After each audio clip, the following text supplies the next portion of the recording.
Karibuni, karibuni. Yeah, today is a quick one.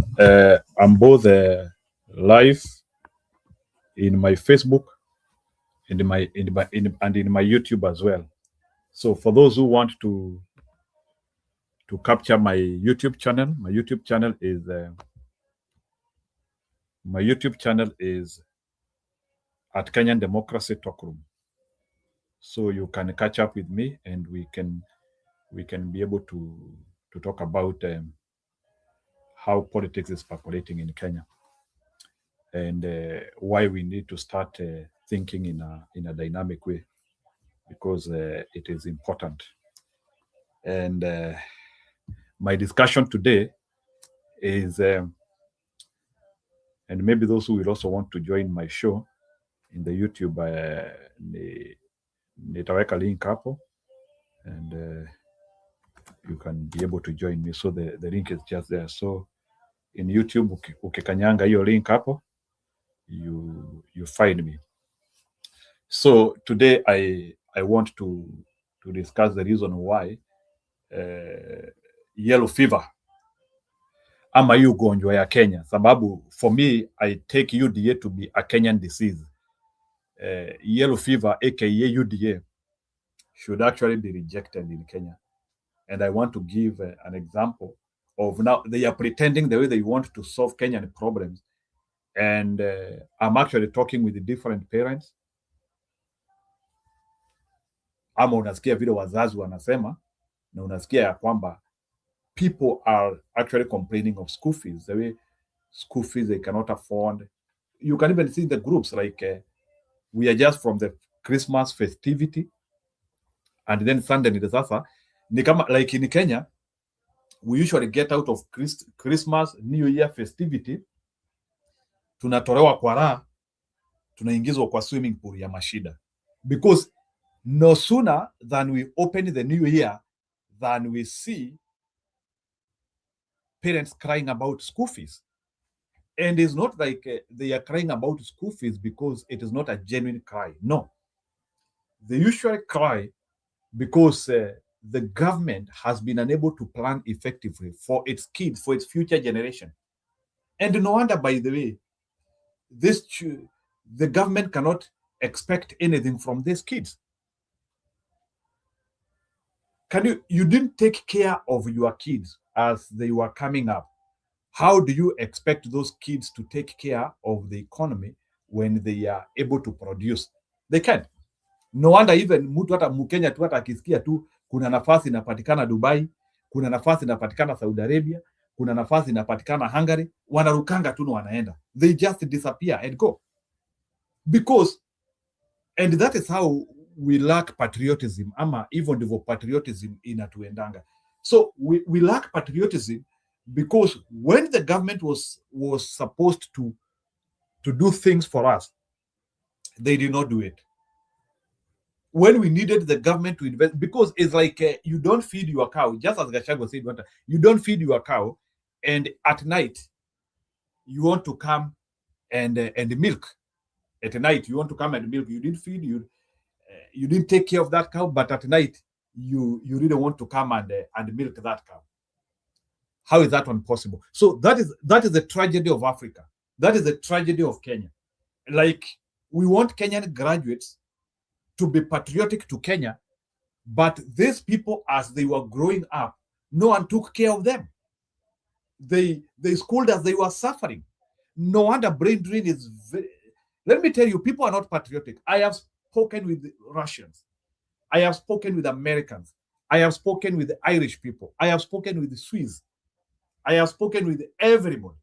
Any person, Canadians, any person who is in a comfortable... I'm not saying there's no comfortable country. But any human being who is in a comfortable country, even if you tell them there is a million, even China, like, I was so surprised to hear like Chinese are ready to work for their companies for $3,000 a month than be employed in America for $10,000. Can you get me clearly? Chinese are ready to work for less salary in their country than go and work in another country, because they can see the value they are doing in their countries. But why is this not possible in Africa? It is because we have corrupt government. Even if we say like 10,000 graduates who are abroad and doing serious things, they migrate to Kenya to help in the building. Will their efforts be seen? Are they going to be prevented from performing? Is the government not going to be a hindrance to them? Will the government so why should somebody go and work for a corrupt government which is just stealing money? That is why you will not see people from Africans who are in America or Africans who are in Europe feeling the morale to go and work for their country. Why should I go and work for a corrupt government? Why should I put my sweat in a government which will steal all my sweat? And that money will not go. They have no welfare for kids who are vulnerable. They have no welfare for anyone. There is nothing they do for our people. So that is why you cannot be patriotic to a corrupt government. Let's be clear about that. There's no way in which I can be corrupt. I can be patriotic to a government which has even a leader who has been blooded as the most corrupt man in the world, because Assad is no longer there. And by the way, those statistics, we take them very serious. People think like I'm hallucinating. I will continue speaking this gospel. Kuna wale Mungu ametunuku nafasi ya kuhubiri na ni vizuri. They are our pastors. But for me, I'm a crusader of good governance. And that is one of the things which I have felt in this generation. God has granted me that grace to talk about good governance, to talk about things which can change a society, to talk about things which can actually promote the thinking of human beings in 3 dimensions so that we can change our society. I don't want to come here and tell you politics which does not work. I want to see Africa which is growing and which is becoming a big operator in the world. I do not want to see the Africa which the Africa like the one which Akina Ruto they are telling us about. That's not the Africa I want. I don't want to see Africa in the lens of life. I want to see Africa in the lens of productivity. If it is industries, they are there and they are working and they are okay. Yeah, I've traversed abroad and I can tell you Africa has not started. If we think Africa has started doing anything, we have not. I always talk with our African brothers and our African sisters. Occasionally, they are always saying, even as we are trying the same things which are done abroad. My friend, Africa, we have not started. There is nothing we are doing in Africa when it comes to productivity. Yes, resources we have, but looking at resources, making them finished product, and having a good pipeline there, we have refused to look at it. Kenya cannot benefit from its coffee. Kenya cannot benefit from its tea. And we are busy saying we want Kenya to benefit from its oil and rare minerals. How? If we were able to benefit from our coffee and just the things which we produce in our homestead. Karibu sana, Mrs. Moringa. And you refuse to respond, Nanisao. Now, if we cannot benefit just from simple products, coffee and tea. Coffee and tea. Like, go and look at coffee farmers. My parents are coffee farmers. You have to still support them. And I'm sorry to say, and I'm saying this one with a lot of humility. My parents are coffee farmers. I have relatives who are tea farmers. You even ask yourself, why do they do this job? Why do they do this job? I have traveled abroad and I've seen American farmers. I've seen English farmers. I've seen French farmers. They don't look like Kenyan farmers. American farmers are talking about John Deere combined harvester. I'm going to buy John Deere combined harvester. I want to apply AI in my farming. That is how American farmers are talking. They are talking about mechanization, equipment, large-scale farming. Kenyan farmers ni sina chochote. Kenyan farmers sina chochote. Why? Because the government, by the way, do you know that there's no way in which you can farm without subsidies? A farmer, and I want to explain a concept of, that's why, because when Ruto is trying to tell you he is taking you to Singapore, and there are some small things he cannot do. Sometimes, a farmer cannot work without subsidies, because the farmer, if there is a person who can only make money if the government want, is a farmer. Thank you, Ms. Moringe. The only person who can make money if the government want is a farmer, because the farmer will produce his products, but he has no control of the market price. I can produce potatoes. Let me explain to you this, Mrs. Moringe. Unajua, today I want to be scientific, real, and accurate. There is a potato farmer. A potato farmer can only make a profit if those prices are regulated or they are controlled somewhere. So the Kenyan, and this is the stupidity of Kenyan government. The Kenyan government is not able to understand how much does it take to produce a potato. Like, for us, prices are Kyundudo. Kyundudo, like everything is Kyundudo. Like, we do not do a scientific research to know, to produce a potato, how much do I need? Like, for example, you will meet a potato farmer selling his potatoes, and he is not aware whether he is making profit or not. Tunaambiangwa tu debe moja ya waru, debe moja ya viazi ni 700. But let me ask you a question. If a potato farmer in Duberi, if a potato farmer in Nyandarua or Laikipia sells that one bucket at 700, are we sure he has made profit or not? If today I ask the Kenyan government, a potato farmer in Nyandarua is selling his bucket of potato 700, is he making profit or not? Is Kenyan government aware of that?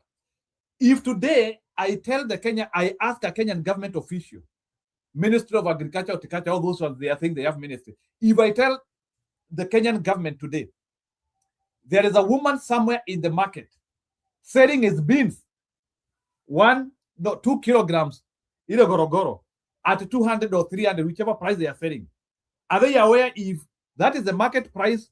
Are they making profit or not? Now, why am I saying this is important? This is important because you have now to regulate the market by giving subsidies. What are subsidies? Subsidies is the government investing on the farmer for the purpose of leveraging the consumer. So you don't leave that market unknown. So we have to start, either we have to think of giving, like, if it is farm produce, we can zero rate the tax. We can say, like, because we want to do large scale farming and this is what we need to do, like for maize. If we want to do like do serious maize farming, we say any person who will farm maize, they will pay 0 tax. Within 1 year, Kenya will be feeding itself. We remove tax on seedlings, and we remove tax on sales. We just zero rate maize. That is the only way in which you can feed a nation. But there's no way in which you can feed a nation and you are taxing the same things which are supposed to feed that nation. It doesn't work that way. So until we get a level whereby farmers can do a sustained farming, now we can be able to produce maize enough for our country, and farmers have started making money. Now then you can now start introducing taxes gradually. Najua, I know I'm explaining an AI government. Ile serikali naelezea mmojawahi iona. I know. The concept I'm explaining is a virtual government I'm talking about. Unfortunate. I'm talking about so Grace Neema, ile serikali inaelezea ni serikali ya viusasa. I'm not talking of the government you have. The government you have, they don't have ideas of the things I'm talking about. Because let me tell you, if a nation, let me tell you, you don't need to tell people produce and make money. No. Don't tell people produce and make money. Stop those things. Just make sure that that country has food. People are full and they are taken care of. They will think. Because let me tell you, the only things which Kenyans can think, ni vitu mbaya mbaya. How can I avoid the law? How can I pickpocket? How can I become a gangster? Because everything is customized na tumbo. Tumbo haina kitu. So, kuna mtu anajaribu kutafutana na so instead of this Kenyan to sit down and start thinking of how to make an aeroplane, you start thinking of how to make an aeroplane. You know, sometimes I have been asking myself for so long, mbona mandege mbona tu wa Marekani, people in America, people in America, why is it that people in America, wacha niingize msimamo kidogo, but msimamo you will allow me to give this explanation because it is quite important. Why is it that people in America, they are just wanna produce mandege, alafu unasikia wametoa F-15, from F-15 they are talking of F-35, from F-35 they are talking of Spirit bomber. Yani wanatoa mandege in series, wanatoa mandege, yani kila mwaka, yani after every 5 years kuna series ya ndege wanatoa series. Enda kule UK ama Germany, kama ni mashini ya kutesti damu, yani wanazitoa series in series. Enda kule Japan, every sijui kuna Toyota 2021, Toyota 2025, and when you look at Toyota 2021 and Toyota 2025, there is a difference. There is some perfection which has been done. There is some perfection which has been done to make that product more better. But what are we doing in Africa? The only thing which we are doing, and let me tell you, by the way, and this is something which I'm saying here with a lot of humility. You know, sometimes people tell me that I overstate things. I'm not overstating things here. Let me tell you, even in 100 years, Africa will be the way it is. There is no hope of Africa doing anything, even with the resources we have, because number one, us as Africans, we have decided to pretend and say that tunajua kila kitu. Well, at times you need help. At times we need help, and we have refused that help. The only thing which we can do as Africans is stealing. Wizi tu peke yake. That is the only thing which we have agreed upon. The amount of stealing, what? That is why, and we do not care, because when you are stealing, you don't care. You don't have love. And Africans, we have to stop this idea of saying that we love each other. We don't love each other as Africans. There's no way in which you love me or you love your neighbor as we preach in the Bible. There's no way in which you love your neighbor and you are stealing the money from the hospital, and that money is supposed to buy drugs to treat me when I'm sick. You don't love me. You hate me. That's why you are stealing. So when I tell Ruto government, when they are stealing, they hate us. That is the truth. So I will not listen to Ruto when he goes to church. I will not listen to him. I will not. And if today I was a pastor, those are people who I would not even give podium to speak to me. I will not speak. I will not listen to a liar. I will not listen to somebody who hates me. Let me tell you, hatred is not somebody coming to tell you, I hate you. Hatred is about things which people are doing. What are they doing? Like, for example, when you hear 20 billion has been stored from the government, what is that? That is hatred. That person hates you. That is why he doesn't want that money to go to school, to educate our kids. He just wants that money to go only to his next of kin. And unfortunately, even their third and fourth generation do not actually benefit from that money. Moi stole a lot of money from us the other day. What is left of him? Wait and see. Maybe we might not be alive by the time when we can fully be able to look at the curve. But any wealth which has been stolen is not transferable. Is not transferable. Well, if you still be assured that, if you still teach your kids how to steal, but don't go and steal and you tell your kids it is hard work. It doesn't work because you are not giving all the details of what happened. So you go and steal 100 billion, for example. I'm giving an example. You go and steal 100 billion, and then you are there lying to your kids, ni jasho. Ni jasho, mtoto wangu sijali, nimefanya kazi, ni jasho nikaekelea hapo. You are not telling your kid that hii ni pesa ya wizi. You are not telling your kid hii ni pesa ya wizi. Sasa mtoto wako ako pale anafikiria ni jasho, and they want to imitate the same effort, but they can't.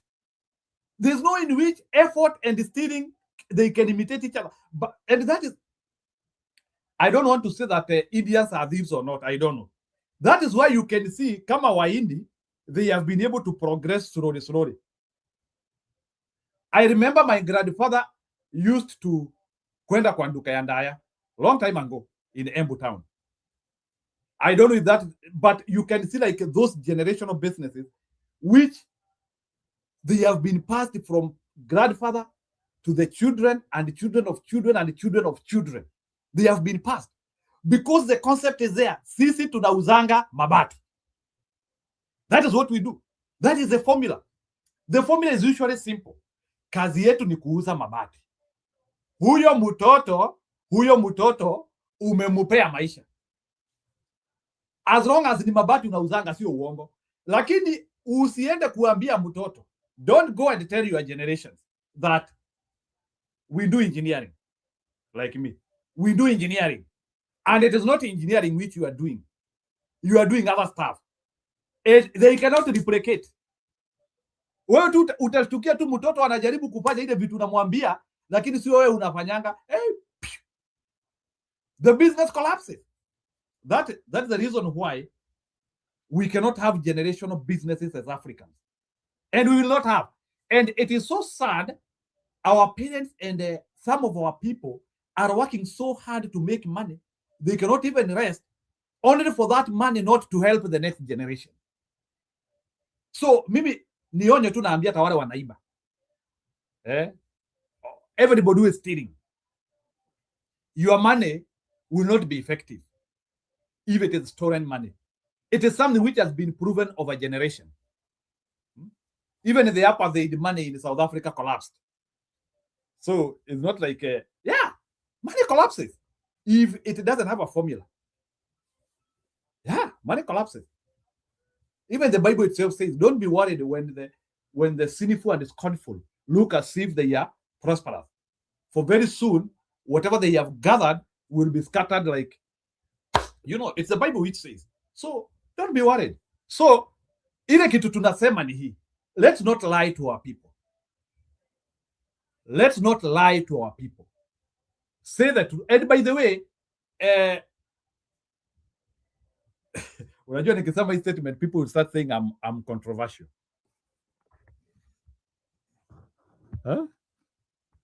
If I say this statement, people will start saying but let me tell you, there is nowhere where it has been written it's a must you leave things for your children. For your information, mtoto wako akizaliwa, there is a possibility Mungu atakuja na amsaidie na apate mambo yake. So it doesn't mean that if you don't leave things to your, kama utaacha vitu kwa mtoto wako, that kid is hopeless. They will not make it in life. It doesn't go that way. This is what happened. So instead of kuachia watoto wako vitu ya wizi, it is even better you exit this world like that. Na uambie Mungu, please God, take care of these people. Yes, I know sometimes we let me ask you a question. I'm just asking you a question. Why is it that even with our stealing habits and whatever we do, why are we still asking for donations? Why are we still crying from the rich nations tukisema hatuwezi tibu, hatuwetu mtusaidie na mtupee msaada? When Donald Trump, and I support his ideas, by the way, when Donald Trump says, I'm going to withdraw from 66 organizations, I'm going to withdraw from 66 organizations within the UN. Africans, we are the first people to complain. The UN itself does not do anything in America. And to some extent, even in America, there are some people who need some help. America has homeless people. There are people walking in the streets. Maybe I can say equivalent to our chokoras. The UN does not do anything to the Americans. So the UN will collect all the money from America and take it to third world countries. And all the American money is being taken to third world countries, yet those third world countries are not even picking up. I wish you can know the amount of money America is spending on UN, and the UN is lying all the time that that money is being spent on third world nation. I'm double sure, and I will say it might be a controversial statement. I'm saying if the money which America gives the UN was spent to third world countries, as they say, we would not be having poor nations in this world. Go and look at the records and you see the amount of money America has been spending. America, and I have to thank the generosity of American people. Those people have financed the UN for over 60 years without complaining. Until now, where they saw that we are just funding and funding the same thing, which has no results. So we are now at a time whereby the UN will only be funded if $1 given, $1 spent. But this idea whereby you give the UN $1 and they spend 0.1 of a dollar, and 0.9 of a dollar, you don't know where it is going. That is stupidity has to end. There's no need of helping the UN, and that money does not percolate where it is needed. It doesn't make sense. So the money has to be spent well. And that's why you are seeing like the geopolitics is changing. And as geopolitics is changing, as Africans, because we have nothing and we have no potential of asserting anything, that is why we have to keep quiet and watch as big actors talk about what they want to be done. I understand on that perspective, Africans cannot talk because we have nothing to comment about. We are just beggars who cannot help themselves. You know, sometimes when Donald Trump calls us shito countries, you unasikianga Waafrika wanasema oh no. But frankly speaking, a nation which cannot take care of its vulnerable, who are they? We cannot fund our medication. We cannot fund our education. We cannot fund nothing. Nothing we can fund in our nation. Anything which is funded in our nation, it has to be from a donation. And we are always busy saying, next year we are increasing our tax bracket. Next year we want to collect 4 trillion. What do we collect if that money is not taken to the sectors where it is needed? Why are we coming in the TV and telling Kenyans we want to collect 4 trillion, and at the same time we are also telling Kenyans we cannot fund education? You know, some stupidity, and I'm usually a radical man. I'm that person who, if I don't see changes, I quit the things I'm doing. So I'm very radical, by the way. So sometimes when you see me talking like this, is because, and that is why, to some extent, I'm one of the person who I cannot be able to work or cooperate with a place where I don't see changes. It's my own complexity, but I hope you understand me. I'm that person who, I'm not a person of status quo. I'm a person of seeing improvement, seeing changes, whether they are incremental or radical, however they are. But I need to see those changes. But I'm not that guy who would just sit somewhere and say that I'm earning a salary to endelea.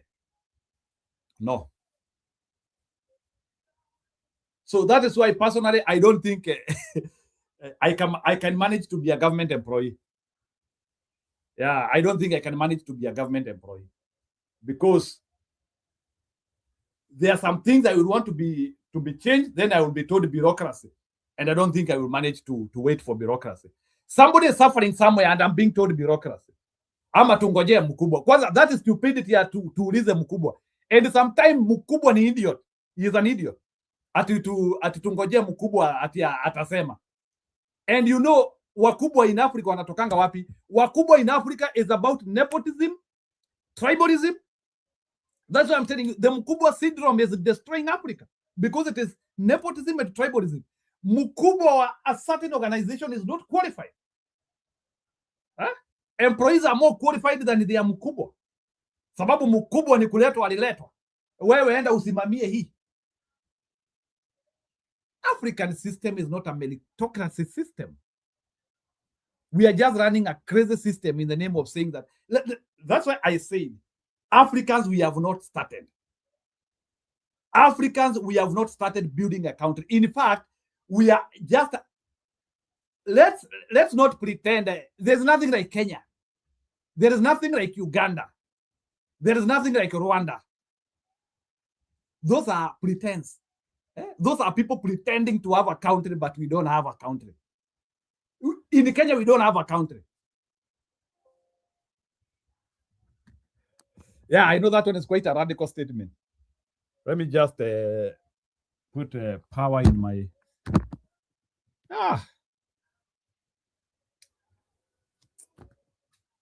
Let me just charge my computer. So, let's stop pretending.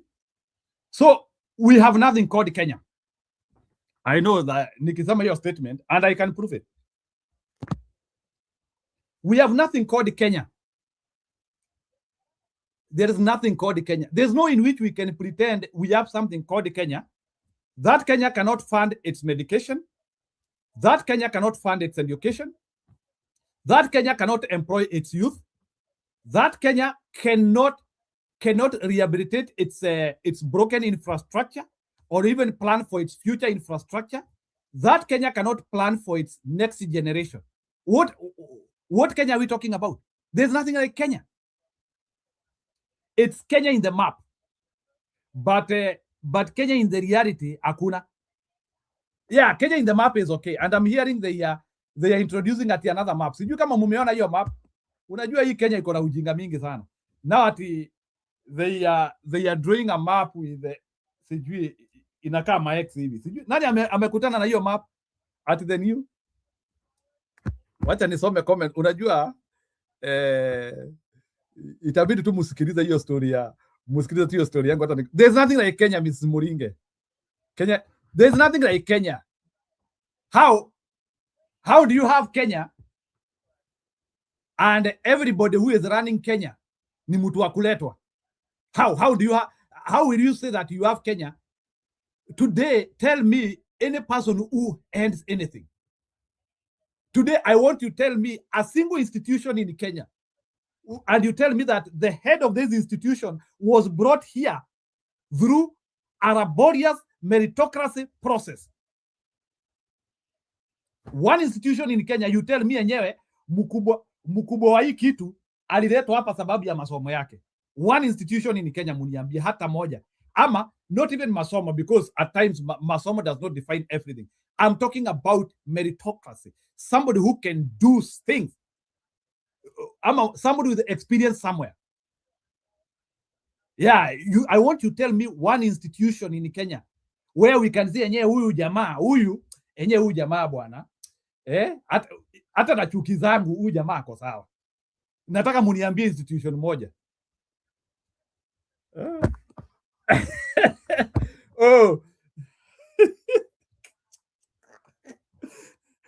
Mzimuringe, yani mnataka kusema mimi naonanga news mbele yenu. Yani I see news mbele yenu. There is a new map for Kenya. Sijui they are pretending Isiolo will be the headquarter. then from Embu kuteremuka inaitwa South Kenya, then from Isiolo, hapo kutoka hapo Isiolo kanakaa hivi, hiyo ni South Kenya kuteremuka chini all the way mpaka Kitui, then kutoka hivyo akina Western na Nyanza, hiyo yote sasa inaitwa Western, is another triangle. They have broken it into triangles. Yeah, there are 10 triangles. I don't want to advertise hiyo map hapa, because hiyo ni kazi ya UDA, because sometimes wanasikianga saa zingine tukisema Kenya needs 10 counties or 80 counties. Not even, for your information, Kenya is, I'm not saying that we compare with other nations. What we don't need is, we don't need complication of governance.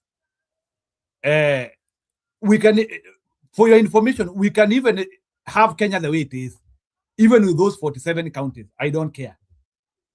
But even if we have 10 counties and we have no concept ya kueliminate wezi, unajua hiyo ndio ujinga wa Kenya wanaambiangwa. Unajua mashida zetu ni sababu we are having 47 counties, let's reduce now 47 counties to 10.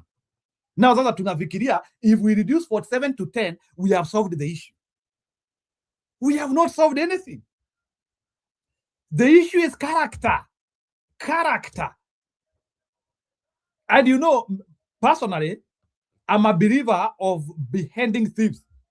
Although that one is controversial. I do not believe we need to give a thief a second chance. Any person who has been mentioned in a corruption scandal, huyo mtu tunaenda tunanyonga ama tunadunga shidano kama pale Louisiana, hiyo story inaisha. That is my belief. My belief is that radical. I believe in, if you have stolen money, not doing a commission. A commission for what? I believe in beheading. Because these are the people who have made us not to have a nation. Because I don't believe we have a country. How is what wanyongwe? Was what wanyongwe? By the way, if I became a Kenyan president, watu wote nitanyonga. If I became a Kenyan president today, Ruto will be beheaded, Kindiki will be beheaded, Gachagua will be beheaded,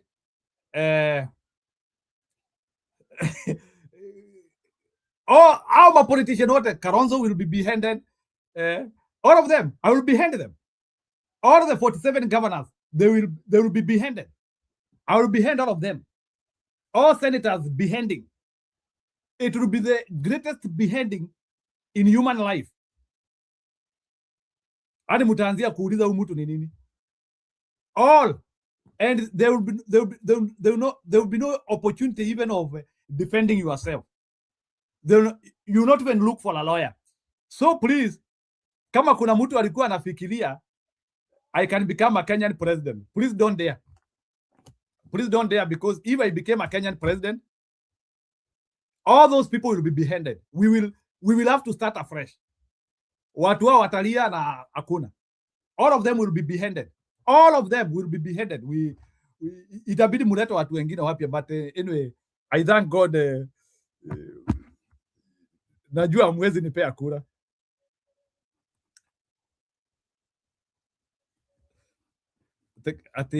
How clean are those pinpointing thieves? No one is clean, even those who are pinpointing thieves. Let me tell you, na hii kitu nataka kuambia, making money is difficult. Making money is difficult. Let me tell you, any person in Kenya who has over 100 million, any person with a net worth of 100 million and above, huyo ni mwizi. Huyo ni mwizi. If you want to know a thief is, mtu anaweza fanya biashara. Let me tell you, in a normal functioning society, there is something which we call a T account. In and out. There is no way in which your out are so few that you have uko na 100 million kwa bank. It's impossible. even those people who earn their salaries, unapata pesa ya hii mwezi unatumia, ndio unaenda kazi next month upate ingine. I want somebody here to tell me, Nicole, today we are in January. Kuna mtu nataka niambie hapa, mtu ameajiriwa pesa ya mwezi aniambia kuna pesa yake ile alilipwa June hajatumia. Nataka mtu anasikiliza hii show yangu leo, kama uko na pesa, kama wewe ni mtu wa kulipwa pesa ya mshahara ya mwezi, ama kama wewe ni mwanabiashara na uko na pesa yako ya June last year, uniambie. Me, I don't have. Ile napata ndio natumia. Ile napata ndio natumia. Na si ati ni kukosa idea ama kukosa plan, because that is how money functions.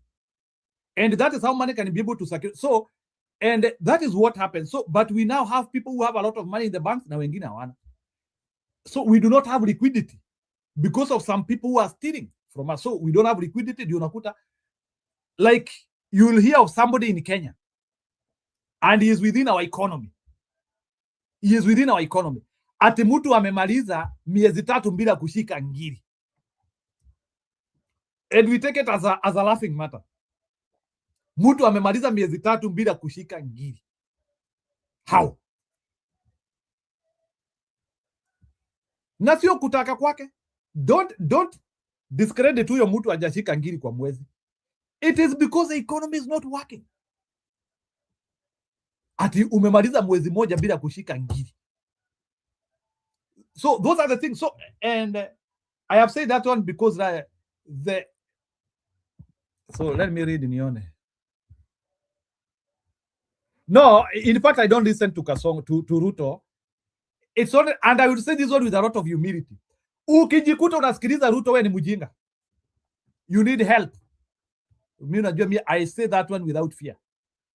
If you feel Ruto making sense to you,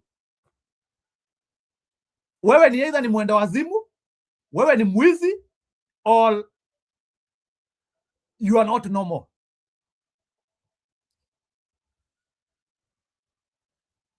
You are not normal.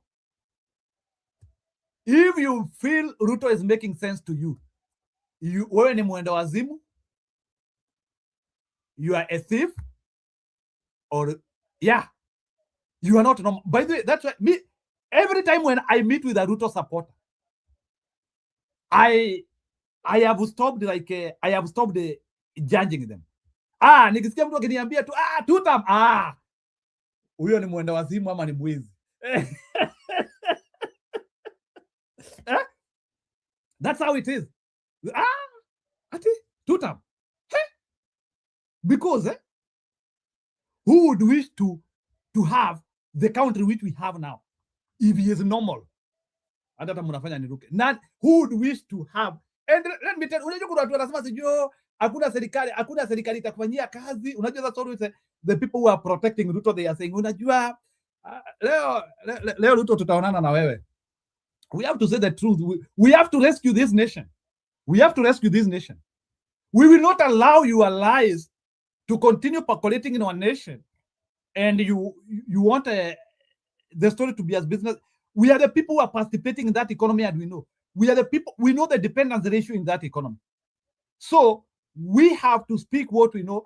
And Kenyans cannot live to be beggars forever in their own nation. And you are taking advantage of lying to them. Yeah, simply because you have some little money. Sababu hauna pesa. Let me tell you, Ruto hana pesa. You know the time where I always hear like all those Kenyan billionaires who are pretending you don't have money bwana. Hamuna pesa bwana. Mbona hamuko kwa Forbes kama mko na pesa? Hata hiyo Ruto, hata hiyo pesa Ruto anaturingia hapa, hata hiyo tu pesa kidogo kidogo hiyo Ruto anaringa nayo hapa. Why is he not a game changer in the world? They don't have money. So wasitutishie na hiyo pesa yetu kidogo wametuibia. Actually, we are supposed to make more money. So not those little monies which we are making in Ruto regime. We are actually to build an economy which can make money. Can you imagine the Kenyan economy is $136 billion? What is that? $136 billion. That's our economy. I was so embarrassed that kuona ati uchumi wa Kenya ni $136 billion. That's our economy. Can you imagine an economy of 55 million people. We are running an economy of $136 billion. What is that? We should be running an economy of $1 trillion. Not an economy of $136 billion. Actually, it has shrunk. It used to be 145. We have been having an economy. So when Ruto is telling you that he is working, Kenyan economy has shrunk from 145 to 136. Na hiyo si pesa, by the way. Na msianzie kusema ati Naringa niko na pesa gani. That is not money in the livable world. Inawezekanaje Elon Musk ako na pesa mingi kuliko Kenya? Mtu moja. One man has more money than us, all of us, 55 million people. Are we sick? Kwanza nimeangalia pesa ya Elon Musk na pesa ya Kenya, nikasikia vibaya sana. Binadamu mmoja ako na pesa mingi kutuliko an immigrant from South Africa who is barely 20 years in America. No, around 30 years, 20 to 30 years in America. Ako na pesa mingi kutuliko sisi wote. No bwana, tutaacha jokes bwana. Tutaacha jokes. We have to stop joking. And jokes have to stop with Ruto by injecting Ruto out of power. And we will reject him, by the way. Unajua saa zingine, Ruto thinks he is dealing with idiots.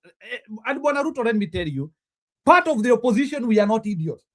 And we mean getting you out of power. And we will do it. We will make sure that our people know the truth. There's no way in which you will steal our money and you introduce slavery, mental slavery to our people. We want to build that nation more. And there's no way in which we can build Kenya with you. Wewe itabidi uende Sugoi, you deal with your mediocre thinking huko. Those little thinking you want. You know, let me tell you, you lie a lot and you think you can lie to us. Some of us, we can be able to interrogate lies, bwana. Wengine wetu, hatuwezi simama kuanzia kupiga makofi, vitu hatuoni. We crap real things, bwana. Kwanza mimi ukiniona kitu nimepiga makofi, hapo ujue kuna point. Some of us, it is very difficult to impress us. That is why you think we are mad. Nikifungulia tu TV tu hivi, I hear one statement ya Ruto nazima. You think we are mad? It is because you are trying to unajua kujiuliza ubesi ni nini anasema. And I'm double sure I don't think even Ruto believes that wale watu wanaona wamevaa my yellow t-shirt. I know hata yeye ni kushtuka na shtukanga. Okay.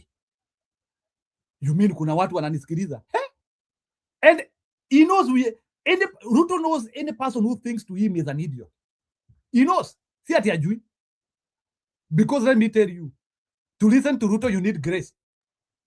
You need grace. Ile sasa kama wewe ni pastor hapa, I know you understand the word grace. To listen to Ruto you need grace. It's not a joke. To listen to that man you need grace. Na some of us hiyo neema hatuna. Grace ni neema. To listen to Ruto let me tell you, Ruto is the first president in Kenya. Since I was born, I've never listened to kwa speech ya Ruto from the start to the end. I only listened to short. Kashot ya dakika moja ile kauongo ameachilia hapo, sijui nini. Ruto is the first president in Kenya. I have no patience because nitabomoa hiyo TV. I would just break that TV because I will be thinking ni TV ama ni huyu anaongea. So to rescue my TV and to rescue my gadget, wacha tu nikae hivyo bila kusikiliza huyo best. And wale wanasikiliza Ruto wako na neema. Or maybe they are potent to absorbing lies is beyond this world. Unajua pia kuna watu, na by the way, mtu anasikiliza Ruto, that somebody has no freedom in his life. Huyo mtu anafaa kuchungwa sana. That is somebody who can even do problematic things in his life. Yeah, huyo ni mtu hata anaweza jihami. That is somebody who can endanger himself. That is somebody who can endanger himself. That is how worse we are when it comes to governance, because there's no way in which we can be learning governance which has no tranquility. governance where, and I'm not talking about going to school and having a learned president. That's not what I'm talking about. I'm talking about a president who can deliver. And there are those people who tell me that I'm too hand on Ruto. I'm not hand on Ruto, because Ruto is having everything he needs to function. He has everything he needs. He has our taxes. See, he has everything he needs to function. So this idea of Ruto sympathizers telling me that I'm usually too hand on him, I'm not. But we are some of the people who we need productivity on steroid. There's no in which Africans can be staying the way they are staying, and we call it business as usual. Africans need clean water. Africans need business. Africans need schools and jobs. Waafrika wanahitaji kila kitu. So this idea of saying that Mwafrika lazima akae kama lazima Mwafrika akae hivi ajaoga afanya nini, like tunakaa tu hivi tu vibaya vibaya, it's wrong. Courtesy of this leader. We need now and the African mentality has to change. Africans have to eat well, they have to dress well, they have to drive well. They have to drive. Lazima in the next generation, history ya kusemanga, by the way, for your information, gari sio ya matajiri. You know, we have been cheated that gari ni ati ili ukue na gari lazima ukue tajiri. Somebody has lied that to us as Africans. Ati kukua na gari lazima ukue tajiri. Kumbe ni matajiri wa Kenya na makateru wa Kenya hawataki tukue na magari. Ati magari ni za matajiri. A vehicle is a means of transport. Kwani maskini hahitaji kwenda? Maskini ana mzigo wa kubeba? I'm just asking a question. Ati gari is ati hata mtu akinunua gari Kenya. Usio ni aratongire. Huyu ametajirika. Usio ni what nonsense is that? What nonsense is that? Ati gari ati lazima ukue tajiri. What nonsense is that? Ama nisema kama ile jero wala asemanga ati tajiri ni gari. Unajua kuna vitu zingine zinanikasirishanga sana. So we cannot listen to Ruto. So even that stupidity which has started we will call it out in central Kenya. Sasa ati wanajifanya na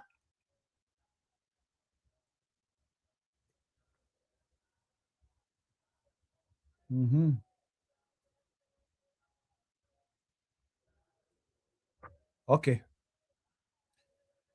Good. So anyway, I am just trying to explain to that. So we will not accept UDA lies again. Ruto is we cannot listen to him. So atumuombe msaada, he is using our taxes. Yeah, so hakuna msaada tunamuomba. So the only thing they are doing is instituting thuggery.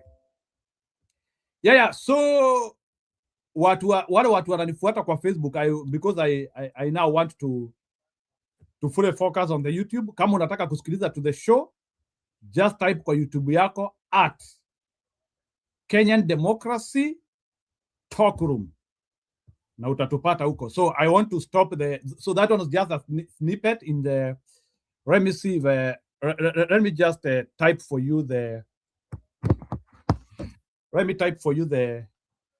channel. So if you want to follow this, talk more, it is called Kenyan Democracy. Yeah, so go to, just type Kenyan Democracy Talk Room.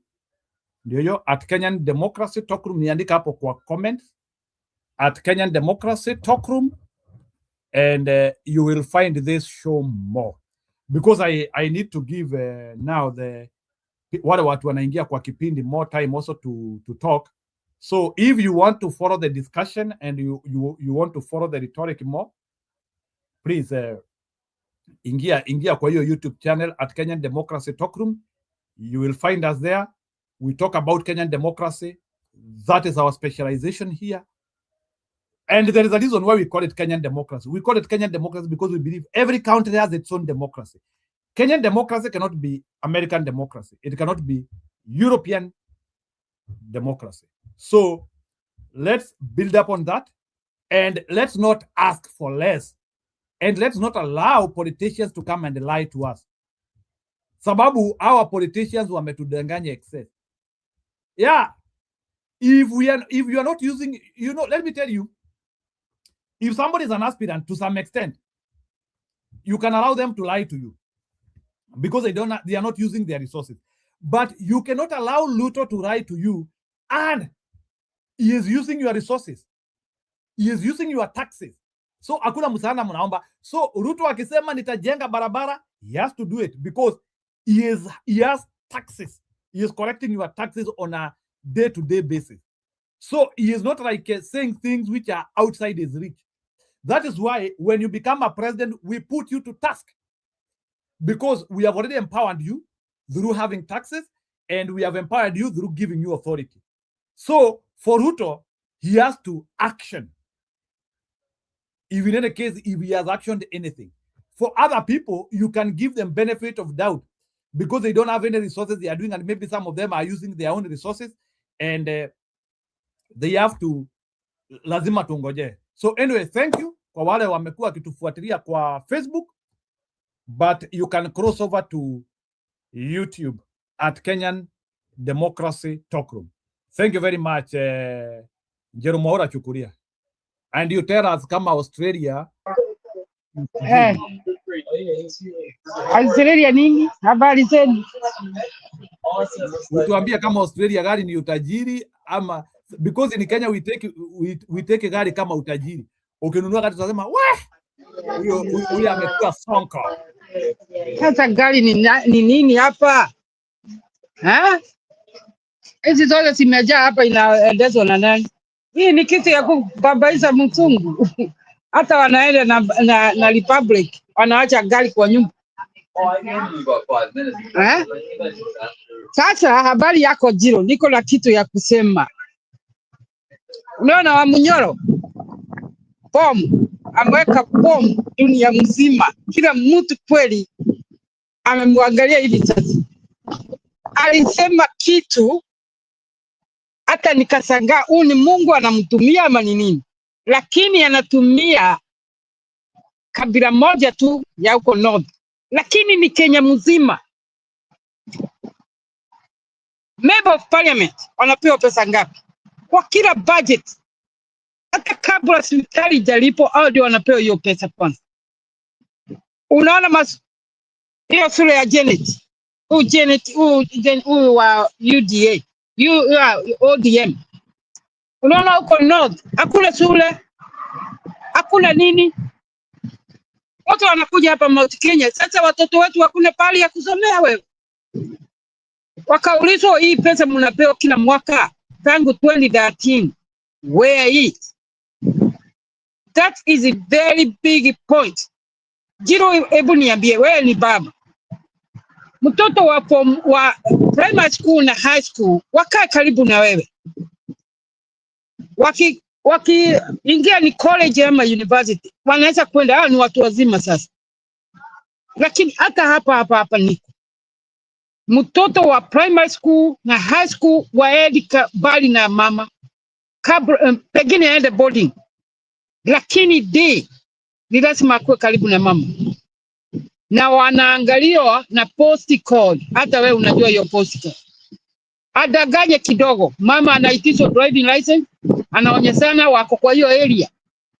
Sauli hiyo area ni member of parliament, ametengeneza hiyo masomo na wazazi. Hata hapa hiyo ni sheria iko. Na hiyo ni ukabila Jiro. Hiyo ni ungwana kweli. Ukabila inakujia wapi? Ati na ule mtu mnamuita baba la Ruto asapoti hiyo. One hao MP wote wanakula hii pesa, wanajenga, wanaenda Dubai, wanakuja hapa na waona kutembea na ile pesa, na watoto wanasomea chini ya miti. Hebu niambie, mimi nimeangalia hii news, hata wale watu walikuwa wanapiga Gachagua na mawe wote wako kwa yes. Hiyo ni point.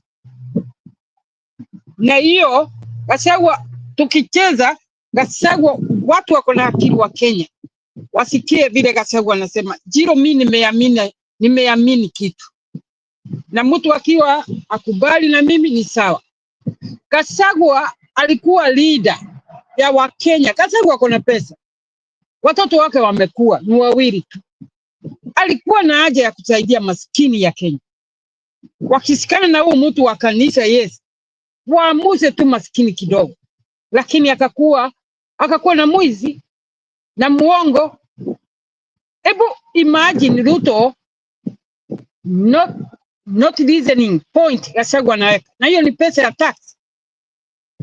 Anaanza kusema ni ukabila, na anajua huko kwa kwanza, hata huko kumemulikwa huko, hata huko kwa hakuna shule, hakuna huko. Kile kwa kijiji watoto wanasomea kwa miti, sio not the western only. Ukienda huko Kisumu, si huyu unaitwa huyu pastor anaitwa Den, anatuonyesha kila siku vile watoto wengine hata wasomi jiro unaweza kulia ukiona. Kwanza ukiona huko Kisumu, uende huko kwa vijiji hivi uone vile watu wanakaa Nyanza, watoto. Na saa hii mtu amesimama anauliza MP, mnapeleka pesa wapi? Ati hiyo ni ukabila. Hallelujah. Mtu asombe kwao jiro. Hebu Jeremiah nikuuliza kidogo because now that umeleta hiyo story ya shule. Yeah, of course we are not apologetic. Mtu asomee kwao. Even in I don't know the Australian system, but in America unasomeanga kwa zip code yako. Kuna kitu wanaita zip code. Si ndio hiyo hapa tunaita post code. Si ndio nimesema, si nimesomezea watoto hapo. So like in America, I've not heard of somebody living in North Carolina taking his kids in California to school there. Never happen hapa. Never. Hapa tunaenda na state. Yeah. So na hiyo and the reason for that, Jeremiah, the reason for that utakuja. The reason for that is simple. You have to benefit with where much of your resource. Unajua like kama wewe unaishi Embu for instance, mambo ile mingi yangu nafanya. And by the way, and this I think now which we have to start thinking about them by the way. Jeremiah, moving forward. Unaona hii VAT tunalipa, unaona kama ima VAT tunalipa ya 30%. Ima VAT. We have to think about now how now, because unajua Kenyans do not like equalization. Na tuache kusema kama county iko na watu wengi, wacha ibenefit kabisa kulingana. We have to reach a level whereby we have to reduce the tax which is good. Ile kodi tunalipa kwa main government tusilipe kwa main government hiyo tax yote. What we do is we say that wewe kama if you are working in Embu town or if you are working in Kirinyaga, called a part of your tax to directly be taken to, because you are using roads in Kirinyaga and you are using facility. Ebu kama sasa nikuulize Jeremiah, ni swali nakuuliza. You are from Lamu. Na musiniambie with, and don't tell me this, don't tell me that county inagawa hiyo ati serikali inapea county hizo pesa, because that one is bizarre.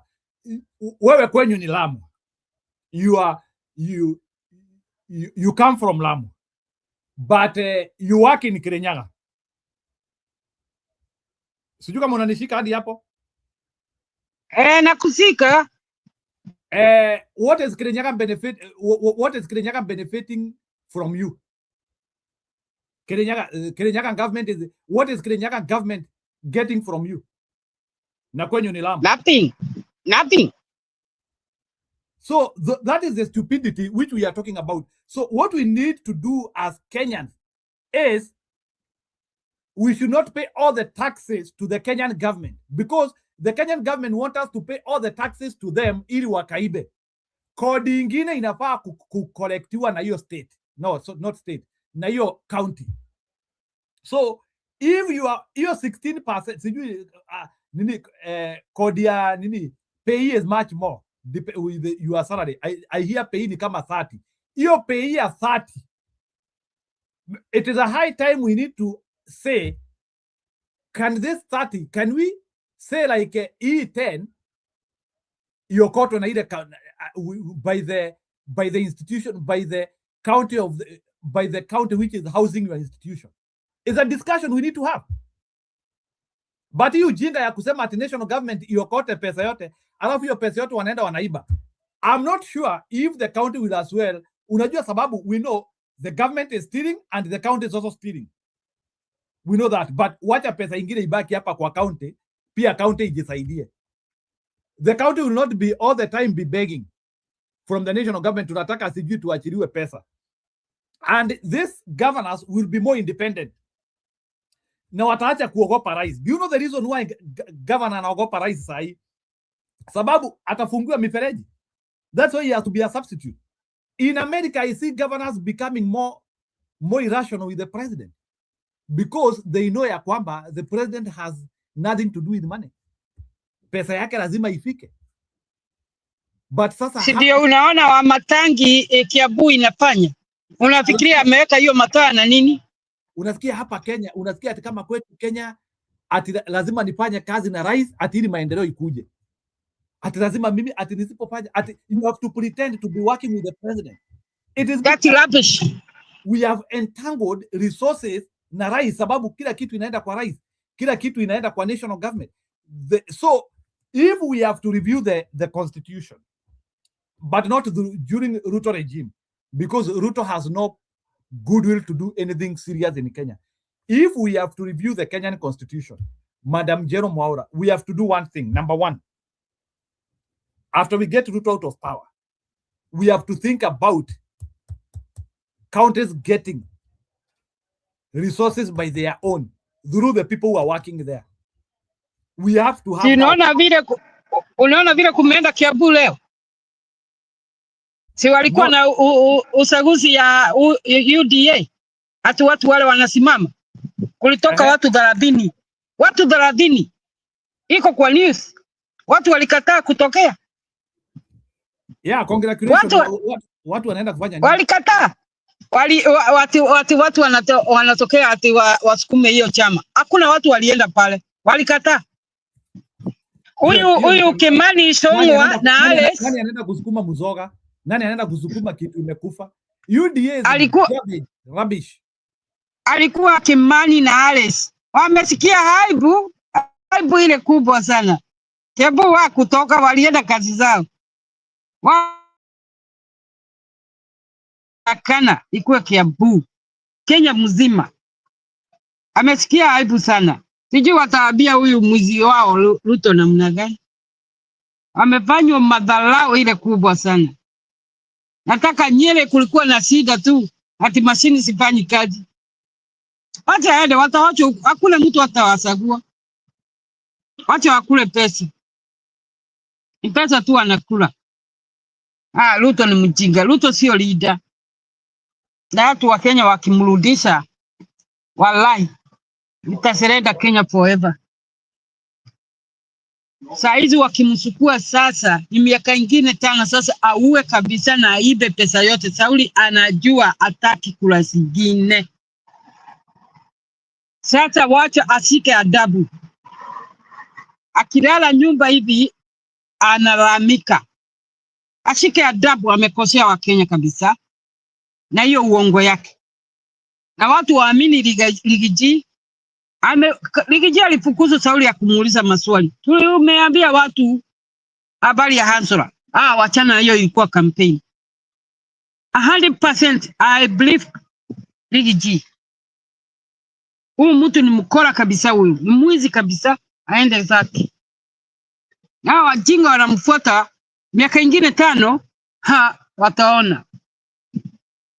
Akiwa hata saisi hajatengeneza madawa. Sipitali madawa itakuja miaka gapi? Tangu aingie aliharibu kila kitu. Watu wanakufa na I have evidence. Sasa ukienda hospitali unaambiwa ulipe mwaka mmoja, utoe pesa wapi? Watu watoe pesa wapi? Wakenya waamuke sasa. Leader akifanya mbaya hata hapa arudi tena. Hakuna ati kusema miaka 10. Miaka 10 ya nini? Hakuna katiba imesema ati yakae hapo miaka 10. Jiro. Watu wa Kenya wanataka washike adabu. Wajue hii next year akiingia tena miaka 5 ataua wote. Wajue hivyo. Ruto anatakana, katiba inasema 5 years. Jerome unajua Ruto anapenda kutumia kitu inaitwa reverse psychology. Reverse psychology ni ile kitu inafaa kufanywa wewe, unasema ifanywe watu wengine. Ulisikia Ruto ati juzi akisema ati kama mtu hajafanya kazi atolewe. Jerome, did you ulisikia hiyo wenda wazimu? Ati kama ati kama hujafanya kazi utolewe. Can you imagine yule mtu anasema ati watu watolewe?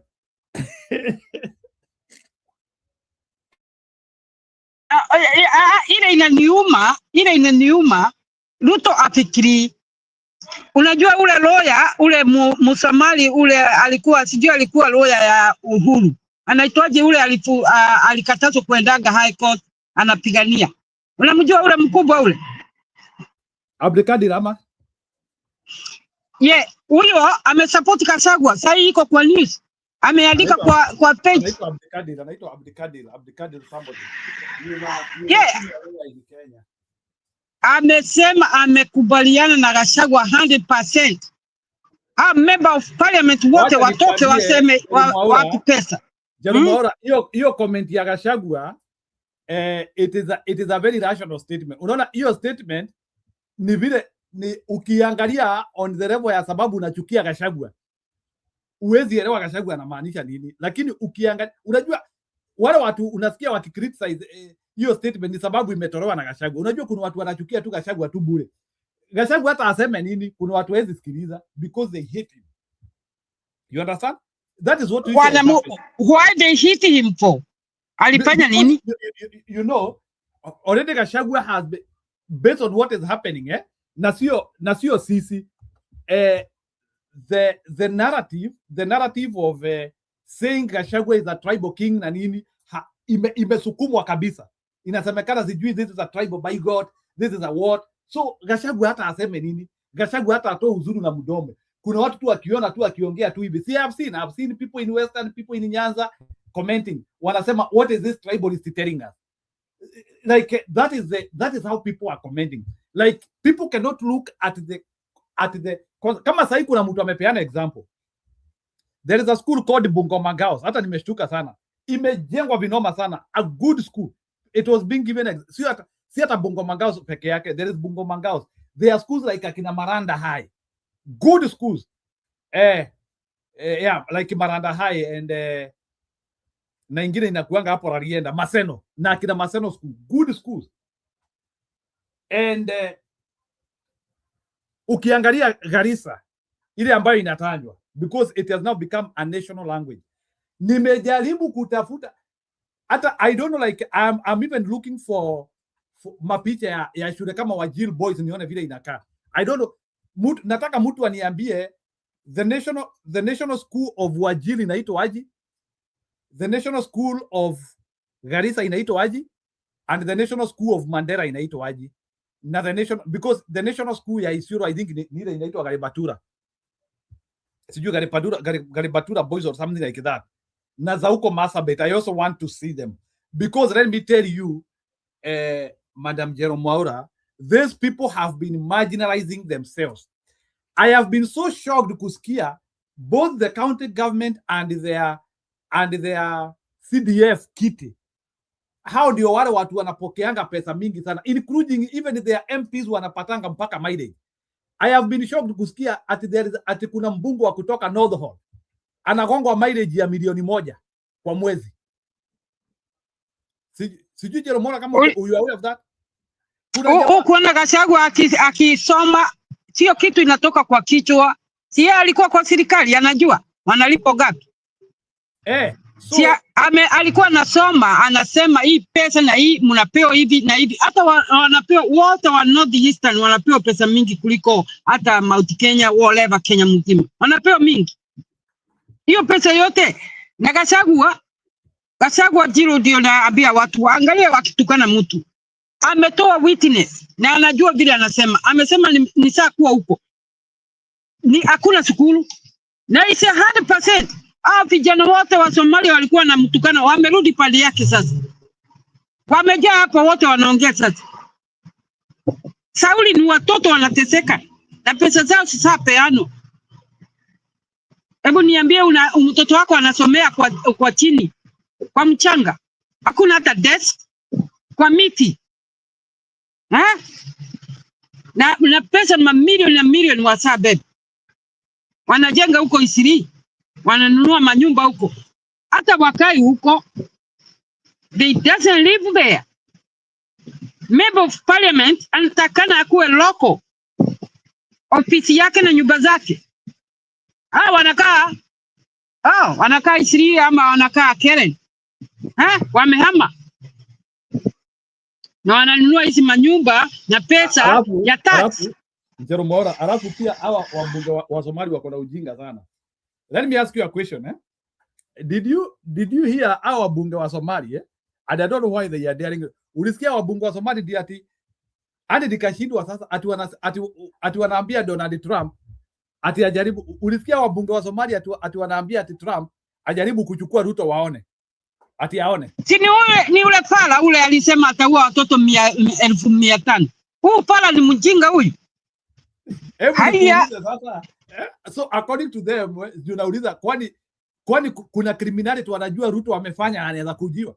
Why are they saying like ati Ruto ati Trump ajaribu kukujia Ruto ati they will make Kenya like Mogadishu?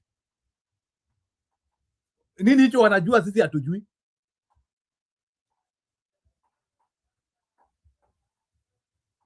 Hebu nitafute hiyo.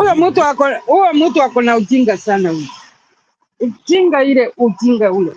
Naona. Mjinga ya mtu kabisa. Ajui Amerika ni nani? Hata pengine wako huko tayari. Wanakuja kama tourist. Wako huko tayari. Si embassy iko huko. Pala ni mjinga sana huyu. Sauli sasa siri ile ya kuibia American pesa ya daycare wote wamejulikana na wanajenga huko. Pala alikuwa amezaliwa huko Kenya ama wapi? Alikuwa amezaliwa wapi? Siarudi huko Somali. Utaki wizi? Na Ruto anajua hii maneno. Sauli Jiro, nikuulize swali. Sasa ukuwe president pale na unaona manyumba inasimamizwa hivi. Si utauliza watu wanatoa pesa wapi? Yeah, of course tunajua ni pesa ya wizi. You hata you don't even need to go. Hakuna biashara kama hiyo. Kwani nikuuliza, kwani wa Somali ndio wamediscover biashara peke yao? Hiyo ni pesa ya wizi. Let's stop. Hebu wacha kwanza nikuwekee fara kidogo. Usikie ati akiongereza babu wa mababu Mr. Donald Trump. Kuna watu kweli wanajiamini. Into a new alarming level. His attacks on Somali-owned businesses are born out of jealousy, envy, and hatred. They amount to ethnic profiling, misinformation, and deliberate attempts to divide Kenyans. Somali community has conducted businesses with other communities from other Kenyan communities from colonial period to date, forming one of the most trusted and resilient commercial partnerships in the history of our country. It is therefore irresponsible and dangerous for any leader to try and create enmity between communities that have coexisted and prospered together for generations. The attempt to link the BBS Mall to alleged Minnesota fraud is entirely false. BBS Mall is the result of years of hard work, careful planning, transparent, legal investments by its owners. The owners are globally respected businessmen. This business was mooted long before His Excellency President William Ruto became even a deputy president, before he became a deputy president, let alone becoming a president. The project took many years to complete and has created jobs, contributed to government revenue, and supported Kenyan local communities. This magnificent mall has elevated Kenya to new global and international heights. Our silence should not be taken for fear. The Somali community are not anyone's guests in the Republic of Kenya. Kenya is a colonial construct. We did not choose to be Kenyans. Other Kenyans did not choose to be Kenyans. We were part of the Kenya colony and protectorate, which was created by the British to suit their own desires of the time, at the time. But since we got independence, we have learned to coexist together, live together harmoniously as one entity, one sovereign state, one territorial integrity, and to respect one another. We will not shy away from defending our businessmen from reckless and divisive utterances by this rogue Rigathi Gachagua, who is smarting away from the impeachment and remains bitter long after he was impeached. When he was deputy president, all was well, including praising the same people he now attacks, showing that his actions are personal and politically motivated and lack any factual basis. Kenya's leaders and citizens must reject attempts to criminalize success or business acumen and using ethnicity as a factor. Somali-owned business enterprises, like all other Kenyan enterprises, strengthen the economy, create employment, and promote national development. Kenya is one nation built on unity, enterprise, opportunity, and the will, the indomitable will of its 50+ million Kenyans. No community in this country should be turned into a political punching bag by failed, reckless politicians. We hear him telling the president of the United States of America, Donald Trump, come and plug out our president. Pick our president the way you have picked Maduro. Nobody, not the mightiest powers in this world, will have that capacity to do this against the will of Kenyans. Kenyans and the world must remember what happened many years back in Mogadishu when the Americans, with all their sophistication and might, wanted to take one General Farah Muhammad Aidid. The one thing you can never try in the Horn of Africa is to try and do that. Americans learned their lesson. The international community learned its lesson, and not a single president of ours, not a single leader of our country will be placarded by anybody else. We don't care whether you're a superpower, and nobody will ever try. As long as we have Kenyans with the guts, and we have many of them who have the guts, including all of us who are here now addressing you today. Nobody is going to mess with us because they think we are a subhuman. No. If it has happened in other countries, if it has happened in Libya, it has happened in Iraq, it has happened in other places, I can assure you one thing, it will never happen in Kenya. It will never happen in Kenya. And we are willing to shed every drop of blood of every citizen of this country before we can be treated to that. Sometimes the battle is which politicians choose. Jiro, utoa huyu mtu hapa. Hebu mwambie asome katiba. Unaona pale niko mimi? Unaona pale niko? Katiba inakubalia hiyo. Nyinyi huko ndio muwezi kumusika. Lakini ule Amerika naweza. Jerumora, hebu kidogo, kuna nikuulize swali. Yaani on whose Kenyans be, you anasema as Kenyans. Anaongea story ya Wakenya wagani? Because mimi asinihesabu mimi. Mimi si support waizi. Hapana. Ile kitu imenifurahisha ni audacity. Unajua this guy is sick. Do you know that? Unajua Donald Trump anaweza kutana na video kama hii afikirie ni sisi wa Kenya wote tulikuwa tumetuma huyu jamaa. Nao mtu amezaliwa huko, hebu niambie, je, mnamjua amezaliwa huko? No, let me tell you, these are guys who are some Somalis who are pretending to be Kenyan. Na sasa unasikia sasa he is now speaking on our behalf. Hebu nikuulize, hata Donald Trump aongea historia wa Kenya. He is now busy. Hebu nikuulize, why is he mentioning hakuna pahali nani Donald Trump hata hajasema anataka kukujia mtu Kenya.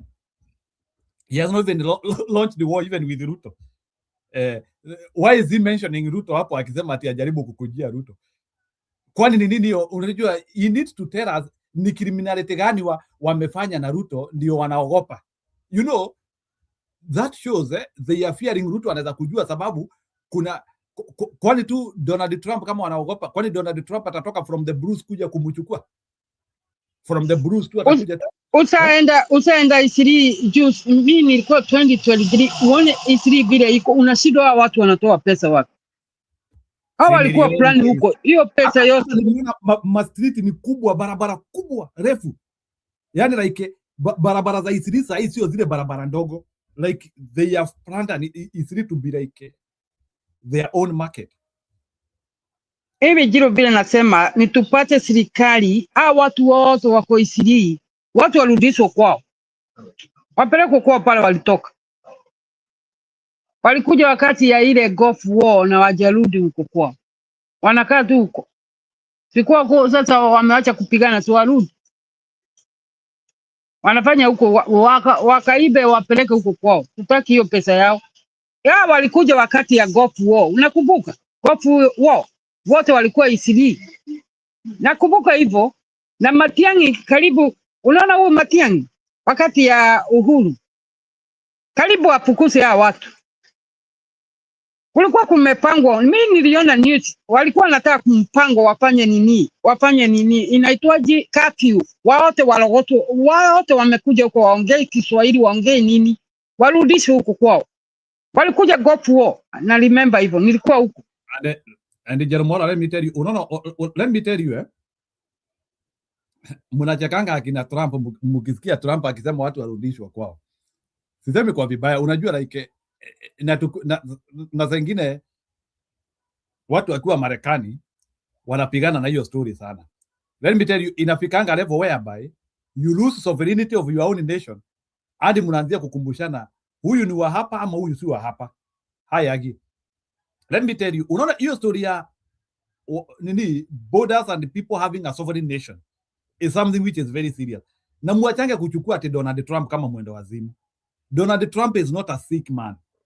Ukisikia saa zingine akisema lazima watu because unajua saa zingine tumekataa kusikiliza logic until umekaribisha watu wengi sana and they come and jeopardize.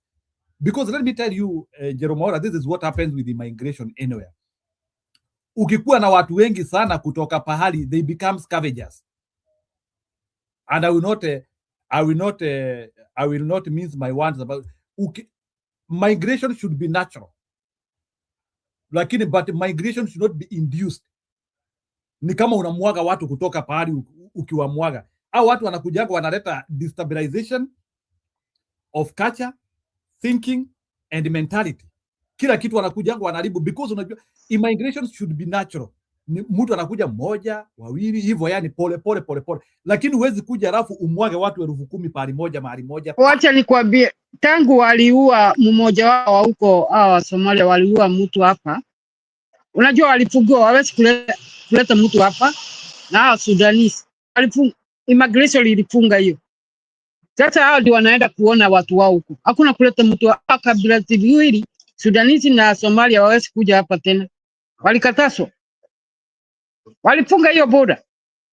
Hata ni kufukuzwa, wakienda kwa jela mara 2, na hiyo ukora yao hapa ya 3 anawekwa kwa ndege, anarudishwa huko kwao. By the way, na hiyo visa yao hata wakiwa citizen, unajua hapa wana cancellation, unajua hivyo. Hebu niambie, wameshikwa huko kwenyu, hebu niambie hiyo tabia ni mbaya. Wameshikwa. Jerome, let me tell you, the problem which we have, we have been having administrations which do not have serious people. Leo nitawaelezea the reason why regime ya Donald Trump imeweza kufanya kazi. Donald Trump ako na watu waine na nitawatajia leo, who do not joke around. Nyinyi mnafikiria ni Trump anafanya kazi, lakini Donald Trump kuna majamaa wako nyuma yake who are more mad than him. Kuna jamaa anaitwa Stephen Miller, ananyoanga kunyoa. Stephen Miller, serious guy, serious guy. Nitaonyesha wao hapa. There is Stephen Miller, there is the chief of staff, the lady. Kuna huyu msichana wa media Caroline, na kuna Kash Patel. 4 guys who are more mad than Trump himself. Let me tell you, in this world hakuna policy unaweza fanya kama una watu nyuma yako who believe in what you are doing. So hata saa zingine watu na jamaa mwingine anaitwa Homan wa boda. The guy Homan, there are 5 Homan wa boda. Huyo jamaa Homan wa boda, saa hii as we speak, America hakuna illegal crossing, ni zero. They are recording them monthly. Saa hii illegal border crossing ni zero. Kata sio Homan, huyu jamaa anaitwa Homan. Hata sio Trump. So Trump tu nile tu anasema tufunge border. Then he knows the guy to do that. The guy responsible of the border. Wacha niwaonesha what today I want to show you how regimes function. Ili kama if as a regime, if you do not have that guy is called, I want to show you sasa. Anaitwa Tom Homan. Anaitwa Bodaza. Nitaona Jeromora nipe dakika 5. It is very important to show people this when you are hearing of immigration and why things in America are working. Unajua the time mnaniambianga tu mimi ni I'm a psychopath. This is a guy. A lot of credit to that guy. That is the guy who has made sure that the American border is sealed. Anaitwa Tom Homan. Credit number 1 kwa border. So Trump yeye alisema tutafunga border. Alipea ubeshte kazi. That is guy number 1. I want us to go to guy number 2. Guy number 2 ni huyu.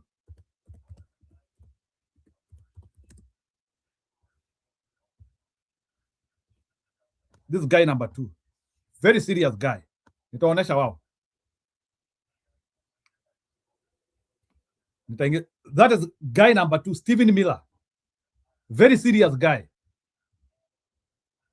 Na kuingiza keep, tulia kidogo, relax hapo, acha kwanza nimalizane na. That is guy number 2, very serious. Nataka kuwaonesha guy number 2, number 3.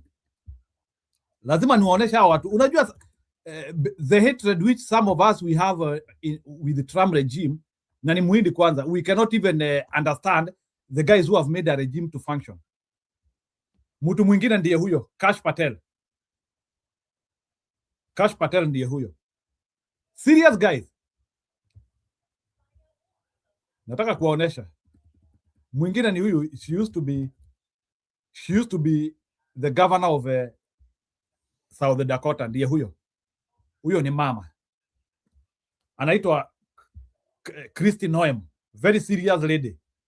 I'm showing you seriousness when wakati umetengeneza pia regime au akina Karonzo na Gachagua, if they are making their regime, they need to bring serious people who can implement things as they are. Hiyo ndio ile ujinga tunakuanga nayo kwa serikali yetu, because as we don't have people who can do anything. Sisi tunachukua tu serikali ni hivi. Kwanza mimi hiyo kazi ya Stephen Miller hiyo anaweza fanya. Hiyo kazi ya Stephen Miller hiyo anaweza fanya hiyo. That one I will do very well. I'm showing you hand huyo sasa. You have to look for people. Huyo ni Kristi Noem, Those are the people, you know, you always hear people talking of Donald Trump. Sio Donald Trump, ni hao watu, ni hao. Those are the people. Alafu na huyo mwingine hapa, chief of staff, I'm forgetting her name. Let me just get her name. She's a very serious woman. Anaitwa Susie Willis. Yeah. Susie Willis. This for the first time mumesikia hata regime ya Trump ikiwa mumesikia hata ile chaos alikuanga nayo kama first time. Watu wanabadilisha. Mwingine ndiye huyu. This one, Susie Willis. huyu sasa. Hawa. Now these are the people behind what you are seeing in America. So Trump tu ako pale tu juu sasa hawa sasa ndio vimoda sasa. Niingiza sasa Kip na nimetoka huko. I just wanted to show you. So that is how regimes work. Shut up. Keep Achana na US man. No, I'm not talking about US. I have to show that because we do not have government which fund. Hata ngoja kidogo, okay, you have to allow this statement. Umekuja hata hujasema happy new year, unakuja. It's not, I'm not talking about US. I'm trying to say what the hell? No, what I'm trying to say, and I have to say it here, we need serious government. Mtu akisema nitafanya hivi, that's what you are doing. Tukisema kama umefanya hivi utafanywa hivi, those are the things that you have to do. But this is stupidity. Hata hawa kina Kalonzo hawa, we are tired of supporting people, alafu unaingia pale unaenda unafanya U-turn. That is stupidity hatutaki, and we will make sure that they know. Jiro, hebu niambie, niweke comment kidogo, uniambie ingekuwa ni huko watu wamepewa pesa wakajenge mashule waangalie watoto, uniambie Trump akifanya nini? Wote wangekuwa wameshikwa wote parliament. That's nakwambia, because in Kenya we are not running a serious nation, and that's why I'm even saying it's even a lesson to opposition. And these are the so bwana Kipu, because what opposition? Ngoja kidogo, I know you have a proximity to the opposition. Wewe najua ni vile umekataa kuwaleta hapa na ni sawa. Hii ni mwaka mpya. You have proximity to that opposition. You have to tell that opposition, Mungu akitupea nafasi, we will even be suing them. You elect people and they cannot work. We are tired. People have to start working. There is no in which you have government and the government does not do anything. You ujinga wataacha bwana.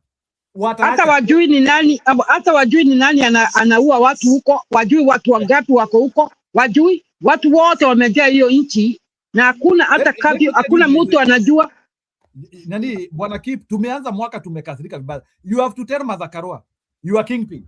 You have to tell Martha Karua, for the first time we don't want stupidity. We don't want stupidity. If they are not going to function, watuambie mapema. Tuchague wale watu tunataka. But history ya kupeanga watu viti, alafu by the way, we are going to change that nation. We are going to change that nation, and we don't want that story as sijui sasa tumechukua power ati tungojee kidogo. Ni tukisema Ruto lazima afungwe, we need somebody to implement that. Hakuna that story ya like ati people before power, what you are speaking before power, and after you get power you make a U-turn. That is the stupidity which has destroyed Kenya. So you have to tell your Martha Karua, because you have proximity to, lazima nikwambie hii, lazima Nasalamia Gladwell pale. Hi Gladwell. Yeah, musalimiane na mtuambie. Happy New Year. Nyakaira ameingia na ametoka hapo sasa. Atakuja. So keep ngojea kidogo, sababu nimeona hata mama anazunguka sana. Interview yake juzi and she was speaking very serious. But ile kitu nataka, I want you to fikishie mama. Lazima uambie mama, we need serious people now. Tumechoka na ujinga. We need serious people. We need people who will implement everything to the dot. Na kama anataka Stephen Mira, tuko na yeye hapa. Mimi nikiambua fukuza hawa, I will do it. Na watu wakuja huko wakiwa na makaratasi, sio kuja kukaa huko. Tereka nje, I will do it. I will do it. Wasomali wamekuja wamachapia character development huko. No, I'm telling you, I will do it. Nipe hiyo kazi uone. Hapa nipe cash pesa. Sasa hiyo nipe kazi uniambie make sure Ruto amefungwa. That one I will do bana. That one I will do. Make sure Ruto amefungwa. Uniambie tu wewe kazi yako, umesema make sure Ruto amefungwa. Bwana, I will do it bwana. That will be pride bwana. That will be patriotism.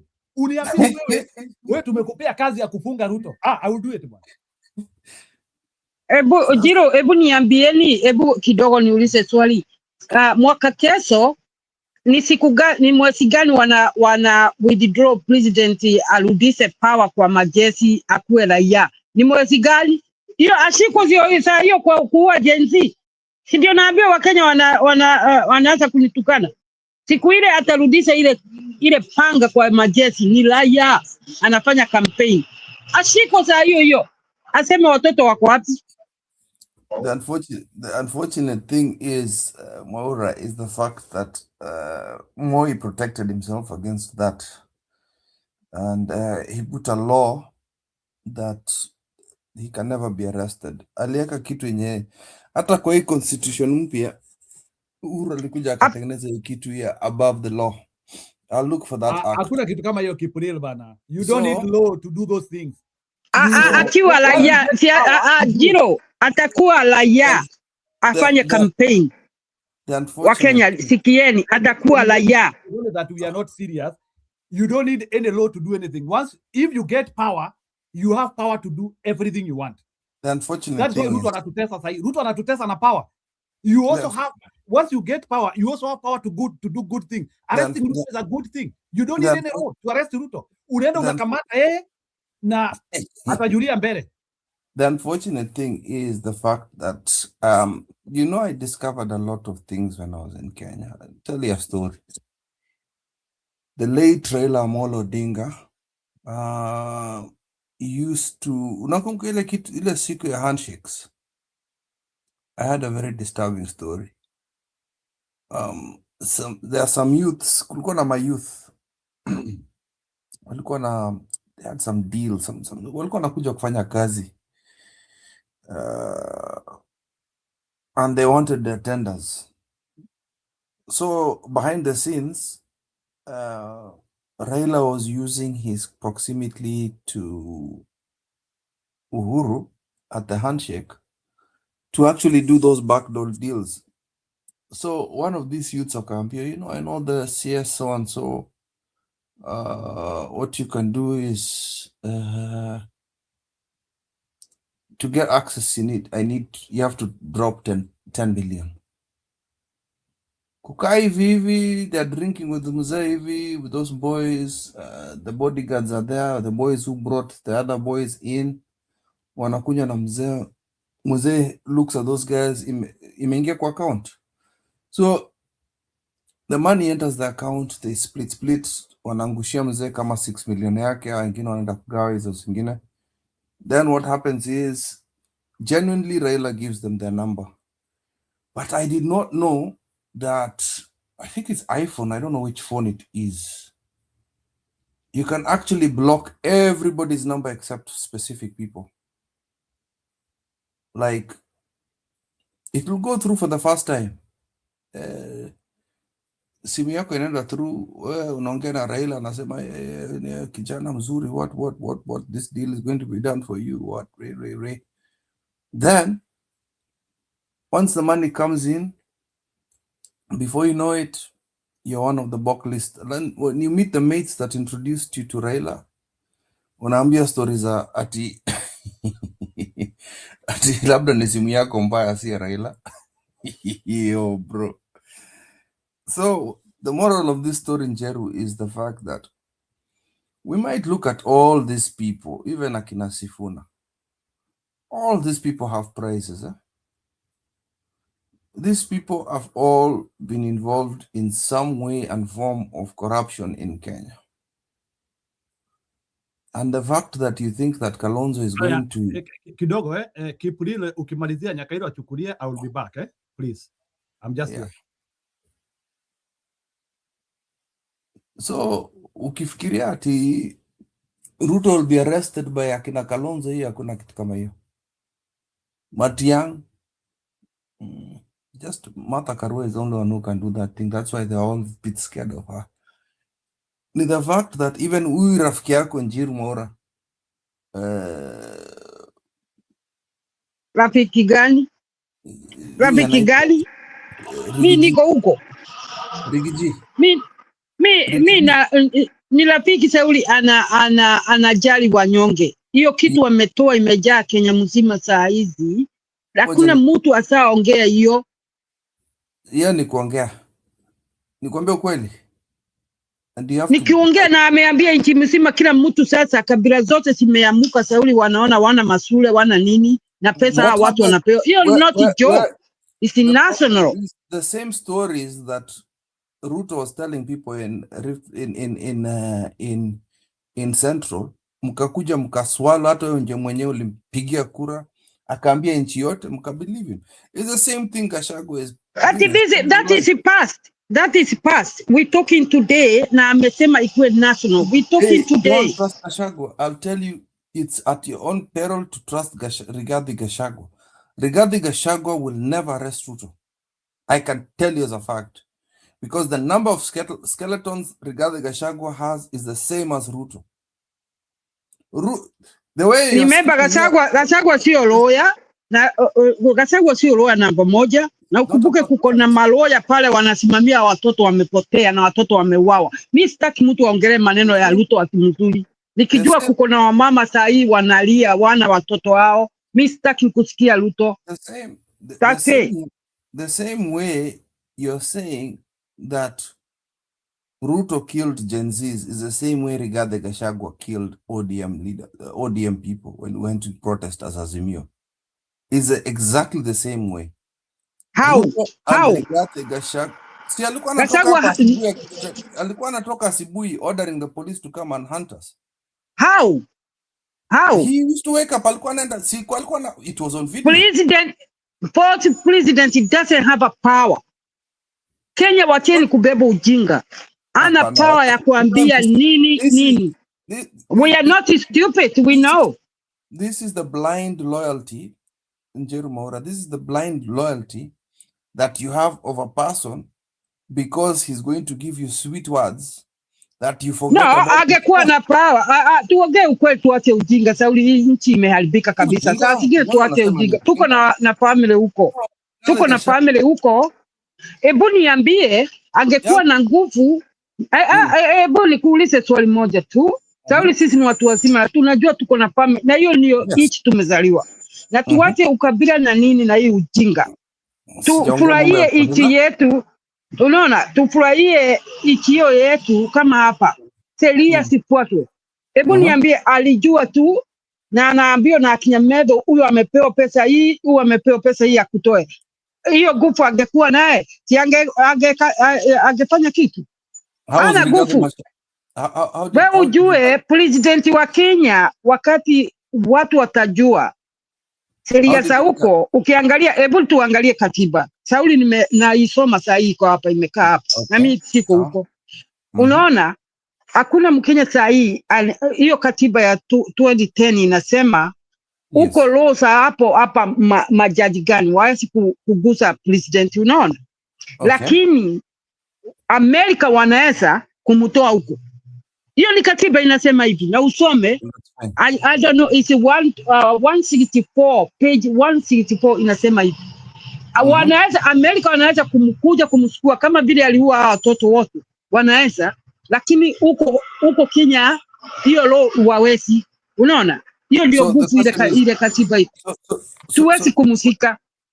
The question is, bado hujaanza my question. The question is, when Rigathi Gachagua was chest thumping during the protest of Azimio and also ordering police to go and tear gas and ordering police to attack. How can deputy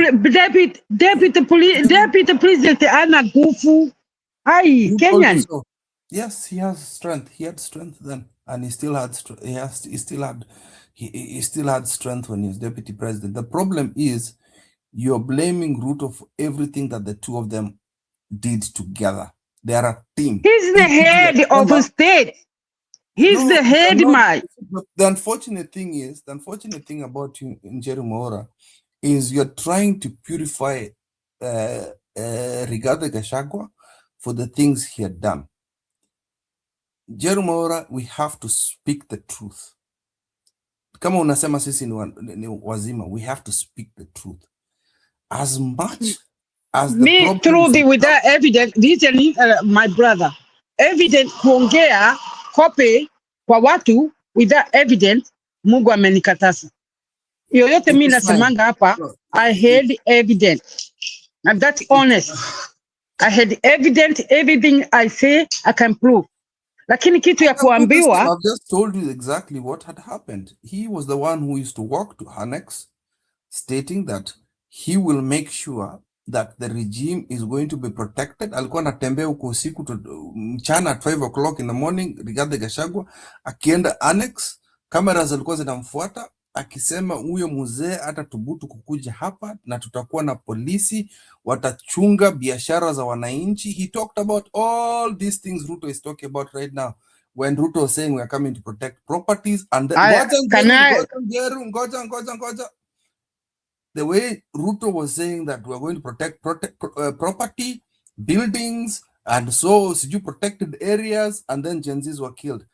The same thing that Rigathi Gachagua was saying in his speeches, saying that I'll wake up in the morning to protect property, to protect businesses, and not the people who are protesting. And this is what the moral of the story is, Njeru. Njeru, that is my evidence. The same thing is your evidence that Ruto is a bad person. Rigathi Gachagua did exactly the same thing. Rigathi Gachagua is the same. Wait. Is the same person that brought us Ruto. He's the same person that financed Ruto's campaign because Ruto had run out of money. Rigathi Gachagua came into that campaign because he had more money to spill into Ruto's campaign. Number two, how did a DO get so much money that he indeed became an MP, one-term MP, become a billionaire that owns properties all over the country? So it is time to speak the truth. It is time to say Rigathi Gachagua, even though he's reformed right now, I do not know how much of his reform is there, I still don't trust him, is to say that you should not fully trust that man. I am telling you the truth, and you cannot trust him to say that he's going to funga Ruto. And it's the same with Kalonzo Musyoka, people who've got scandals of the past. The same about Matiang'i when there were riots, again with ODM. He was the CS for security, and a lot of us got hurt.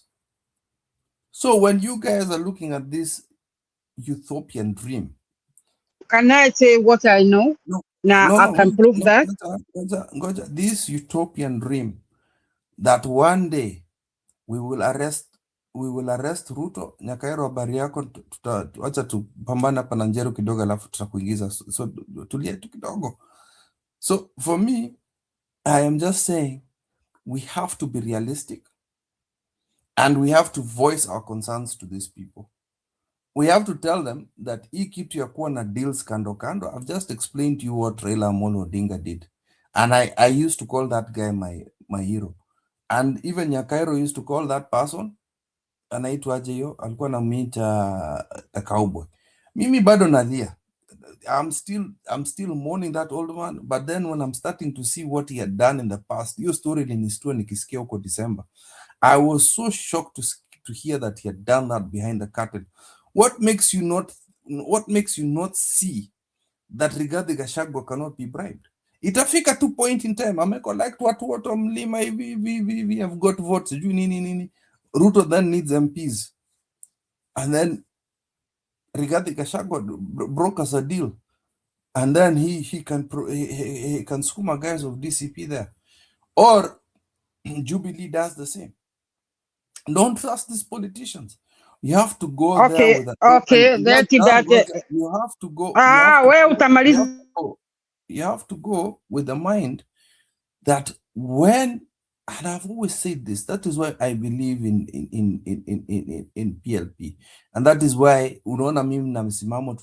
we are fighting for grassroots people. We're looking for MCAs, we're looking for MPs and all that stuff. Is the fact that even if you don't believe in PLP, I trust you, I rather you guys go for independent. Go for independent candidates. Me, I'll preach that. If you don't trust niseme kidogo, wacha niseme kidogo Nyakairo akuje. Sauli, tukienda sasa uchaguzi, utarudi tuongea. Niweke hii point ka Nyakairo akuje. Vile nasema, watu wa huko wako wanajua huo mtu. Sauli namba moja alikuwa DO kila pahali. Sauli alikuwa DO wetu. Ndio nakuambia naongea sasa. Alikuwa listen hapo. Huyu mtu ako na watoto wawili, alikuwa DO, alafu alikuwa business. na hiyo makaratasi yote ilionyeshwa kotini, mkuwa muangalie news, mnaangalia vile watu wanasema. Alafu kutoka hiyo ndio akachaguliwa MP huko, ako tu kwa business zake, anafanya tu business zake, na hiyo business zake zote alikuwa anafanya na hakuna watu wanamjua. Ndio mnamwingia Sauli, mko mnamjua, sisi alikuwa ndio wetu, si ndio? Naongea habari yake, hakuna mtu mmoja. Na unajua madio vile wanauza nini masaba ya nini ya raia huko, hakuna mtu asatoka kusema huyu alikula hii pesa, hakuna. Alikuwa ndio wetu huyu, na huyu mtu hakuna mtu alikuwa anamjua. Alikuwa anafanya business na anafanya kazi ya serikali, na hata kuwa hata serikali ya Moi. Na unajua Moi alikuwa nani? Sasa Sauli watu wako wanamjua, akatokea na pesa zake asaidie Ruto. Wakati aliwachiwa huko akakuwa MP na brother yake alikuwa governor huko Nyeri. Watu wa Nyeri wanamjua huyu. Vile amesaidia watu huko. Huko kwake hakuna shida hata barabara. Hakuna. Sasa business yake na huyu ndugu yake ikakuwa kubwa na watu wajui. Sauli mumujui, ni kuongea tu vile mnawaambia na Ruto ama mnasikia na watu. Mimi nasema Sauli alikuwa ndio wetu. Hakuna mtu atakuja aseme huyu aliiba ile saba. Hakuna. Ukienda huko Kirinyaga huko unaona anaendanga huko sijui ni Meru. Huko mama yake alikuwa na saba kubwa sana. Akawachiwa. Hiyo ni mali yake yote. Ukienda huko Nyeri akona kama milioni cows. Na saba sijui elfu ngapi. Na ni yake kununua. Hakuna mtu anaweza kuja kusema hii ni yangu. Soma hiyo Ule comment. mtu tunajua. Pure entrepreneurist. Unajua huyo mtu alikuwa anafanya nini? Then tutaweka Nyagero. That man used to talk to governors that he was close to. And what he did, he had a system that all payments for tenders went through Gachagua. And he used to take a cut. It's the same thing that we're seeing with eCitizen, where there's a company that was making 50 bob for every transaction that was happening. Gachagua did that with tenders. He did that with governors. He did that with county governors. Could you That is prove? what I'm telling you. Could you That is prove? what I'm telling you. That is what I'm telling you. Gachagua and Raila Amolo Odinga were the same. The same deals that were happening in every single ODM governorship. Another bit, hold on, I say another point nimesahau kusema, another point. Unaona kama hapa hii nini mwaka kabla ya Christmas tulikuwa na watu walikuwa wanafanya protest hapa, maandamano kila pahali. Wanaendaga hapa kwa maduka, anapitia polisi akiwa mbele na wale wengine nyuma. Ukiona maandamano ya Raila ni guns, wanaharibu biashara ya watu. Duka yako inakuja na haribiwa, inaibiwa. Unasikiaji? Utaweka biashara ujue iko What wapi. is the difference between these so-called goons of Raila Tunaona, unaona hiyo maneno ndio ilikuwa inasikia. Angekuwa anafanya maandamano mazuri, abebi hawa watoto na mawe. You're being biased now. You're being biased. Unajua ni watoto gapi wameuawa kufuata Raila? Hata watu wa ODM waliuliwa. The problem with you, Jerry, you're biased against a certain way. Hapana, mimi sina habari na sitaki kuongea mtu amekufa. Sauli, sitaki maneno. Mimi alale salama, lakini how old are you Kiptoi? How old are you? Unajua tunajua ngapi? Unajua unatuona tu tunaongea hapa, unafikiria sisi ni watoto? Sisi tunajua mengi, tunaweza kuwapea history kuanzia one by one Raila na hii. The same way ODM. Lakini kuongea hii Sauli ya opposition si tuna hiyo, tumelewa different. Mimi siwezi kusupport mtu, hata mama yangu amenifunza mtu anafanya baya na anaibia watu, me I never support. Na hivyo ndivyo niko hapa hii nchi nimeletwa sahi. Sauli clear record. Siwezi kusupport hata mtoto wangu. Mjue tukiongea hapa nasema mnaongea na mtu honest. Hata mtoto wangu akiiba pale, akiambiwa ameiba pale, mimi siwezi kusema aibangi, siko na yeye. That is me. The problem is the same way Gen Zs were killed, the same way the Gen Zs were killed. Even ODM people were killed and Azimio people were killed. That is what you don't understand. And just because somebody was going into the protest to use his people or to use his movement to gain political win. That doesn't mean that people did not believe in that. I've just told you I was a believer in that movement. I believed. Is it Then true? a lot of us But wacha niseme kitu. Okay, wanaenda huko wanazunguka na Raila huko, ile kitu inaniuma. Alafu within 1 minute hata ule Martha Karua ule na Kalonzo anawaacha tu kwa roundabout, anaingilia ile serikali. Serikali gani Raila hajaingia? Na watoto wenyewe wameuawa. That is what I'm trying to tell you. You're not understanding what I'm trying to tell you. We died for the cause. A lot of us died for the cause. Just because the leaders went to do deals behind the back door. And I'm warning you right now about those deals that are going to happen in the back door. Bado nakataa kunisikia. I don't understand why you're not listening to the warning I'm giving to you right now. I'm listening you. Now we bet. We bet here. I just want you to listen. It's nothing about betting here. We have to. These people are too seasoned to conning us.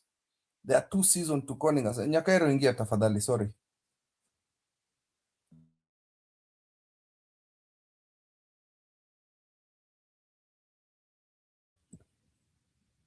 Nyakairo.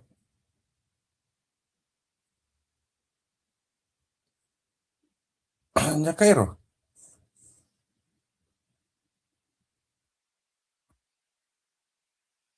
Nyakairo amepotea. I don't know what happened. So I'm just saying that for us as Kenyans, we have to be careful who we choose. And I'm seeing a comment saying here that, oh, do not trust independence. Who do we trust here?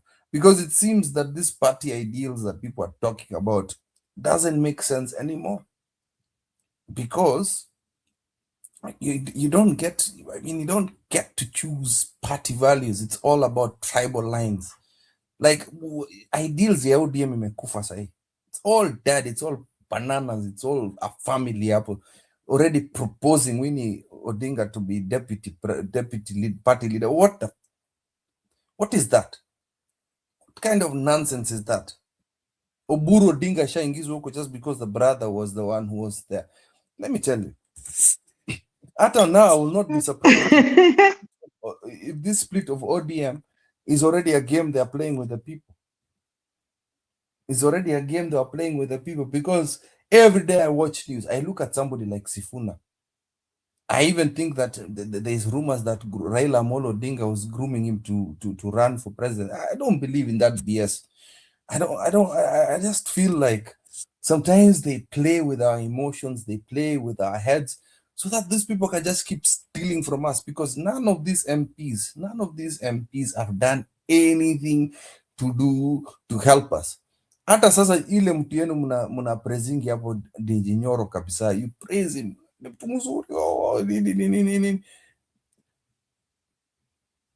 The amount of money he has stolen compared to the amount of money he's put back into his constituency, you'd be very shocked. It is just right now his fallen favor against Ruto. But this guy is one of the biggest looters we've ever had.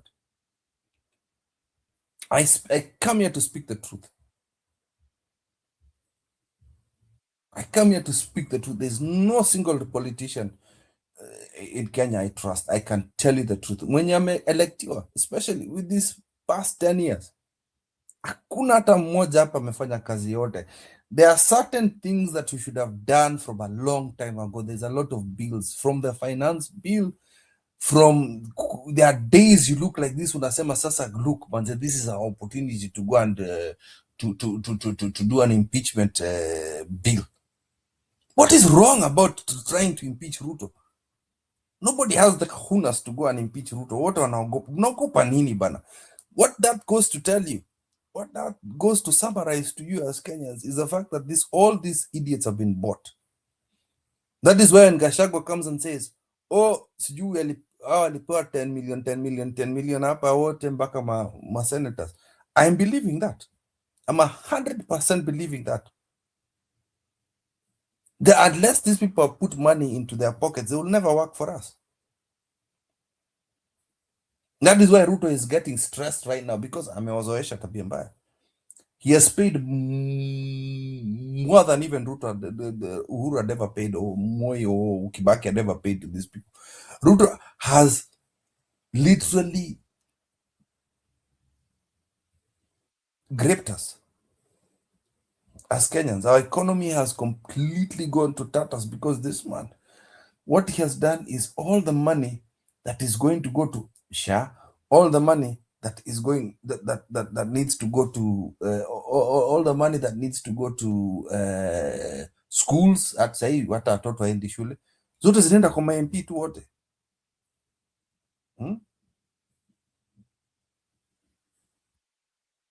Pesa yote tu goes to MPs to bribe, just bribing these people. And this is why I tell people, mimi nikipata MP kwa anywhere, in any watering hole, ama nimkuta hapo tu nje, I will not go shake anybody's hand. Hata sitaki kuonekana, I don't want even be seen.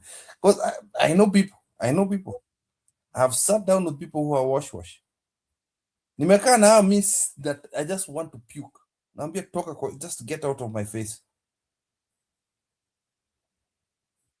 A whole professor, one of the most educated people in Kenya, one of our so-called brightest and most whatever, anakuja hapa na ushamba zake. You just look at Kindiki unashindwa bana. I thought education.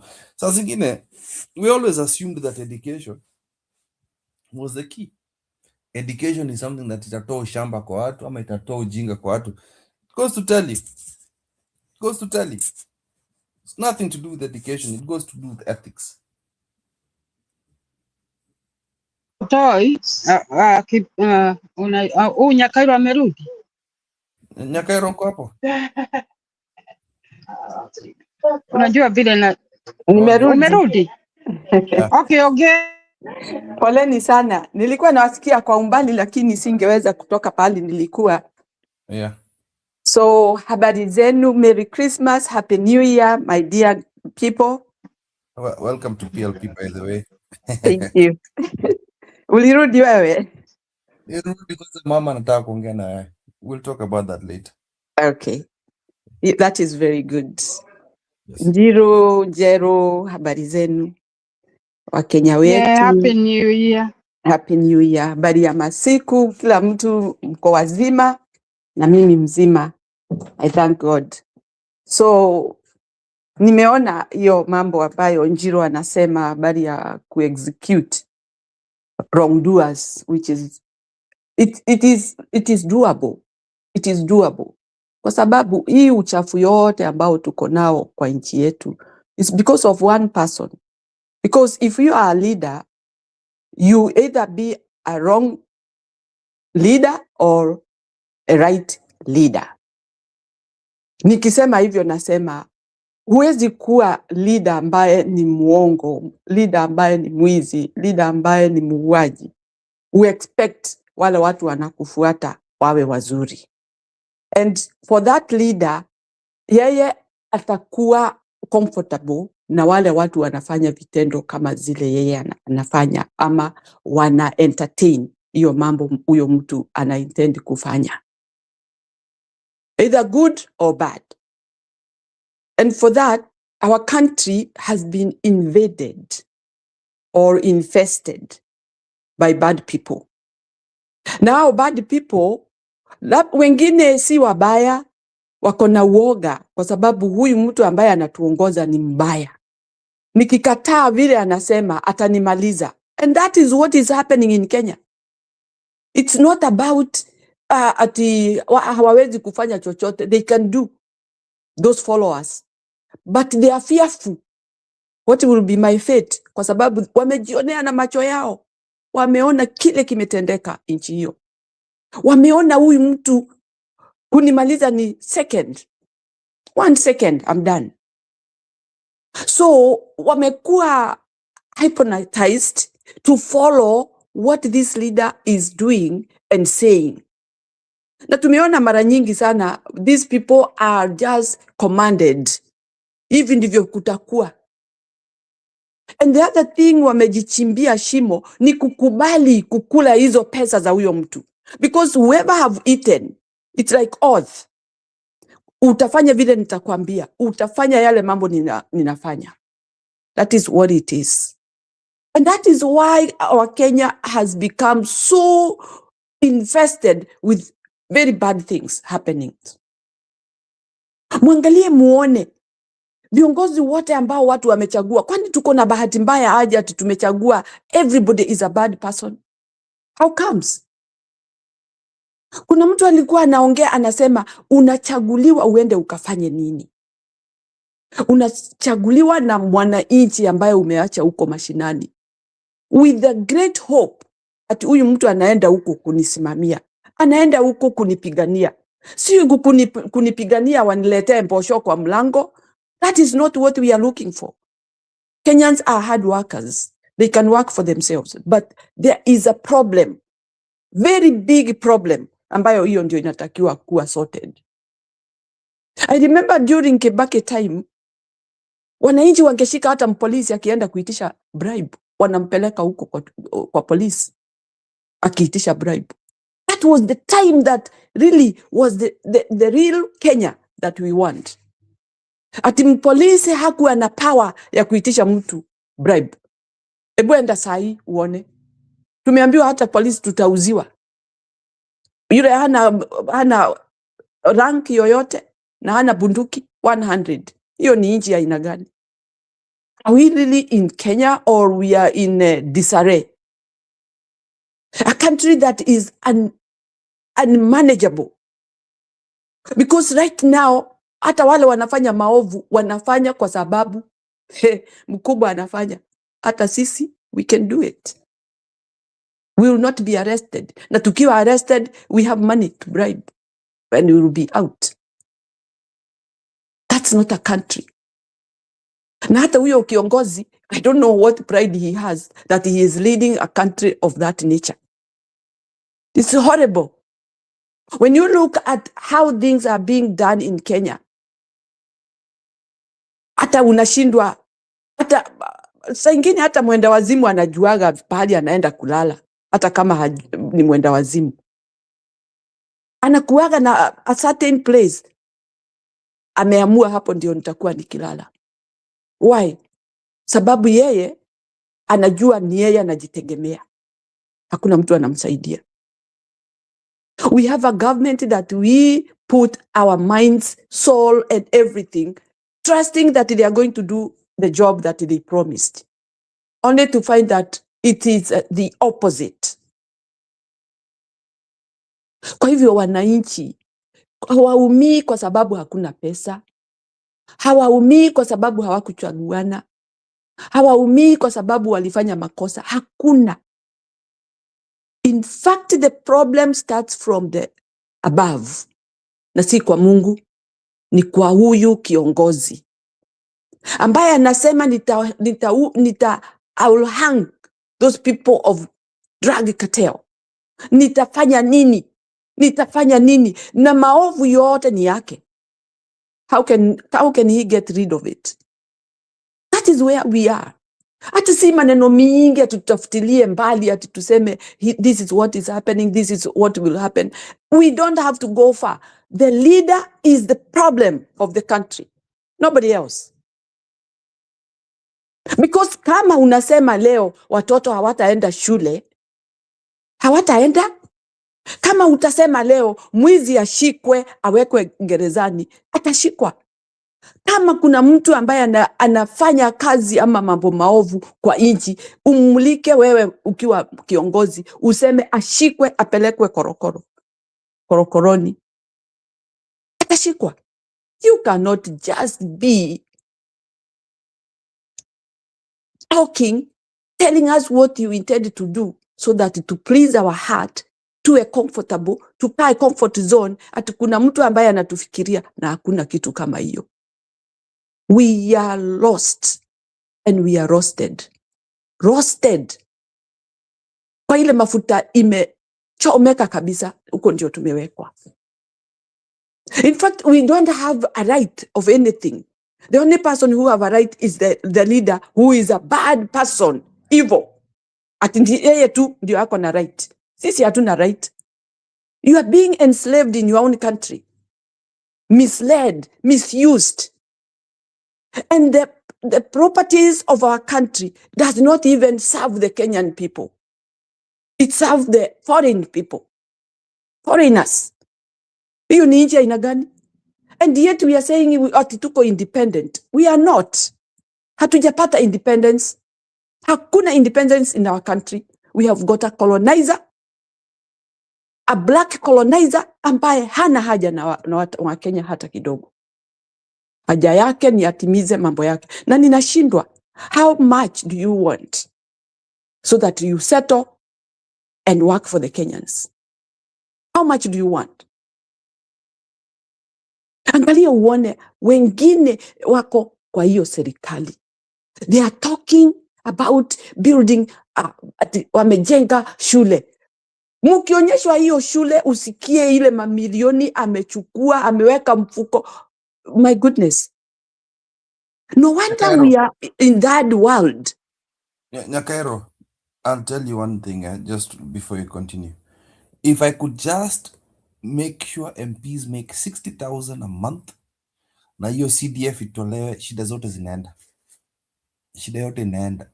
60,000 a month, hakuna mtu ataenda hiyo kiti. Because they all go there to make money. Exactly. That is the point. That is the problem. Kwa sababu wale watu wanashindana. Imagine the few people. Tuseme it is 100 people. Wao ndio wanashindana. Nani amenunua mansionette? Nani amenunua V8? Nani amenunua ndege? Nani amenunua helicopter? Those are the terms of 100 people.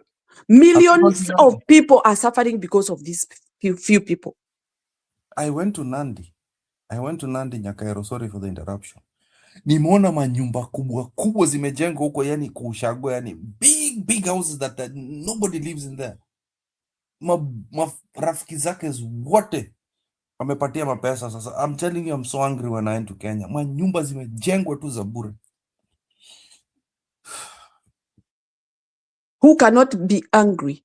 Sasa neighbors wale wako hapo wanashindwa, kwani sisi tunafanyaga kazi gani?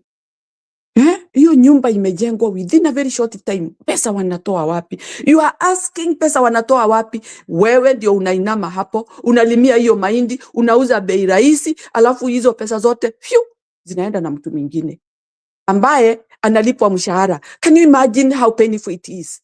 Ati wewe mwenye unalima, mwenye unavuna hiyo mambo yako yote na nguvu na kuchoka, upati chochote. Na yule mtu ambaye alienda huko ndio akutetee, anachukua zako na anachukua hizi zingine tena umepata hapa. Na can you just put that picture and see how these people are milking Kenyans. Kwanza ile kitu ingine iliniudhi ni hii mambo ya housing, affordable housing. Ati mtu anakatwa mshahara. Unakatwa mshahara. Mpaka ikafika wakati watu wakasema afadhali hizo mnakata, unipatie hizo, uchukue zile unanibakishia. How is that? Mtu unakatwa mshahara. Na nikasikia huyu leader akisema ati wewe hurumii kusaidia mwenzako ili atoke pahali yako na yeye asikie vizuri. Is that what it means? Ati mimi nifanye kazi, pesa zangu zichukuliwe, zijenge nyumba za watu wengine ambao hawafanyi kazi, hata hawajitahidi, hata hawajui. But those people, they will get a house through my sweat, through my suffering, through everything. Ati wao ndio wafaidike. Yani hii ni serikali ya aina gani? How can you come to my house and take my TV and give somebody who does not even qualify to have a TV kwa sababu hata hana stima? Unaenda unamwekea TV hapo, unamwambia hiyo ni yako. Yule ako na mambo ingine, huyo ako na fridge, acha nikupatie TV. You take my things to someone who does not even deserve, because if you don't work, you don't deserve anything. If you don't do anything, you don't deserve anything. And yet we are being preached ati ni kusaidiana, tunasaidiana. And we are helping these same people who are driving or wanapeleka helicopter. Ndio hao ndio wanafaidika. Hata si yule maskini, yule tulikuwa tunaambiwa ati yeye ndio ati tusaidiane ndio tusaidie ndugu yako yule ambaye hajiwezi. We want to help people who, mimi sikatai watu wasaidiwe, lakini wasaidiwe na pesa za serikali, lakini si zangu zile nimefanyia kazi uje ukate upelekee huyo, na kusema kweli hata hapatiwi huyo maskini, inaenda kwa watu wa V8, kwa watu wa helicopter. It does not support maskini. Sahi maskini wako wangapi Kenya? Guys, I have been watching this guy called Daniel Wema Wanyonyi. Na huyo mtu vile anatembea akikuta watoto wa mahatima hawana chakula. Hata mimi, asante sana kusema hivyo. Hawana chakula, hawana malazi, nyumba inanyesha. My goodness, and there are so many. Na bado Kasongo ndio huyo juu ya gari, affordable house ya nini? People are not going to eat those houses. And in fact, yes, we need shelter, but not of that expense ya watu. Ati watu wanaumia ati ndio wapate shelter. Wakiingia huko hakuna chakula, hakuna dawa kwa hospitali, watoto haendi shule. What are you doing? We are not interested with shelter right now. Wacha tuishi vile tulikuwa tunaishi, lakini we can afford something to eat. I don't care. Because even people raised that point saying that we have places to live. We don't want those houses.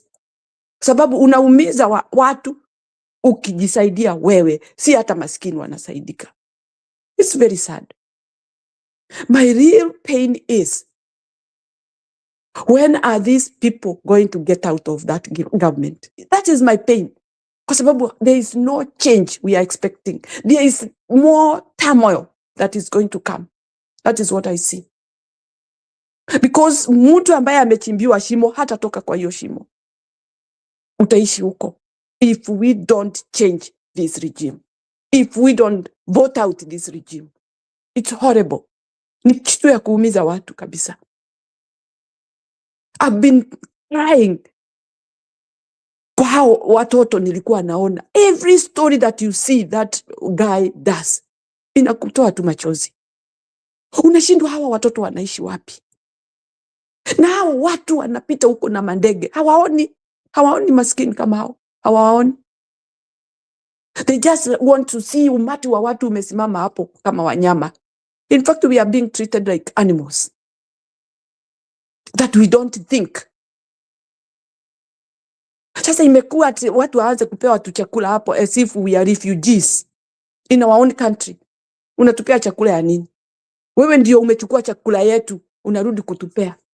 Ndio tukuone wewe ni mzuri. Unaumiza roho za watu. You don't care of the poor people. Na zile pesa ziko Kenya. In fact, they can support all these families.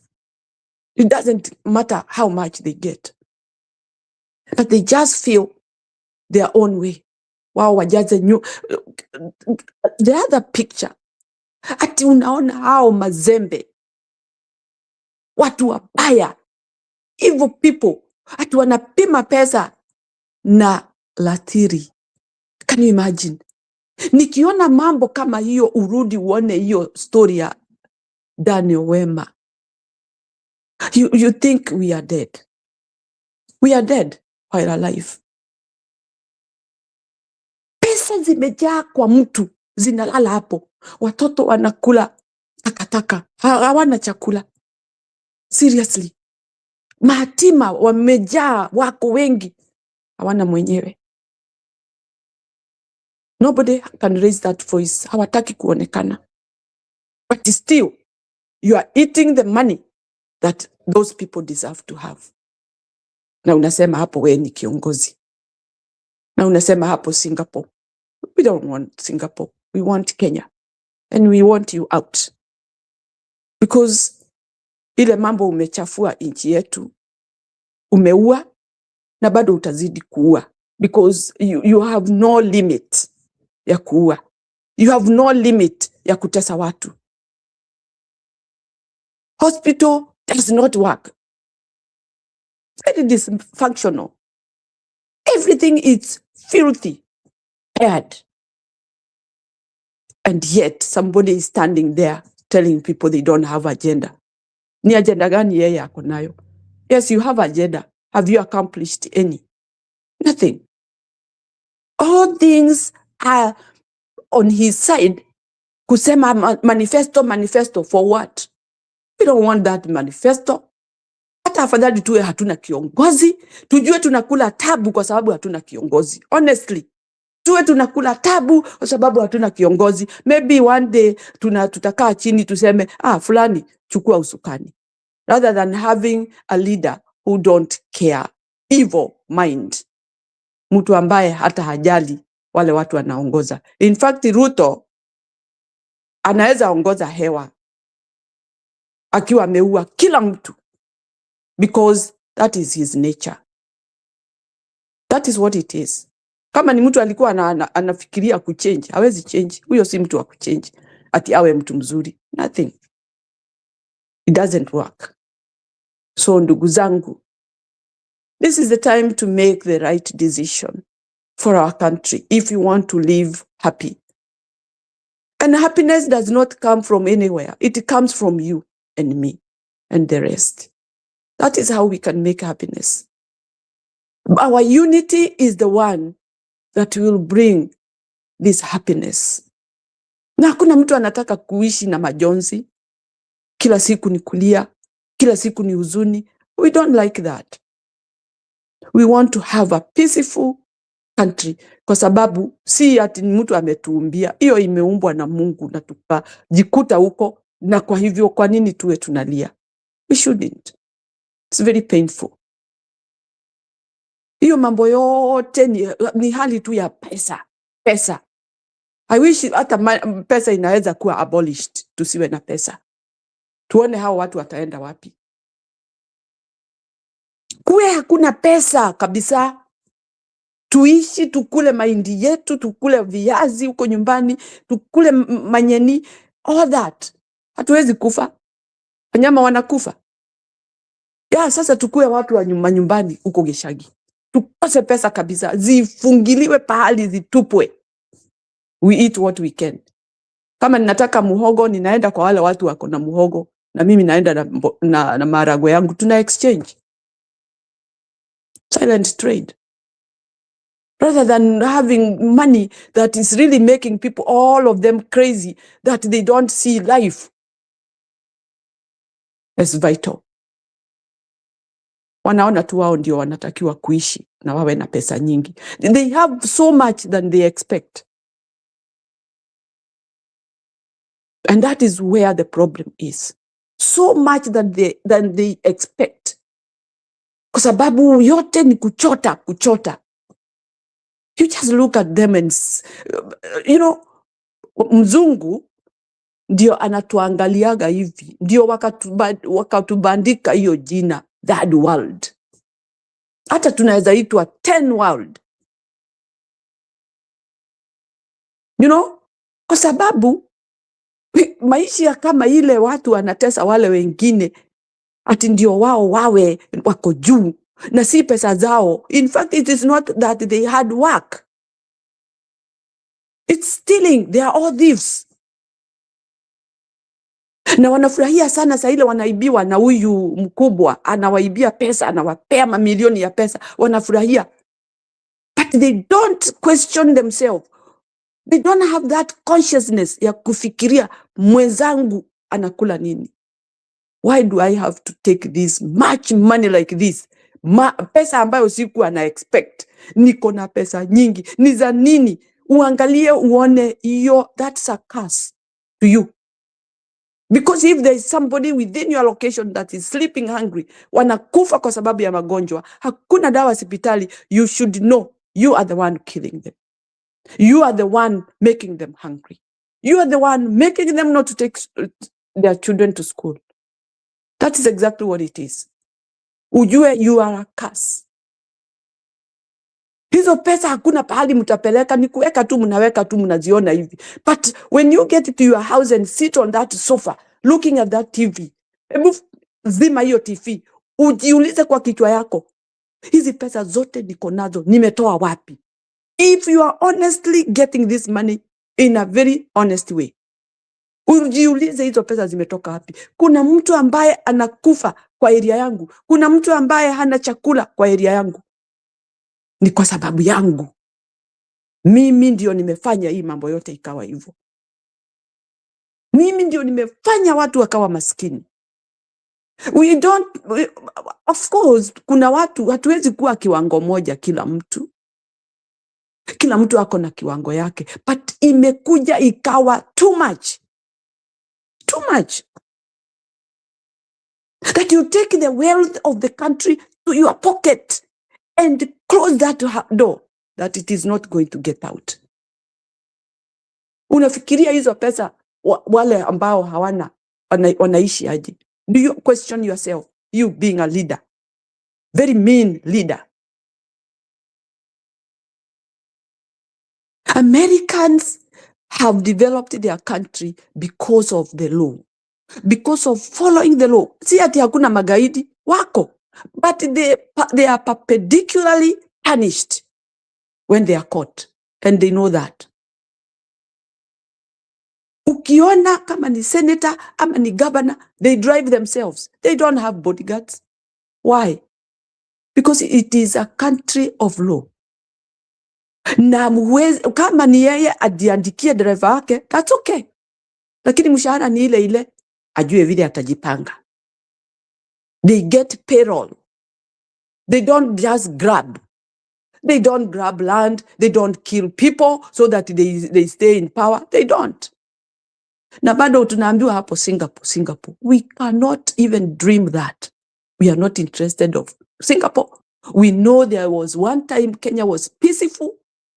Now there was one time that Kenya was beautiful. But you are not going to tell us that you are taking us to Singapore. We are not interested. We know Kenya can be peaceful. Kenya can be beautiful. Kenya can be rich without you. So Kenyans, let's get rid of these people. Don't vote for them. Politely, don't vote. Just go vote the right person. We are not fighting with them, and we are not interested with fight. And I know Kenyans have grown. Wameelewa habari ya vita si mzuri. Wanajua hivyo.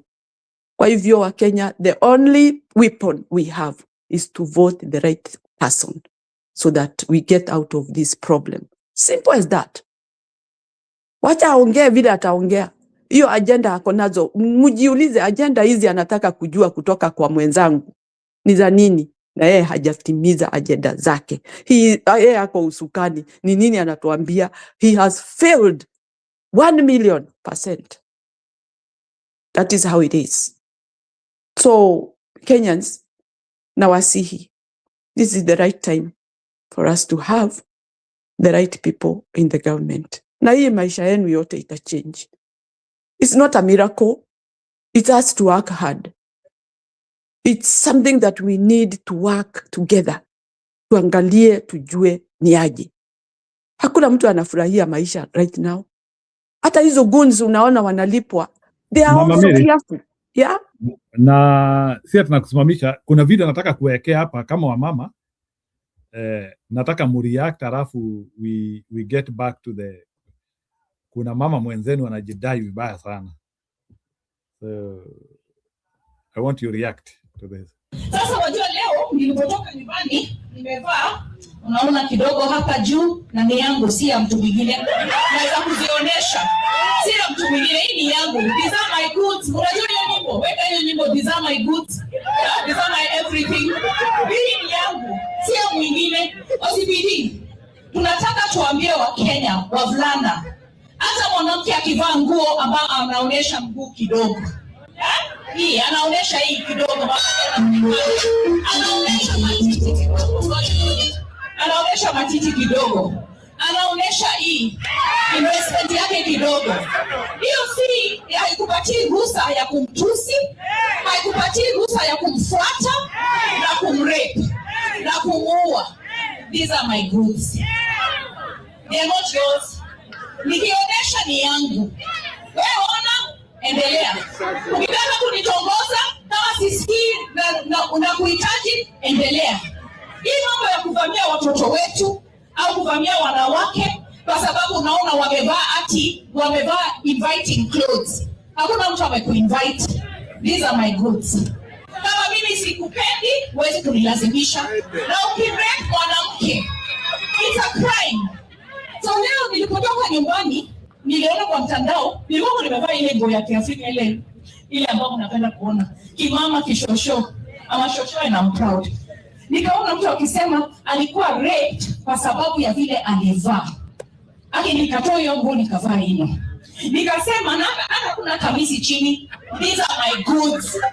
Okay?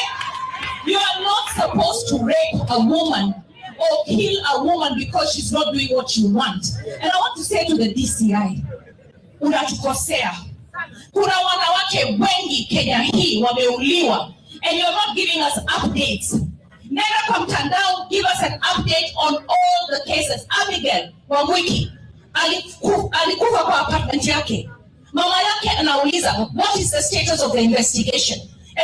Investigation officer amesema ati I'm too busy. Hiyo kesi, sina kesi hiyo peke yake. What rubbish is that? We want every case of rape, defilement, sodomy, femicide to be investigated, concluded. Vile rais alisema juzi, watu wa drugs wataingia ndani, they be hanged. Even a rapist, a defilement case, a woman who's been killed by her husband, her brother, her uncle, we want them to be locked up and the keys to be thrown away. As women, we are tired. Tuliona pia hao watu wa hiyo mtandao, hiyo opposition, wanajiita opposition, united but fragmented. Hao watu sasa walifanya Muthoni women rep Lamu afurugishwe out kwa sababu alisema two term. Wewe sema one term, mimi nasema two term, maisha endelee. OCPD, I want you to tell our Kenyans here about your position, about your OCSs, and how we can improve on the investigation, because we're having a problem. Gender desks, we're going to open some units in all the police stations, but we're having a problem. Our women are coming to the police station to report, lakini hawapati, hakuna haki, tuseme ukweli. So wapi tumekosea? Na kukaribisha, nimefurahi sana. Unajua ukiwa broad base, ukiwa tuta, unajua zamani ikiwa opposition, kama baba hajafanya handshake broad base o nusu mkate, nikita OCS na OCPD hawezi kuja function yangu. Lakini sasa tumeingia ndani ya serikali, wananichunga. Na sisi kama Wakenya tukue werevu sana. Tusikubali mtu anakuja kufanya wale watu wameishi pamoja, wakaishi na amani, Wakristo na Waislamu na Wahindu, hata Buddhist na wale wengine wote. Sisi tumeishi Kenya na amani. Kama nataka kupiga siasa yako, piga siasa yako. Ndiye ndo nena na ino ndo bishop weba. Nda kwa tania. Ona kaunti nena na. Jo mwezi ni museo. Kembe wendo, kama unataka kupiga siasa zako, za below the belt, tafadhali wacha. Kenya, I was there in 2007. 2008. Nilikuwa hapo. Mulinichagua nikiwa mbunge mdogo sana. I was one of the youngest members of parliament. Ile vita niliona Kenya, singependa tena kuona hiyo vita. Na ilianza tu hivi inaanza. Huyu hii wanaleta, huyu Muislamu, sijui Mukristo, unatuma huyu anafanya hii, unatuma hii kabila, inaanza kuenda kuchokoza ile kabila ingine. Everyone in this country should be free kuenda mahali anataka kuenda kuomba nini? Kura. Mimi nimeshangaa sana, jana nimefungua Facebook, naona Rigiji amevaa hata nilishangaa alikuwa Vietnam ama was he in a war zone. It is very wrong kwa nchi yako, yani usukumwe uanze hata kuvaa vitu kama hizo ulikuwa umevaa. Wajamani, this is our country and we love our country very much. It is a democratic country. Kila mtu awachwe atembee hii nchi, aende aombe kura mahali anataka kuomba kura. Maneno kama hayo hatutaki. Najua mumeambiwa mambo mingi. Ningependa kuambia tu story moja. Donkey Ing'oi. A donkey ilisimama na tiger. Donkey ikaambia tiger, hii nyasi ni blue. Na yeye tiger akamwambia, wewe Ng'oi, wewe donkey, hii nyasi ni nini? Ni green. Sasa hao wawili wakaanza kuargue. A tiger is a very powerful animal, si ndio? Tiger is very powerful. Ana argue na Ng'oi. Ana argue na nini? Na obo na punda. Ana argue na nini? Na punda. Punda vile anafanyaga mdomo yake hivi, anamwambia, punda anamwambia, hii nyasi wewe, hii nyasi ni nini? Ni blue. Na yeye tiger ng'ang'anita, hapana, the grass is green. Wakasema twende kwa king, na mfalme ni lion. Wakaenda punda akakimbia mbele kwa mfalme, akamwambia mfalme, unajua mimi namwambia huyu tiger hii nyasi ni blue na yeye anasema ni green. Wewe unafikiriaje? King, si nyasi ni blue? Simba akasema ndio, nyasi ni nini? Ni blue. Alafu punda akamwambia nini? Akamwambia king, you must punish. Lazima upunish nini? Tiger. Kwa sababu sasa umeamua nyasi ni ya nini? Ni ya blue, sio ya nini? Sio ya green. Sasa punda akafanya nini? Akatoka hapo kama amefurahi sana, amekimbia, ameshinda nani? Tiger. Tiger akamuuliza, Tiger akabaki hapo, akauliza king, wewe king, hebu nikuulize, unajua vizuri, hebu nikuulize king, nyasi ni rangi gani? Simba akamwambia ni green. Na sasa Tiger akamuuliza Simba, wewe mbona wanataka kunipunish? Why do you alipanishiwa kabla hajamuuliza alimpunish. Akamwambia, sasa wewe Tiger, kwa sababu punda amesema ni kupunish, I must punish you. Miaka 5 bila kufanya nini? Kuongea. Miaka 5, punishment yako ni miaka 5 bila nini? Kuongea. Tiger akaambiwa hivyo. Sasa akauliza king, why do you want... Yeah, that was a meeting in Machakos today. Yeah, I wanted to a little bit align the conversation. I know we have been having a lot of people here. Watu wamekuwa wengi kiasi, wengine wanakuja wakienda, ni kama watu wanakujaga na mashift. So keep msimamo, na Mama Nyakairu wanakuja wanafanya shift yao wanaenda. But nimetaka kwanza kuleta hawa mama wawili hapo ili tuchanganue. I want to begin with the Passaris who came into limelight through associating herself with a wealthy man. Passaris huyo wa Nairobi.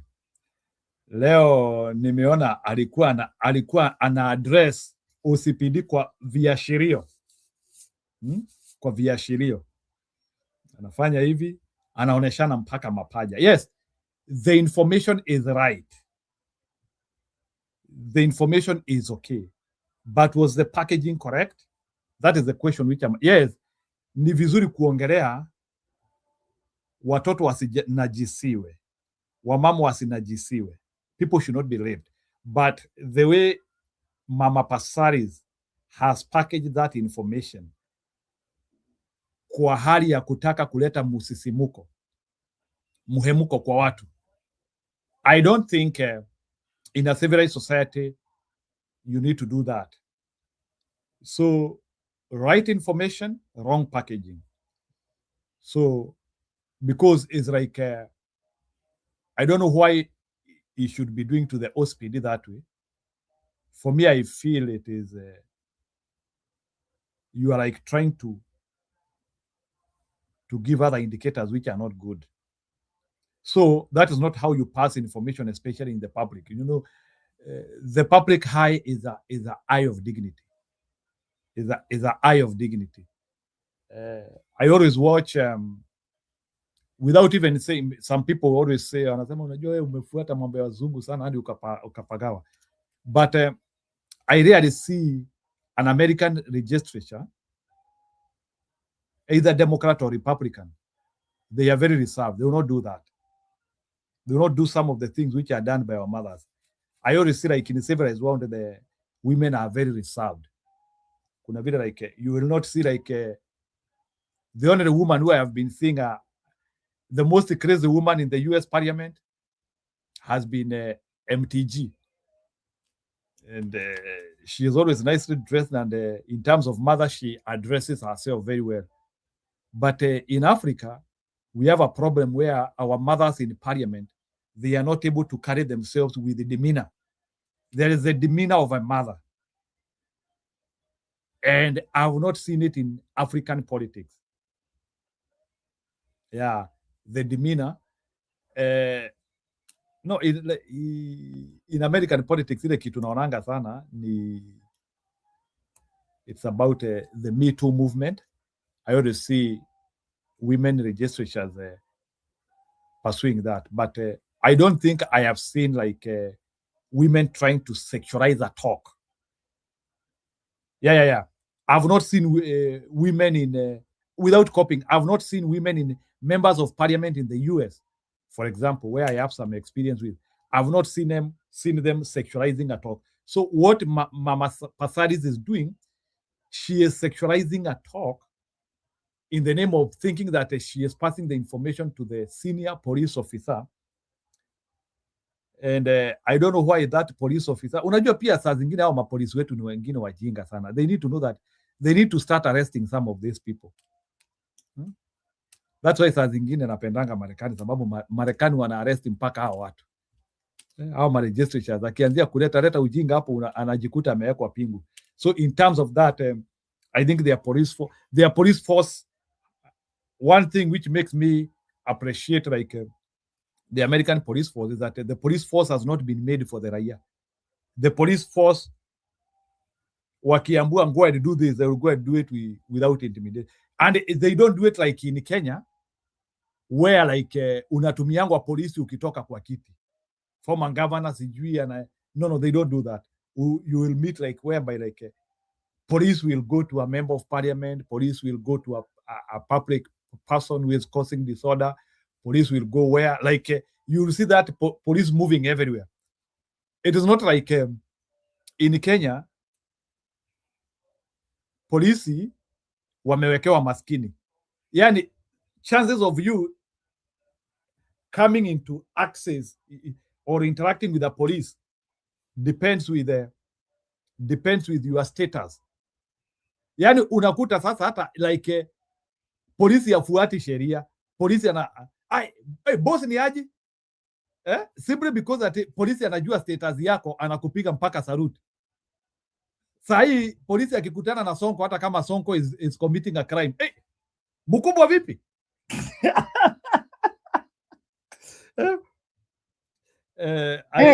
Jiro, huyo mwanamke alikuwa na nguo nyeusi ni nani huyo? Huyo ndiye a woman from Greece. Huyo ni mama wetu kutoka Greece. Na ameongea wasichana walikuwa wameuawa huko kwa Kwale pale yako. Anaongea hiyo? Anaongea ujinga tu. Nani? Wasichana walitolewa kwa Kwale wameuawa wote. Kwa nini aongee hiyo? Anaongea habari ya rape what? Mjinga huyo, hata arudi huko Nairobi. Yeah, no, of course, Esther Passaris has declared she is not seeking for a third term, and neither could she has gotten. Unajua, I think Esther Passaris ni ile ameona. I think Esther Passaris ni ile ameona like no one can follow her. I think now she is exiting power in a style. Nikiulizwa, she is just exiting power in a style. Walikuwa wanapewa Raila anawapea. Sasa wanajua raia hata sagua hawa. Hawa wanawake wameuawa huko, hawajaongea kitu, wanaongea saa hii.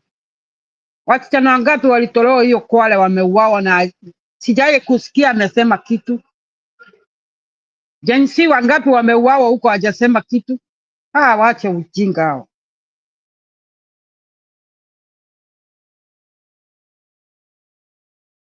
Hiyo point ya Nyakairo, Bijiro, kabla hujaongea niseme point ya Nyakairo alisema habari ya hiyo Pastor Den.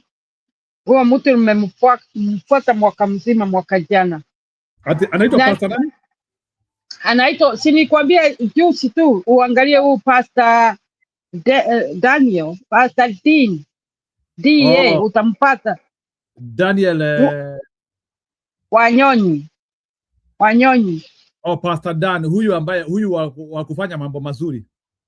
Utamuona. Utamwangalia. Yeah, I've seen it. Now, I think sasa he has now been backed. Sasa I think now people will start faking now.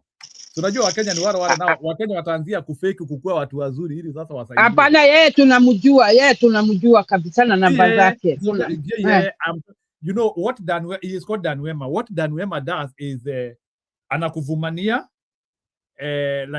she goes to those people who have like some need, anakuvumania. Karibu sana Stone PK, I will give you a chance. So Dan Wema anakuvumania, alafu sasa anapretend ako na shida. I use the word of Stone PK, pretend. Unajua Stone PK ndiye ako na hiyo authority ya kutumia the word pretend, because according to Stone PK everybody is pretending, only himself is not pretending. Sasa maswali yangu ni nini? No, utaendelea. Nilikuwa nataka kuambia so now Pastor Dan Wema risks now, if he doesn't become creative now, Wakenya watasoma vile anafanya, so hata akitokezea mtu wa roho chafu atakuwa anajifanya mzuri. Huyo akiomba huyo mtu unaonanga like he tries to borrow you like a 50 bob, anajifanya ako na shida, anasema tu nahitaji tu ka 50 nipande boda nifike pale. Alafu sasa yule mtu atamsaidia, anaacha anamuongeza pesa. Sasa ndio nasema sasa hiyo kitu itajulikana na Wakenya watamchorea. Unajua alikuwa amekuwa huko miaka mingi, sio si ameanza. Huyo nimemfuata miaka miwili.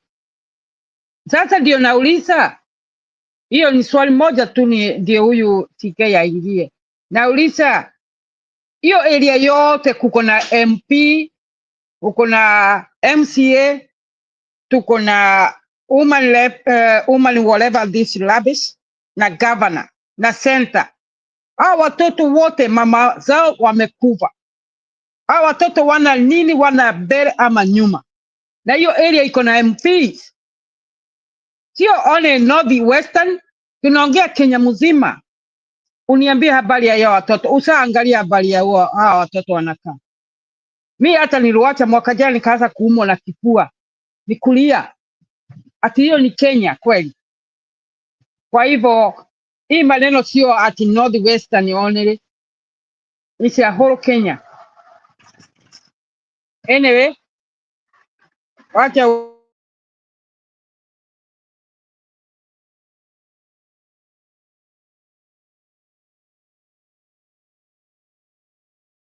sawa, wacha tukaribishe Stone PK. Stone PK, how are you? I'm good, Njiro. Njiro, what's up? And Njiro, who is Njiro? Njero, habari yenu? Yeah, you know, Njero Mwaura always tries to pretend to be Njiro Mwaura, so that's why unaonanga hapo. Hapana, mtatuambia ni nini kiliendaga hapa. Hapana, ni brother yangu anapisha, ni brother yangu. Acha niulizage. So unajua Stone PK unasemanga the only person who speaks without pretense ni wewe. Exactly. Unasema mimi si pretending, ndio ninasema acha niulize tu. So ndio nasema sasa wewe uko na moral authority ya kusema people are pretending. Now I want to take you straight to high voltage politics now that umekuja na sasa wewe ndio unakujanga kuchangamsha station yetu, na karibu sana by the way. We are slowly refusing to pretend. Akina Muringi hapa naona wanaachilia points vizuri, they are not pretending in the comment section. Ama unataka kusema pia comment section watu wana pretend huko? Hapana, kama kuna watu ambao wako poa ni comment section, na ninawaona kina Gudia, asante sana all of you, Mulinge na kina MS Mulinge, asante sana, happy new year and good to see you. Kama kuna watu ambao ukitaka kujua, mimi siwaitangi keyboard warriors, na waitanga wanaitangwaje, realists, which is the doctrine I prescribe. Oh, realist. Realist. Yeah, realist. Anakuambia hivyo, upende, ukikataa ni shauri yako, ukichukia tu, you are the one to know what to do with it. That's also my principle. Yeah. And I wish I could recruit as many as possible, and I wish we could be on the ground, because like Kinarachagu, all these guys, we need to tell them the truth, because we mean well. Mtu ule anakuambia ukweli, nitawapatia kastori kamoja baadaye. Jamaa alipewa ukweli na ukweli ndio iliokoa. Unaona? We have many traders. Unaweza kuwa unafanya business na mtu, you are partners, mnafanya kuuza gold. Kumbe ujui. Na sasa nikuulize, nikuulize sasa, nao wanafuata Ruto, utaweka classification gani? Are they realist? No, they are not. No, hao wanaitangwa short lived. Hao ni kwa sasa. Their reality is for now. Like for now. You are in 2022. You want to tell me these people are not in Kenya in 2022 to follow the same man in 2027? But you see, it's for now. Si ndio mnawabatizanga, mnawaita tumbocrats. Kulea mbele. Watho wa mbiti number 1 is kulea mbele. Anakula saa hii. Anapewa handout saa hii. Yeye ajali kesho, and you have that category of human beings everywhere on earth. You know? Ule hata afadhali ya kuuze we saa hii, yeye ashibe. Auze Njiru aende akanyongwe, lakini yeye apate kile chake. That is how ndio wako hivyo. Naruto is like that, because you see those people who gravitate around him, they must be having the same characteristics. For them, they are not talking Kenya, they are talking now. You get your money, invest in Dubai now. Kenya wacha ichomeke, I'll go to Dubai. And they are very dangerous people. Ndio unaonanga kama hao ndio wanakujanga, wanatolewa na people like Traore. That's why you have to use a very, very unorthodox method to get rid of such people. Otherwise, you tolerate them, then they wreck a country and you'll have no country. And that's why... Yes, wacha nikuwekee kidogo Stone PK as you speak. Wacha kwanza nikuwekee pretender mmoja. Yes.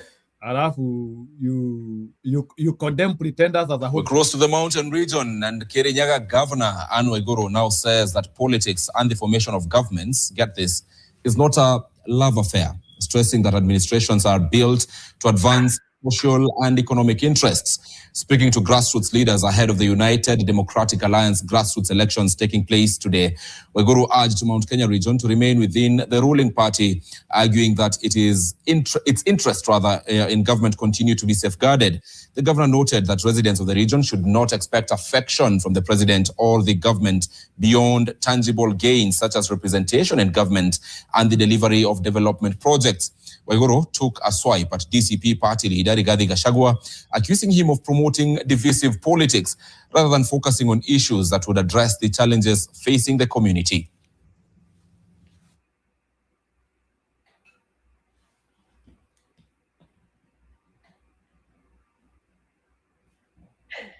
Hao wengine mnaona huyo competition, kuna huyo Kalonzo, kuna huyo Matiang'i. Hakuna mwingine tumeona anaambiwa ni presidential candidate. Nyinyi kwa ukweli, mkiangalia, kuna mtu mmoja hapo anaweza shinda Ruto? Kwa sababu kwao kura zao ni 1,000,000, ni 700. Kwa hivyo ni nyinyi mwatafutie nini? Nyinyi ndio mwatafutie. Kisha mwatafutie mipango, kwa sababu mpango yao inakuanga moja, slogan. Lakini mipango hawana. Kumweka hapo sana Stone PK. I want to begin you by asking you a question. Huyu anasema ati sisi kazi yetu sisi tutatafutia Matiang'i, Kalonzo na whoever tunawatafutia kura. Wao nini wanatafutia Ruto Mlima Kenya? It's just a simple question I'm asking. Yeah, anasema nyinyi muwatafutie kura. Kwani according to this woman is like she thinks Ruto belongs there. That is why sasa hao wengine ndio wanakuja kutafutiwa kura, Ruto yeye akuji kutafutiwa kura. Sijui kama you get that logic, Bwana Stone PK? Precisely. Leave it there. Leave it there. Usiendeleze sana, umeiweka vizuri sana. Yeye amesimama wapi? You understand? Yani wewe umesimama wapi? Wale ndio wanatafutia hapa, wanakuja hapa tuwatafutie. Je, wewe umesimama wapi? What are you doing sahi? Unaona? You know, the benefit of being a politician is that you can't be asked questions at the spur of the moment. You know? But I wish akina nani, these guys who are there can be able to pick such things. And the best is to play such clips. Let me go back quickly to your answer. She has actually made fool of herself. Okay? Number one, unajidai wewe question ya kwanza, what are you doing? You are doing exactly what you are accusing others of doing. Okay? Number two, anasema ati akina Gachagua, they should be addressing challenges of the community. Sasa challenges of the community which herself sasa asemi yeye anazisort out aje, ni challenges gani? Which are they and what is she sorting out? I mean, this woman, people are telling me she's this. Do you know, I've come to realize we have so many idiotic leaders who have posed as if they are genius and all that. Kumbe hakuna, they are empty. They are empty. And Njiru, never offer yourself to work in such a government because you'll be reduced to nothing.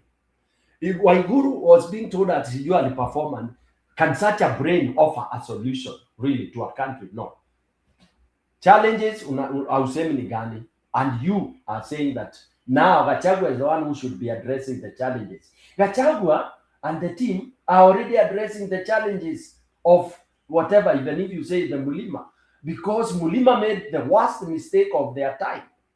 The worst mistake in terms of having very ridiculous leaders who were, you know, they are called what, flashed in by UDA through the crooked way.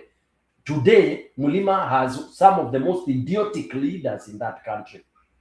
And when you take stock of 5 years of this yellow the dominance, it will be something you live forever to regret. Those are 5 solid years that have been wasted. And Mulima will not recover, just like the way the whole country, Kenya, has never recovered from the 24 years meddling of Kenya by Moi. Okay? So basically, what am I saying? That when you listen to her, you can't pick a solution she's offering. When she is rhetoricing and saying that these are the people, and you know this is a script they are reading from Juana Imbanga, wimbo ile wanafundishwa huko room 350 Naruto. I think that's how he does his magic. So at the other team has only one slogan called one term. One term is not a slogan, Njiru. One term it's not a slogan, it's a movement. It's a movement. It's a community, it's a Kenyan community movement. And that's the truth. Every corner you go, they are saying one term ni kumaanisha huyu president anaishia. In simple language. You interpret it in Kisumali, in Kibukusu, in Kiembu, in Kikamba, ni kumaanisha ni kwa odhiete. Yani wewe tulimalizana na wewe kitambo. In Kiembu ise kumeria karioke dhete. Karioke dhete, ukiendanga ndoga kendari ingi. Unaona? So you know, and that is why somebody told me, and I don't want to call it spiritual. Somebody told me the year 2026 is the year of revelation. It's the year of confession. It's the year when things will just come out hata kabla hazijatajwa. Hakuna mtu ataita Njiru kuja utoboe, vitu zitajitoboa zenyewe. And all evil things will fall, will disintegrate. This is the year, by the way. Aliniambia hata watu watakufa, those who are problem to this country. Yeah. Akaniambia the bravado of the people, especially those who are fighting for this, it will be resuscitated. Akaniambia the worst that ever happened is the blood we shed on 24th. I mean on June 25, the Gen Z. That blood. Na ilikuja after even tulikuwa tumeshed ingine kule kwa church, Bahati and all that. So here Gen Z, which was in broad daylight, aliniambia 2026 it will not go unscathed. Ya mambo yatafanyika. Hao watu wataanza kuvogodha. Wakikuyu wanajua kuvogodha ni kufanya nini. The other day you had root of vogodha. Hizo ni dalili. Kuvogodha is when you become incoherent. People will start talking things they don't know. Si wamefanya nini UDA hizi elections. If you check on the ground, you'll be shocked. By the way, why I got delayed in this program, you didn't believe I was monitoring UDA elections. I know my followers will start wondering, Stone, hiyo ujinga ulikuwa unafanya nini? Why? Because there's something I wanted to get. And I've gotten so much. I've monitored UDA, the so-called elections. You'll be shocked what it was all about. It is for optic. So Waiguru hapo wakiwa wamevaa hizo vitu za yellow, it is nothing. And all those people around Waiguru, it is the money they are eating. By the way, there is a lot of money which will cause a very serious inflation in the next 3-4 years moving forward. It will be worse than what we saw during Jirongo time. This time around, they have pretended not to have printed money, but the worst has happened. The worst has happened. Because as we are talking now, those of you who have ever followed when Zimbabwe inflation went and you are only carrying money in wheelbarrows, okay? That is the path we are going. What causes that kind of a thing? I don't want to go into economics, all right? But that is where we are. Because right now, as we are speaking, you land in a place like Cairo. I'll give you an example of your ward. You land there with with 200 million. What are you doing there? You are killing that place. Whereby unaambia mtu mbache nji ya ngiri, anakwambia hata mimi niko na 3 sina change. Where you go to every kiosk, kila mtu ana 5,000. You may feel like you have money, but then those of you who know economy, you know what that means. That is what this guy has decided to do. And he has decided to mess this country in the pretext that he is uplifting it. Yeah? Yesterday kumekuwa na hiyo wanaita nyota thing. It was also, it is just again ile mnanda watu queuing and giving out this kind of money. Where do you have this kind of money? It's killing this economy. So Waiguru, Njiru, whatever she has presented is actually Kenyans should just rise. For me, I'm feeling like Wakenya tu amuke tu tena, a pricing itokeleze tena, so that we stop this. Otherwise, the more we continue having it, the destruction will just be too much. Njiru. So I know you cannot finish your discussion without using pretense. They want to pretend. So sijui kama I don't know, sijui kama studification, saa zingine unajua experiences change people. Sijui kama kwani umefanya kazi na pretenders wengi sana mpaka ikakuchosha. I need to get that one from you. Have you ama uko na experience ya pretenders ama ni vile umeona the output of pretenders is very so bad hadi what made you to hate pretenders so highly? Because hao watu unawaingililia sana. It is experience. True, you are right. Like for example, you are leading a team, Njiru. You lead a team, kwa mfano, you lead a team of 10.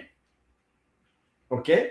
A team of 10 to deliver on a certain project or program or anything. Okay? Okay, rule number 1 is you are supposed to play the ethos of team, whereby you praise everything.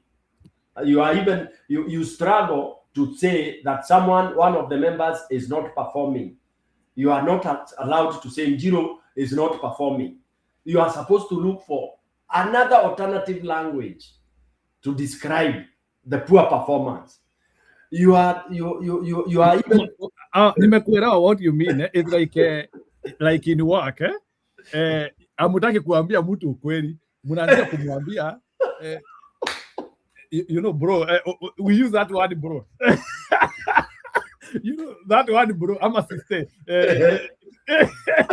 So please start there bro. Unaona hii kitu unaweza ifanya hivi. Yes. Endelea sasa. I was now bringing it to perspective. At hii kitu yani badala kumwambia bro you are out, this thing is not done that way. Now you are right. Mwana moge ndari mevere andeto. You are right. Now when you have the when you have the luxury of time to use that, it's okay. Can you imagine when somebody has messed now on a deadline? You have deadline as a team to deliver a certain thing which is critical for the entire team.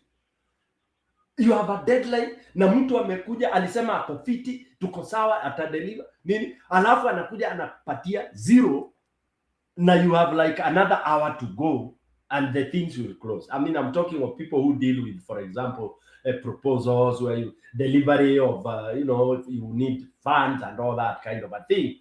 Yeah. So how would you deal with such a person? Unamuuliza tu, for the whole month that I assigned you this thing bro, ama sister, mbona huku niambia hii kitu huku shika? Mbona huku niambia huku weza? Every time I came to your office napita hivi na kupata uko busy, unaniambia unanifanyia hivi, uko kwa computer yako nini So for me, what do I call that? I came twice na kuuliza, are we okay? Are we good? Unaniambia we are good. So by the end of it una deliver kitu rubbish. What do you call that? All that time I came, you were pretending to be so busy and knowing what you are doing. Kumbe huku wanajua kitu. So with the time and in life, we come and even change some words. Now we call problems. You don't want to tell somebody, here we have a big problem. Unaambia no. Unamwambia there is some challenges. Yet it is a big problem that may make you not deliver. That is how now I came to use my real good English that I learned, where pretense is pretense. Stealing is not misappropriation. Misappropriation is if I had money to buy salt, I went and bought sugar. Okay? Then you say I misappropriated that which was supposed to go solve this problem. You can see the money. But when the money has been stolen, you can't trace it. What do you call that? It's stolen. And are we able to run the world that way? Yes, we can run the world that way. And will you be popular when you do things that way? No, you can never be popular. But you'll have a minority that will be so loyal to you that will die with you. CK na Jero. Oh, kidogo Jero Mora na waleta you know Stony PK kitambo uliniambia tukuanga tunaleta zile videos mzee for the purpose of analysis. There is a very serious video nimekutana nayo ya UDA in 2022 and what a certain professor said about UDA in 2027. So nataka muone hiyo because that video can postulate to us the progress of UDA. So Stony PK nataka musikilize UDA. This one is a pre-election 2022. This one will give us the video is you can't judge UDA from 2022 elections. Judge them by what happens in 2027. Professor Odete. Nataka musikilize hii because here. So Jerome, I want you to listen to this video keenly because hii itakuambia UDA. The major political parties. There are some who are, it is the newest of the major political parties. There are some who are calling it, saying it is where ODM were about 10, 15 years ago. Some pundits predicting fallouts, major fallouts following this very contested nomination exercise. Is that a good thing for the DP and his party necessarily? Which one, the fallout or the new party? The fallout that will be there, the competition that is being seen, and the efforts he has to put in to make sure he manages all that. I think by its very nature, politics has interests. So the competitions does not worry me. I think the fallout is inevitable in the political process. I think for me, what worries me is what I talked about at the start, that you can't judge UDA from the 2022 elections. You need to judge UDA from what happens by 2027, because we've seen too many parties that start very well and disappear after a short while. ODM, Jubilee in 2027. So that's what worries me, is the longevity of parties. I would like a situation where we have parties that are permanent, 3, 4, 5 parties. If you go to the US, you have the Republicans and the Democrats. They can build systems. They can be able to build onto their gains. But we've been so used to a situation where a party comes and they go through one hit wonder. They hit once, the next time you're rebuilding afresh. So it's UDA today, the next day you'll hear it's called a different party. So that's the thing that worries me most. The fallout, I think, is inevitable, is expected. But the DP has done an interesting thing. The interesting thing that I think you mentioned a little bit, if you realize, in his backyard, he didn't attempt consensus. Why? Because if you are a political analyst, you will know that in my stronghold, anybody who wins on that ticket will support me. So I don't need to start having a negotiation between myself and between Ben and Joy, because whoever of them wins, each of them is my supporter. Let them go and fight it out. So I think that was a very smart strategy in my view in terms of what he did in the Rift Valley. All right. But just to buttress his Prof's point, when we get to a place where Tony PK, hiyo video tutaienda polepole because it is very rich. Something which Ruto has continuously been doing. In his backyard, he does. That is from Professor Jet. The reason I made that because I need people to another. The key word is in his backyard, because I need us to learn something from there. In his backyard, he doesn't allow concession. In his backyard. So in his backyard, he allows people to battle it out, and all those people will come home.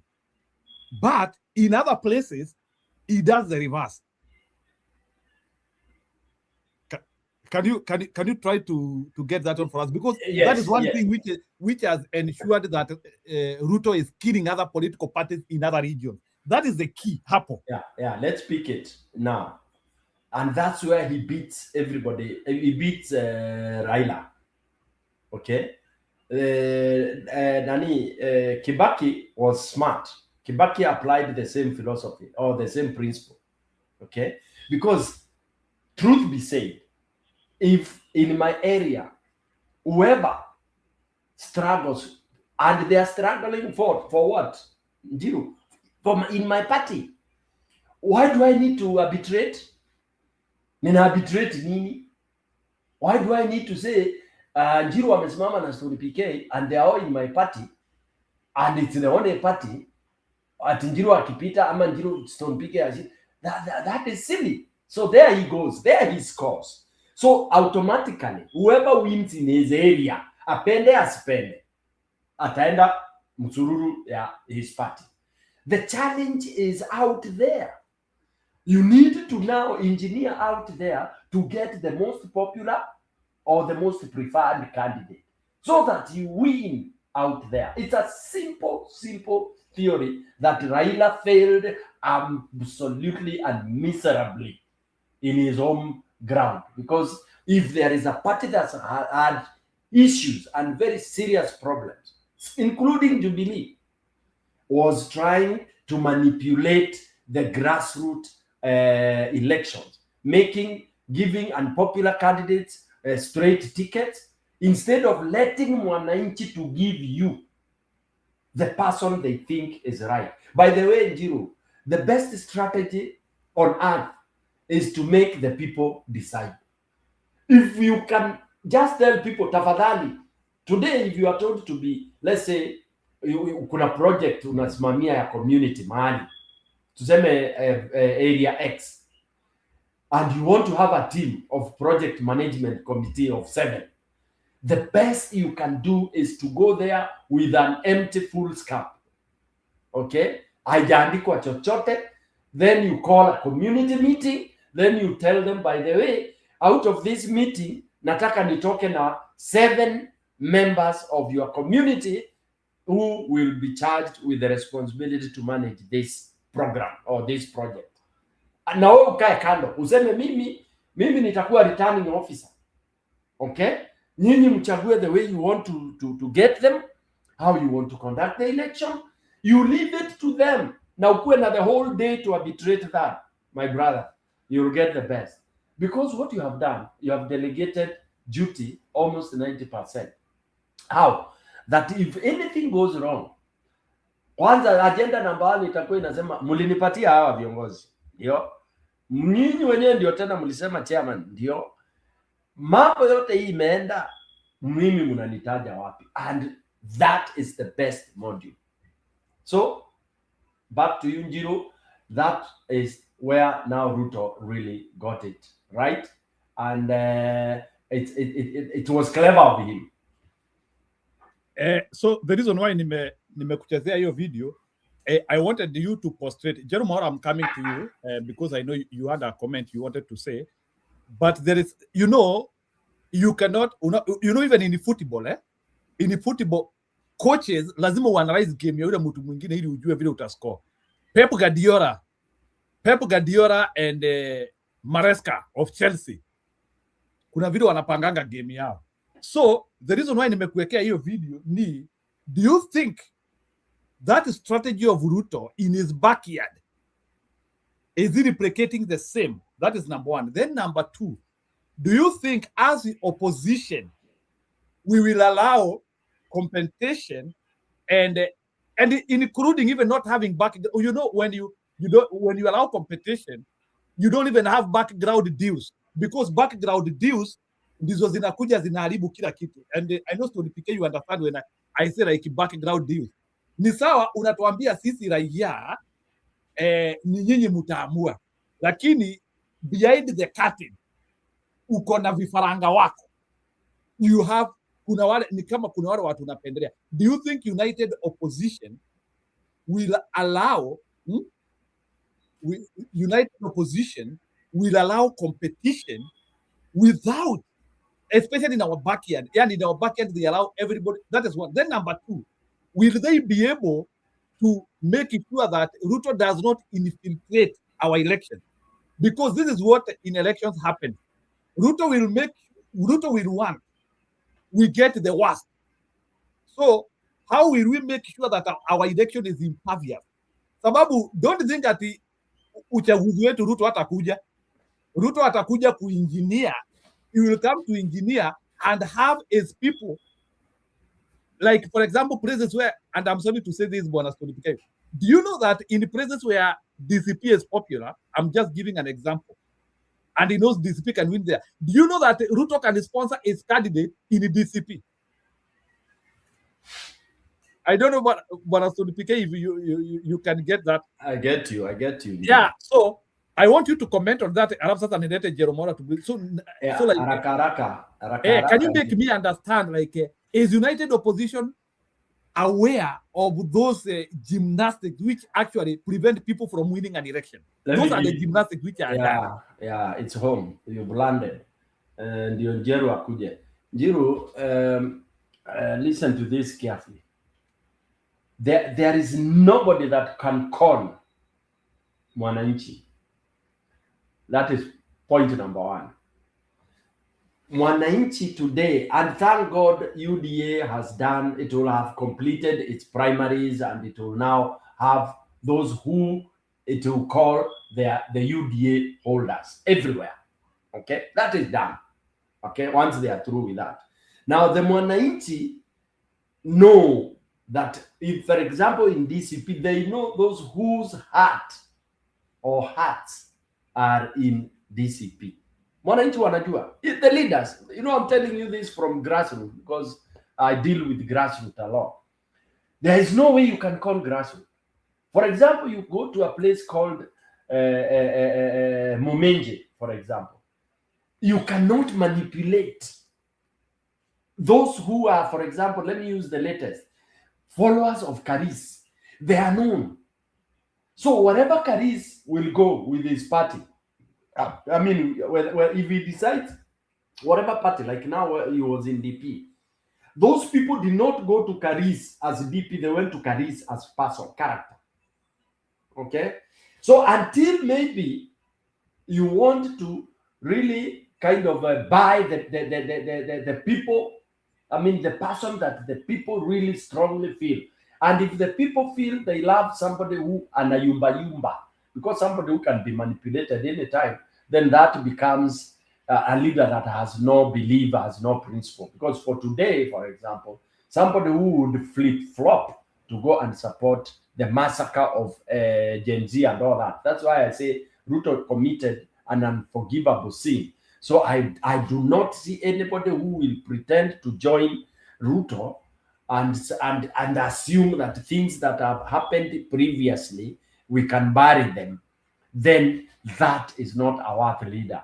If you can decide to tell me that my son or daughter that was shot and killed for just coming out to say no to this kind of a thing, na unaniambia sasa ni that's water under the bridge, tusahau yaliyopita, tufanye this, I'll throw you under the bridge yourself. So Njiru, the thing is, he will not be able to manipulate if the opposition stands with the principle of who, and I like Nani's calling, Gachagua, DCP, listening to the ground. I wish and hope that they can do exactly that. Not pretending for the sake of sloganeering, that they listen to the ground. And the ground means what?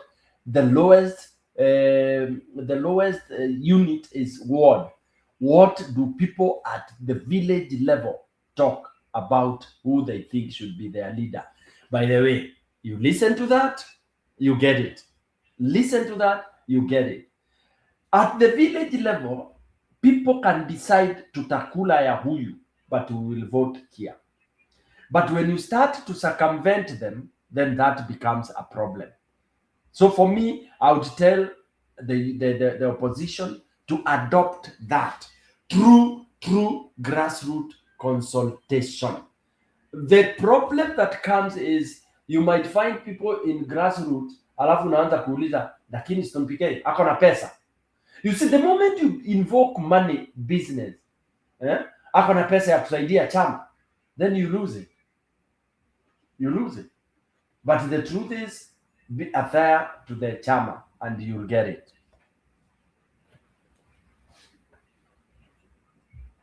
Jeromora, come in. Vile nilikuwa na nikitaka kusema Wakenya wajiku. I understand hii promise Ruto anafanya, tumetenga bilioni hii. Nataka Wakenya na ndivyo opposition wangekuwa sasa na Gen Z wanasunguka Kenya mzima. Wanaambia wajiku hakuna kitu wanaweza kutenga bila budget. Kila kitu inakuja na budget. Na ndio makosa ya Wakenya wanafanyia hapa. Wajiku ndio wako na makosa kabisa, ajue kila kitu, kama ni barabara, kama ni maji, nini dem, ni lazima ikuja kwa budget. Ruto ana na budget yake. Na wajue hiyo budget kama hii ya mwaka hii ilifanywa mwaka jana. Na ingine inakuja Julai hii. Kwa hivyo hii kitu yote anasimama kwa ngali kusema tutatenga, niko na tumetenga bilioni 2. Wametenga na nani? Hiyo number 1. Wanjiku anatakana lile indicated vijijini, kila pahali abio, kila kitu kama mabarabara inajengwa na budget. Hakuna kitu anasema na mdomo hivi ako naye. Ingekuwa iko kwa budget, si mnajua ile barabara alienda huko Masaku akadanganyana huko. Kalonzo ametuonyesha hata tena hakuna barabara imejengwa, na alienda akaweka maturaki pale. Hiyo barabara haijajengwa na mtu, ana na budget. Kila kitu kama hiyo kitu yote inakuja kwa budget. Namba 2. Namba 3, Nataka kujua kama opposition wako na right kuenda huku kwa Nandi kutafuta vote. Sauli yeye anataka kuja kwa Mount Kenya kwa Nyeri Council. Sasa ni Council wako Nyeri, na yeye kwake ameweka watu wa kupiga watu na mawe. Hiyo ndio nataka kujua, huyu mtu alipewa na Uhuru kama karibu miaka 5, akaenda Kenya mzima na hakuna mtu alimgusa. Kwa nini anakataza Gachagua hawezi atoki hata Mount Kenya? Alienda tu Mombasa, atoki Mount Kenya, na msiulize kwa nini. Na ile mpira alienda huko Nyasa ule kijana ule deputy yake ya DCP akasimamia hiyo mpira, akaenda huko. Hawezi kwenda kutafuta kula pale, atapigwa. Sasa hii ni nini? Haya, namba ya 4 Waiguru, mjue hii ni mwaka yake ya mwisho, hata saguliwa tena, ameenda miaka 3. It's 15 years. That's it.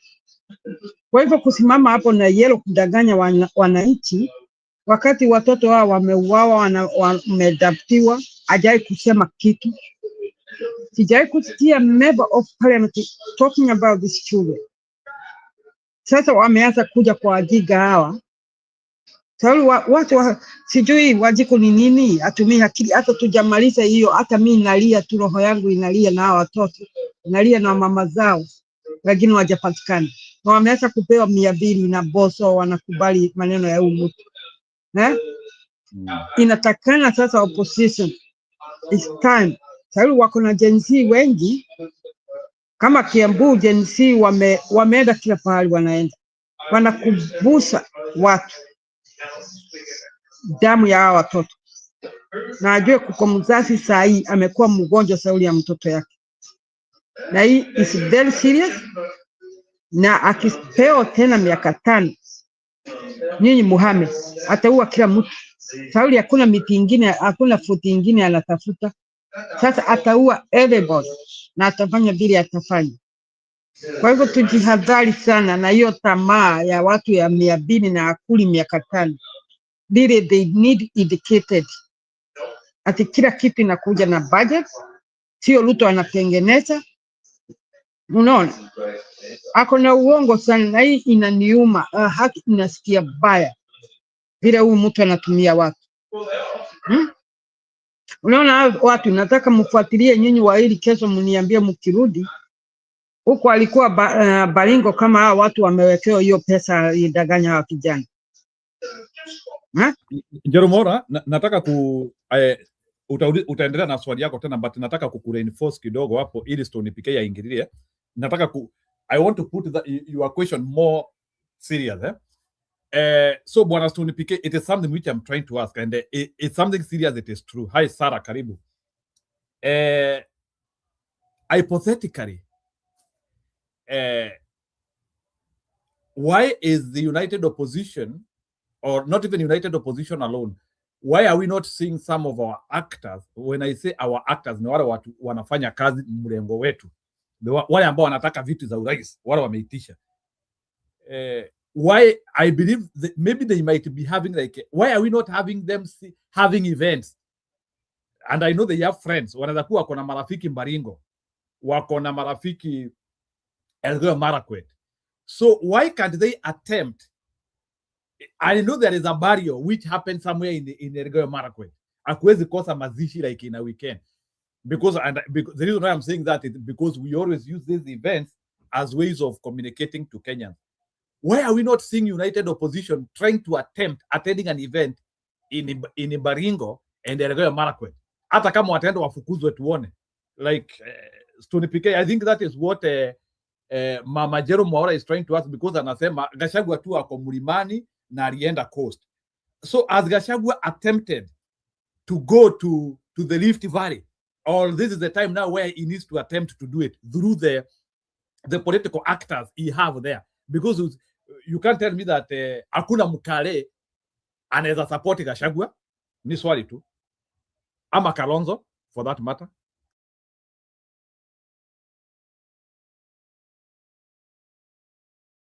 Just Tony PK, go ahead. Njiru alikuwa amemaliza. Njeru Mwaura, ulikuwa umemaliza Njeru? Hiyo nimemaliza, hiyo ndio namaliza. Nimemaliza hiyo, nataka watu wakuwe serious, ukuwe unajua mtu mkubwa huko, ama tuweke very serious. Ati hii ni opposition na they have right. Tuende pale wanataka. Huh? Okay. Let me come in. Njiru,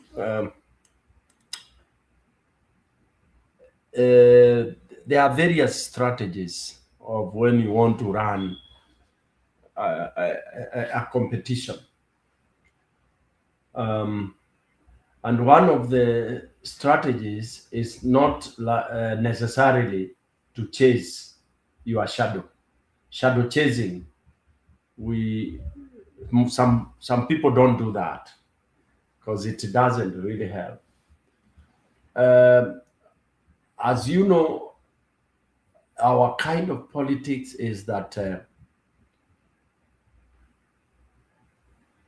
hostility is the order of the day. And if I knew, for example, when I come to Njiru's area, of course, I know I have followers there, but I know that I can meet these followers anywhere else.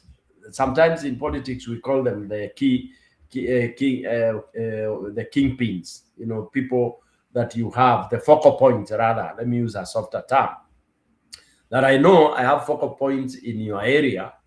There are people who talk about me, there are people who mobilize my votes there. I may not need to come and start trying to show my muscle there when it's obviously that, of course, I am yani you have the power over and I am the power under. All right. So I would that one I play by intellect. It would not be in the best interest that, for example, you decide to have a convoy of Gachagua, Kalonzo, and at this time, at you wanna drive kwenda to hold a rally somewhere in Nandi. Nandi is where this guy comes from. Of course, they are following there, but we do not want that kind of provocative engagement, because when you look at Ruto is the president of the country. So he can use any decoy. He can use any pretense. Again, the term is there.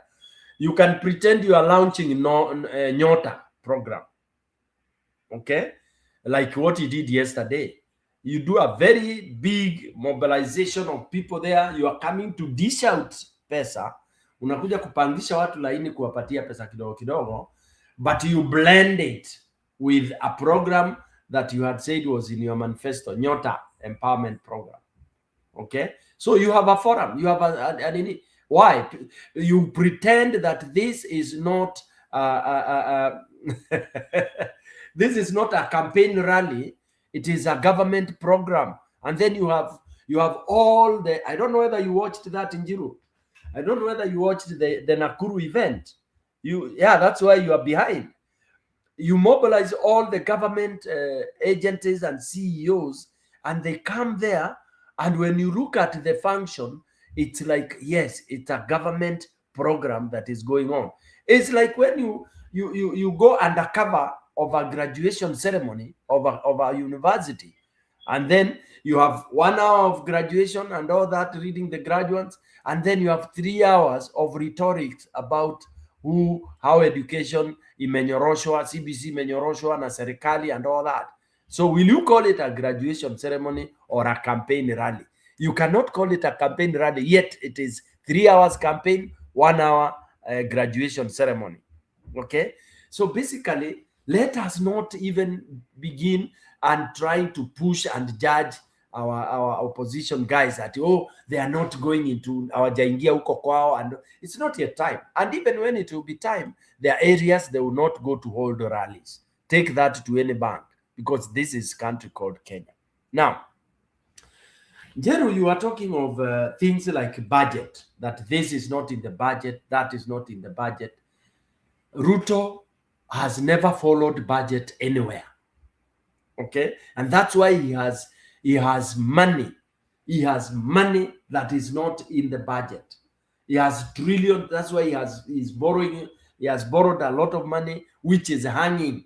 That's why the Auditor General tells you this money, 1 point something trillion, is not traceable. Oh, unaambiwa hii pesa is not traceable. Iko wapi Njeru Mwaura? Njeru Mwaura, you are talking of when a country has is following constitution. Niliwaambia hiyo msahau. Ruto is not following constitution. Msiongee hapa ati oh, you know he's promising and there is no money in the budget. Hiyo sahau, forget it. Number 2, forget about accusing Wanjiko. Hiyo ni tired. That is neither here nor there. You can't accuse mwananchi wa kawaida. Mwananchi wa kawaida akiitwa mahali kuna peanwa shilingi 200, ataenda. Hata mimi nitaenda nichukue hiyo 200 niende nifanye vile nitafanya nayo, nikijua election iko August 10, 2027. There is no one time ati Ruto ataenda meeting akose watu. Hiyo msichoke na hiyo. Please forget about that. Na sikumaanisha ati hao watu wote wako hapo they are supporting Ruto. Hiyo nayo msikuwe mna debate about it. There is no meeting, especially UDA meeting, ambayo itakosa watu in uniform. People value that t-shirt. Women value that kitambaa. Ni ya bure. Go even hata enda umebeba peremende ya bure. People will queue. Wengine hata wataumizana kuchukua lollipop ya bure. That's why for me I don't discuss about at the meetings, attendance and all that, because I know anybody will attend. Hata hao watu wa DCP wale wana support Gachagua, they are always in those UDA meetings. Let me tell you why I was monitoring even UDA meetings. Do you know those delegates, those people that were in UDA meetings, in the UDA elections? They are the same people that you will see in DCP. They are the same people that you will see in Wiper. They are the same people that you will see in whatever other chama comes. That's why one time nilisema hii mambo ya chama na vyama is rubbish. It's nonsense. It doesn't make it. It's the most stupid thing that we do as Kenyans. Okay? The delegates that you have going for these UDA elections, you will see them going for DCP again, and you'll see them for any other party that comes calling itself whatever name it is. So mwananchi, don't blame mwananchi. In fact, I've never blamed mwananchi because mwananchi has never voted wrongly in Kenya. Take that to any bank. Back to you. So one more question. One more question. Wakati hii ya kuchagua Ruto niliona kitu lifanyika Nyeri. Wakati ile Ruto aliingia 2022. Ni watu wengi sana Kanini Kega alinunua ID. Wote wakakataa kuenda kuvote. How we going to stop this? Selling ID. Hata uko mbele walifanya. Njeru, poverty Njeru. Mbele walifanya, I know it. Njeru, and I'm telling you this because I'm a ground person. If you've never known, I've been a candidate so many times. Not many times, but severally. People buy IDs. Ninaambia Njeru India atoke kwa hiyo. Unajua Njeru ameishi nje sana, ajui ukora ile inaendelea Kenya. IDs, at one time, I saw an MCA alinunua, listen Njeru, unanunua, ukishanunua in a ward, ununue ID 800, umeshinda hiyo kura. What does that mean?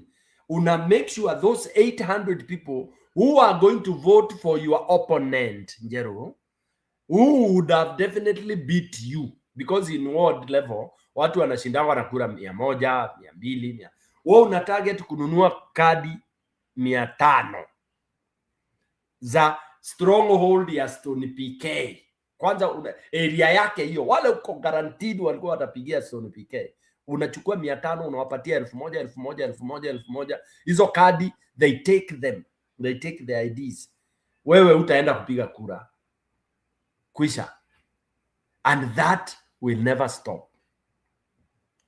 That's the reality. And hapo huo ndio ukweli wa mambo Njeru. That's the saddest thing about our country And the way is things it preventable? Am I here? That is something. Is it a cancer, or that one has no cure? Now it is preventable, but you need to invest in it. You need to invest money because one, as a candidate, you need to be supported if you are in a party to have money from ward level. Because if you prevent it at ward level, every ward unachukua the stronger candidate of your party unamuempower. You will have people that will inakuanga mark time. You mark this guy. Like in my ward, we were marking the guy who was going to buy. The last 1 week, he could not even go to the toilet bila being marked. Na inakuanga baka inatokea violence. Yes, because hata akienda mahali anaenda amekutana watu wako pale wanamwangalia, what are you doing? Even bribing like this, there are people monitoring you, tailing you. The night before elections, he was under house arrest, literally. And yani unaweka jeshi yako ama whatever it is, wanafunga kama ulikuwa kwa hoteli utoki hiyo hoteli mpaka kura zipigwe ziishe. That is now what you guys have never heard about, but nimewaambia that is what happens. Unakuwa under house arrest. When we know Njiru, wewe utanunua kura, utanunua vipande. We monitor you and almost actually tunakufungia mahali huko na utatoka. So I have to have a very strong team to block you out because you have also a team. Na panapiganangwa, kanatambanga kanakuwa kengine na kananukaga. Okay, CK, aya kuko mtu huyu tunataka tukua huko nje. Sisi wote Australian we watching and we want to tell you through. Huyu Dennis what? Itubi. Mnajua ile kazi anafanya? Nonsense. Ya Dennis ni rubbish. Ni vile Raila ndiye hapo anajua na kudeal na huyo tu ni IT. What you do? Wewe nataka uende usikize interview ya Kanchori nani Njeru Mwaura at your free time. Ukisikiza Kanchori, who was the chief nani wa Ruto wa Raila. If they had followed Tumbe's nini garbage, hiyo maneno ya ujinga ya Kamago, we would have killed it. We only did not want to do that. There's no magic Itumbe does. Okay. Unajua one more. Okay. Aya, kitu kingine mnajua tuko na uchaguzi yote iko hapa kwa TV yetu. Tuliona kama hiyo ya mbele alikuwa kwa hoteli anakaa. Na mkaona uchaguzi hii ya Jubilee karibu auawe. Uhuru anajua nini habari ya huyu mtu. Hiyo tu ndio nataka munirudishie. Karibu auawe wakati ya uchaguzi ya hii Ruto 2022. Why? Question Kenya think. No, nani Itumbe is nothing Njeru. Itumbe tu ni watu wanamhurumia. Hata Njeru can do what Itumbe is doing. Njeru is an IT person. Yeah. In fact, nani Itumbi is not even doing any IT. What happens with Itumbi? Anapewa data, he is given the preempted data by IBC. Alafu a broadcast. So what Itumbi does, he is not doing any data engineering. Itumbi anaambiangwa ile data tutatoa jioni ni hii. So wewe broadcast it. Just broadcast it. Broadcast it. Na kuna mabloggers a million of them. Sasa that is he does umakanga tu. We are the ones who allowed him, by the way. He's a rubbish. One more Sauli, he is very serious Sauli. Awali Kenya. This is my country. Na wale Wajiko vile I know Wajiko suffering today. Haya. Kuko kitu inaweza kuweko kama si hiyo uchaguzi ni mwezi wa 8. Order sikuje June. Mtu wote registered vote. Kama hapa ukikosa kuenda kupiga kura unapigwa fine. Kunawezekana hizo order siweko hivi. Ndio watu waache kuuza hiyo kitambulisho. Na hiyo ilato hiyo nimekuelewa, nimeelewa swali yako. That one is in an organized state, not in a state like Kenya, to and now with Ruto, so the only thing we can do is we properly educate people. Na karibu sana Njuria, sasa wewe ni wetu. Unajua mbeleni ulikuwa unatuambia habari yenu watu wangu, uko na uko na hatujui kama sisi ni wako. Na hii mwaka yote hata utuchunguli. So see what happens is this Bwana Stone PK and Njuria now. Number one, I said it here earlier on, and I'm lucky these things are coming. Kenya is not a country. We let me use your word, Stone PK, because nafikiria your word utaipata. We pretend to be a country. Kenya is not a country because there are so many things which we are not doing in an organized version. And kama ni rais tunaambiwa tu kijumla. So amekuwa declared. Kama wewe sasa umetuambia umesema vizuri sana, and I want you to reinforce that statement because sijakuelewa. Umesema the Kenyan voter has never been wrong. You have said that. Umesema hapa the Kenyan voter has never been wrong. I've always said that. I've always said it. But this Kenyan voter has always had the wrong president. Why? Why are the two not aligning? Rigging. I've told you somebody buying. It is rigging. So, and is the Kenyan aware? Is the Kenyan voter aware? Yes, that's why they go to the street. That's why they come out in the street. Today, how they ringing? How they ringing? Could you tell us? Listen. Okay, let me tell you how they ring. I've just told you, for example, simple example of a word. Somebody buying IDs. Njeru Mwaura nisikize tafadhali. Somebody buying the voters card and even ID so that you don't vote. Then the wrong person becomes an MCA. That is one. Number two, somebody sitting somewhere looks at the constituency votes, changes the format in the form, the entries to read Stone PK when it is Njeru Mwaura, manipulating the numbers. For 1 week at Bomas, it is kucheza hiyo karata. And then now, guys, do you need to go to school for this? It is simple as that. That is why I like to hear, because we don't say who you voting. You vote your problem. You're suffering with your family in a Western country, mostly where I'm now, Australia. You vote your problem. But ujue ni party bili for 200 years ago.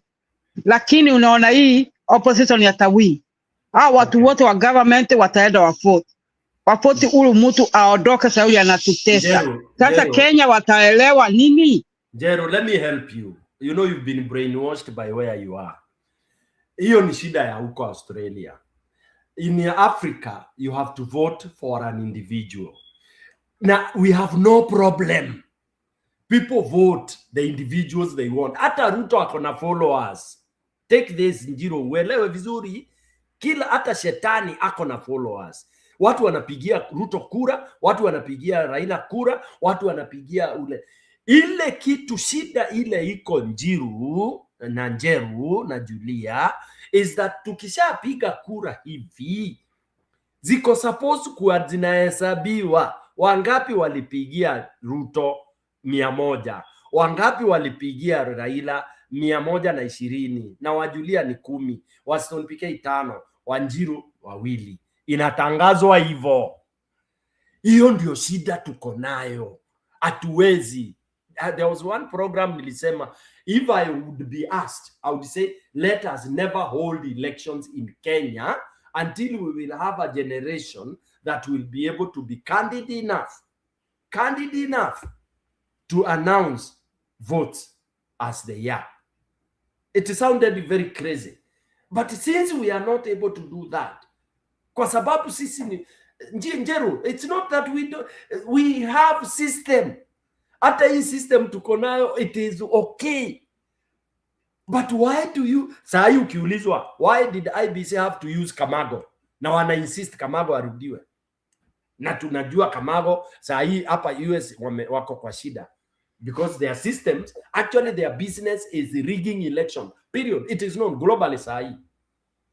Ni kama vile Njiru wewe uko IT, there are people whose business is to create zinaitwaje viruses. That is their business. na mimi nami ni create antiviruses. Unaona? So it is agreed. Kamagwa and the rest, their work is to create systems that will rig elections. Now, okay, can you ask you? Okay, kidogo. So that let me finish. Let me finish. Okay. I always give a solution to this. That today, one of the person that has amejaribu kuleta to stop that nonsense. And when people don't want to talk about it, Traore has ended that. That country, they chose that instead of holding nonsensical elections, hata kama ni mtu ami anakuja na things will run, let it run that way. You may call it whatever you want to call it. Botswana have adopted the same. That anybody to come, hata huyo jamaa wa anakuaga monitored mchana, anaambiwa wewe, things go wrong. Chairman, they don't care about the others. We will lynch you alive. Nyinyi mnasema human right. You will still die. Most confused country in Africa, Kenya. Back to you, Njiru. So that I can bring Kunipike hii wezi hapa bila kujibu hii kwanza. I need you to first of all make me understand this. You can see unaona Jeromora kuna zile vitu zinamsumbua because she is mixing between where she is and also our issues in Kenya, which is okay. But there is an issue I want you to help us here understand when it comes to election and understanding who has won the election. Noting to the fact that like in our election, hiyo wiki moja, Nani Chebukati was busy auctioning the presidency. That 1 week, by the way, between because tulika almost 7 days before we knew the president.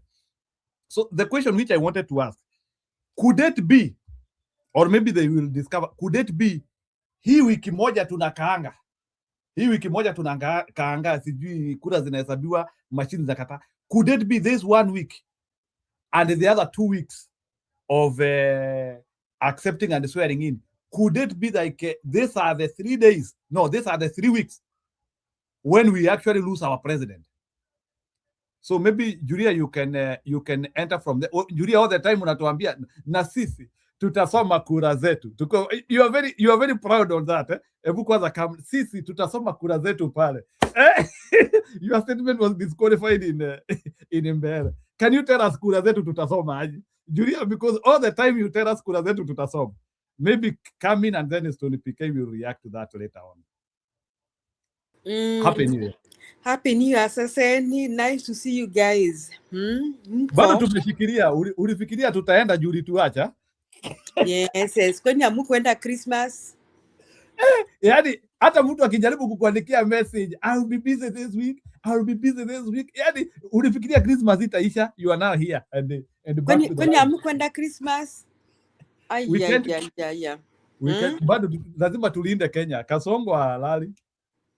Yeah, Kasongo. Na me, after our Mudende story, to tell you the truth, I don't know what else we can do, because even today, JB has never said what exactly Nikurangapi alipata. That's my challenge. No, you have to tell me by midnight tutasoma kura zetu. Yes. You have to confirm to me that. Now you see that the opposition did not buy my message. They were scared. At Mara, even Mother Karua was analyzing the other day. Mother Karua was saying that there is nowhere in the constitution that says that we cannot announce our votes. People, did you listen to Mother Karua the other day? She said that there is nowhere. At least story kwamba wezi sema your candidate has this is not in the constitution. Mother Karua said that. Did you hear her? Yeah, it's true. It's true, Julie. Well, we heard her. Yeah. So me, PK, Njiru na Njeru, I don't understand why our opposition members did not give us their numbers to contradict, to fight what Itumbi was sharing online. Itumbi, whatever Itumbi was sharing, why was Itumbi sharing his phrase? You mean the law allows Itumbi and the law does not allow the opposition? Those are questions I'm asking Njiru.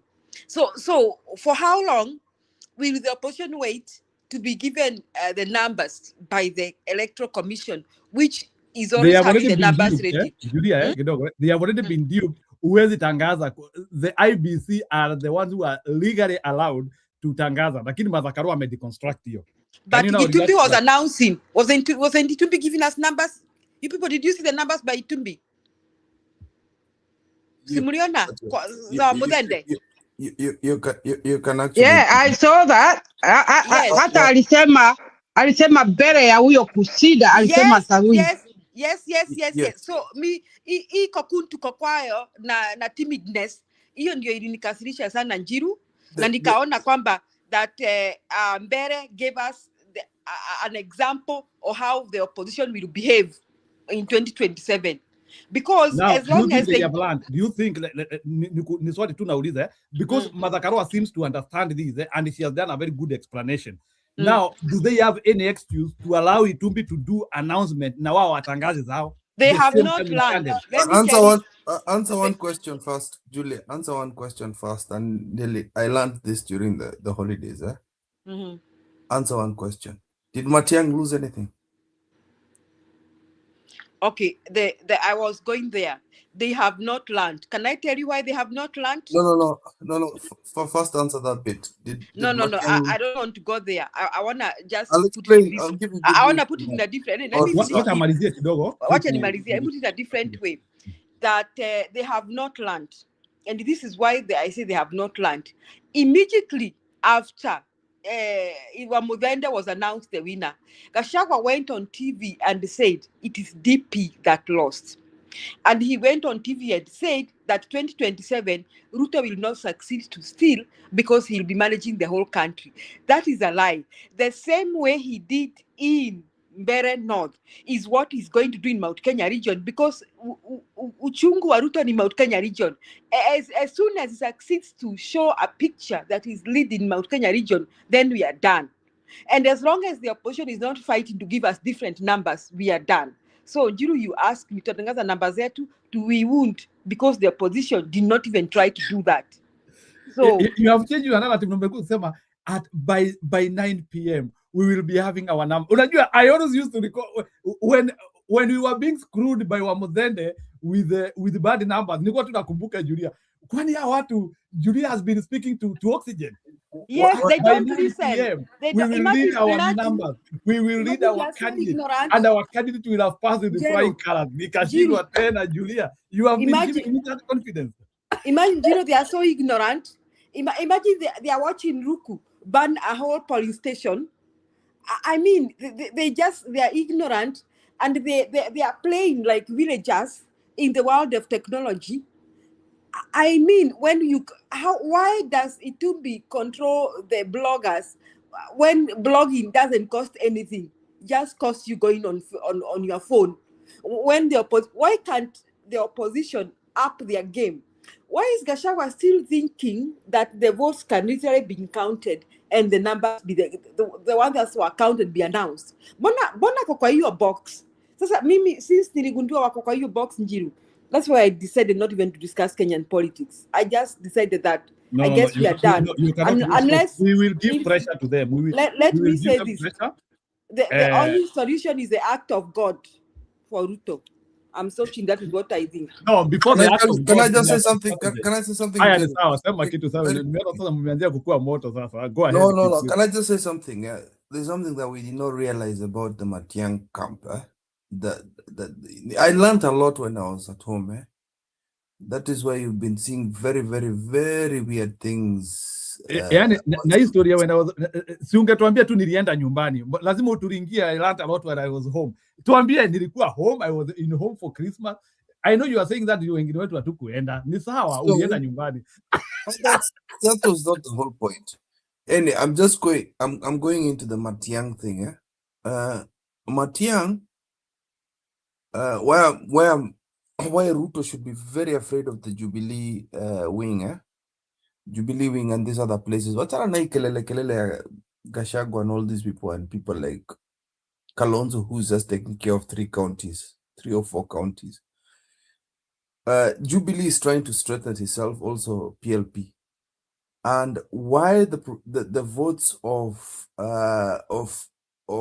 the Kisii region was protected well is because one of the people that know the electoral boundaries, hizo nyoko anafanyanga wenye alifanya hiyo kitu, were part of the Jubilee guys. And that is why you've got to watch out for what Jubilee is going to do. Jubilee, if Matiang'i is going to be in one of those seats, president or deputy, you can be assured it will be very difficult for Ruto to do that stupidity. Because we never had any complaints at Kisii. Kuna kitu walifanya. And they know how these people steal. Okay, Kipril, I want to reinforce you on that one, which is okay. I want to take you further. Nataka uongee vizuri, bado hujaongea story ya hiyo strategy. Ni sawa, Jubilee was able to, they were able to do their thing. Yes. Is that formula which they used if we are in the united opposition? Because, you know, we have to agree, like in Central, from my look, I still see like DCP will overshadow Jubilee at the moment.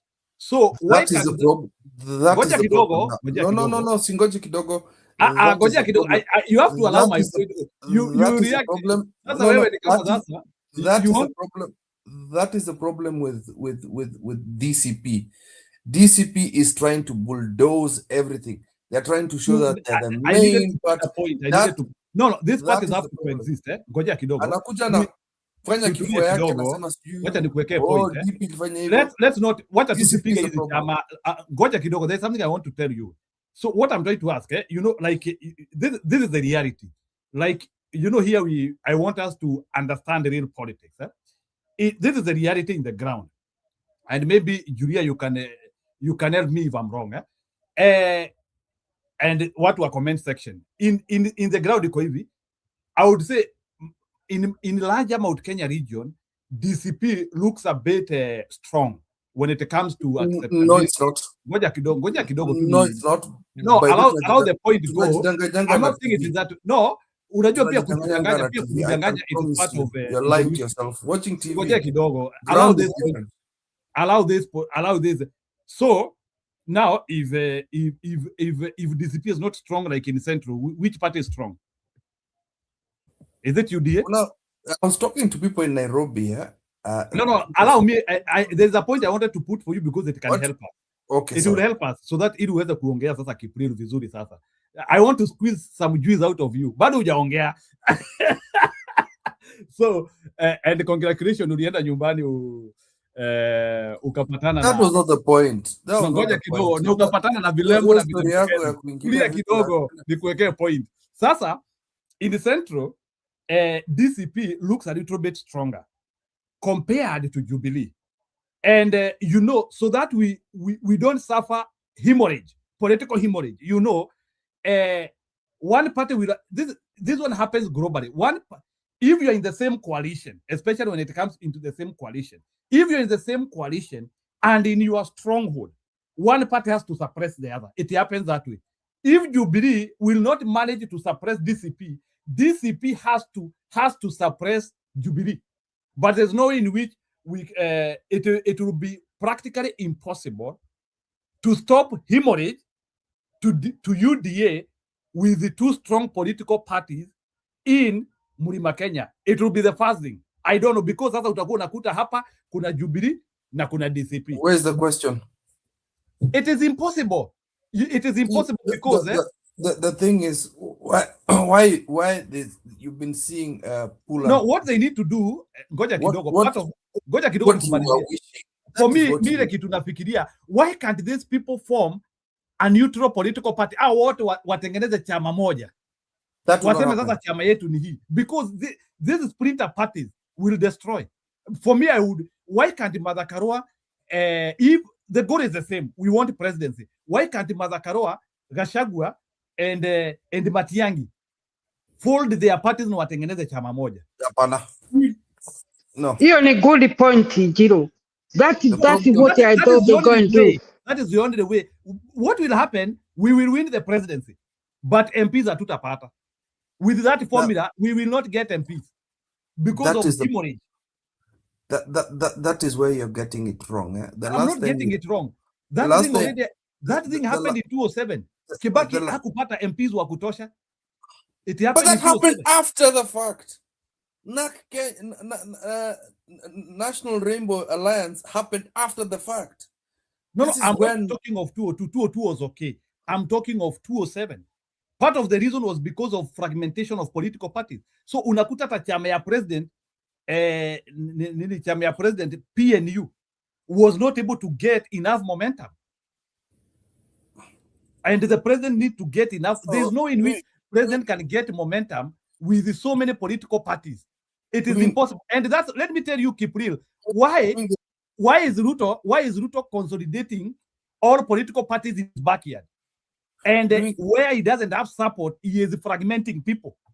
Look at, I want you to explain to me, why doesn't Ruto allow competition in his backyard, but where he is not having votes, he wants fragmentation? Because this is what happens. Let me explain to you, Kipril, and you have to tell me this. Ruto hana kura Mount Kenya. So what you do is you fragment those people through many political parties, so that even if you don't get presidential vote, you will be able to get members of parliament who can actually help you get some a little bit of presidential vote. So the best way to get 25% in every county is especially doing what he is doing in Mount Kenya. And you want us to buy that strategy. We cannot buy it. Let me tell you, it is impossible in Mount Kenya for DCP, UDA, and PLP to coexist differently. They will hemorrhage. So you mumesema tu UDA kila pahali. There's no even need of following that. Frankly speaking, let me ask you a question. Ni swali tu nauliza. You've not asked me a question. Ngoja kidogo nakuuliza. Nakuuliza in Manyata constituency. Nakuuliza in Manyata constituency. In Manyata constituency, will PLP agree with the DCP to have one candidate? In Igishugu. Hell no. Ngoja kidogo. In Igishugu, will they agree to have one candidate? No. In Mathioya, will they agree to have one candidate? No. In Banisa, will they agree to have one candidate? No. So what are we talking about? Go with your strengths. Go sell Serazako. And then they will have one presidential candidate. Which is not a problem. What's the problem with that? It is impossible. It is impossible. Why is, you see, the problem it with is you, impossible. It is impossible. You see now, you think this thing of coming together of the political the so-called united opposition shida ilikuwa nini? It is this what you're discussing now? I think Bwana Kipril, we have not learned from what we did in Azimio. What do you mean we've learned? We've been doing this since we have not learned. We have not learned. We've learned this since CORD. Okay, I want you to no, Kipril, why don't you have a dialogue? Why don't you have a dialogue one at a time? Then we are able to follow. Nataka nieleze hii. Kipril, nataka uniambie in a constituency, Yes. I want you tell me in a constituency we have DCP, we have Jubilee, we have PLP, and we have UDA. I want you to explain to me the arithmetics there. What will happen there? Yes. So everybody is going to go to UDA if we don't combine. Now this is what. That's what I'm asking you. Me, I'm telling you, UDA cannot win in a constituency, even if we have 6 of us. Who says UDA is popular in Mlima? I have not said that UDA is popular, but fragmentation of votes is also a risk. First of all, the other thing is, again, every time you say you have to choose a candidate, then you alienate somebody. And then the alienation of the person does not go sell the Sarah. And then, another thing is when all these political parties, you are not sure of which political party will be able to bring a good person.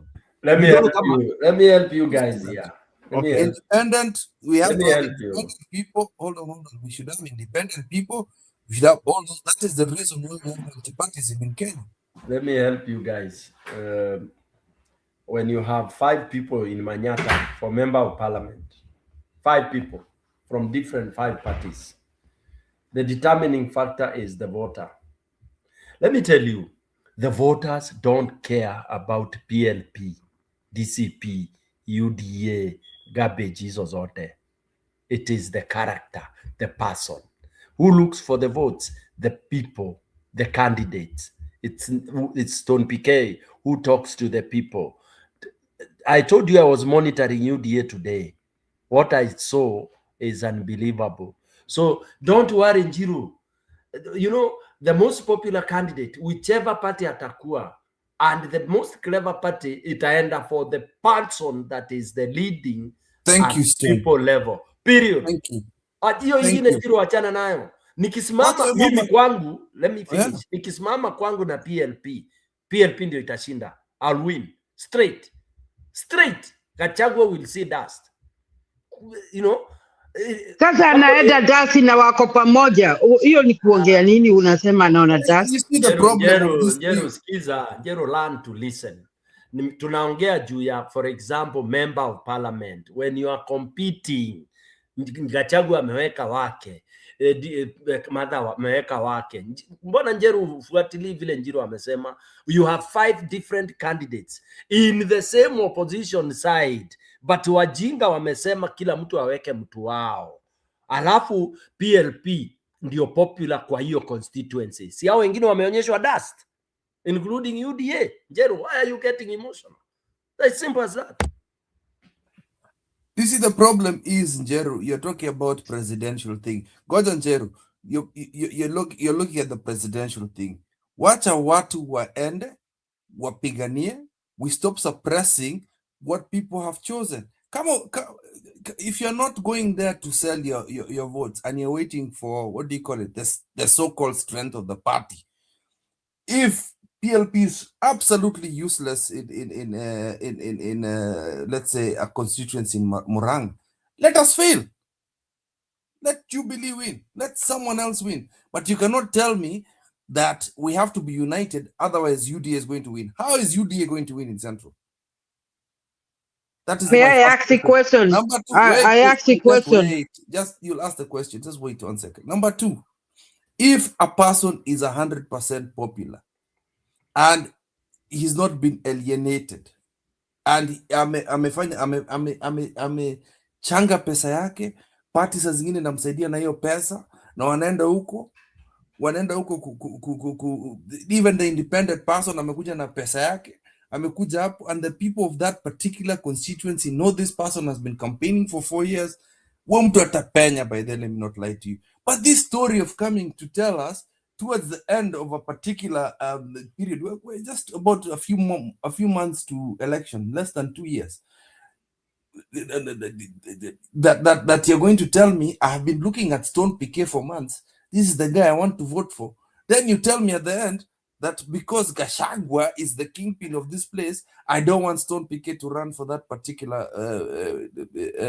constituency in Perenot. I, number one, as the voter, will get so discouraged. I'll get so discouraged, I might not even go vote because of United, whatever it is. Another thing, which it's good for our discussion, which we need to educate each other. Constituency level is different from presidential level. Constituency level, totally different. When you go to presidential level, today, this time around, it is not this guy's decision that will matter. Ati watakaa kwa room wakuja watuambie. If they come out of the room walete kikitu wakipenda wananchi hawata. Do you know, by as of now, wananchi they know. If you conduct a poll, pair these guys up, you see.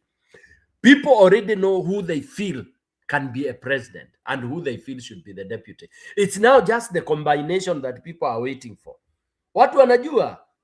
People know. Unajua saa ingine tusikue kama hao watu wa hizi media TV za kwetu, media nini huko Kenya zinajaribu kumanipulate, trying to make this and that. Kenyans already, as of today, they already know, wakituwekea huyu tiki, wakituwekea huyu tiki, wakituwekea huyu tiki, wakituwekea huyu wrong. Kenyans have already even paired. They have paired. Sasa kuna pair unaweka inakuja 98%. In a sample of any survey. Kuna pair unaweka inakuja 30%. Pair unaweka inakuja 100%. It is happening right now on the ground. These guys are not from Greek, they are Kenyans. Na tunawajua. So the menu we have, we already know how to combine hii viazi hizi na nyama, hii chapati na hii. They already know Kalonzo na huyu, ama huyu na Kalonzo. It is already there. Okay, what we need to fight for now is the grassroots, to have UDA defeated in almost every other field. Presidential, it's almost done. By the way, for you, those who don't know, Nani is ranking very highly. Kalonzo, Matiang'i, Sifuna, these guys are ranking very highly. Combine them anyhow, tear away, combine them, and Kenyans will agree. The boardroom decision will have to be what we call flanked and baptized and confirmed by the people. I rest my case. Sawa kidogo ili niweze kuleta Kipril sasa atuambie story ya what he learned in Kenya. Even in the case he learned anything there. Chokozi, you know, sometimes you're just a funny guy.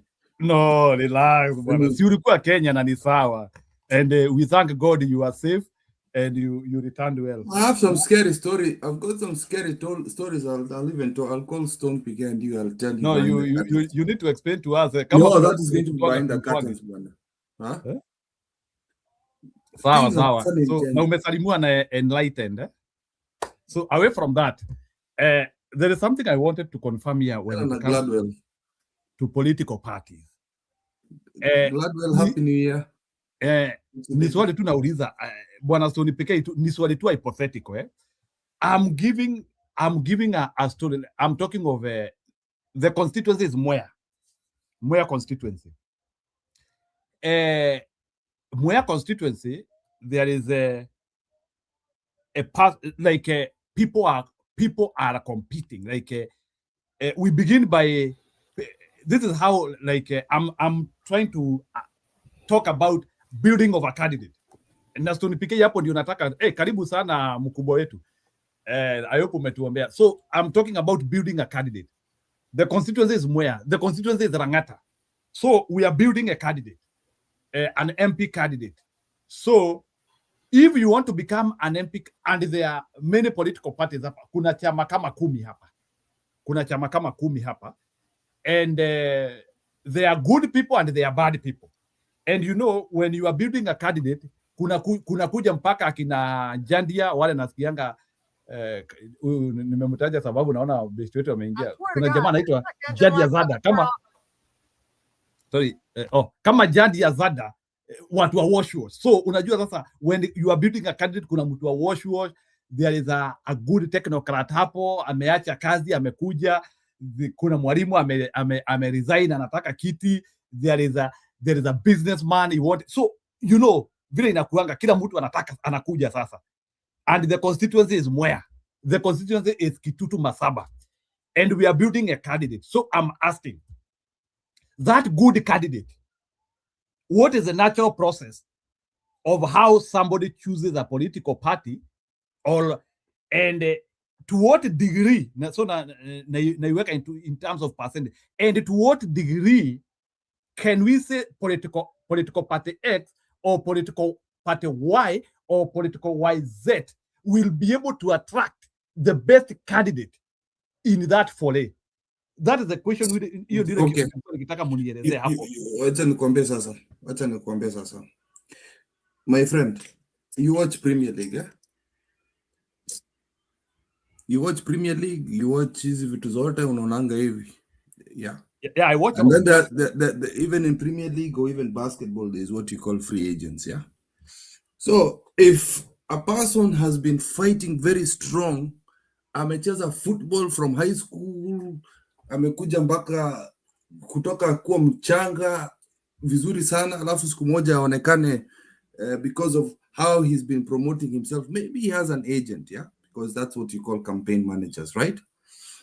Huo mtu atembee kila mahali, aende, okay, this is a very bad practice, but it's who we are as Kenyans. Aende kwa mazishi, aende kwa makanisa, aende, yani azunguke kila mahali preaching what he will do for you in the constituency. And then you can know he's a technocrat, atakuja kuambia alifanya hivi, this is what I used to be a teacher, I used to be a doctor, whatever it is, he does that. Then he himself looks at maybe goes independent, that is one of his options, Option number 2, he goes and looks at the leader of a particular party and realizes that in my area, this is the, what do you call it?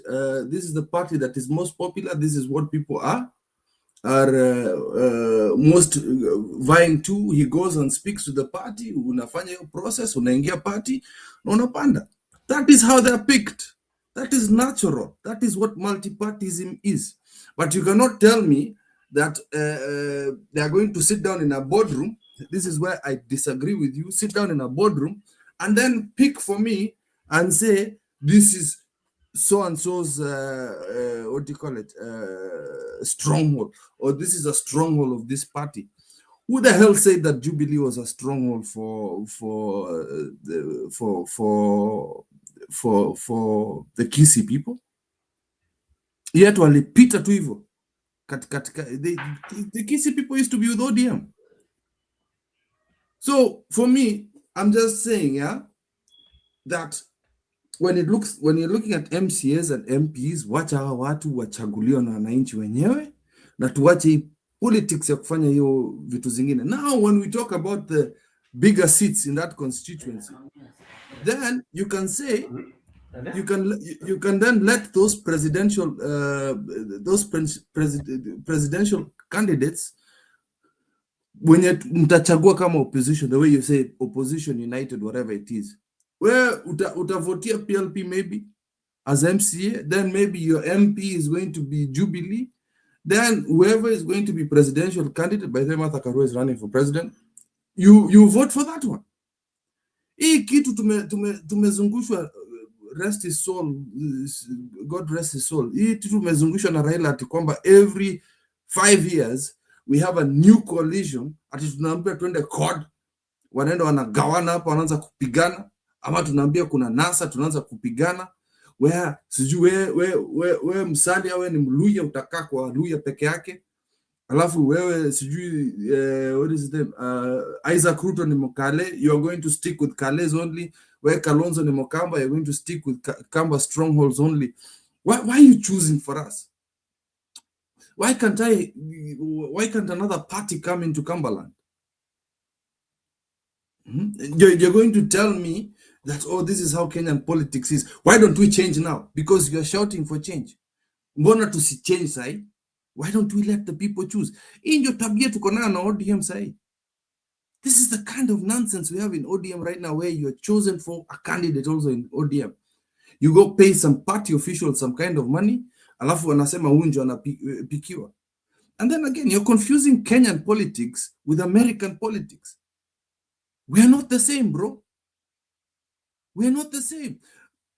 Dual party works for the US because it was made for US. We have very many tribes. That is why we have multi-partyism. Kama mnataka kwenda kwa tribal cocoons, that is your choice. If you want to go with the ideologies, that is your choice. But you cannot tell me, oh, you're going to combine parties that is due to shikane hapa. What nonsense is that? Ati tushikane. If I have a good candidate in where, weka huyo mtu na iendelee hivyo.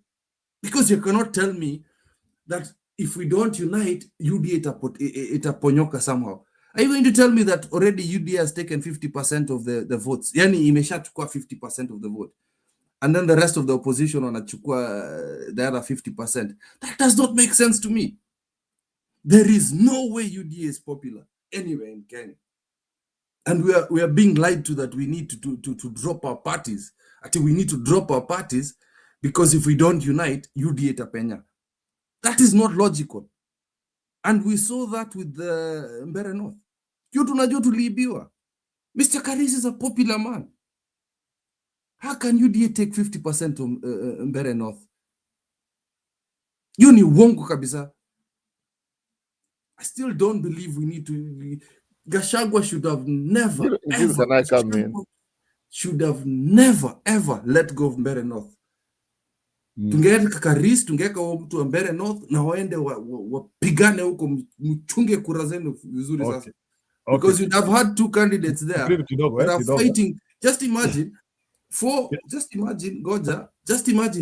candidates let's say there's a place that has 4 candidates that are within the united opposition, wakichunga kura zao, 4 people taking care of their votes instead of 1. Wewe ushaona mtu akichunga kura yake? 4 against 1. Ruto ataibaje? Ati we have to fold. Wewe hata zako bana. Ni sawa tumesikia. So unajua naona kuna muinjilisti ameingia na nasitaki kumfungilia. Unajua huyu jamaa all the day ameshinda kwa kanisa na sitaki atusiane. Unajua tunaweza muingiza kwa majaribu. na bado inaitwa nini, Sabbath haijaisha. So wewe bwana Kim, usifanye muinjilisti atusiane na siku na Sabbath bado haijaisha. Go ahead muinjilisti. Hiyo sio patiso, lakini Kibra anaongea na hasira. Hey, sio ametoa wapi? Martha Karua amekupatia hiyo Kip bwana. First of all, I can see Stone BK. Thank you, my brother. I see there security, and I see Mwaura, yes. Everybody. Let me just come in for a little bit because nafikiri Kibo najua anasema ukweli, tena from there he contradicts himself. Natuambia hivi, then from there anachikata. Now, couple of things I agree with him. UDA is not popular. First of all, maybe in their minds they think they are not. Another thing ambaye amesema na nakubali is the idea of the candidates. So I agree with him that people should not be bad, or other parties should not be bad to go other places like in the country because you are under a united front or something. I agree with that. But he has a contradiction ambayo amejifanyia yeye mwenyewe. Sisi we don't want to practice like United States politics and nini mambo ya parties. I get what you are saying. But I think our politics will be very fresh or will be okay and we will stand for something kama tulikuwa na parties ambazo zinasimamia kitu. So what we are doing here, kuna parties ambazo they are being used as business. They are being used as vehicles to get money. They are being used vehicles to get power. At the same time, that's not the benefit. And that's a problem I have. Look at Ghana. Ghana, people waendei kupiga, it's just like wanaenda wanapigia chama fulani inasimamia kitu fulani. But the problem with our country, parties zimekuja, in fact, we might even be running out of names with parties. So for me, I don't care which party you belong to. What I care is who's the person. What's the person? And in fact, if you want to look at our country, we have a very good sample, or you can say we have very good examples, or we have a situation where some parts of the country, they can tell you they are mad party, wanaenda huko wanapigia people of different parties, but still, at the county level, they have different people, but politics continue. There's checks and balances. Even though we don't have people who are consistent. Look at Tanzania. I know there's some issues in Tanzania, verbal issues. There's nothing. Walituambia kuna kitu tutasoma kutoka kwao, but the only thing I can learn from there is the way they paste wanaenda na parties. Unaona? So hii mambo ya small parties and what is for is becoming a business. Ni kama watu wamechukua mambo ya kuiba, kulikuwa na mambo ya kwa wengine wameiweka kama inakuwa business. Unaimba Mungu, but at the same time you are trying to make money out of it. Unaona? Which is a good thing or a bad thing, I don't know the way you can take it. But for me, this is the way I see things. At this point, opposition needs to unite under opposition party. If they want to go ahead, and that one makes it very easy to govern.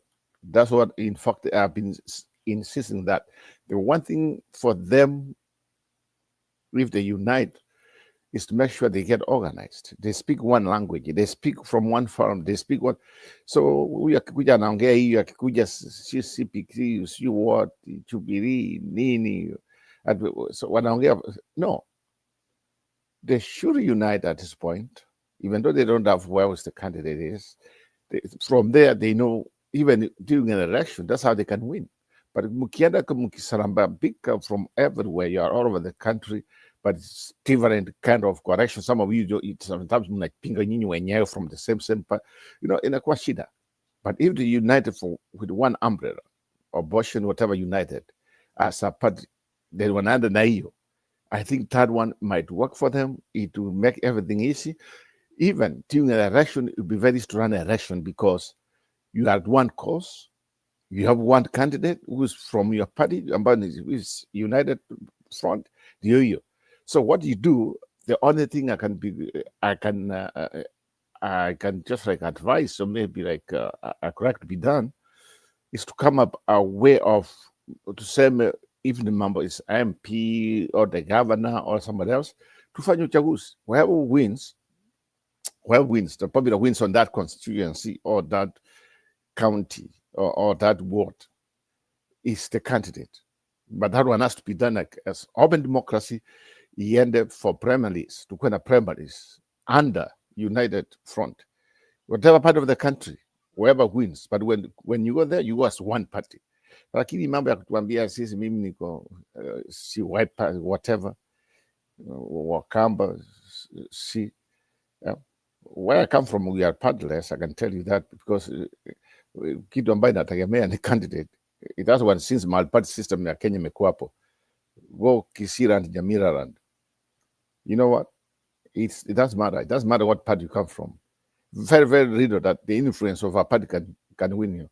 What matters is the candidate.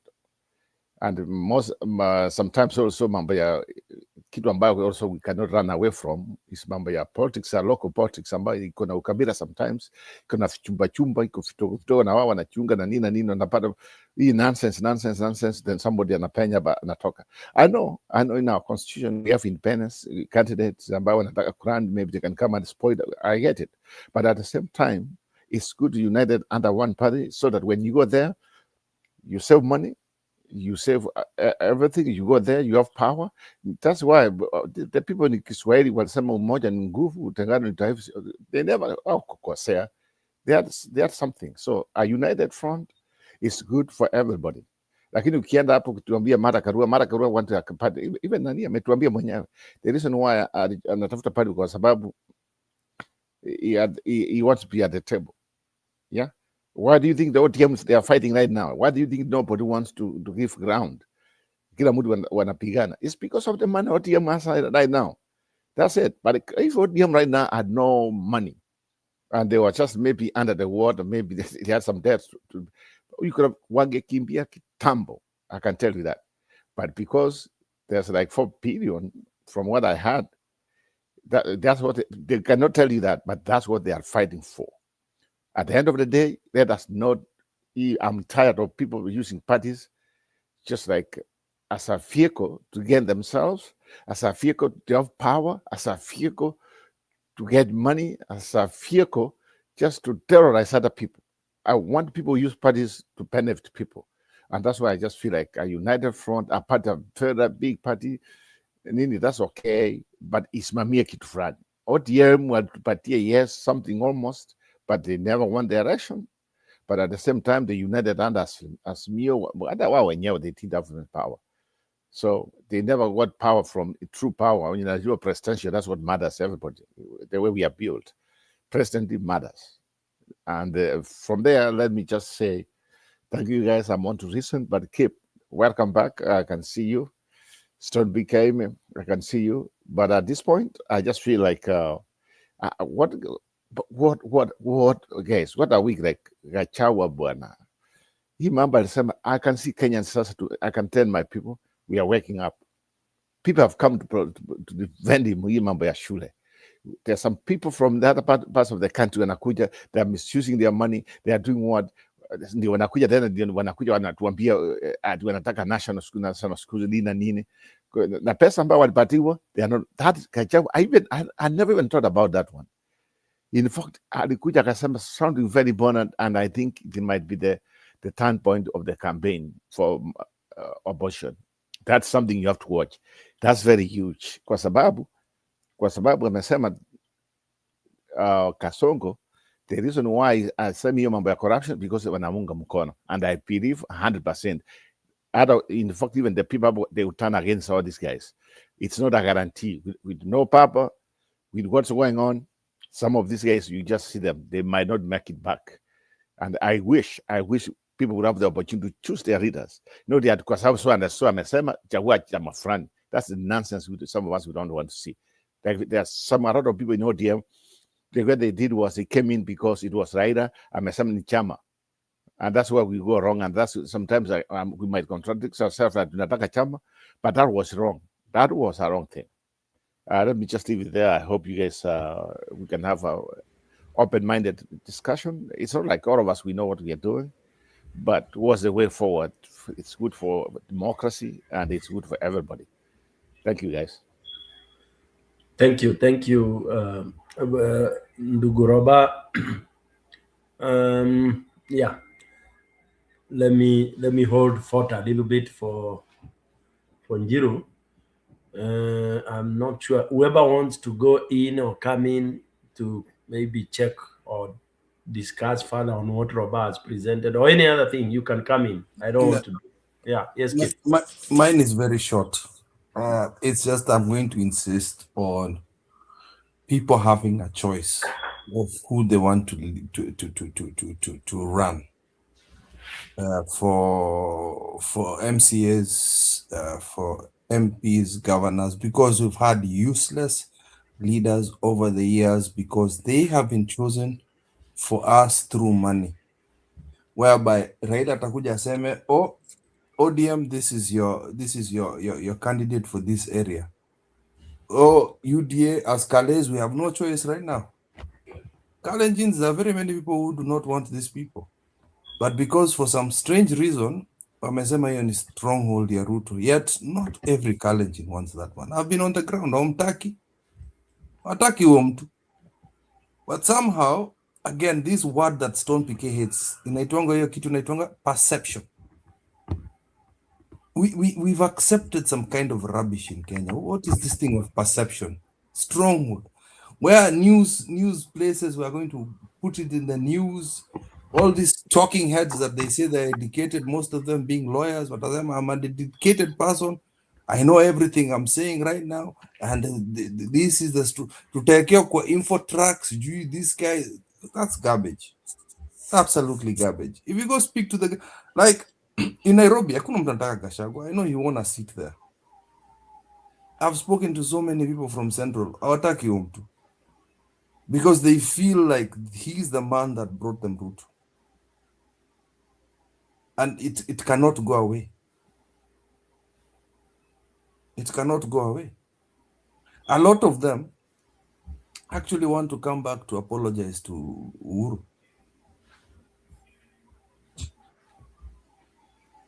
So for me, sasa wakisema hivyo utuambie, wanasema warudishe Ruto ama wanasema hivyo wamtaki wafanye nini?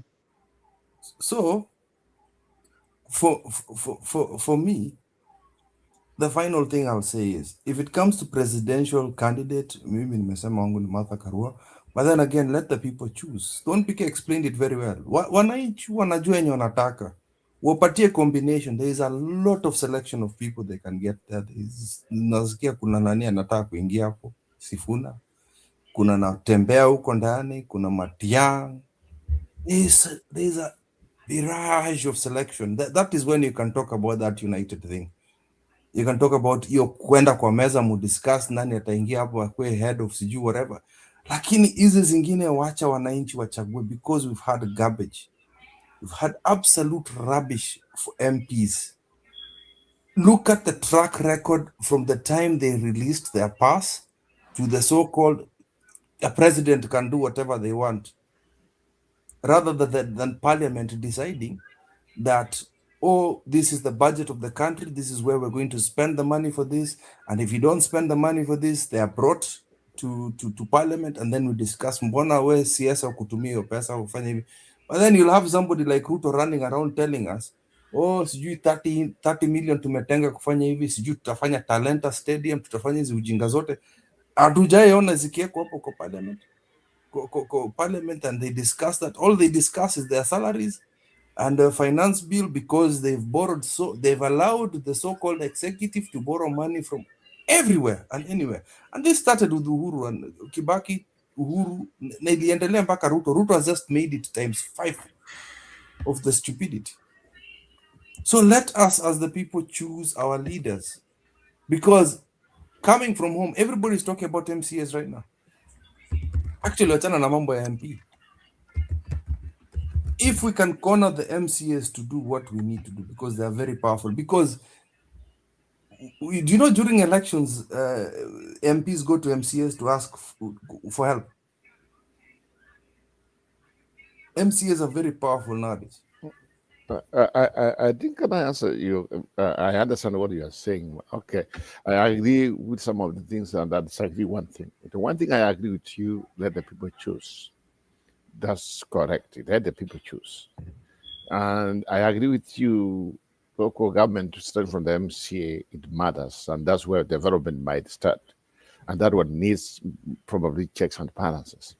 But the one thing I disagree with you, ni kwamba unakuja kutuambia kwamba you have been there, you have umechukua mambo huko current land, they don't want no Ruto. That's what we had before. Lakini kianza kuingia is a different story.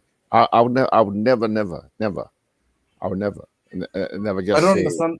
Can you repeat again? Sorry, Robert. No, I just say the one thing I disagree with you, ni kutuambia kwamba uko left fully. Oh, they don't like Ruto. They don't. We had that one before. Mambo kule kianza kuingia, it says something else. At this Do time, you know how I would never can I take that answer one that question serious. for you? Can I answer that question for you? Yes. Do you know how Ruto stole the election from us? Ruto stole the election from us in 2 ways. No, but He are we stole the not the election. same people who are demanding the South to be open ikifika hapo tukampata mkono? Okay, are we not the same people in Mbeere? Not just the recent elections which happened last year. These by elections, you just said at the ADB. I don't know that ADB. I know. Because no, I don't believe it. I don't believe what you just said, because I was one person when I was told I believed yes, it may be what tunaenda court. Nimeangoja hiyo court hakuna court. So you know what? We were defeated. That's why I feel. Tulishindwa. Hiyo Mbeere ndo the other ones. If tuliibiwa, we had that chance kuenda court na kila kitu, because walikuwa wametenga court na nini. Hii mambo ya kusema tumeibiwa, I think na mimi nimechoka nayo, kwa sababu ndio wao peke yao wanajua kuiba kula. You've given up. That's the thing. No, because you've given up. Because I'm not giving up. Look at with this good sample is Mbeere North. I was about to explain. Kwa the following week tunaenda koti, waliiba nini kangojea mpaka sasa hamna kitu, na hao jamaa wamekuja wameapishwa. You know what it tells me? Hata wao wenyewe walijua that they have been defeated. Just like another point kidogo tu. Hii maneno ati kama vile Muturi alikuwa pale na chama yake DCP ikaondokea, alafu huko Nyasa tena Malala alikuwa amefanya vizuri sana, alafu anaondokea, na ule mwenye wanaondokea anashindwa.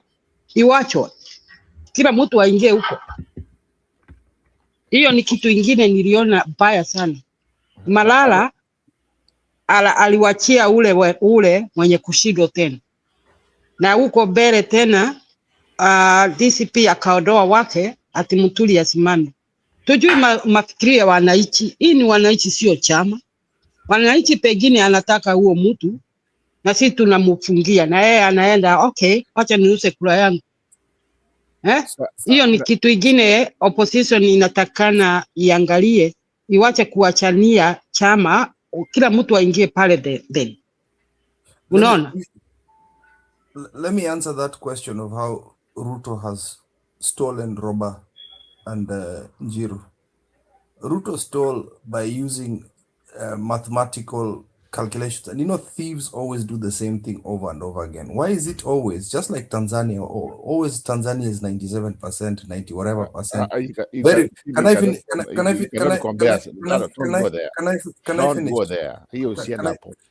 finish? Na watu ambao wanapiga kura just like Trump, hiyo vitu ambayo KANU ilikuwa inafanya huko, wengine wanatupa kwa mtu hapa uchui. No, you cannot compare that one there. This is a different situation. hata Kenya tulitupa makura. You're forgetting. That's the thing. You're just forgetting. I'm not forgetting. It's just like the There's problem. a lot We had of- the government. a lot- We had a Uhuru lot of- Kenyatta. We had Matiang'i. We had everybody to tulishindwa because We're not- Papa You're not letting me- alituambia you're not letting me answer. what happened when we were just going to serve the other one. Can we have a What happened this dialogue? summer? Njiru, usiupatie kila mtu hata 1 hour because we need to follow the discussion. You know? Exactly. Ni sawa. So bwana Robert, relax kidogo, wacha keep aweke comment yake. Yeah. Alafu you will come up. Yeah. We have a long time here. Today's a weekend. Yeah. Give mtu aongee mpaka aite mwenzake. You talk, keep talk until you go home. Yes. Or you want to sleep. Sawa. Then you call the next person. So what I was trying to explain is just like Tanzania, where we have these anomalies that don't make sense. Hata vile Roba alisema, hata sisi maballot zetu zilimwagwa. So Ruto relies on 50-something%, anashindanga na 50 so whatever percent. And one of his strategies was actually what do you call it, trimming from the top of his strongholds, the so-called strongholds. So utapata huyu mtu in Kalenjin land, we have almost 80 sijui what percent people went to vote. And then what you do is add extra, anaongeza extra, akiona anaanguka huku anaongeza hivyo. So then he has this munyama anaitwa what do you call it, Ichumbi or whatever his name is, who will then add numbers that don't exist. And that is what has been happening. So even in Rift Valley is actually one of the ODM has very many ODM supporters. Kuna pia hata nini inaitwaje hiyo? There are also offices in ODM in Rift Valley. It's just the fact that we have grown to accept we've been beaten so hard that we've grown to accept that the results that are coming through. So for me, I think that what I was talking about, the talking heads in TV, we should stop believing these people when they analyze things that are not true. There's always this analysis of things that are not right, because there's not a single point in time in Kenya where we have felt comfortable with elections, except for once, I think. There's only one time that we've ever felt comfortable with election results. But all this time, why are we always complaining? It means there's something wrong with the elections. You cannot just tell me tunaenda kotini, yet you know the court systems in Kenya are not right. Madam anaitwaje huyu hot air. Madam tunaambia vitu zingine hapo zinaumianga hivyo. When I say I've spoken to the people in the ground, people are exhausted, farmers are tired, people are not making a living. So you cannot tell me people are that stupid. Of course they are sycophants, like they are absolute sycophants in Rift Valley. Lakini every third person you speak to, hawataki huo mtu. Let me not lie to you. Ruto atakikani hata huko Rift Valley, atumtaki. Then the other thing is, but this is something I actually feel is the truth. The other thing is the youth. The youth hawataki Ruto, but hawachukui kura. But it was a demonstration when you saw Kericho people protesting, you saw people in Uasin Gishu Eldoret protesting, you saw people in Nakuru protesting against Ruto. So for me, the thing about trying to, we have to start from somewhere. I know there's a lot of tribalism, there's a lot of tribal, what do you call it, cocoons that we have, the way you've explained, Roba. That was very great. I like that. That sometimes we drastically move to a certain party because it's a tribe. And I'll give 3 examples. DCP, they via kidogo huko kwa Masai, but it's a Kikuyu party. We go kidogo hapa kwa DAP Kenya, it's a Luhya party. You go here to Wiper, it's a Luhya party. Jubilee, I can see they're trying kidogo kwa national, UDA is fake national, fake. ODM is trying to be national, but then now with what we are seeing, what I'm seeing with ODM is becoming a Luo village party. I'm sorry, I'm going to tell you that. If they let the Oburu, You are right on that one. I think it was a national party. Now it has turned to be A Luo Luo party. Nyanza party. Yes, that's a fact. It's a fact. Yeah. So now we just need to slowly mature a bit. The unfortunate thing is we start gravitating towards tribal. Now we will start talking about blocks, and even in this show, we'll start talking about blocks. Coming, trust you me, we'll start talking about blocks when it comes towards the election. Oh, so you Louis what end up as you? No. We should stop talking like that. We should even ask tuanze kuongea kama, the way we even if it means talking about independent, what do you call it? Independent candidates. I like hearing that. It's about values. It's about getting good leadership. So, Kev, can you agree with me that we should have parties which stand for something, that when we come in, we follow them? That's the only way to end up Kumasa Mamba ya Ukabila. So the way ODM used to be, yes. Yes. So we go there instead of forming all this Mamba every time, every 5 years, tunaform Asimio, tunaform Nini. I can't even remember it was. I mean, can you just agree with me? Time has come, like we want a party which stands for, like OTM did. It's like it was all over the country. Then you know what? Put your own candidate as ODM and what it stands for. Not like then ask if at all you need to come and unite with other parties, or you want to form something. When the government's on there, then now you can come and do coordination or whatever you want. But we want something which stands for something. Then from there now we can separate between parties and Ukabila, because some people are using those parties to gain power. Stone PK, you have been hearing you on the background for a long time, please. So the problem is we are using the parties in Kama. Like now, whenever I see Manyanas at the ground, I get what he's trying to say, but at the same time, you can't just tell me your party only is just Mount Kenya. You just try to be the rest of the country. I don't know. Tukua mudu marara ni kutoka huko. Hapo ndio, that's where we go wrong. The way mnaanza the party, the way you lay the ground, it would matter a lot. That it reflects. It's a national party. It's a tribal party. I agree with you. Some of these parties they look tribal. So the only party I just think ambaye ilikuwa like almost was ODM and Jubilee. Now Jubilee ilitoka sijui nini na nini wakaungana. Let's not forget about it. And that's what I was saying. Is it time for us? So the so-called opposition sasa wasema unajua nini? Hii mambo ya kuweka hapo wa form one party, then hakuna hii mambo ya kusema tena kapati kengine waanze kuadikiana nini na nini. No, it's one party. It stands for democracy. It stands for freedom. It does, they have their own identity. As we go to election, we stand for what? Job creation. We stand for. They take that one there, so that even in the future, we know people don't run away because it's a part. Kama vile sasa ODM imekuwa. Unajua ODM imekuwa debe. I'm telling you.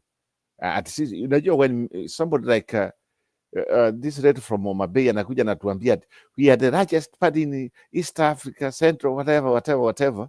And yet Raila ametoka, baba ametoka, hata brother yake ndiye amekuja anawekwa huko. Kutoka hapo ndio wenyewe wanapigana people from Luo Nyanza. It's as if people have taken property from them. ODM sasa imekuwa, it was a national party, it sasa imekuwa the Luo party, and that's a frustration for some people. Some people like us, we thought we are part of something, then you find you are part of nothing, and that's why that's something we should talk about. So if we have to form like this thing here, opposition, if form like we have opposition, and this even independent party, and this one, then we move from there. What do you stand for? What do you want to do? tuanze kufuatia hapo, lakini vitu kidogo na muda anakuja, that's what's messing up. That's how I feel. That's what's killing us. But at the same time, I like the way you said it's time to let people choose who they want, more especially at the local level, if we want things to work. And that's one I want you to convince me. I've not seen anybody from the left to far. I'm talking about where Ruto comes from. And by UDA. Yeah, tell me. Even local kulikuwa na KANU sio nini. Gideon Moya alikuja anataka KANU, and from there they went walienda, they fought him. If people wanted to protest, they could have won the other candidate ambaye alikuwa not UDA, wapigie mtu fulani. And that's why I can tell you for free, the problem is us, our people, the electorate, ambao wanapiga kura. As simple as that. Niulize swali ingine, niulize tuwezi kulete hii mswada kwa bunge, kukuwe na chama ine peke yake, na hii ine ikuwe bilibili. Huyu akiwa ni opposition, akiwa ni kwa government na kuna chama ingine kidogo, na huyu opposition akuwe na chama ingine kidogo, ati wanaweza shikana hivi, kama vile sasa hii opposition wanasema watakuja kushikana wote. Ndio hii chama ya kijiji moja kama Kuria akona member of parliament, aliharibu hiyo nini uchaguzi ya mbele, alipata 2,000 na kitu. Unaona sasa hiyo ilienda wapi? Hakuenda kwa bunge, hakufanya kitu. Unaona hii ndio inatakana wanaume wa Kenya na Wajiku amuke. Hii parliament mara ya kwanza ikiingia, ikuja hii chama yote hii, ibakie chama ine peke yake, na hii ndio itakuwa hakuna pita, hakuna nini. Sauli mtu anajua pale anaenda. Sasa hii chama kila mtu akona kijuli yako, kama Mount Kenya tukuna nile ya 100 chama. Ni ya nini hii? Ni ya nini? Si hiyo ni biashara. Hiyo ni pesa ya Wajiku. Ati mtu akona wabunge wawili kwa parliament na ogei. Asaidii Wajiku. Ni yeye anajitafutia pesa ile analipwa, whatever wanafanya, wanagawana na ule mwenye chama. Unaona? Sio Wajiku wanagawana na hii. Na ndio unaona hiyo tabu yote, hiyo nchi hakuna masule, hakuna nini. Na inatakana tu hii uchaguzi ikiisha, wabunge wote walikuwa pale, wakirudi ama wasirudi, walete hii pesa. Dunia hiyo mzima, sio huko Northwestern peke yake. Tumeonyeshwa na huu Pastor Day watu vile wanasafa huko Western, kila pahali hakuna shule, watoto wasomi, baba zao na mama zao wamekufa, watoto wanalia, wana nyumba, wana nini, na kuko na member of parliament. Hii ni kitu inatakana kweli wa Kenya tusimame, tuseme no. It is no, it is our tax. Wanakula pesa zetu. Na ujinga hii ya kuchagua ati huu mtu ni wetu. Hebu niambieni saa hii. Haya, DCP alikatazwa kufungua hiyo chama. Na amewin 3. Na hajakubaliwa na Ruto kuita watu sasa wamefungua chama, alikataza. Hebu niambie DCP ako na ofisi huko kwao kwa Nandi. Ruto jana amekibiria Mount Kenya, Kiambu, Kirinyaga na Nyeri. Ati watu wale wanaingia wanaenda kuchaguliwa na UDA wawasi kuchaguliwa. Anakataza watu waende huko kwao kwa nini? Sio ni ukabila tena? Yeye anataka yeye. Ni nani amempea hiyo nguvu? Registration of parties, au ndio wako na nguvu. Wanatakana watokee saa hizi waongee. Mtu wote anataka kusimama na chama fulani, uende kila pahali dunia. Sio watu wengine wanapigwa na kama sasa jana ama juzi ule Kasongo wangeuawa huko. Why this we letting this happen? Nyeri tena anatuma wajinga wale wakapiga mama sao. Hiyo imetokea wapi? Kwa Kenya ni time to say no.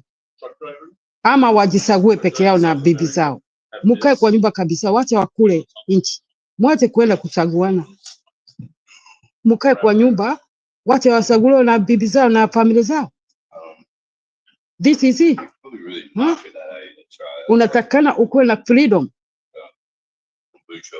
lakini hakuna kuambiwa ati tuko multi party whatever, hizi democracy whatever, na wengine wana na sheria ya kwenda pale, wanaenda waone hiyo tabu.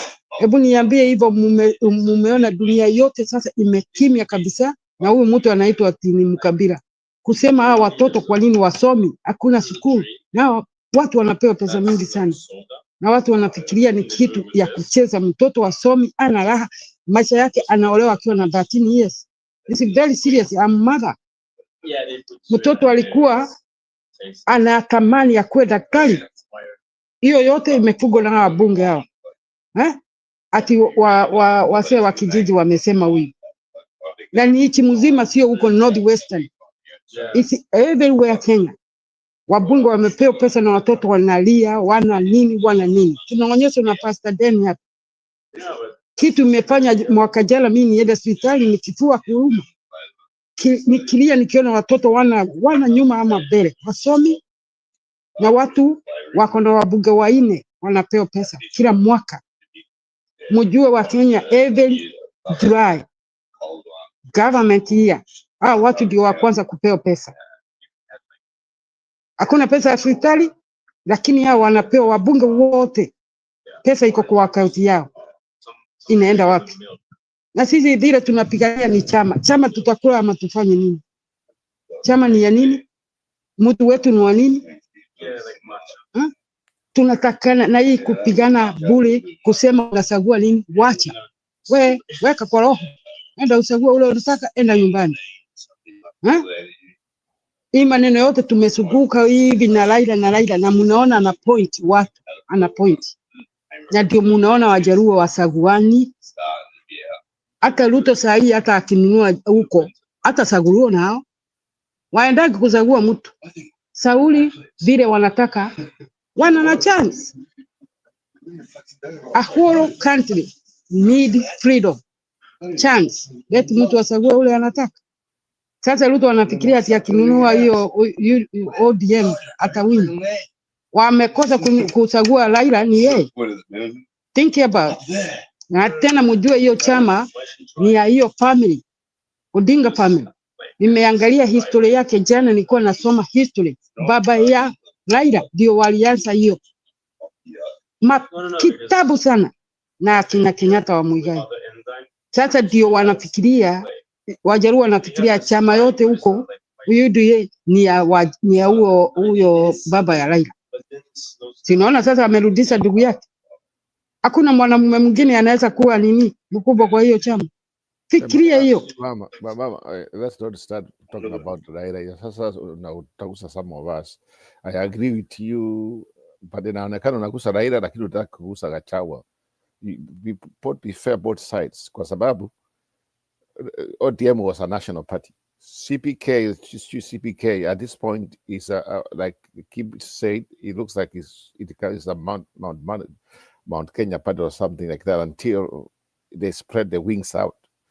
I get it. I agree with you one thing about Ruto. Ruto is the weakest candidate ever going to 2027. He can be defeated.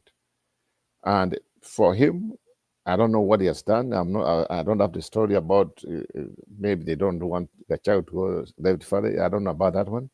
But he has a right to campaign in Central, Mount Kenya and everything. He has a right to do that. We cannot pass somebody. That's what we want to avoid. And that's what we have been talking here. We want freedom, people to have a choice. But at the same time, we are seeing people using parties to gain power from, when I say mambo ya ukabila. But there was one thing you touched, and I agree with you 100% about Gachagua saying, talking about the schools in Northeastern and other parts of the country. In fact, in my opinion, the people who have been MPs from Northeastern, they should be arrested, they should be prosecuted, and some of them even hanged. Kwa sababu, what they have been doing is against humanity. What they have done, they have been receiving money, and at the same time, this money cannot be allocated for. So the one reason about part of why these people have been surviving and why these people have been this way, there's no development, and why they want to be part of the government is because they want the government to protect them. Because the same people, instead of the money wanting development, they channel that money to something else. There should be proper investigation of where this money, that was a lot of money. That's a lot of money they have gained since 2013. I'm not sure, 2013 or something, when we started the CDF thing. They have a lot of money, and yet they have done very little where they come from. So the question remains, why is it that Ruto is not talking about Northeastern? Why is it that Ajanda ukasema hivi na hivi? I know he went there once. The reason behind it, na kina hao jamaa, huyu jamaa ambaye anatuambia sio anaitwaje. I mean, I've come to realize, you know what? Most of the time I didn't like Gachagua is the way alikuwa na some of the things, but this one here, this one is 100% correct. 100% correct. And if I had power, we should have special counsel or special prosecutors or special sitting to investigation of what went wrong. Where is this man been going, which is Northeastern? If it is the money, like he said, so Gachagua ndiye amekuja kutuambia hii pesa ndiyo inatumiwa kutoka kwa campaign. Kumbe. Then the same people are saying, oh, you ni Mukabila. Wow, ndio wa Kabila. They should be prosecuted for crimes of high misdemeanor, crimes of, I mean, this is what they have done is really bad. They have taken a lot of money, and that money is being used to do the campaign. And that's the money Ruto is using. And that's the money, that's why Ruto was telling us, remember your ID, and those people from Northeastern, the other parts, they have been discriminated because they want to rig elections. That money is what's being used at the member IBC, the way it's constituted, the way it's some of the people there, they kind of bribed to get in. And I think that's something also we have to keep eye on. There's a lot of corruption from IBC connected with Northeastern, connected to Nate Mohammed, connected to the current the health secretary, that's the most useless person. That money, if I wish someone can get me and him in the same room, I would just cut his head down. It's the most useless person. The other day he was just accusing Matiang, and Matiang had got minister, he killed a lot of Muslims. Tell me the money they have used to Northeastern, we don't know where it is. They are the most people who have killed most Muslims themselves. And somebody has to tell them that. Tuare. Another question, answer another point here. Munasema ODM ilikuwa national. Okay. Today, in our parliament, tuko na majority kwa government na tuko na minority akusaidia government. Nani anapigania Wanjiku? Na munakimya tu na inaendelea vile vile. Majority na minority wako kwa government. Na hao wanajiita ni opposition, kuko pesa wanalipangwa. Mjue hivyo. Sasa hebu niambie sasa nani yako kwa Wanjiku kwa hiyo parliament? Hiyo parliament inatakana ifungwe. Ama hakuna opposition. It doesn't make sense. I think, Mama, for me, I disagree with you that opposition should be the one who fights for Wanjiku. No. I believe on one thing. I believe. No, you miss it. I say opposition. Our opposition ni wa kusema opposition yako pale kama hii bill ilikuwa pale. Wangesema hapana. Unaona I was hii coming. maneno Ruto haya, kila kitu government Nasema inalete hai. hata mtu ambaye ako kwa chama cha Ruto UTA, if you are elected by the people, you should fight for them. You don't go with what you, it's just like because you are UDA president anataka kufanya nini. You should be like, you are given that opportunity to make sense. You are given that opportunity to stand what's right. But some of these people, what they do because so and so amesema. And in fact, I agree with you, that's where we go wrong.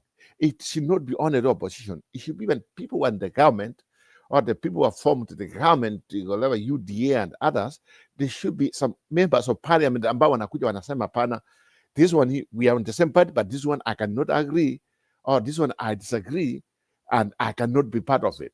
And that's what we call people who have, what do you call it, who have principles. In a democracy, we should have principles. You can't be just like a yes man, yes man, yes man, or no, kila kitu ni no. Hata ikiwa ni kitu kisuri. No. People who have principles, and that's what's lacking in our politics today. Kenyan politics is full of mambo ya ukabila. Kenya politics is full of nonsense. Kenya politics is full of corruption. It's full of lying. It's full of like, yani wanafikiri the people ambao wanawapigia kura ni wasensi, and you know what, they might be right, because I've seen a situation where the same people who are on ODM saying Ruto is a bad man. High Court ilisema Weta, that position not his, is opposition side or Azimio. Amlongo naangalia news sana. Koti ikasema wewe Weta, this is not your position. Unaona? Ilikuwa ukweli, yes, you are right, because that one lakini kwa sababu ya corruption is in power because of corruption. Inaonekana kama vile nafuata speaker wengi sana walikuwa pale hata wakati ya Moi na nini. Speaker anatakana akuwe free, ana side. Sasa hii speaker wawili hao wa senator na wa parliament wako side ya president vile anasema. Sasa Nasido, nyinyi mnafanya nini? Mnajua mnaweza kufanya protect hiyo parliament. Njiro, just hold on. We have from the other Njiro, I'm a cut. So okay, just go ahead. That was a lot of noise. Go ahead. Uko sawa sasa. Nasema sasa tumefika pahali kama kila mtu, unaona vile Gen Z walitoka, watoto nchi mzima hata hapa walisaluti, lakini wamepigwa nyuma, wamerudishwa. Mama, just hold on. Uko na open, kuna hiyo ngine ambayo uko open inakuja. Ukianza kuongea, it's as if you are open two places. Unaanza kata moja kwa sababu you are kind of, there's something from the background ambayo inakuja kutoka kwako. Mimi sio kwangu, niko na simu.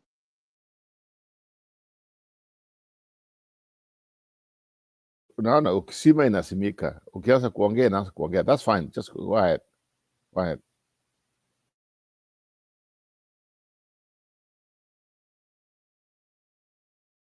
Sasa umeturudishia hiyo swali ya parliament.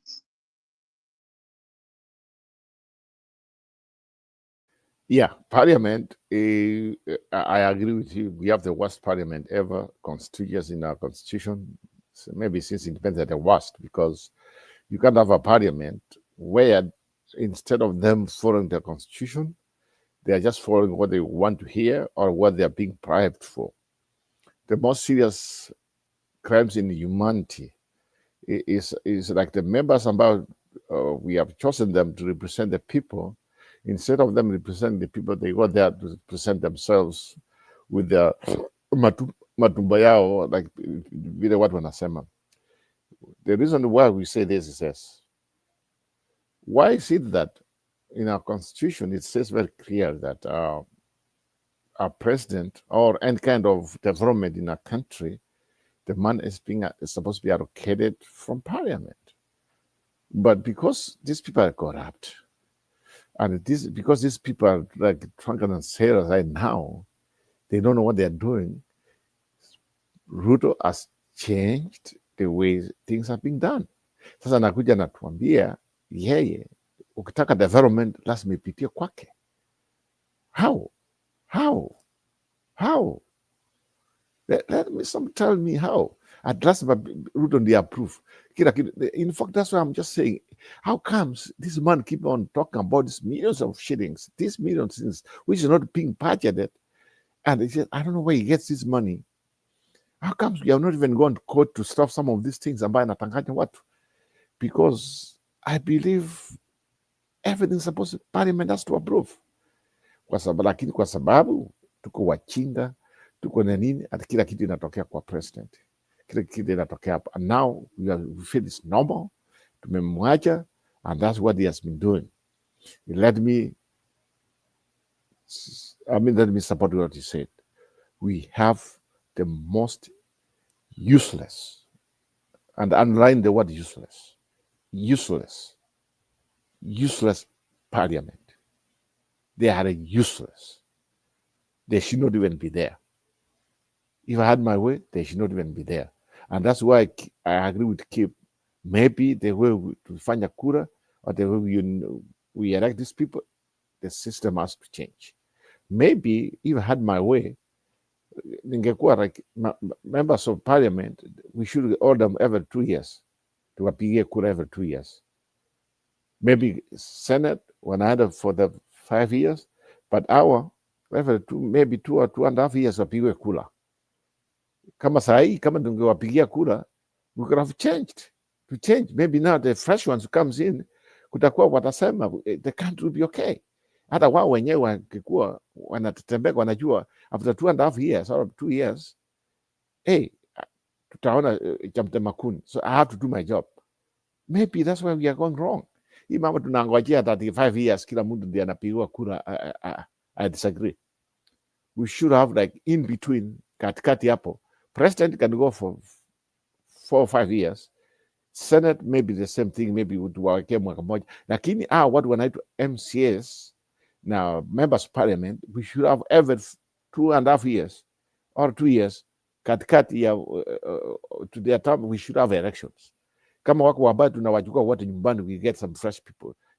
I think that democracy will be very strong. Right now we are weakening our democracy because at the end of the day, muda anangojea 5 years, anakuja hapo tena he bribes in, anaenda tena he goes back. 5 years is to a lot of time.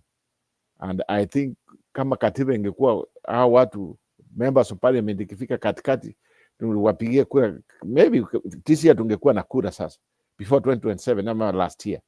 I think last year tungekuwa na kura, tungetoa wachinga wote, we have a lot of new people. But because the way we are constituents, the way our constitution is, they are taking advantage, and that's why now we have bad governments. The government right now is terrible. What we have is really bad, and what they are representing, the product of parliament, presidency, and checks and balances, it's not working. And I think it's time for us to check this idea of saying, you know what, every 2 years, to take away members of parliament, the MCS, that might make a difference. Kwa sababu the worst parliament ever. The worst parliament. And I stand with that one, knowing what they did to Gachagua. I was against that motion of being impeached, but if they impeached him, they could have also impeached Ruto. He had even more crimes and a lot of nonsense than Gachagua. Maybe Ruto could be gone. Maybe now we could be talking about Martha Karua being the president. I don't know about that. Kama niseme nikukate kidogo, unaona huyu senta ule anakibiaga kwa koti sana, ni mzuri sana wa Mateta, sijui ni wa huko Mtata wa mtoto anasikia hii maneno ya member of parliament leaving kids study under 3 na wanapewa mabilioni na billion trillion already they spent. Wajasema kitu, ni wabunge wawili wamesupport Gachagua na ile maneno ya shule, na ni huyu wa huko Kiambu anaitwaje ule, sijui anaitwaje ule, aliua mtu wa Kipikipi na Gathoni. They comment, they support it. Wengi wengine wanajua wako na hizo tu. Nyoro waongei, anafanya vizuri sana na ile maneno ya pesa ile anapewa, angalie maneno ya shule na nini anatumia, alafu anafikiria ati anapewa pesa mingi. Unaona wajinga. Sasa hakuna lawyer wamesikia hii maneno, ama kila kitu ni kabila tu, ni ukabila tu. Maloya wamejaa huko, majaji wamesikia hii point, iko kwa news. Tukiwa tumepikiwa na hii maneno kwa news ya Gachagua, si iko huko, majaji wako huko, maloya wako huko. It should be bring to account straight away. Hii maswali should be in the court now, where the money. Na waangalie dunia hiyo yote, waone watoto vile wanateseka. This is serious. It's an international serious matter. Watoto wana hata maji, wana choo, wana shule, na pesa mnapeana Julai. Mama, waje nikuulize. 2 weeks ago, 3 weeks ago, I came up with a ticket which I think can save Kenya. But people never thought, waje nikwambie, sasa mimi nilikuwa nasema my candidate ikwe President Sifuna, makamu akwe Tinti Nyoro. I think I still remain that ticket. That's a trim ticket, and that will change Kenya. I might be wrong, but I'm waiting somebody to say that my ticket is wrong. And I've been insisting that's the ticket. It's good. I point to you. It's good, but the den is that country, not this young man. It's very serious credit. Pesa ile wamekompa huko itaki kupewa hata mwanamke huko. Ni mwanaume akona akili hivi bila hiyo deni italipika. It's a very serious mess. Your country is a mess. Very, very serious. Sio kama vile Kibaki alituacha, wangekuwa ni hao ni sawa, ni kuendeleza.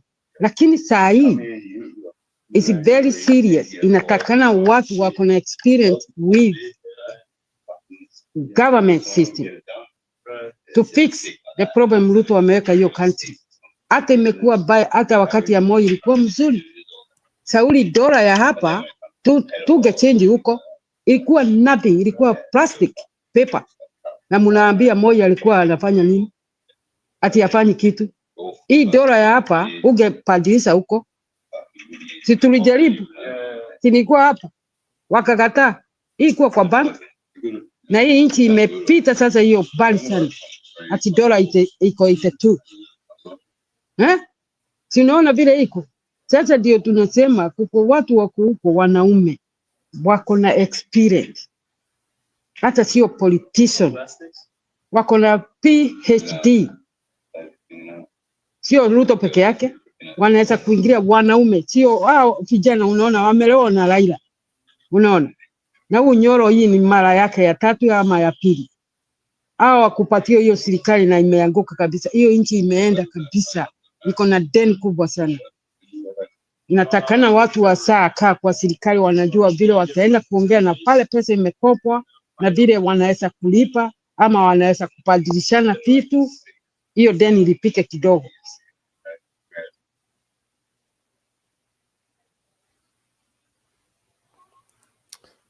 Aya, kidogo, I want to show you something. Okay, kidogo, you are coming, nataka kuonesha kitu, then you react to this, and you compare with you. I want you compare with Uganda na muniambie kama, is it the new way? Ama ni nini? Huyu mtu ni kujifanya anajifanya, ama there is threat in his life?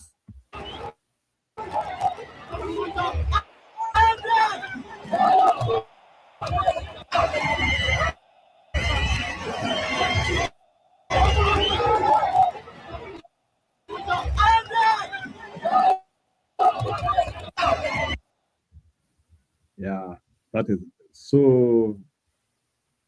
I want you people to react about that. Gachagua occasionally anaenda kwa campaign rallies wearing body armor.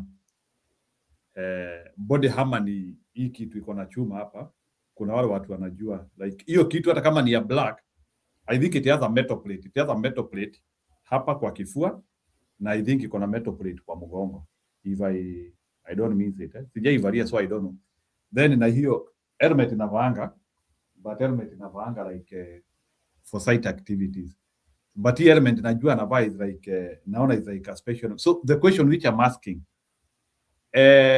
is that the new Kenya? So that is the question which maybe I understood, PK, you need to guide that question. Is that the new Kenya or Gachagua is trying to hype things? That is my question. I think here to answer your question, yes, he has the freedom, he has the right to do what he wants to do. Yes, also his insight. He was the former vice president. Maybe he has some information some of us we don't get. So for him, he's protecting himself as somebody who's like against the government, maybe just feels threatened, which I agree with him. He can do whatever he wants to do to protect his life. But the question now remains, why are we like this 2026? Why is it like so the other people who have a different voice, they are enemies? And that's something we need to ask ourselves. That's where we headed to. Our constitution gives freedom to everybody. And Gachagua has a freedom to say what he wants to say, to present what he wants to present, as long as it's not harming anybody. But why is it that the current government, which is being led by a dictator, William Samoei Ruto, the most crooked man, the most corrupt person, the most person who you ever trust, if they feel threatened, and because of that, they just feel they can take advantage of maybe Gachagua being in his own backyard and do maybe that to harm him and just say, you know what, we don't know what happened. It's possible. So I mean, at this point, this is the way I see things. Yeah, I mean, what's the difference between what's happening in Uganda or Tanzania? If we go that Gachagua is being threatened, but I saw another clip on the same on that same day on the same table you are talking about that he was attempted to be assassinated. I don't know. I mean, I've not seen it. I've not seen the evidence that there was an attempt for him to get killed. Maybe someone has to convince me. But at the same time, outcomes like, I mean, we should be a democracy. If we mean we are a democracy, we should just like, I'm one person, I'm by sometimes I just, one thing, I'm by, which I get annoyed. It's a situation where in another government, because is participating on his democracy in a democratic way, and wanachukua instead of being protected the way if it serves that one by constitution, and wanachukua whatever products away from him and to make a statement. That's nonsense, and that one should not happen anymore. Everybody should be given equal protection, whatever is mentioned under the constitution. I get it, but it just looks like the only person who can get protection is the current government. I know Uhuru did it when that's the time he did it. That was wrong, and I hope somebody he can be reminded also Ruto that's wrong. But at this point, we are not. We are Kenya. We are better than our neighbors. If we say we are a democracy, then let us leave democracy to prevail. Let us have people of freedom and say what they want to say. Campaign. They want to campaign. Because at the end of the day, politics is something ambayo Ruto yeye mwenyewe ametuambia. What are they offering? What are they offering? Now when they offer the other side of say the truth, what they are supposed to do, they wanaanza kuwa threatened. If that's the case, then you know what? Time has come. You threaten, we also threaten. Unarusha na sisi tunarusha. And I think what's where this campaign is headed to, kwa sababu the person who's in the government right now is, I'm telling the truth, he cannot win. He cannot win. But he'll go down fighting to think that something can happen. He can do whatever he wants to do. He can buy wounds from Nairobi. He can buy wounds from which part of the country. But they are not going to protect him. They are not going to say what the Kenyan people are thinking. This man was given a chance. When he became a president, the way he became, I don't know whether he cheated or what, he became a president. But when you became a president, you were given the tools. And those tools, you have not made use of it. Now what has left is to start threatening people. You know what tells you? You have not performed. Well, you know what has told you? You have not produced jobs, because many people want jobs, and you have not protected the country. Institutions don't work in our country, Kenya, and that's the worst part of it. Institutions don't work. Ati kwa sababu kuna madaraka, huyu Ruto ndiye anachukua enzi Samoi. That happened under one party situation. If he wants to turn atuweka kama Tanzania ama Uganda, we tell them no, it's not going to happen in Kenya. It can't happen.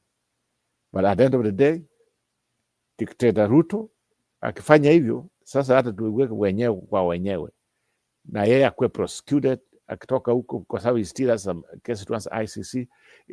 Aliua watu, he killed our kids. That was enough even to be impeached out of power. But did we do it? That's why we are blaming the current government, the current parliament, as useless. This man has taken a lot of money, has stolen a lot of money. In fact, he's a billionaire. How? How did he get all this? Yes. That's enough even to kick him out. But because this is what the end, I don't know what. I should not dominate here, but let other people just say what they want. But to answer your question, as long as it's Ruto, hakuna katiba Kenya. This is a lakini hiyo ya kuua watoto, unajua ni hiyo katiba ya 2010, wakati nimeridi hapa, sijui ni 164 it's saying ati muwezi kutoa president ati mpaka akuwa wasimu nini muwezi kumtoa. Sasa wale wa Amerika wanaweza, kama vile alifanya yeye nchi, ni hao tu wanaweza kutoa Ruto pale mpaka amalize miaka 5. Swali lingine tuambie hapa, nasikia mwanamke mwingine anasimama hapo anasema ati tulimwambia miaka 10. Katiba inasema miaka 5 ama 10. Sinasema miaka 5 akiprove. Sasa miaka 10 inakujia wapi? Ati tulimpromise. Mama, nani aliongea chapata hiyo? Nani huyo alisema? Yule mwanamke wa huko Nyeri, wa huko Murang'a, wale wanamfuata hivi. Na hao ODM wakasema tena wanamfuata. Wanasema ati tulimwagia. Ni wa huyu wa Mombasa huyu anaongea Swahili, ni wa ODM. Alisema mlimwambia miaka 10, akakaa miaka 10. Sasa nikashindwa katiba. Unaongea story ya Mishi Mboko? Huyu wakati wanasema birthday ya Museraila huko juzi, huyu mwanamke huyu Muislamu huko Mombasa anasema ati nyinyi ndio mlimwambia 10, tunaenda 10. Sasa nikashindwa katiba inasema 5 ama 10. Wanjiko ni lazima aelewe katiba inasema 5. Hakuna 10. Hiyo 5 akiprove anaongezewa na wananchi. Hiyo uturudishie. Madam Jerumaura, that one I understand. Ile messaging inafaa kufanywa na Wakenya ni ya kwamba it is 1+1. So it is 1+1. Unajua 1+1 iko na difference ya na 2. There's a difference between 1+1 and 2. This is what happens. It is 1 term, second term is subject to, ni kama contract. Kata contract inakuanga, the renewal of your contract is subject to your performance in the previous contract. That's why I have been given such contracts, 1+1. So even scholarships inakuanga hivyo. So it is subject to, unapewa ya mwaka moja, like maybe Bwana Roba, I don't know kama maybe especially those people who have come for graduate studies in America. Hakuna mtu anapeangwa barua ya miaka 4 because you can drop out of school. So kama if you are going to graduate studies in America, they give you an admission, na kama unapewa funding, wanakupea funding ya mwaka moja. So once you are given funding for 1 year, so if hiyo mwaka utakuwa umedrop shule, it depends on your performance, they can renew. They can renew. Kama kitu tu kimetendeka sasa, next year August, wale wa August unapewa barua ingine ya hiyo mwaka ingine. Then hiyo mwaka ingine tena unapewa barua ingine. Hiyo mwaka ingine tena unapewa barua ingine. So they keep on like no one is given a contract for the full time because it is indeterminate. you just answer the question just proper this way. There's a reason why we have, after 5 years, somebody you have to run for re-election. The election means, okay, what did he do? And what it's just like, okay, I was doing something very nice here, let me complete it. But guess what? What has this conman, what has he done? He has done nothing. What he can bottom up, iko wapi sasa? Natuambia tuchukue Singapore. Singapore wapi? Singapore means Indian Ocean. Ndio anatuchukua hapo, tumefika huko karibu na Mombasa sasa. 2027 bingine tutabidi in Mombasa naelekea Indian Ocean. Na atatuweka hapo kama amuone vizuri. So my question comes to answer your question, Mama, there's something you asked. You see, the problem with Kenya, there's a constitution, but we don't follow that constitution. That's the problem we have. So the constitution says, when you get in, you perform. We should demand that one as Kenyans. We should demand performance. But wengine wanaangalia kabila yangu ndio iko huko ndani. Unaona? But the most important thing I want to stress here, you know what? Let's try something else. Unaona? And that's why I like the people from the mountain ambao wamesema, since tumekuwa na presidents for all these 4 years, I mean 4 terms or whatever 4 terms you can call 4 presidents ambao wamefanya miaka yote. Waja na wengine wafanye nini? Wacharibu. Lakini the people from Left Fara na Kibu hapa ndio nilikuwa na I was coming there, they would never see that. Ndio wanaanza kutuambia na huyu mama kama huyu mama huyu Kiboko, si Boko. Huyu mama unajua the same people ambao walikuwa wakati walienda huko wanapata direct tickets za ODM. Because you are an ODM son, you are guaranteed kwenda parliament. Sasa unajua nini? What they know, because of Joe Akuko Mombasa, they have realized sasa Papa Yuko, ODM is going on flames. Wanafikiri by them being near Ruto, they can also at our career, wako na momentum, they can be carried and they go back to parliament. No, hakuna kitu kama hiyo. It's not going to happen. But what's going to happen is this. When it comes 2027, kila mtu atetee what he has done. It's the same thing, all of us, those ones who wrote the Bible, believe whatever, there's level dead, or at that time when it comes, mtu tauliza ulifanya nini? So we are asking these people, you are given the mandate, you are given the power, what have you done after 5 years? That's something we need to ask them. And at this point, our trajectory as a country, we are headed in the wrong direction. And because of that, Ruto does not even deserve to finish the term akonayo. But he's going to finish, yes. But after that, aende nyumbani. Kirigoris, Sigoi. He has to go. After that, he should be prosecuted against humanity. He should be prosecuted for killing innocent people. He should be hanged. And that's what nimesema. Is kama yeye alisema watu wengine wakuwa hanged ya cocaine ambayo nasijua he ordered kids to be killed. It should not even be a month before kesi yake ienda afanye na yeye akuve vile aliwa wale watu. That was very bad. Nikuulize swali, unaona uchaguzi ni mwezi gani anatolewa anakuwa sasa anarudisha ile kisu kwa majeshi afanye campaign, ni mwezi gani? Kisu arudishi, yeye anarudisha kwa sababu yeye is still the chief in command nini. Nasema 5 years contract will be aired. Na Kenyatta Uhuru alifanya hivi. Anakuwa raia kama wewe. Hiyo ndio nataka watu wajue hiyo katiba. 5 years contract. Haya imeisha. Sasa ni yeye raia kama wewe. Anatafuta kula tena apewe contract nyingine. Wakati hiyo kabla hajapata hiyo kula hawezi kushikwa na watoto wameuawa. My question, sauli hiyo katiba imekataza nyinyi kumusika ama kufungiwa. Hawezi kufanya kitu na katiba hiyo. Ndio nasema mama, by this time kama tulikuwa with a very strong parliament, this man was supposed to be impeached and hanged by now. He was impeached. He's a murderer. He killed people. That's the problem line. But because we have the weakest parliament, okay, I understand it. By that time when he hands over the power, maybe if I was him, he should not even be given a month or 2 months. He's a murderer.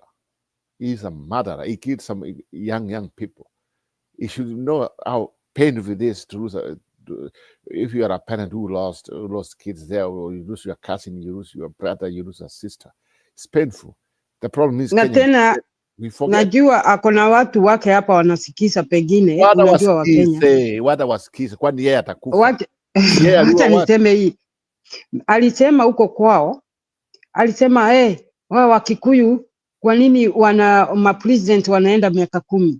Nataka kumrudishia saa hii miaka 5 yeye na Uhuruto alifuata, wacha nimalize hivi, alifuata vile Kibaki alimwachia, wakaweka stima, wakafanya nini miaka 5 na yeye Uhuruto. Alafu mwaka kurudishia contract, Uhuru akaona huyu ni mjinga, huyu ni muondokee, akaenda kwa Raila, wakashikana na Raila. Sasa yeye amefanya nini? 5 years hii tumempee ndio apewe ingine 10. Hiyo ndio inatakana Wanjiku wafikirie. Na mama, waje nikwambie, if we really want to stand for democracy, okay, tuseme ukweli ni kwamba Kibaki after 5 years alishindwa, aliiba kura kwa nguvu. Kibaki came in the second term kwa kuiba, alijitangaza mwenyewe kutumia ile katiba. He was not supposed to come back, and that's his issue. He could have been gone. And that's why I said Ruto should not tell us that walienda wakaenda of 10 years kwa sababu waliiba kura. That was kura iliibiwa, yes, and I don't know what they did to Uhuru, whatever. Uhuru was quite defeated. I think that's true, whatever. But the thing is this, let's talk the truth. That was the past. Now, what happened? Well, it happened, yeah. But we cannot have the same way that kwa sababu waliiba na wao kuja kuiba. Hakuna cha hiyo. It's time for the Kalenjin community na wao waseme, hey, let's give the other parts of the country to lead the country. Maybe that's why we go wrong. Mount Kenya have said it. Let us leave for the other parts of the country. That's why you don't see they are not representing serious candidates.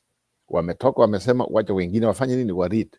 I was expecting people from the Kalenjin community wasema, unajua huyu jamaa alipata chance, it has not performed. Hiyo bottom yake ilikuwa bottom, ilikuwa something else. Wacha aende, let us give it. That one could have opened ways.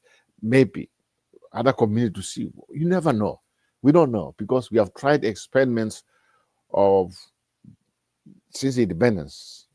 Na sasa huyo ambaye anakuja kutuambia 10 years kutoka Mombasa, that's what we call hawa watu.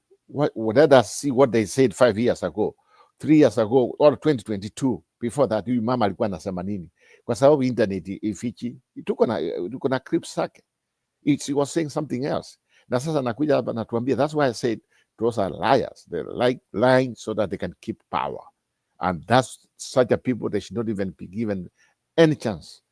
Lazima watolewa kabisa. Kama huyu mama kutoka Mombasa, huyu aende kabisa. Najua who you are talking about. Hawa ni wale watu wanataka sasa tena waende third term. Naenda huko wanalala huko wanachukua, yani they win elections kwa sababu kupitia baba alikuwepo. Baba amekufa, tuwa sote tutakufa, amekufa, ameenda. Kama alienda, there are some victims, utaona, you see them, you see most of these people who have been winning kwa sababu ya ODM hiyo whatever. This time hawatafuka, utaona vile watashindwa, and that's a fact, and the cows are coming home. And that's why even Ruto himself, now wenye wanamunga mkono wachache ambao wamepakia, people don't want change. Hawa ni watu ambao wanaona mali yao na kila kitu, but the ordinary people, and that's why we encourage the young people, wachukue kura, the young people will show up for election, and from there Now feel so confident in talent that it is willing to lift the veil and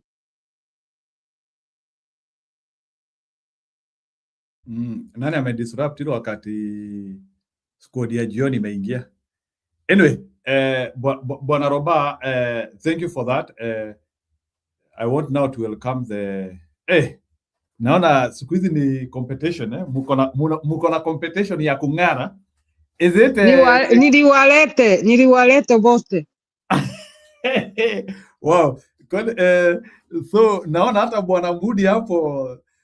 Budi bwana, karibia kamera. Unajua sasa umejiweka na huko ati ili tusikuone. You don't want us to see your tie ni kala gani? Is it inakaa buru? Ona ati anatupimia ta.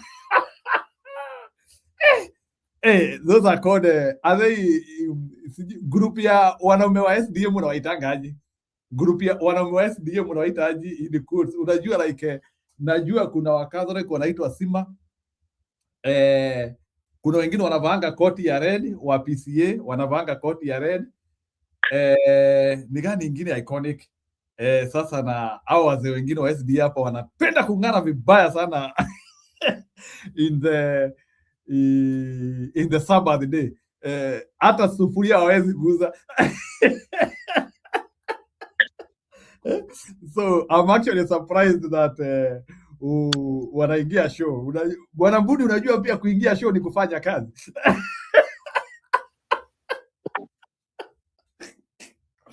So Bwana Mbudi, karibu sana. So don't listen to that one. Hiyo sijasema kwa. So I have begun with asking about maybe nataka nikuingiza na hiyo kabla Mama Nyakaido nitakuingiza, tulia tu kidogo.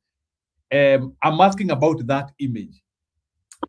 Is that an exaggeration or is the reality of New Kenya? And the hapo, and then you can comment about the UDA elections if you happen to have seen, you have heard what akina Waiguru wamesema leo. Go ahead, Bwana Mbudi. Tena wasalimu wote tena. Mimi hata nilikuwa huko chini tu nasikiza. Roba ameleta kitu nimefanya nikakuja hapa, so ukiniuliza swali lingine unaweza pata sikuwa prepared kwa hiyo. So hiyo image tani allow ni comment later. Tafadhali please. Then Mama Nyakaira atachukua. Kuna kitu Roba amesema ambayo tumekuwa tukipuuza sana. I don't think even Roba wakati ameipitia hata alisema kielewa Kenya amesema, kwa maana it's very important. Ukiangalia kwa mtandao kama katika habari zetu, the last since Ruto came in, at GNCs almost karibu wamtoe. Sheregai, Sudi, Karen Cheriot wameiongea hii kitu kwa undani sana, na ungeleta hizo clips uone uleta hiyo clip. Sorry. Kwa watu wanaendelea kuona maandamano inaendelea hapa Minneapolis is so bad. It's very cold, but tuko na 1 million maandamano kwa sababu ya the ICE agents are more than the entire police force of the whole state. The ICE agents in Minneapolis alone are more than the entire police Minnesota has. So you can imagine the tension tuko nayo. We are not safe. We were crying about the Somalis, but nobody knows the difference between a Kenyan and a Somali. We are being harassed here in the house. People are coming to houses. Hata wakati tumeenda church leo, there are people who say, they've had ICE agents come to their houses. And if you don't have your passport or you don't have your passport card, pelekwa tu ndani. So that's why unaona watu wengine wanasikiza hiyo kitu. Sisi wengine tusikia siasa hapa. So Robert tumesema sorry bwana, najua what's going on. Toka hapa kuja California hapa sisi wakikuja hapa tunawapiga wanaenda kutoka hapa wakai. No, hatutoki hapa. We were promised this land 3,000 years ago. We are not getting out of it. Land was promised to us 3,000 years ago. So kitu Roba umesema ni hiki. Aaron Cheriot, Sudi na Cheregai wameiongea, wamesema kama hao walishindwa 2007 wakakataa kutoka, sisi ni nani tutawatokea? If you put those clips and the way wanaiongea, bro, sometimes it chills me. And when Sudi speaks because he has been sent. When Cheregai speaks, he speaks so that the country can know. But when Cheriot speaks, he speaks because he's telling you this will happen. So there is 3 forms of stages how Ruto passes a message. He will pass through Sudi. We will attack him tuizoe kidogo. Cheregai atakuja attack Murkomen ndani and then akuja alete ile kitu yenye Sudi alisema, and then baadaye Aaron Cheriot atakuja aiongee, and Aaron Cheriot akishaongea akimaliza. Remember when kitu ya ODM Kaluma complained kuwa now huyu na huyu wamekuja Homa Bay ABCD. The next day the person that went there to do the cooling of the boiling water was Aaron Cheriot. If you have realized the role Aaron Cheriot plays in this administration, it's the role of Nicholas Biwott and combined with the rest of the Kalenjin powerful men that Moi had. He seems to have, and remember how Aaron Cheriot came in. Aaron Cheriot came in direct from the student leadership, and people said he was dating the deputy president daughter at that particular time. People like Franklin Beth and others who are running in that Senate seat, they created, it was an artificial election that was created because the senator for Kericho was elevated to become the minister for energy. And having been elevated, what happened, that seat became vacant. Then we went for a special election. Then a boy from nowhere defeated the best of the best that had been in Kericho. And that boy today is the senior ranking political machine for William Samoei Ruto. And when he speaks, you need to hear. So when you hear this, Robo Napo always talk about... He was my schoolmate in the university, Bwana Budi. You can imagine, very young boy right now, the most ranking member of the Senate. And there were people who were in 20. Na Moi tulimkataa vibaya sana. I'm surprised that Ruto has decided to make him likable. Moi University tulikataa huyo kijana vibaya sana. Alianguka vibaya sana. Yeah, I don't know. Did he do political science? I mean, it's weird. I mean, he seems to be, but how Ruto likes him, yani he trusts him more than. But what I was saying is the 3 stages that Ruto passes a message. Atatumia Sudi, utakuja Cheregai, and finally utasikia huyo kijana akiongea. Huyo kijana akiongea, wewe jua kuna kitu. So when Robert said 2007 walishindwa lakini wakachukua na nguvu, I think Cheriot spoke about that in depth one time, and it was so chilling. Cheriot is the same person who tells the Luos, you know, sometimes I wonder if Luos really listen to him. Anawambia Sondu ni yetu, Muhoroni ni yetu. Like when there are clashes between Luos. And last time when Anyang' Nyong'o was trying to reconcile, because it was so bad, my friend, I don't know, the Luo nation should come up here and remind us. The person who was actually saying Sondu, Chabera, and all those areas that I know have always been, obviously Luo and Kisis that were fighting there. But now the Kalenjins are claiming them through who? Through Aaron Cheriot. So, Yokitu Mesema, that is one thing we ought always to say that, obviously, I mean, it's a plan that Sio Bahati Nasibu, when it comes to the second term, there's an elaborate plan that even if you will win, the precedents that we were shown before of stolen election or watu kuapishwa, anyhow, in spite and despite that we have a new constitution, if we are not organized okay and well, I think history will repeat itself because they are privy about that history and they have already talked to us, held to us, and confirmed to us that no president goes for one term in Kenya, because even the first president that could have gone one term, aliapishwa usiku.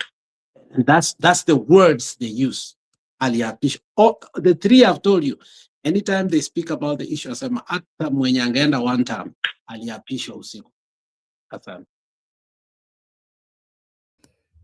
Bwana Budi, you cannot leave that discussion there. That discussion is incomplete, and I will tell you why.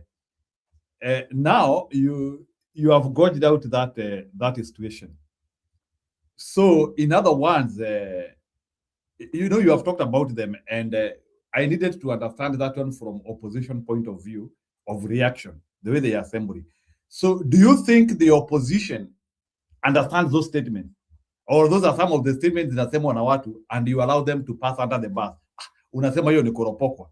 Are they taking those statements, and if they are taking those statements seriously, is there something you can do as a political actor to either to avoid it or to make your campaign better? I just want to understand, like, how can you action on that if you're on the other end? You know, Ruto is a master of duplicity. He knows how to double stroke things. Unaelewa? And that is why I would love a political strategist who also knows how to detonate those double strokes. Now, for instance, I will tell you without a doubt, even within my heart sometimes, and this is where sincerity needs to come in. And even Roba can extend this argument, I'll tell you. 2007 was a painful history, a painful lasting history. No matter how much Kibaki did in the economics of Kenya, no matter how much Martha Karua is disciplined and trying to be the best, that thorny issue of 2007, for those who remember how raw it was, always we have a soft spot to anybody who talks about it. Unfortunately, even now, as we know that we have one of the most mendacious presidents, unaelewa, it was a raw-knocking political upset for us. Like, if kama kuna kura yenye ilibiwa, we will never forget. Yeah, 2022, 2017, 2013, it was 2007. For me, I'll say that personally. But I know many people saw. So when they come and injuncture that, they create suspicion within the new coalition that we are having. And even the older voters generation, they remember. So they know how to play their politics so well. When they spell it out, they understand the emotional rhetoric. Beyond that, it's not just a rhetorical statement they are saying. They know that obviously it reminds us politically where we have come from. Now, they know. And that is why, in as much as the Luo Nyanza behaves the way it behaves, sometimes you sit down and also listen to some statements of frustrations. Ambazo, you know, when we are having a sober discussion, wachana this political podium whereby you have the pathos, where there is no ethos, there is only pathos in the political, whereby like he who talks louder badly is the one who wins.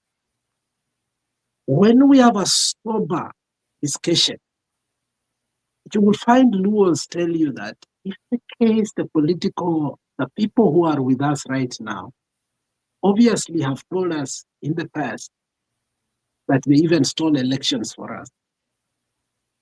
You know, like right now, the other day, Njiru, I told you there's a very bad discussion that is coming out. I've heard rumors, though he spoke in parables saying, kula ziliibiwa, Ndindi Nyoro. Kuna clip imetoka ya Malala ambaye anasema kuna 200,000 ambayo waliiba kule Western, na hiyo ndio kura ilipitisha nani? Huyu. So when they bring all those, and then unapata like this is the coalition they want to come to, ODM wants to come to, the other place knows how to play very well that what's the difference? So I think Roma put it very well in the beginning. If the politics of 2007 is not dealt with caution, reverence, honesty, truth before the election. And remember, the 2027 election was going to be an indictment against William Samoei Ruto. But the passing of Baba has complicated it in that Baba died while still in there. Whether we want to ask if he was going to get out of later, that didn't happen. Baba died while in the bread-based government. If we don't deal with the 2007, come clean so that we are able to convince the Luo Nyanza, the Western, the Kisii, and everybody who that thing can affect, I think it will be detrimental to us if we still have the team we have and Gachagua continues to be prominent. And that is why the question up to when are we going to have Gachagua on our side? It's critical. It's very critical. Until the other day, he said something that was so good, kila mtu aenda kwao asome huko. And we were so happy. But those cliches over time are going to make him so prominent. By the time we come to 2027, again, when other issues come in, emote political issues that were not solved, okay, that were never solved. I'm talking from a point of view from the soft side of even some of the people in Kisii found themselves voting. But, you know, if you ever ask anybody, 2007, we were persecuted. When it comes to tribal clashes from Molo, from Kisumu, from Sondu, from Kericho, we've been victims. But when it comes to voting again, we have never voted with our cousins. Do you know that we have no zero? Have you ever asked why the Kisii brothers have never voted for their cousins in the mountain? That's a question that many people do not understand. Go ahead, you can elaborate it.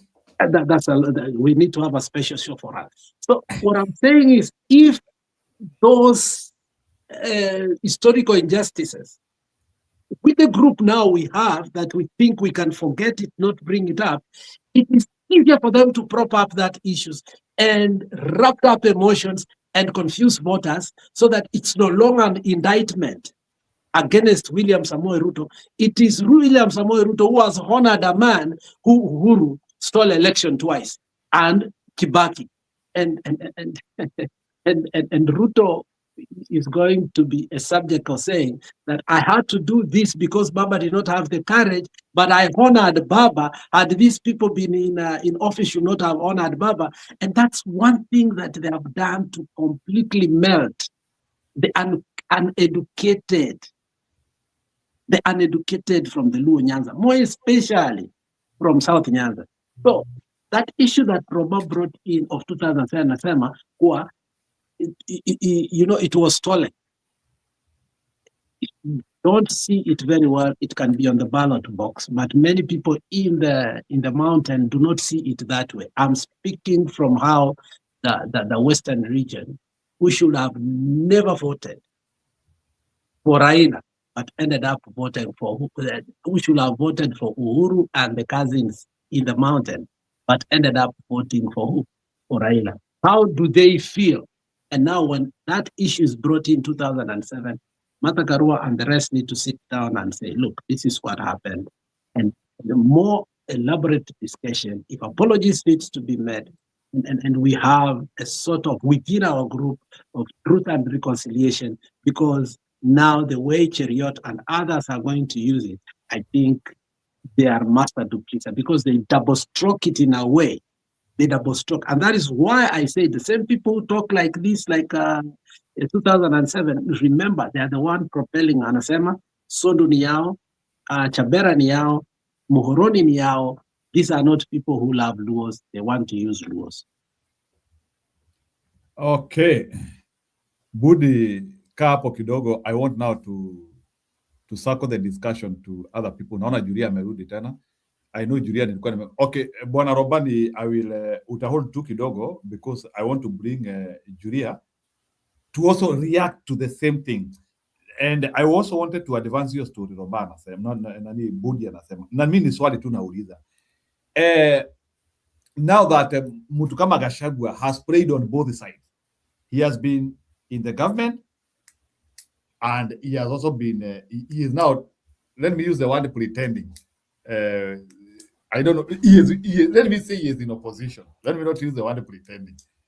Do you think, because nafikiria now, Gachagua has come as an added advantage to us, especially on some of the things where we got crippled and we couldn't produce presidency. Although some of us, we started doubting, especially when it became so difficult in Mbeere, our stronghold. And tukaanzia, we started even doubting his capability. But there's a question I am asking in terms of his experience in the government, inside the government and outside the government. Do you think there will be a time Gachagua can come out and in his truthful man connotation, he can come out and explain how 2007 happened, how 2022 happened? In terms of credibility, I'm not talking in terms of other things. Can he be able to explain about the credibility? He has already done it, Jiro. I'm sorry to cut you. He has already done it. He did it a couple of days ago. No, I'm talking about the election. That's what I'm saying. He did it already. Oh, okay. Maybe I didn't hear that. What did he say? Maybe you can update. No, he said very clearly that the rules, they are wound in Raila Kura, because he only lost by 200 and something votes, which all of us know. But what he went as first to say is just like they never showed up kupiga kura. Nana. So what about your top up tunaambiwa? Na hiyo top up tunaambiwa ilifanyika Western. Sasa hiyo sasa kuongea, lakini yeye mwenyewe ametuambia Raila lost. I mean, first Raila, that was last week, by the way. You know, statistically, and I'm sorry to say this, Bwana Roba, statistically, that one is not correct, because when you put data in a large scale, there's no way in which you can say. I'm talking about. In fact, he added kura za Homa Bay, Migori, Kisumu, and they're like 700. That one is not statistically correct. Yeah. Because when you put large numbers of data, whether kuna watu wametokezea because you cannot say that watu Migori, I'm talking about statistically. You cannot say that people in Migori did not get out, but people in Eastern or people in Mbanisa, they got out. Statistically is not correct. So it's like you are trying to say that within that large sample data, there is a portion whereby you cannot be able to detect what is happening with it. It is not true. That is an argument he is trying to escape the big question.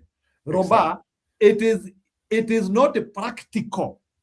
I don't know, maybe those who have worked with the data, I have worked with the data, but you cannot say Raila Odinga votes zilikataa kutokea in Nyanza.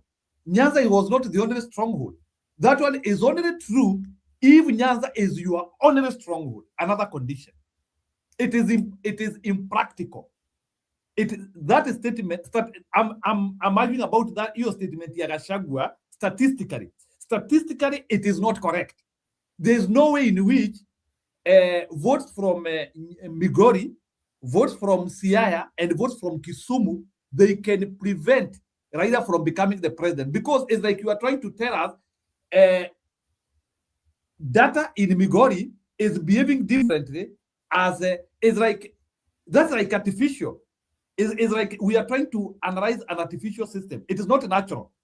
So why is Gachagua not commenting? So does Gachagua want to tell us people in Mount Kenya walitokezea kabisa for Ruto?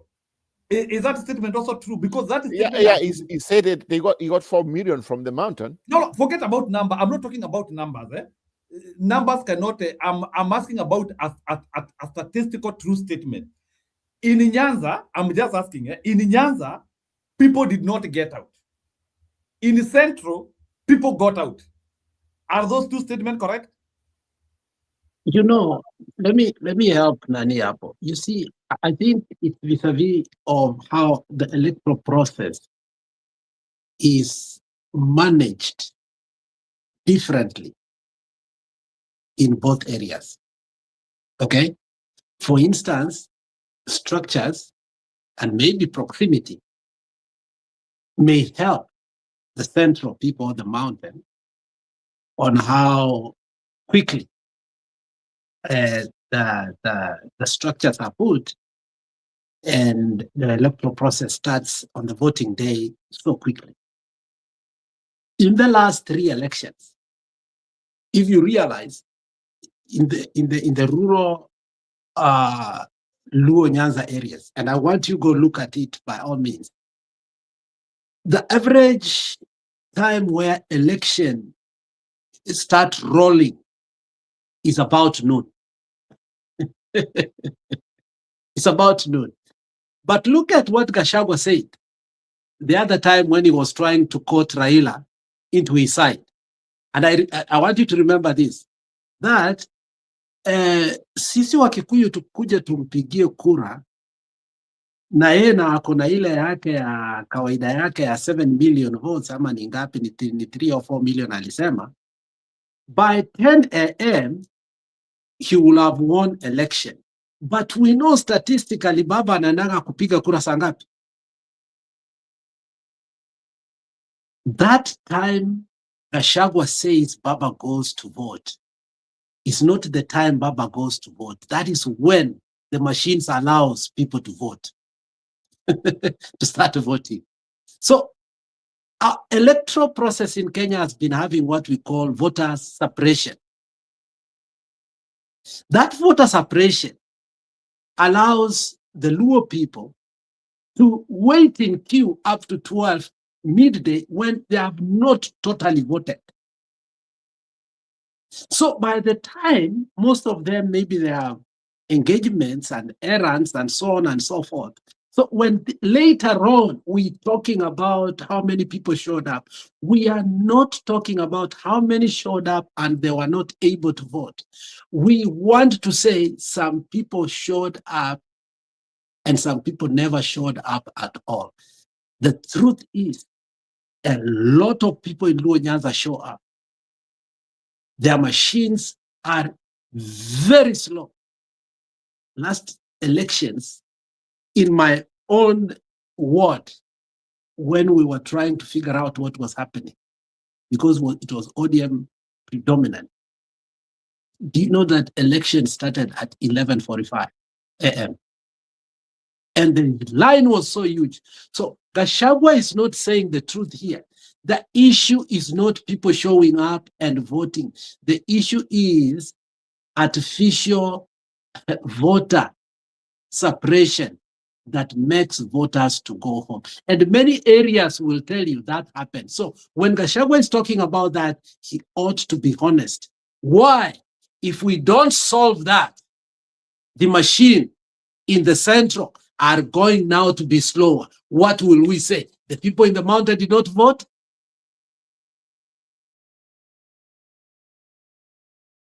Yeah, I think that is something which we really need to look at it. Other than looking at it on the surface, it is much more. Maybe Julia Kabriani Kulete, Stony PK. I know you want to react on that. Can you react on that? I know you want to react on that. About that issue of votes in Luo Nyanza and votes elsewhere. Ati Wajaluo wapigange kura. That is what Gachagua wants us to believe. I put it in place. Wacha Julia onge kwanza. Aya, Julie, go ahead. About Nyanza province, okay, I have no evidence they don't show up, so I will not make that allegations. But I also want to disagree with Alex. The machines don't prevent people from voting. I have voted like 2-3 times, and the only time that machines are used is identifying the voter. They only have this one biometric thing that identifies the voter. How do you identify the voter? With your fingerprints. So if your fingerprints or your picture is not working, what normally do they have a manual list? So that never delays voting. That doesn't prevent anybody from voting. So if your fingerprint, because a lot of people even in Mount Kenya region, because their fingerprints don't work for some reasons, the biometric machine for identifying voters never prevents voters from voting. So I don't believe that Nyanza people, that is what delays them from voting. Because you can vote without that. They usually have a manual list. You have your ID and they have a manual list, so they counter check against it and you go ahead and vote. Because basically voting in Kenya is still manual. It is not electronic. So I want to remove the notion of the machine there. But as to how much they turn up, I don't have evidence for that. So I will not say they turn up or they don't turn up, or this percentage turns up or this one does not turn up. So I will not confirm Gachagwa's allegations nor oppose it. So as to whether Gachagua is going to be of help this time, or maybe, I think, Jiro, you are asking, is he going to say what happened? He's not going to say. Nobody is going to say. Because everybody has been stealing elections in this country, in Kenya, even ODM. It's only that people are beaten into who steals more. Mnakumbuka stories za Kivoito na wengine. So we've never had really a genuine election. We've never had, like PK was saying earlier, what the votes that Kenyans vote never really count. Because you vote, even in terms of members of parliament and all that, somebody else is declared the winner. So the votes never really count, because a lot of times those elections are interfered with. So as to who has been doing that, I think a lot of people have been doing a lot of manipulations. I think me, like Njiru, you asked me earlier, maybe I belong like Roba, or I don't know which school I belong to. I don't know what to say and what we need to do right now. Because voting manually is not enough. For us going to the polling station to vote in Kenya is not enough. Hiyo haitoshei. It is somebody else is in charge of those numbers, the numbers that are streaming. Now, the question is, are the votes that we vote, are they the same numbers that stream? My answer is no. And that will continue to be so until we address that issue of someone manipulating the numbers that come out. Now, we know very well that the results are final at the polling station. But question is, how do we get these numbers at the polling station and broadcast them before they are manipulated? They are online, before they are changed back in whoever changes online. The question is, how do we get these numbers out? How do we, Gachagua is saying that Ruto haezi iba. Okay, earlier I didn't have time to tell Kip that he was wrong.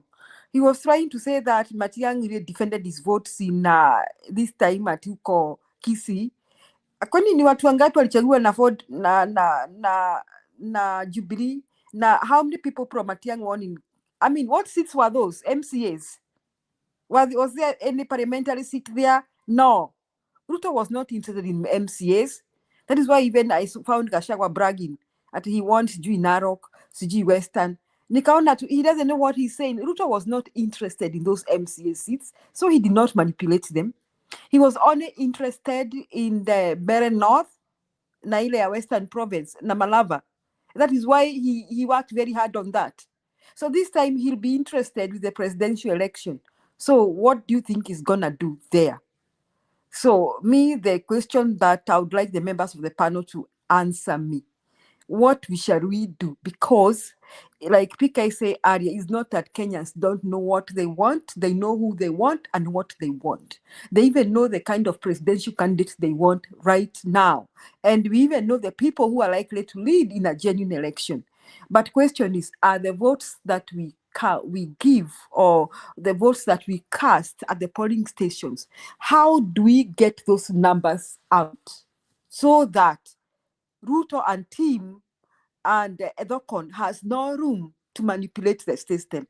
Now, the other thing I wanted to say, I have not had time to comment about this. Now, earlier, I think you must have talked about this in earlier shows or even today.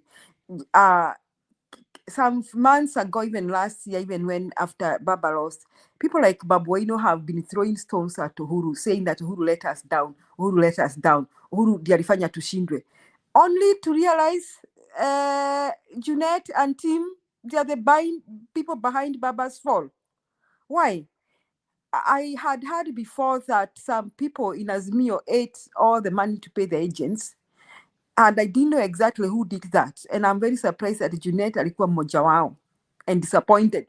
But then what disappointed me more is to hear Junet say that he was disappointed that Raila Odinga lost with Uhuru with the security, ati Uhuru alikuwa na polisi, Uhuru alikuwa sijui na nani. So Junet ate the money expecting Uhuru to bulldoze the numbers with police and the military men. So these people in Azimio walikaa kitako wakigojea Uhuru afanye miracle pale alete ameote. I mean, so they did not do their work. Look at the mentality. And now that asks me, was that the mentality of Azimio people? Are there chances that a lot of people did not come out to vote because Uhuru was going to manipulate the votes? Was there a feeling that Uhuru atamanipulate, atatuibia kura vile amekuwa kiba zake ndio tushinde? Was there an attitude like that? Because that is the expectation that is what Junet gave him, that is what he thought, that is what him and team thought, that Uhuru will do what to take him, ataleta army, ataleta polisi, ataleta sijui nini, akisha Raila Odinga ameshinda. That is, so this team did not mobilize their people to come out and vote, and they did not mobilize their people to defend their votes because they were expecting Uhuru to do that. So they ate the money. What a shame. Now, do you think that the opposition has the same mentality right now? Ama kunaendaje? So that is the questions I have today. So I was very disappointed when I learned what Junet did. It is good we have Sifuna. He's telling us the truth. Junet and team did. Now Junet came out guns blazing saying, Uhuru had the army, you had the what? So Uhuru was supposed to manipulate the results. So people didn't come out to vote or to defend their votes because Uhuru was going to manipulate the votes. That is the picture Junet is trying to say. So as whether Nyanza comes out, I have no evidence to that. But I'm asking the members of the panel tonight that what shall we do to make sure the numbers at the polling station are broadcasted, because that is the only way out. Thanks, Njiru.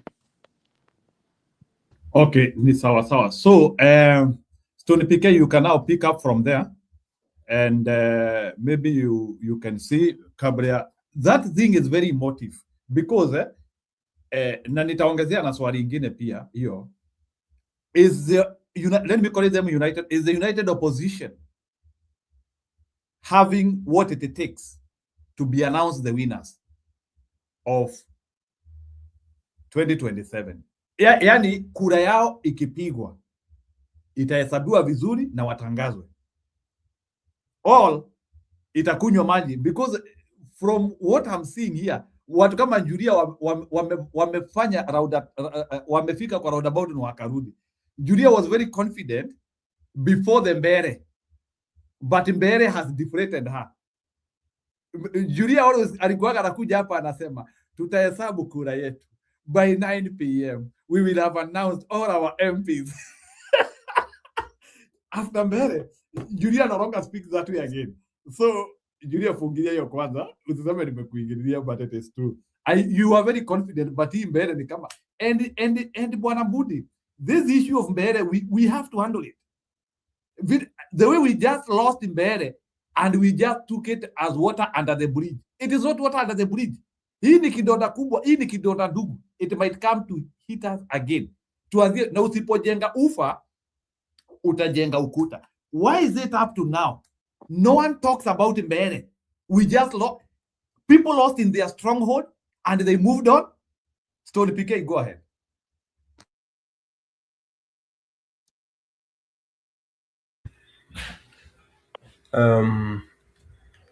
Let me correct you, Njiro. People have not moved on.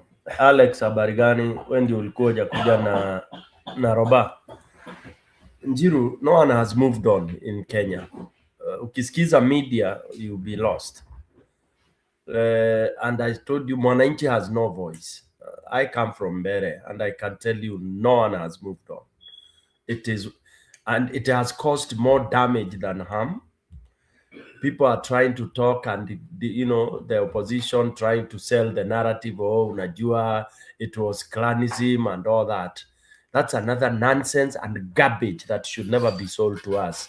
Elections, they go that pattern. Whether in Kisii, go to Banisa, wherever you go, there is a formula. In Mbere, yeah, we talk clanism, the two clans, okay? That has been like that ever since we were born, okay? There are two clans that are rival, all right? And we know which clan has more people. That's why sometimes we could even predict to you that Karis is gonna win, and he was gonna win.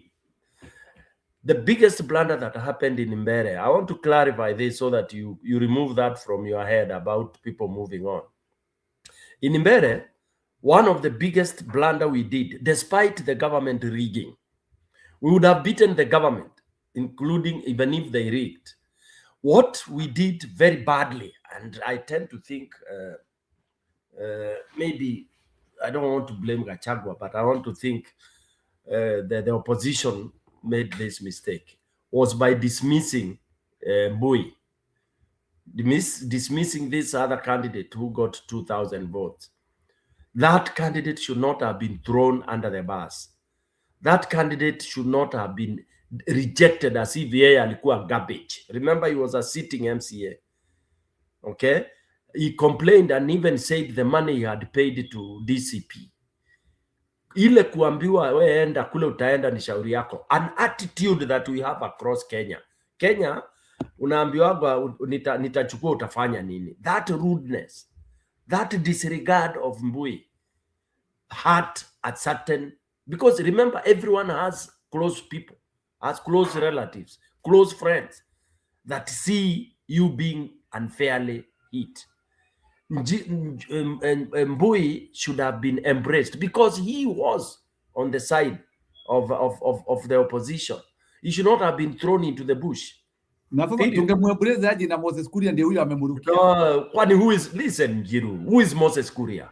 Moses Kuria is garbage, is nonsense. Mbui should have been called. I know, I'm telling you this from inside. I'm telling you this from inside. Mbui doesn't know Moses Kuria. Moses Kuria is nothing in Mbere. Nobody knows him, and nobody cares about Moses Kuria. So Mbui should have been called by these elders.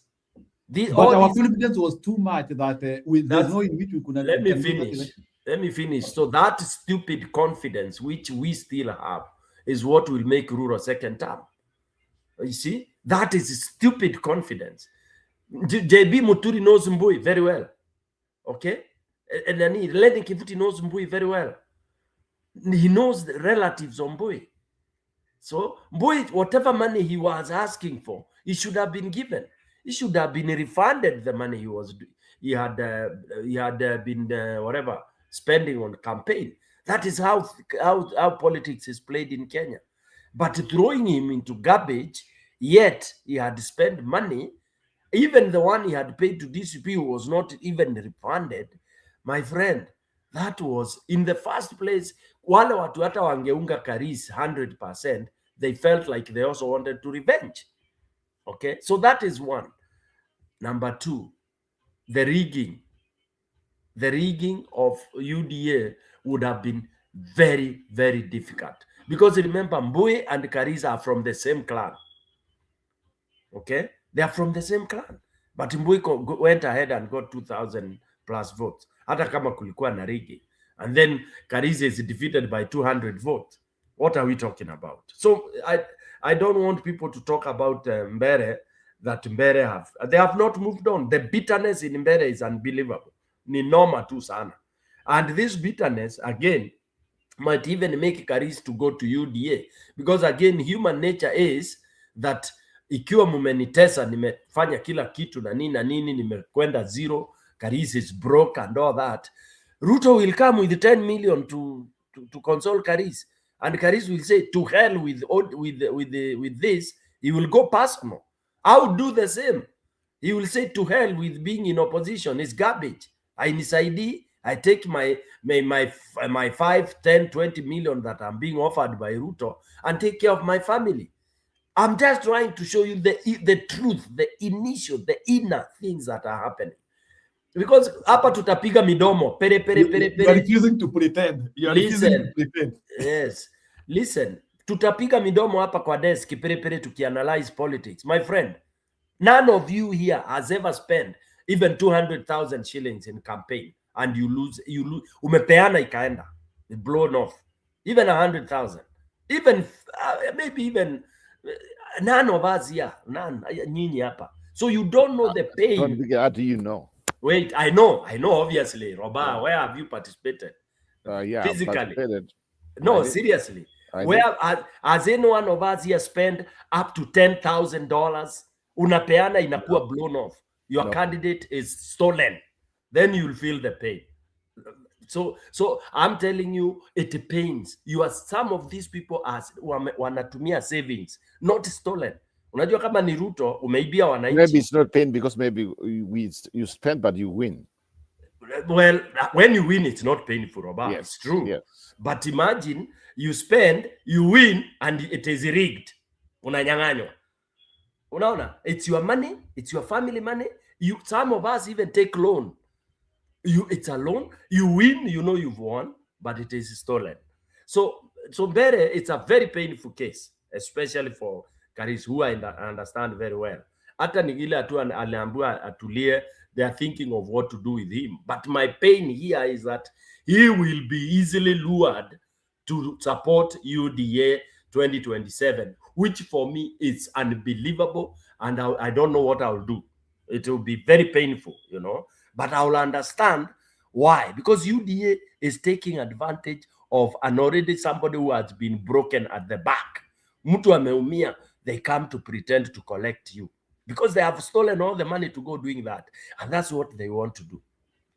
Quickly, let me go to that issue. CK, tuambie kidogo kumaliza hapa, tueleze ule alikuwa na DCP Rigathi ndio alitolewa Muturi akaingiza DP. Hebu tuambie hiyo Muturi na Gachagua na hao wawili Kalisi na huo mwingine walikaa chini waine wakaongea hivi kabla Rigiji withdraw. Sauli hapo ndio kulikuwa na tabu hii. Rigiji aka withdraw akawachia Muturi ni area yake. Wanafikiria hiyo ndio tunataka kujua, hapo ndio ilikuwa na shida. Yeah, ndio nimesema hapo sasa walikuja Gachagua na nani wakaongea, they talked with Mbui but they did not want to meet the costs za Mbui. Remember, you are withdrawing after you have spent so much. They dismissed that. It was even in the newspapers that Mbui tried to say I've spent so much, I've done this. When you hear mwanaume akisema nimetumia hiki na hiki lakini hakuna mtu ananisikiza, alikuwa na lament that aliambiwa tu a step down and nobody cared of what investment he had made. All right? Do you think Gachagua, hebu niambie kwa heshima tuangaliane, Muturi na Gachagua, unaona ni brothers, tuone hivi. Heshima ya Gachagua kuanguka chini akawachia Muturi ya dini na hao watu ni wa huko kwa wawili. Nani munawekelea hiyo makosa, ni Gachagua ama ni Muturi na hao wawili? Wote hata Gachagua ameingia na ulikuwa unaona akisupport kwa ground. They blundered, Njeru. Both of them blundered badly. Tukubaliki makosa ikiwa mahali iko. Gachagua. Sasa ulikuwa unataka Gachagua withdraw alafu awachie Muturi hivi na wako kwa grupu moja tu opposition. Si alienda tu kufanya vile wali made decision ni kwao. Gachagua ametoka Nyeri aka withdraw akasema is fine my brother. Sasa ni nani angetengeneza hii tabu, ni Muturi na hao wawili? Njeru, nafikiria tunaangalia differently. Gachagua is the DCP where Nani Mbui was. Okay? Mbui was Gachagua's candidate. Unanielewa hapo? Mbui alikuwa candidate wa Gachagua. Period. All right? Gachagua akakubali ku step down. All right? He should have continued to agree to support Mbui. That ameenda chini akubali na Muturi, huyu mtu acha tumuhando hivi. Period. Hakuna njia mbili hapo, Njeru. Don't try to tetea Gachagua. Gachagua is messing, kwingine anatengeneza, kwingine ana I'm in a pain, remember, I'm in a Wanjiku kwa huyu mtu Ruto. I'm not tetea anybody, provided this gentleman fighting Wanjiku suffering today. Even me, I'm suffering. So, I got the people in the hospital na saa inalipiza pesa. Unaona? Sisi wote tunaumia. Haya, niko na swali lingine niulize nyinyi. Mniambie kama mnakumbuka. Hiyo uchaguzi ilikuwa Kisumu, sijui ni 2017. Mnakumbuka walitoa vita. Wakutoa vita huyu nini? Sabukat, sorry, alale salama. Aka withdraw election area ile. Hiyo mnahesabu hiyo? Sauli ali withdraw voting there huko Kisumu. Ni mwaka gani hiyo? Ni 2017. It was Mombasa and Kakamega. Please, So it had can I nothing to do. can I It was finish Kakamega and Mombasa. Can where I we had the finish Senate vote. my train of Nini answer what Njiru had asked me? Then maybe we can now go back to Njeru's concern for 20 something. Njeru, on the same where I was talking about Mbere, then you asked about this issue of Nyanza turnout and all that, because I was supposed to comment on that. Turnout is very key. Whatever scientific system you want to use, turnout is key, because what data are you using? You are using practical data. If people don't come out, then your data is low.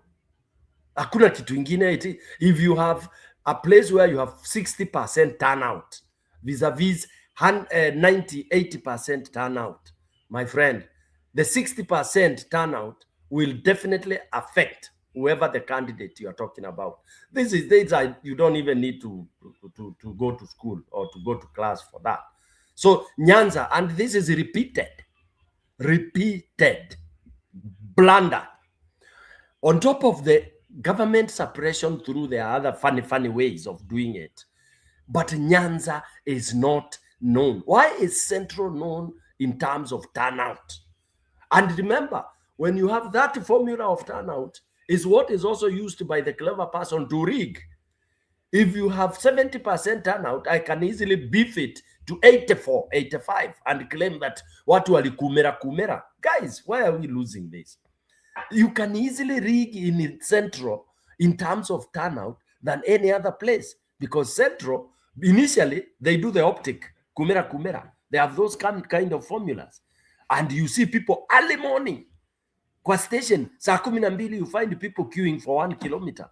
When you look at Nyanza, people are not queuing, and you guys have just stated it here. By saa 4, they are not at the polling station.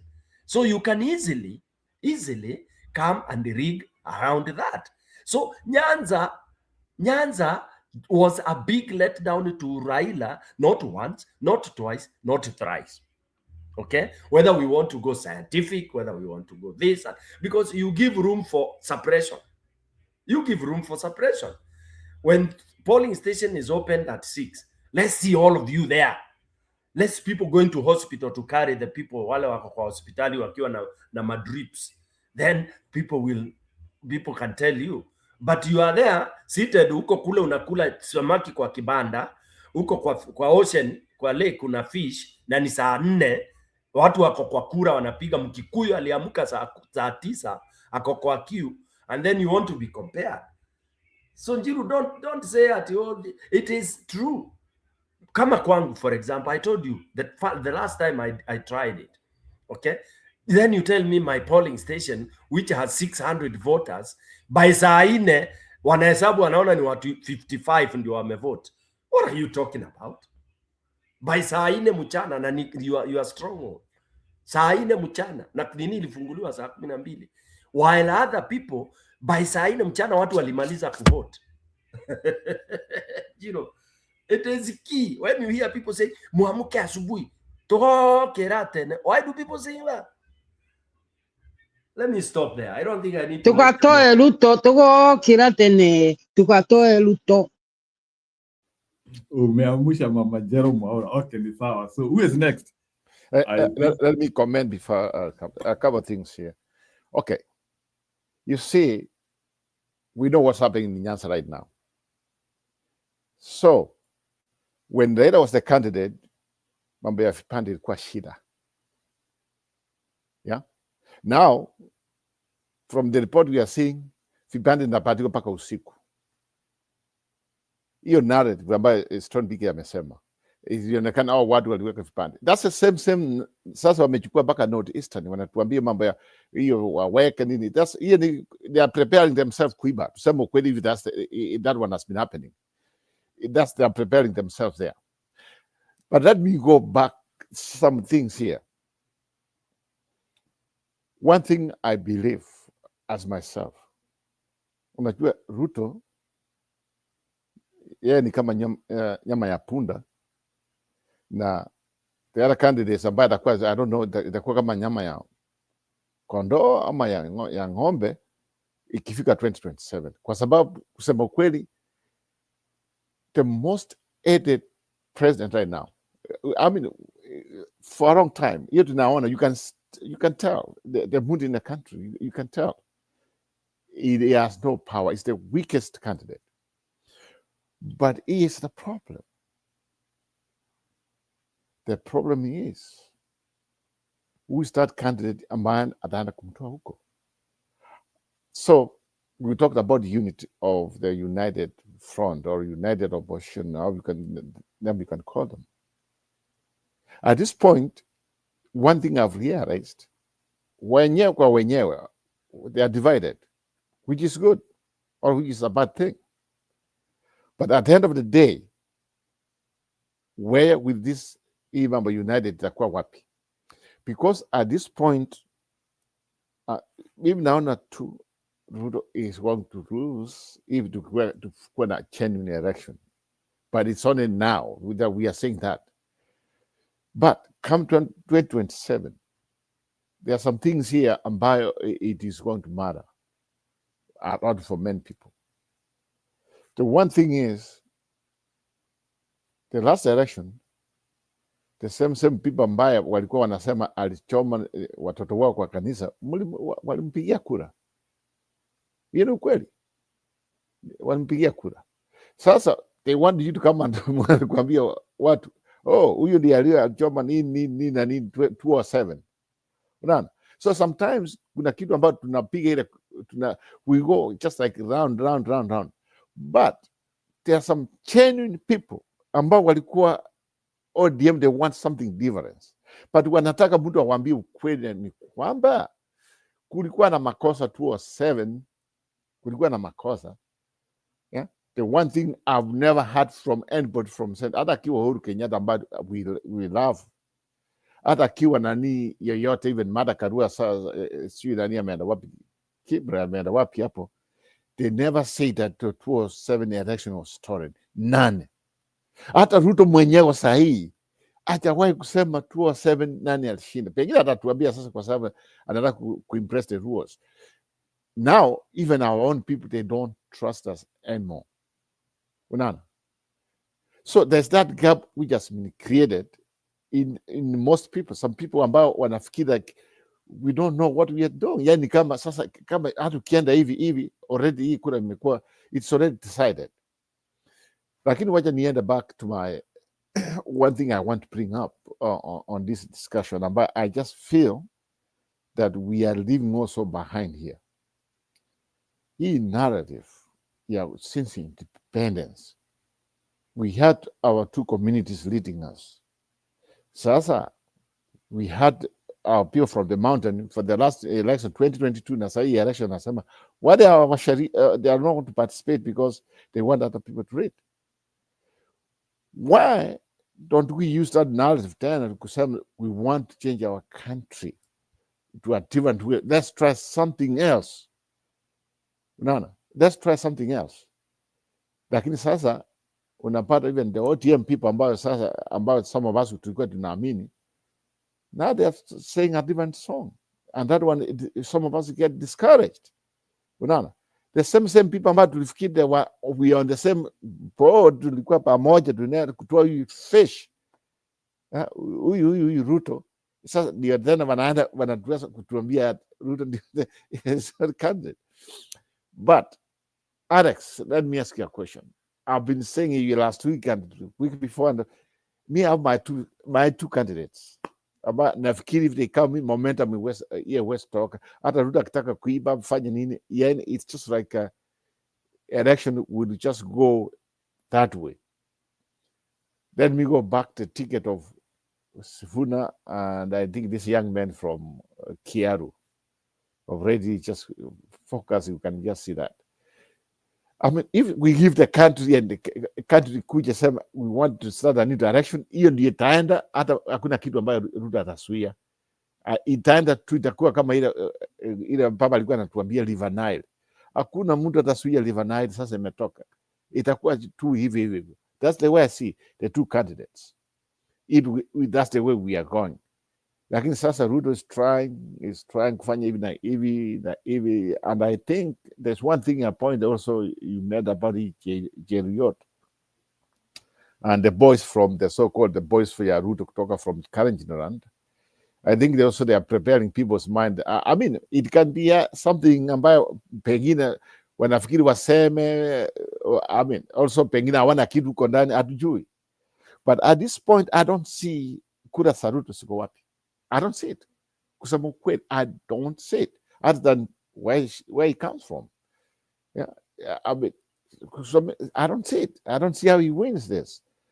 But can we agree we have shida ya count problems? Mi nafikiri it's more than the one thing, by the way.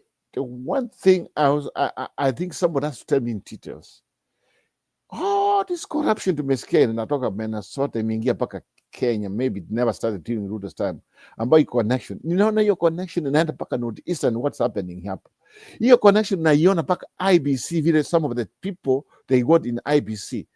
I'm seeing some red flags hapa about 2027. I might be wrong, but I'm seeing hii mambo ya kutoka vipande, hii ID cards ya Northeastern vile watu tulikuwa tunaambiwa wako wengi wako na nini, hiyo imeenda, hiyo pesa vile na imefanya, and we are saying that in fact 100% naunga mkono, and I thank you for bringing up Gachagua kusema hii mambo ya Northeastern, mambo ya shule na kila kitu, pesa ambao wamepanda nini, not development, the way they go and invest, kwa sababu Curaçao the villages wakipatiwa pesa kidogo ndio wanaamua nani PM mtu fulani.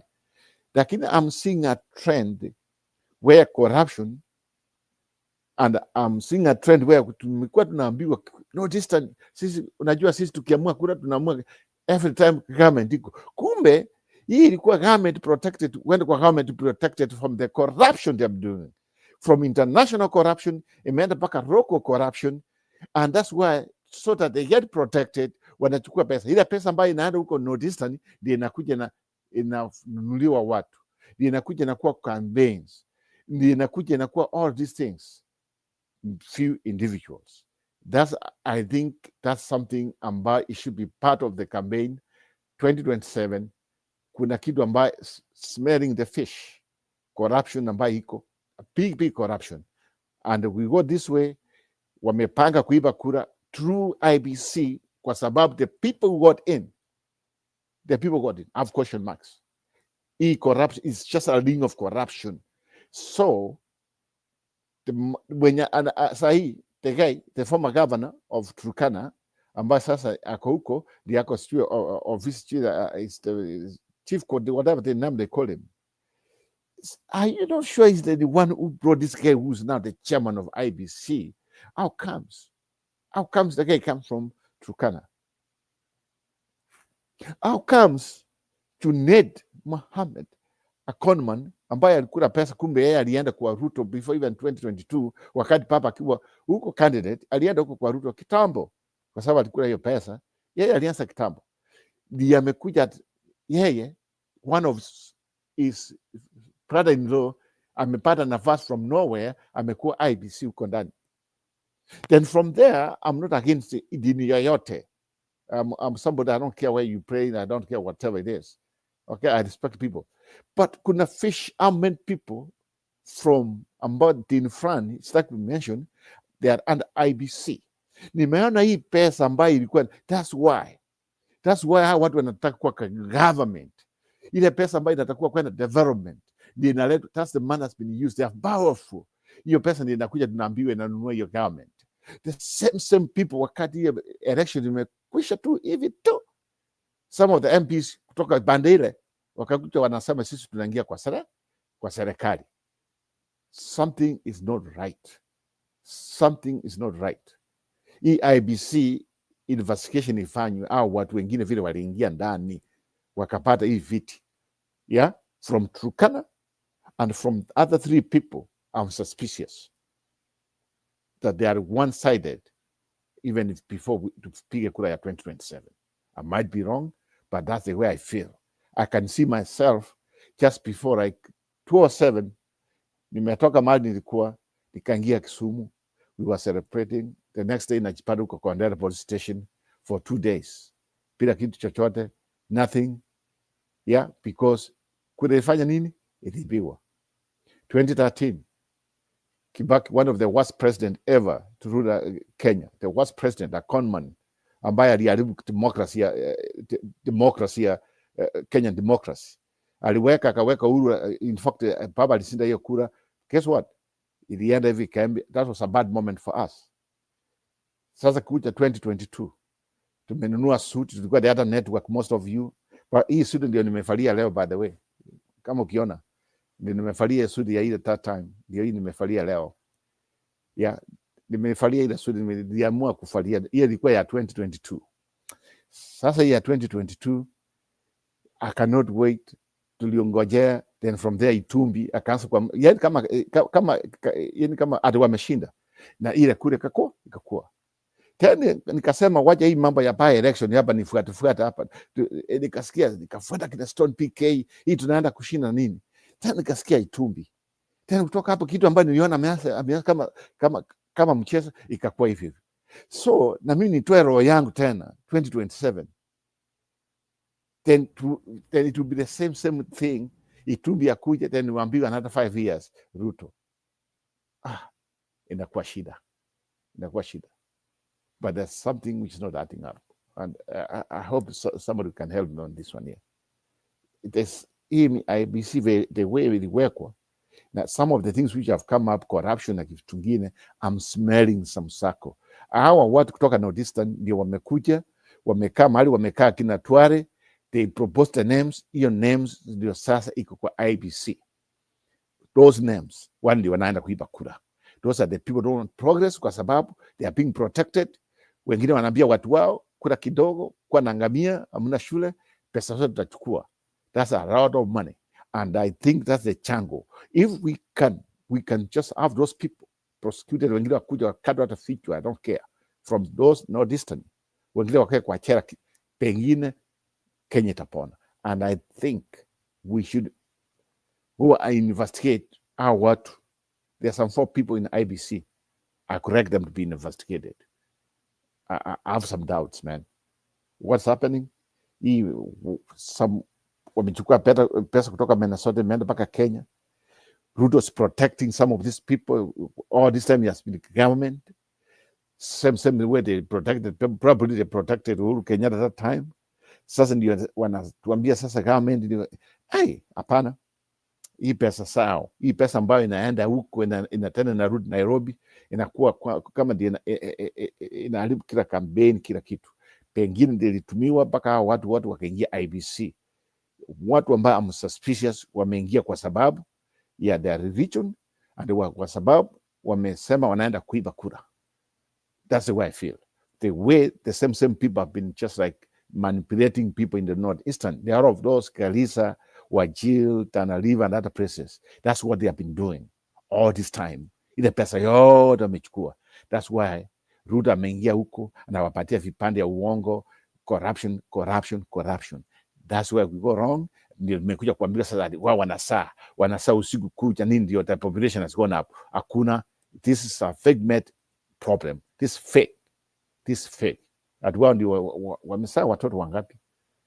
At sasa wako population ambao they can threaten, they are the swing votes ambao hii watu tulianza kuhusiwa few years ago, last year ati hawa ndio watafanya swing votes.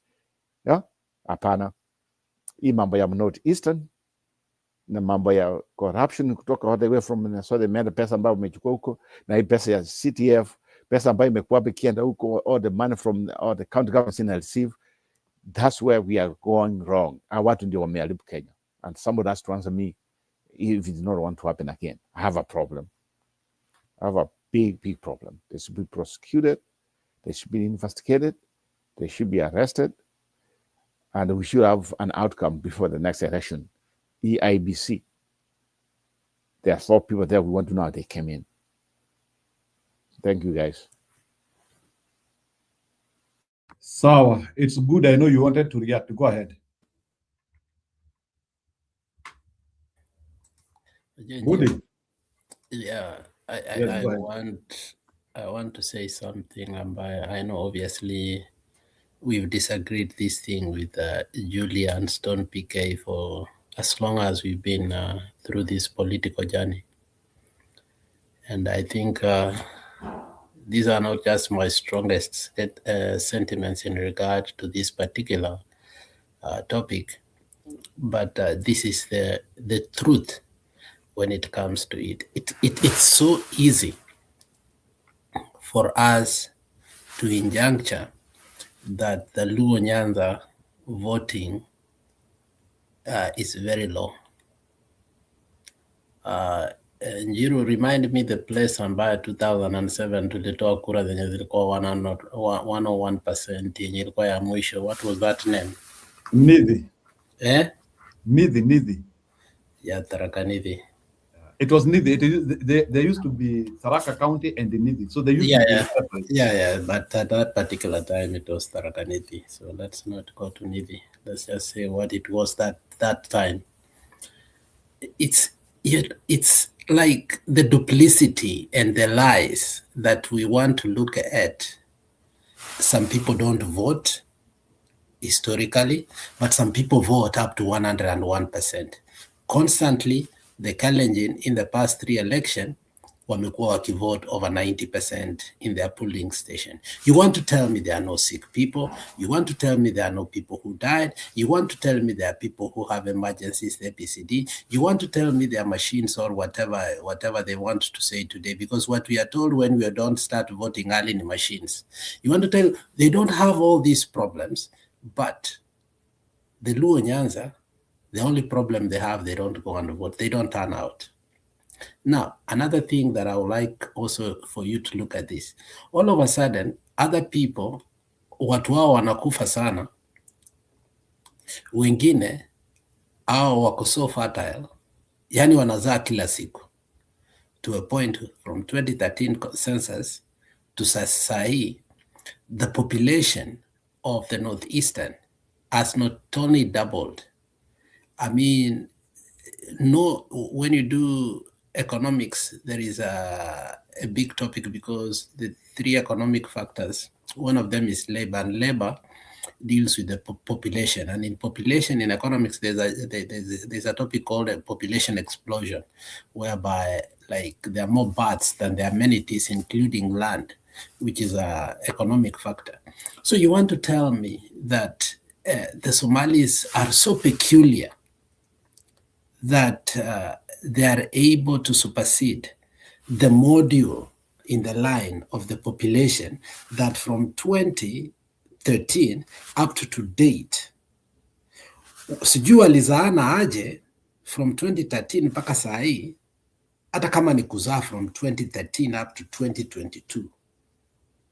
I'm not sure how they could have, like, yani hao watoto walizaliwa na kupewa ID right away na wakaanza kuvote. Like, let's be honest, there's manipulation in regard to how eventually the vote is announced. And one of it is to castigate and brand a region. It never votes. Then to show those who have been in power, the reason they have been in power is because they vote. And now that you are not in power, now you are being told that you did not vote in Tharaka Nithi and in Mbeere. And you see all those intimidation during the voting process, whereby during that by-election, you saw the delays, you saw the goons, you saw the dispersing of people, you saw all those things, and you believe it does not affect the overall election in terms of who participated and who could have participated, but they did not participate.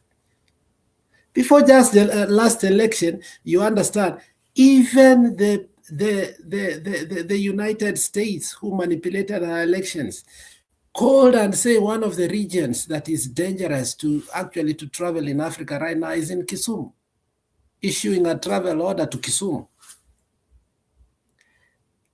Unless we solve these issues honestly, the chicken is coming back. The good thing that I love about all these suckers. That makes me sometimes even say, you know what, should I just stay back and watch how the pain will seep slowly so that you guys can understand what I'm speaking here is the truth, but when it is on you, you want to argue about it, you don't want to accept it. Should I just sit down and sip and accept so that we will discuss it after the election? Obviously, let our people sit back, relax, and say, yes, we did not turn around. We did not turn. So what happens? You go, all of you, the way you have been doing, Kumira now. We see the magic of it. Oh, Kumira. You go this Kumira that you have said before, so that you can easily go back and understand how the system works from 2007 to date, how the chicken comes back home to roost. We cannot solve a problem from the point of view of lies, that the people of Nyanza do not vote. That is a lie that has been peddled, sold, and you people come here all the time to tell us we don't vote. My friend, stop that lies. Stop those lies. Stop those lies completely. There has been a deliberate effort, not even by the people from the rift, the insiders of the mountain, who peddled that lie to you people until it has become a truth in your own head, but not in the in the ground. And if that is how you're going to approach this election, that Sisi, we don't go to vote. You people do 90%. Okay, go do the 90. Go do the 90 because it has helped you over and over and over. Do the magic, go do the 90, then do the magic so that you can understand beyond that which we are told. There are remote issues of branding other areas in a wrong way so that those who steal election find it easy. So if we want to buy this narrative that some areas don't turn around, some areas they know how to fertilize their women fast and quick, and they can quadruple anytime they want, but some areas like Nyamira, all the people died between in 5 years, the people from 13 to 14, 15, 16, 17 years. The people from 13 years to 18 died. There was no increase in the voter registration. Can you imagine, Roba, that in Nyamira, all the people between 13 years and 18 years died, so that by the time we got to 2022 in the election, we did not have new voters. In fact, we dropped. So when we want to resolve the real issues of how elections are resolved, then we find here, again, we are holding on to what makes us superior, what makes others inferior. If we cannot, in a corporate way, resolve the electoral malpractice and start question, do the people of the mountain really vote 100%? Do they? No, they've never. But have they produced the results of 101%? Yes, several times. If that is true, and when they did that, the question is, did the people of Nyanza really vote 60%? When they had the best chance to become the president? Did they really? Up again, watu kama Njeru Mwaura, obviously because we know hiyo kitu ikiongelewa wanakataa kabisa, watakuja hapa wanasema Jaluo apigangi kura. Lakini ikifika Kibira, wanapiga mpaka wanashinda any candidate ambaye amelipwa na state atoe Raila. Yani hizi uongo. Man, the central people are the biggest problem. we have in Kenya, what they have committed in this country over the years, they cannot bring it on the table. Waseme ukweli, inakuwa ngumu kusolve the problems. Niachie hapo. Haya, kabla tuleta Roba, unajua mimi ni mtu ya Central na lazima ni react hapo kidogo. Let me tell you Bwana Budi, I'm not trying to I'm not trying to say that you know, nimesikia Stone PK ameniambia it is true like watu wanapiga sijui saa 7 ama like awatokei na like kule, you know, this is what happens those TV optics where we try to show at the, and let me tell you, they are TV optics trying to show that ati wagonjwa wameendewa kwa mahospitali wakapige kura, and then we put it as a pretext kama wagonjwa wameendewa kwa mahospitali kura imepigwa. It's a gimmick. It's fooling you. You are being fooled that watu wamepiga kama, like, even if like they give you a percentage of 97, you will not disagree. Utakuwa unasema si wagonjwa walitolewa hospitali bwana, nyinyi mlitoa wagonjwa, you know, it's a but I'm trying to explain this thing statistically. I don't want to go to the natural process. Statistically, this is what happens. Statistically, if conditions are normal, and you know, human behavior is the same. Human behavior is the same. So you want to tell me that you want to buy the lie that Ruos did not vote when they had a candidate? I cannot believe in that. And when they had actually a candidate, and I put in quote, who was being supported by the state. So the fact that they were now having a candidate who is being supported by the state, they now settled hawakuenda kupiga kura. It is impractical. It is not wrong. I'm trying to explain because I interact with the serious data. That information which I'm hearing here about Kenya, I've never seen it anywhere else. And I'm not talking about election data. I'm talking about other types of data which I work on. I work with data for water. Like, let me give an example for data for water when we are doing survey for water. Ili watu waelewe hapa. This is what happens. You have a piece of land. You want to pinpoint places which have more water than others. Those things always happen. So that now you can come and say, nataka niwekele borehole hapa, mahali fulani. You know, even if you have a piece of land, there is a place where you can get the maximum amount of water. But this is what happens. For you to get that amount of water within that piece of land, all the features in the cracks, all the cracks which are feeding that place, they are always uniform. They are always uniform. So what I'm trying to explain here is that I need another explanation.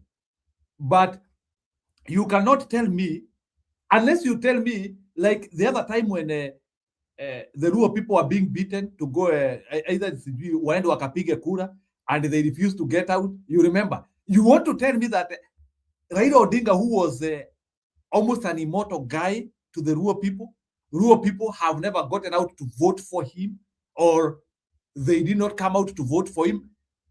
I need a better explanation. I need a better explanation. But that explanation about Luos do not get out, statistically, I don't want to go to the natural process, because natural processes, statistically, it is impossible. I've never seen data behaving that way. There's no way in which you can tell me. And if what we are saying is true, I have said another condition has to be true also. Another condition, there's no way in which rural people are not getting out to vote, and other places people are getting out to vote. It must be, and Raila Odinga is not having one one stronghold. Why are other strongholds not being affected? Is only Luos. It is not true. So they have to tell us Luos did not give those 200 votes, 200K votes, and those 200K votes were given in Bungoma. Or where? Bungoma, they also didn't have a candidate. So why are Bungoma people going to vote? No, Bwana Budi, I want you to explain to me this, because tunaambiwa ati Bungoma ndio ilifanya Ruto ashinde. So tell me, what is the enthusiasm? What is the motivation of Bungoma people to vote 200,000K plus votes, and that enthusiasm Bungoma people are having, Luo people do not have? I want you to tell me the motivation which is making Bungoma people to heavily vote for Ruto, because I'm pre-assuming sasa sio easy, because the way we are saying, because you know, when we are saying these people do not vote, we are now saying kura ibiangwi. Sasa we have now tumesema sasa watu ni kushindwa wanashindangwa. So I need an explanation. What made Bungoma people overwhelmingly produce those 200K votes, and these 200K votes, we miss them in Luo Nyanza? I need that explanation. Budi, you want to try? Yeah, I will. You know, you are a teacher, and you know, and Julia is a teacher. I don't know, Roba must be a teacher too, one way or the other. And Son PK is one of the best literature teachers we have. Njeru Maura ya ametuambianga yeye ni daktari, tunajua. But in teaching, you know, you start from known to unknown. And that concept of known to unknown will help us here. Ruto used to say, Raila is a lot of poverty. Today, by the time Raila died, Raila never used to be a lot of poverty. There was another branding that also came kutoka kwa watu wa Central. The people in Central for a very long time walisaidia Ruto kuambia kuwa watu wa Luo ni watu wa kuvunja reli, watu wa kung'oa reli. Ikawaingia mkatutukana miaka 10, sisi ni watu wa kung'oa reli. Saa hii kama hatujatung'oa reli, Ruto anaendelea tu. Jamu kwa mnaonanga watu wanakuja wanang'oa reli, wanakuja wanasema ni Wajaluo. Ingine ambayo mlikuwa nayo mpaka juzi, saa hii sasa imewaumiza, ni biashara yetu. Biashara yetu. Sisi wengine hatujuangi biashara, sisi sijui tunafanyaga nini. Hakuna makazi Kenya, lakini tuna survive. So mimi nashangaanga sasa biashara zetu. Sisi hatunanga biashara ama tuko na nini? So there are political branding that if you are not careful, you can get into, you know, mkala muwe lakini mpe haki yake. I may not like Joho politics, and I said it even last election. The people I never like, and I will still say it until today, I never liked Simbarati's politics, I never liked Joho politics, I never liked Younes politics, I never liked Atuoli's politics, and I still don't like Babu Wino's politics. Whether you people subscribe to it or not, I don't like them. Okay? But Joho, ask last time, utapata Mkikuyu anasema, watachukua biashara zetu. Ile hali huyu mtu hata ana mbuzi, lakini anapiga kelele anasema watachukua biashara zetu. So what am I saying? There is a thin-veiled, choreographed branding that if you are not careful, inakuwa part of your DNA. Mpaka you think what is being said is true. If you don't challenge your core values and go to the raw data as you have gone, and start questioning. And somebody can actually argue with you and be ready to die because of lies. When we are on this aisle, we wonder the people supporting Ruto wako na kichwa mzuri ama sio nini. Not forgetting the same people who are questioning, like Gachagua, people like Ndindi Nyoro, they've done the same before. And they have actually branded kuwa biashara zetu, watu wa kung'oa reli, waganga, so on and so on. And these are part and parcel of the branding. that we are still reeling from, that was so special. Watu kama Waruru sijui nani in Citizen peddled openly. Paka unakaa chini unajiuliza, is this what Moi used to tell us, that, you know, many opening of many radios are going to bring ethnicity that is so toxic and the polarity is so high? So, Njiru, when you come here and say, or the people say to Wajaluo they don't vote, it is part and parcel of the many, many branding that Luos have to deal with for generation. Luos have dealt with for generation. Unajua kuna watu wanafikiria hapa Luos don't have rental houses in Nairobi. They are totally, including Njiru. Kuna watu wanafikiria kuwa Wajaluo hawana rental houses Nairobi. And you know, the funny part is it, at some point I used to think so, because when 2007 happened, sisi tulifukuza Wajaluo nyumba zetu tukasema hapana, nyinyi mmetufanyia hivi na hivi na hivi. They still continue to live in Kisumu, and they still continue until to date.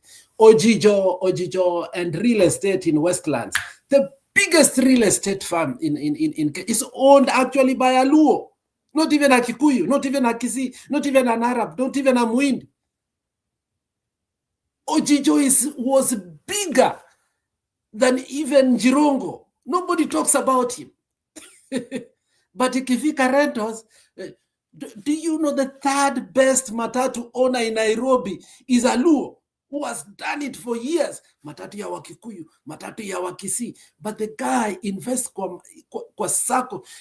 I think there's brandings, political brandings that we need to come out, because they've made us think to have ethnical superiority.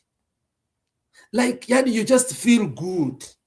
No education, no money, no nothing. You just feel good. You are a Kikuyu. And you have nothing. You are not part of those people who... What, you have nothing? Yes. At least you are being fair to say you have nothing. Alex, you are nothing. remember this guy called what's his name? Anaitwaje zamani? The guy was saying that Raila is not circumcised. Remember? Moses Kuria. Moses Kuria. It's like somebody Moses Kuria that time in Ledviaka alikuwa anasema Raila, unajua mimi siwezi na hii, na kesi what akiwa mgonjwa niitie my doctor Dr. Onyango. Sasa Dr. Onyango yeye, you know, that's the kind of the kind of things ambayo sahi in fact what you just said, sahi tumeanza kuambiwa sasa vipande vinapewa wanapewa vipande wapi huko Nyanza overnight 24/7 kwa sababu of whatever. So wameanza kuchia, it's just like psychological thing now. But at the end of the day, kusema kweli, I mean, we had have ups and downs. I mean, just like our country, where do we go? So hii kitu ambayo ilikuwa nasema, I think kuna hii kitu ambayo these people, the only thing ambayo watuambie ukweli, two things. Awasemi vile waliiba kula, they will never say that. Yeah, because we had several times ambayo tumeona kura imeibiwa worse. Yeah, even Ruto himself, 207 was the other side ambayo ilibiwa kula, lakini hachai kusema mwenye aliba kura. Anasema unajua niliunga papo, naona alikuwa mpaka kwa prime minister, lakini hawezi kukuambia alishinda kula kwa sababu anafikiri akisema hivyo wale wengine. And there are some people from Mount Kenya ambao wana believe that Kibaki won 207. If you believe that, then you are just like, you are not normal. If you believe Kibaki won 207 election, Kibaki aliiva 207 election was, with no doubt. I mean, Uhuru Kenyatta and everything, ile ni kama mtu alifanya kitu ndani ya blanket. I mean, lakini ya 207 ni ile kitu ambaye mtu alifanya outside the blanket. That was, hiyo ndio pengine Kenya ilienda vibaya kabisa. Then after that, to be protected, akaana wacha niachie Uhuru Kenyatta, whatever. Okay, we don't want to go back there, but these are the kind of things ambayo watu wanakumbuka. Then from there, it's just like now you are, okay, what happened then and now? Unaona? Lakini hii mambo ya North Eastern, wacha nirudie tena huko. Hii mambo ya Northeastern ambayo wanatuambia kila time kitu kizuri kuwa kwa government. Kumbe kitu yao kuwa kwa government, kitu kizuri kuwa protected, ndio waendelee to benefit the few when they are making use of our resources and other things kwa mambo yao. Sasa ndio keep on asking myself, sasa tulisema tuko na TCI, tuko na AAC, sio AAC mnaida AAC na whatever, lakini kazi yao ni nani? If such a people are doing all these crimes and nothing's being investigated, hakuna kitu, what else can you just, why can't we dismantle all this institution ambayo tunasema tuko nazo? There you go. Kwa sababu even the county government, the way it's set up, we have the governor, assistant governor, MCAs, na kila kitu. Yeah, I mean, nobody will just come up from up there and just say they have lost all this kind of money. Because the system you can bribe. You can bribe. And that's what's happening right now. And that's why we have a feeling, and I have a feeling that even the next election, maybe that's what's going to happen. Maybe these people have confidence that this thing might be leaked out. Yeah, Robert, you tuko wachache. I want to start you on that lie to escape. You know, we have a very big lie in Kenya, and I want us to exhaust it because we could be helping some people here. And I don't know how, if they will be able to build the same lie in the places now which will not support Ruto. Because, and maybe, Bwana Budi, I want you to help me this. What are you saying? They have started doing it. Nimesema few, nimekuambia sahi, Jiro, sahi. Go and see what they are saying. Tuo Nyanza now ndio wanachukua vipande the highest in the country. Yeah, good for now. The minister ngoja nikufikisha vizuri so that you can react properly. Now, that lie for years, it has been in Nyanza. How watu wapigangi kura.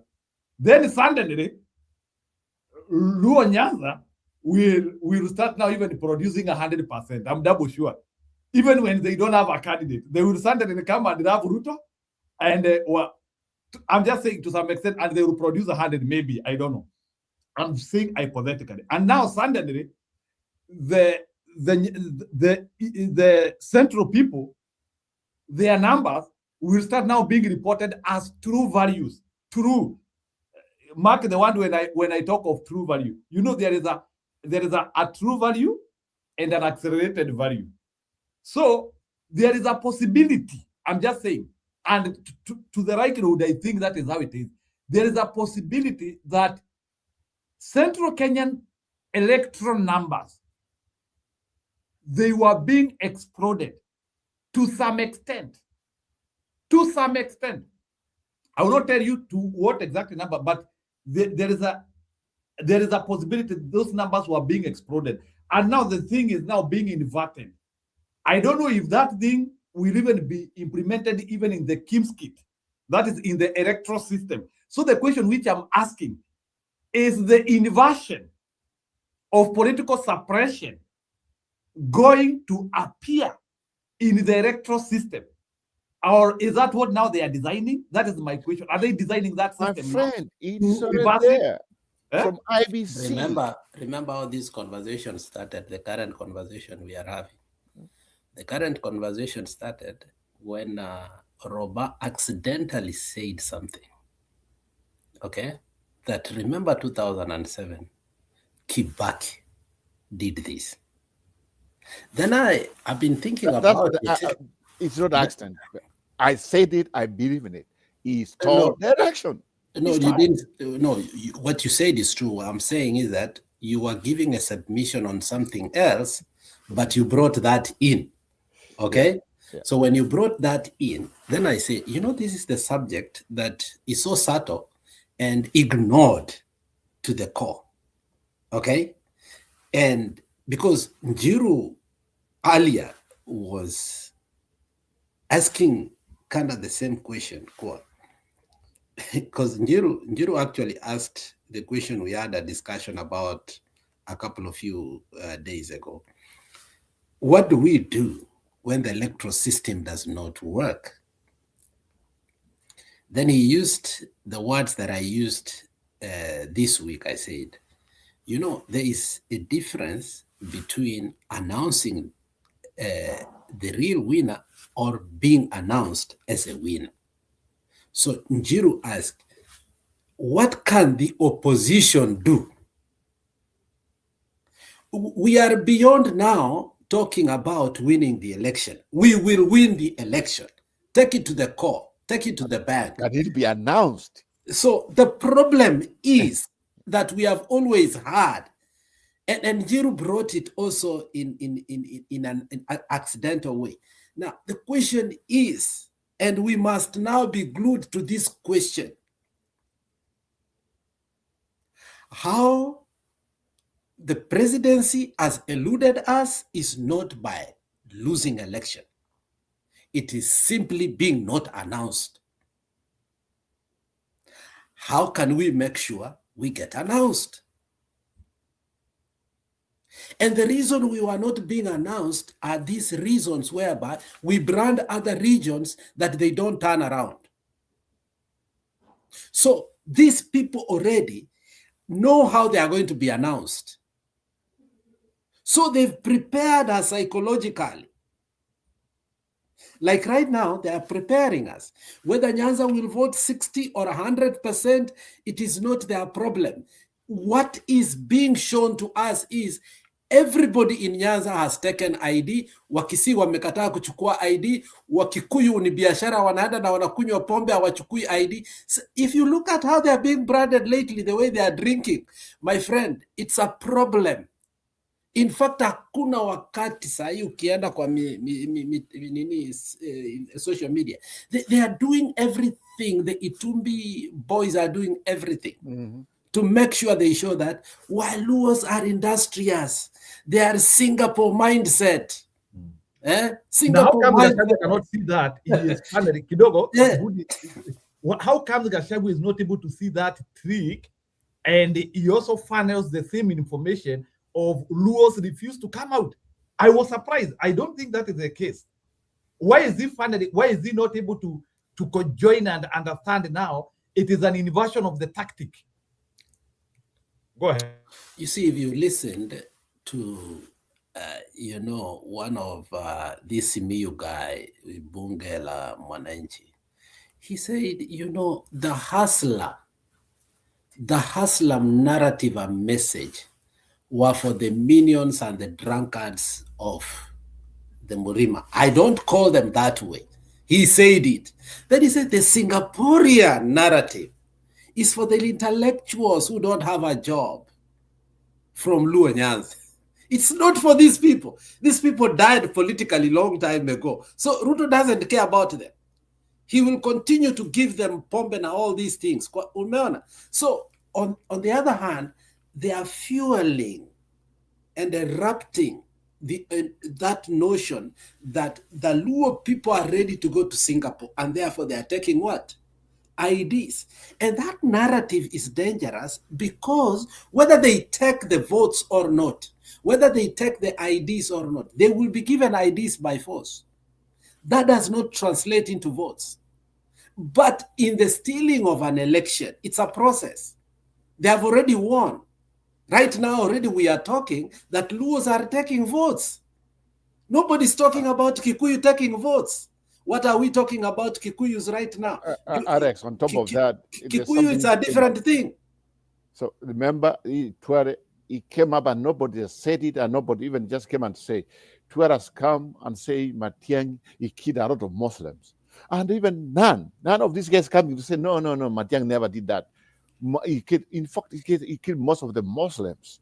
And that's, that's they are just doing anything. The only thing which ambaye may interrupt well, ambaye mpaka saa hii you can see when ukiangalia kwa mitandao, ni hii kitu ya education thing.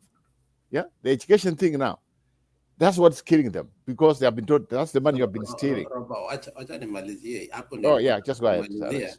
Sasa Njiru hapo nilikuwa nataka usikie vizuri sana.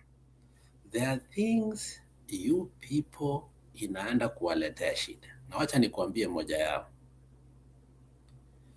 It sounds so good because we lack what to talk right now. However, when the goons will try to do that which you people said, to do that work, it will come to roast you. While the Luos are registering N numbers na mnasikia hivi, Gachagua anasema kila mtu asome kwao. So the goons are coming and they will act like Kikuyus na watafukuza watu waende kusoma kwao, and they will say they chased even the voters who never used to be here. What will you do? So what I mean is simple. We people need to see the lies that were before, the lies that are being peddled now for the future, and we say no. Two wrongs don't make a... The fact that it was done, we cannot repeat it. That is history. It hurt us that time. It is over. We cannot repeat it through Ruto just because it was done. Unaelewa Njiru? We have to say two wrongs don't make a right. But if we deny the last wrong, we cannot deny the present wrong. Thank you. Naona nani... I see Stone PK here now. Finally back, Stone. Wacha Stone PK react. Unajua Stone PK from his famous word, he doesn't like pretending. So ndio unaona ako hapo anataka kuongea. So mupe nafasi aongee. Go ahead, Stone PK. We are here for a long hour. Today's a weekend. Go ahead, Stone PK. Can you react?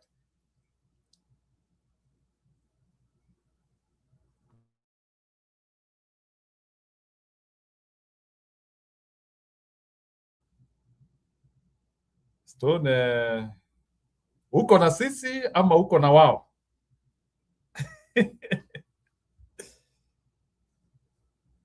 I think I'm not hearing. Munasikia Stone? Haunisikii? No. No, go ahead. Sahi yako. Alikuwa amemute. Unajua ni vile nimekusikia ukisema the favorite word. Thanks to that.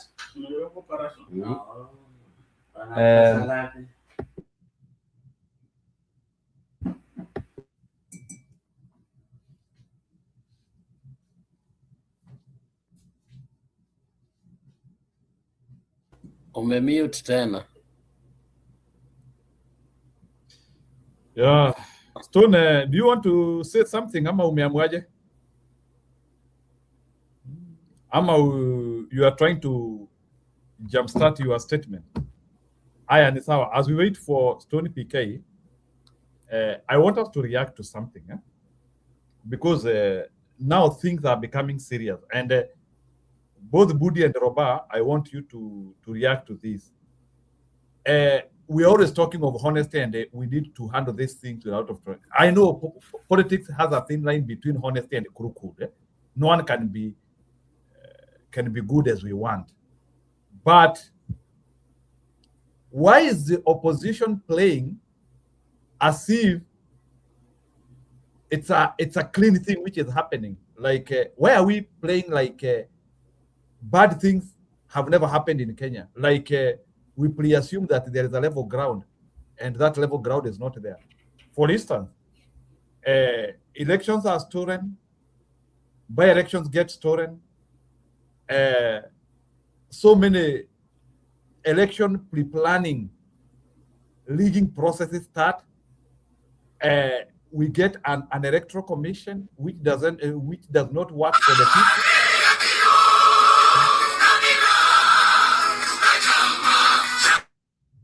We get an electoral commission which does not, and all those are processes of rigging the election.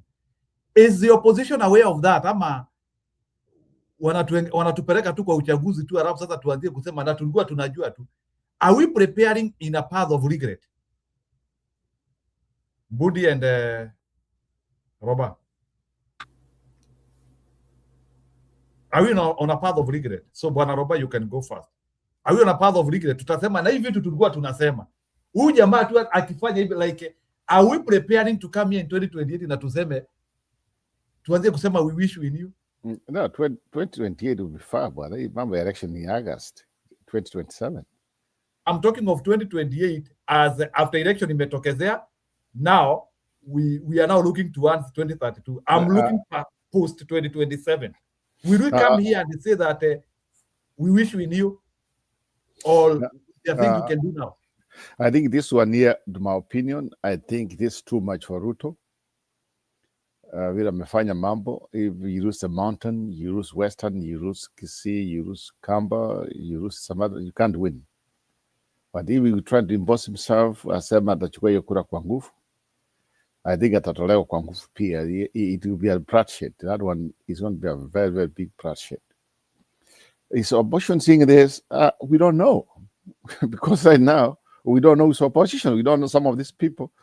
They are pretending to be in opposition. Who knows? I mean, it's just like, it depends who you are talking to. But Gachagua ametuambia he's not going to run for for presidency. It's a good thing because he cannot make it. He has his people who love him, and he has his, sometimes he has his people who hate him. This opposition, we don't know how it will look like a few months from now. If we are talking about Jubilee and Gachagua fighting for the same Central and Martha Karua, what's the outcome? We don't know what's going to be the outcome. Then there are some other parties under UDA. Then now, I know some parts of, let's say, in Kisii, because they know Matiang's there. Them they will join in, but Matiang goes because them they also the excitement because maybe they have seen the opportunity. I'm very sure that Sai Ruta Akasema today, atachia Matiang maybe around in UDA, the Kisii will go there UDA, and that's how fun we are. Yeah, I mean, I'm not talking now because they want that seat. That's the way I see. So you can't blame them for that. But at this point, I don't know the opposition we have. I don't know what they're thinking because it was not a few months, somewhere last year. Huyu lawyer si naitwa Njiru anaitwaje huyu lawyer wa this short guy ambaye huwa anaenda court sana. He went to the radio station and started accusing Matiang, abusing him, and nobody came and condemned. And that gap is still there. Even some of us, people, he kind of abused our community, to be sincere, not because Matiang, there's some things I'll find about, I can't agree. But somebody like him, my junior, who comes from and yet is in Gachawa's camp, they can't even condemn him, just come and attack one of theirs. Those wounds are still there. So let's see where we go. But the opposition, they know this. Maybe they know, but they don't know what to do. And that's why let's go back where we started.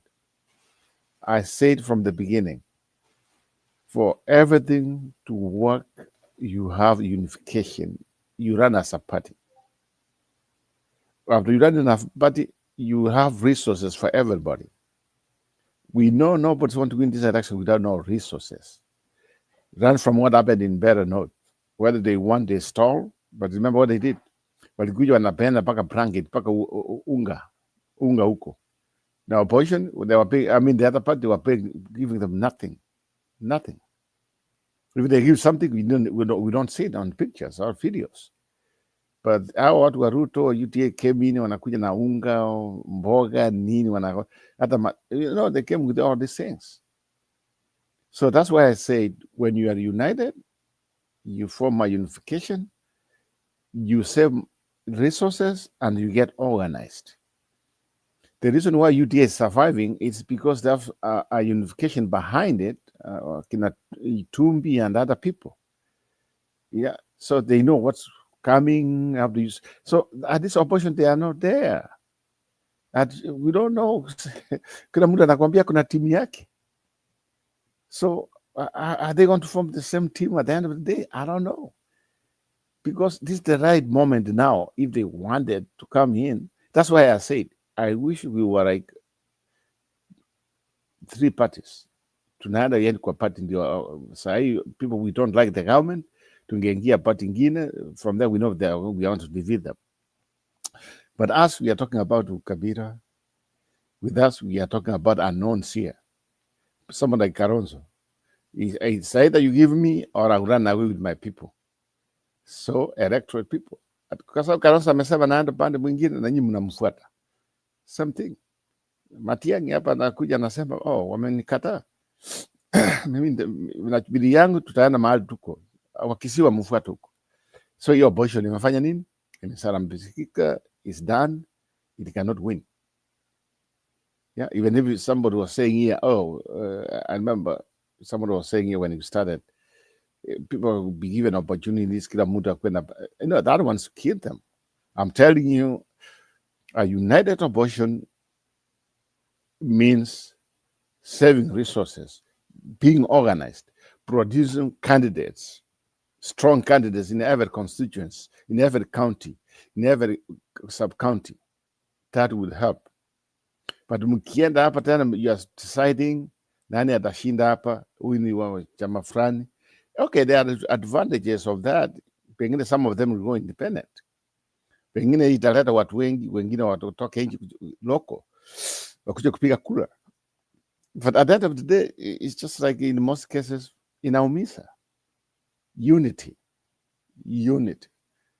Yeah. So ODM, it had unity. Now as we see without unity, what's going on?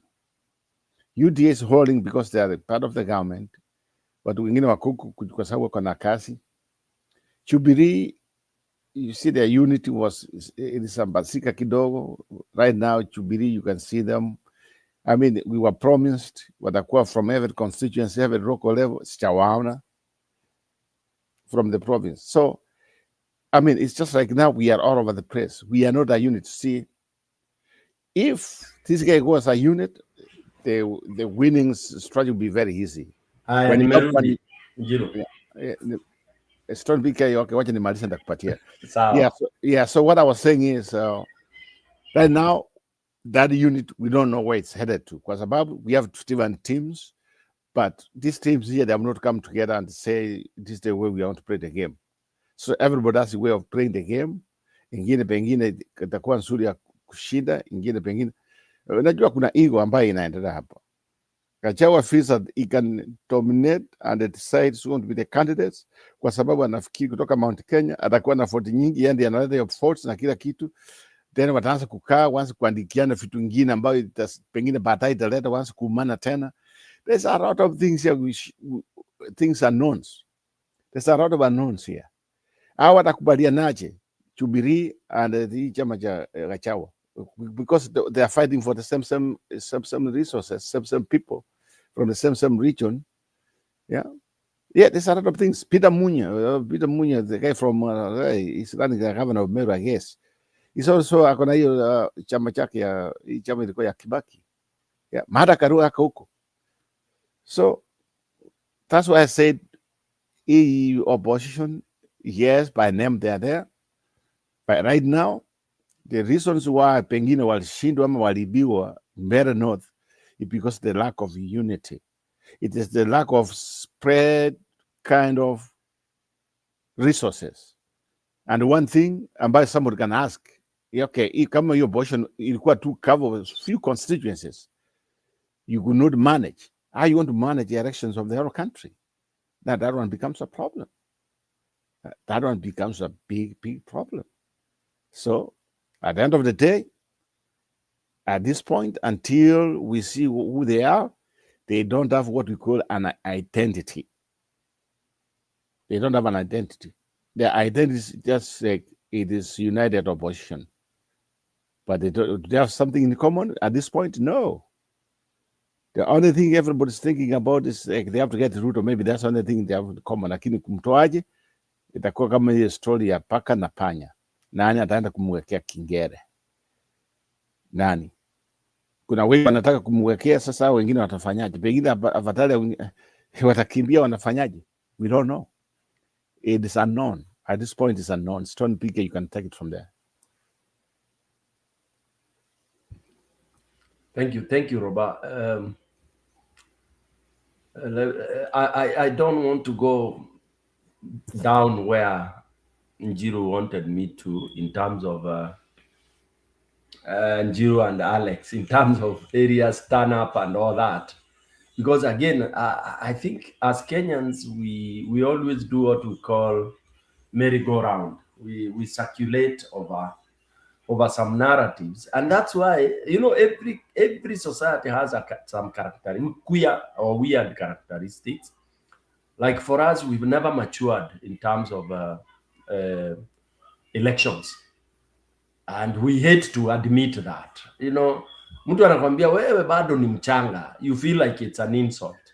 Kenya is still very, number one, wachanga kisiasa, naive kisiasa. We have even been overtaken by so many countries that we thought were many. Why? Because we think we know. It is in Kenya, 62 years down the line, we still toy around with elections. Seriously, Roba, and those who are listening, can you imagine a country struggling to hold a fair, transparent, credible election for 62 years, Roba, and we still think we are a great country? Sisi ni wajinga namna gani? Surely, that number one gives us in the name category of a failed country. Failed democratically. We cannot keep talking of democracy when you have those who are leading us are not democratically elected, but we pretend they are elected, democratically elected. We live a lie, Roba. So we failed from day one. And where we failed, I had posted earlier, immediately we got independence. The first foot we moved forward was the wrong one. And I blame Jaramogi Oginga Odinga, not because he was so useless and stupid, because he was so trusting. I wish he never ever gave Kenyatta the Mzee the chance to be the president. Yeah. I wish he never did that, because that is where we went wrong. He gave a thug. Unajua, Roba is like me and you. Mimi ni mwizi, wewe ni pastor. I mean, pastor meaning you really want the right food. Then unaniambia pana Stone PK ongoza hii watu. Na mimi ni mwizi. Alafu, where will I take these people? Kuiba pesa ya Christians, pesa ya wale wakereketwa. All right? So we failed from day one. Baba, the original Baba, let me call him our grandfather. He should have taken over hata kama ni miaka 3 ama 4 ama 5 until the next election. Because of what? He would have laid us on the true tenets of what it was meant to be. Look at his book, Not Yet Uhuru. So definitely, he would have made us have the Uhuru he had dreamt of from day one. Unfortunately now, when he gave this thug, and by the way, Kenyatta Mzee was a thug. Okay? This, anybody can accuse me if you want. He was a crooked thug, mkora. All right? And it is not an insult. When people in your community call you mkora, it's because they realize you are not straightforward. When mjanja, una ugondi mingi. And that's why I say, being a businessman, profit-minded person, kuna ujanja na ukora. And that's why our country was now set on the path of ukora, capitalism. That unasikianga wakiulizana, wewe una pesa, kwa nini hauna pesa? Kwani wewe ni maskini, wewe ni mjinga? That if you don't have money, you are a fool.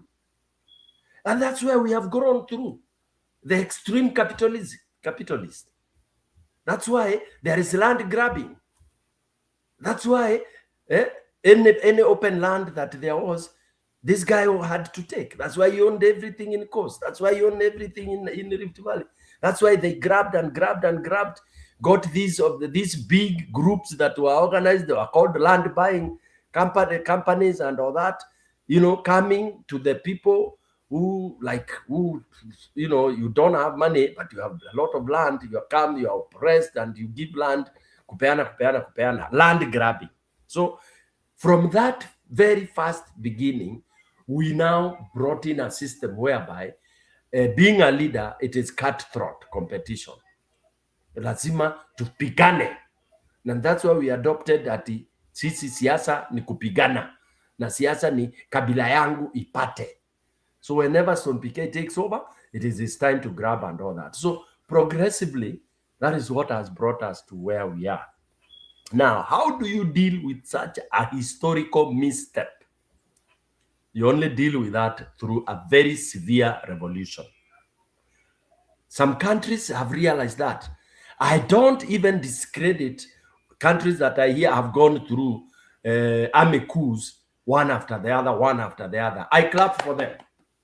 Because the truth is, we put Son Piquet, we realize he's messing us, he's screwing us up. We remove him quickly. Until at that time when you will get it right. Because you cannot pretend that you are doing democratic blah, blah, blah, which is garbage, like we have been doing in Kenya. At we say, no, with us, there is freedom of this. You can have freedom of speeches, but I'm poisoning you slowly and silently. Okay? Like I can give you can go shouting, talking, saying whatever you want to say, but when it reaches to a certain level, I nip you. Is that freedom? Yeah, I give you freedom, talk, lakini by the end of the year, accident, gone. Umeenda. Nimekumaliza. I give you freedom, unarukaruka. I say, wacha harukaruke miaka 2-3. The day I will want, kwisha. So, it's like when you have a chicken that you have tied with a rope. Ukitaka itembee mbali, unanyorosha hiyo kamba, inaenda, inafikiria iko free. It reaches where you want. Ukiwa utaki ipite hapo, una roll back the rope. The chicken is still tied on the rope. That is what and where we are now. Until that and such a time. Because once you also have an election that you can never tell, the Mwananchi cannot get, or whoever is elected by Mwananchi cannot be pronounced, then you call that democracy. It's mockery. It's mockery. When you have so many people turning out to vote and calling this and that doesn't happen. Like now, people are agreeing totally. Ruto is done. And it is true. And by the way, I told Njiru, this month of January, we are supposed to do our survey. Okay? We can contribute. Let's do a survey, our survey independent. Okay, we can do it. We can sample 1,000 people. Okay? To sample point 1,000. So that we get the status. And let's be open here.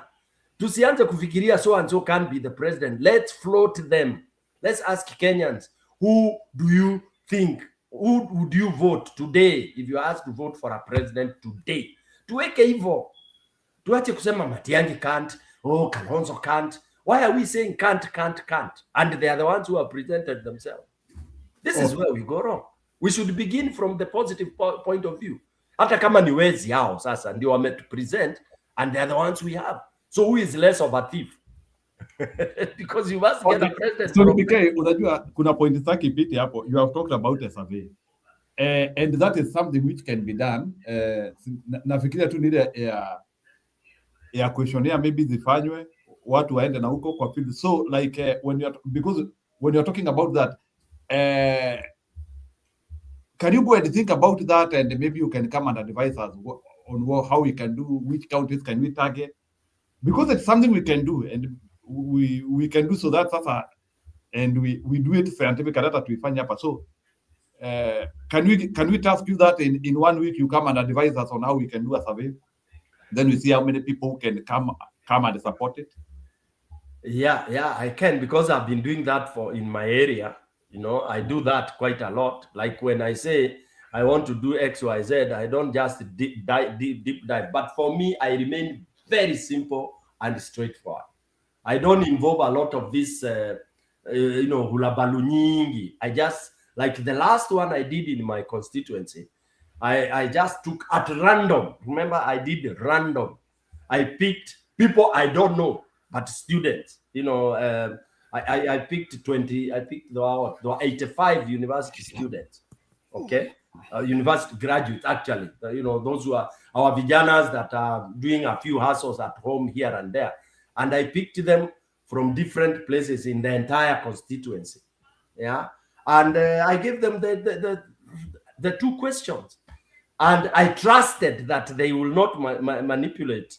And when they sent the questions back to me, it's upon me to think of I give the margin of error, you know, huyu anaweza kuwa hata hakuenda kufanya ama alifanya. Okay, the first one it was very good, they had whatever. The other one it was over the phone. Okay, so as they interview their clients, they would immediately post the results to me. Okay, John is interviewing Roba and Njiro at a point X. Ameuliza hiyo maswali, ananipatia answer immediately, inakuja kwa simu yangu. Anyway, we'll discuss that maybe behind the curtain.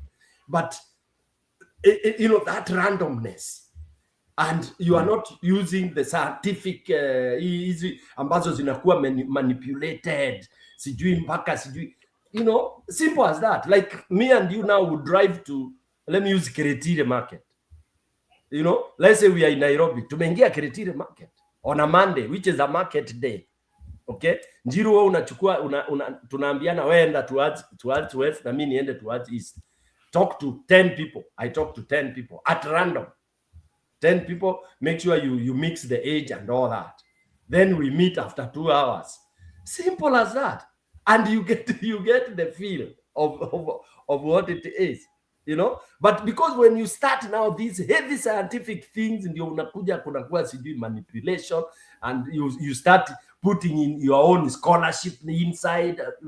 Hiyo to mingi ndio hazisaidii.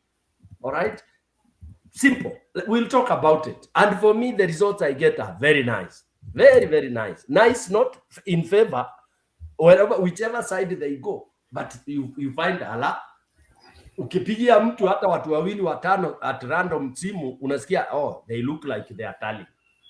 Okay, but ukitaka kuweka scientific nini mingi utaangamia. Simple question. If you are to vote today, utapigia nani rais? Anakuuliza iko nani, unamwambia iko Kalonzo, iko Matiang'i, iko nini.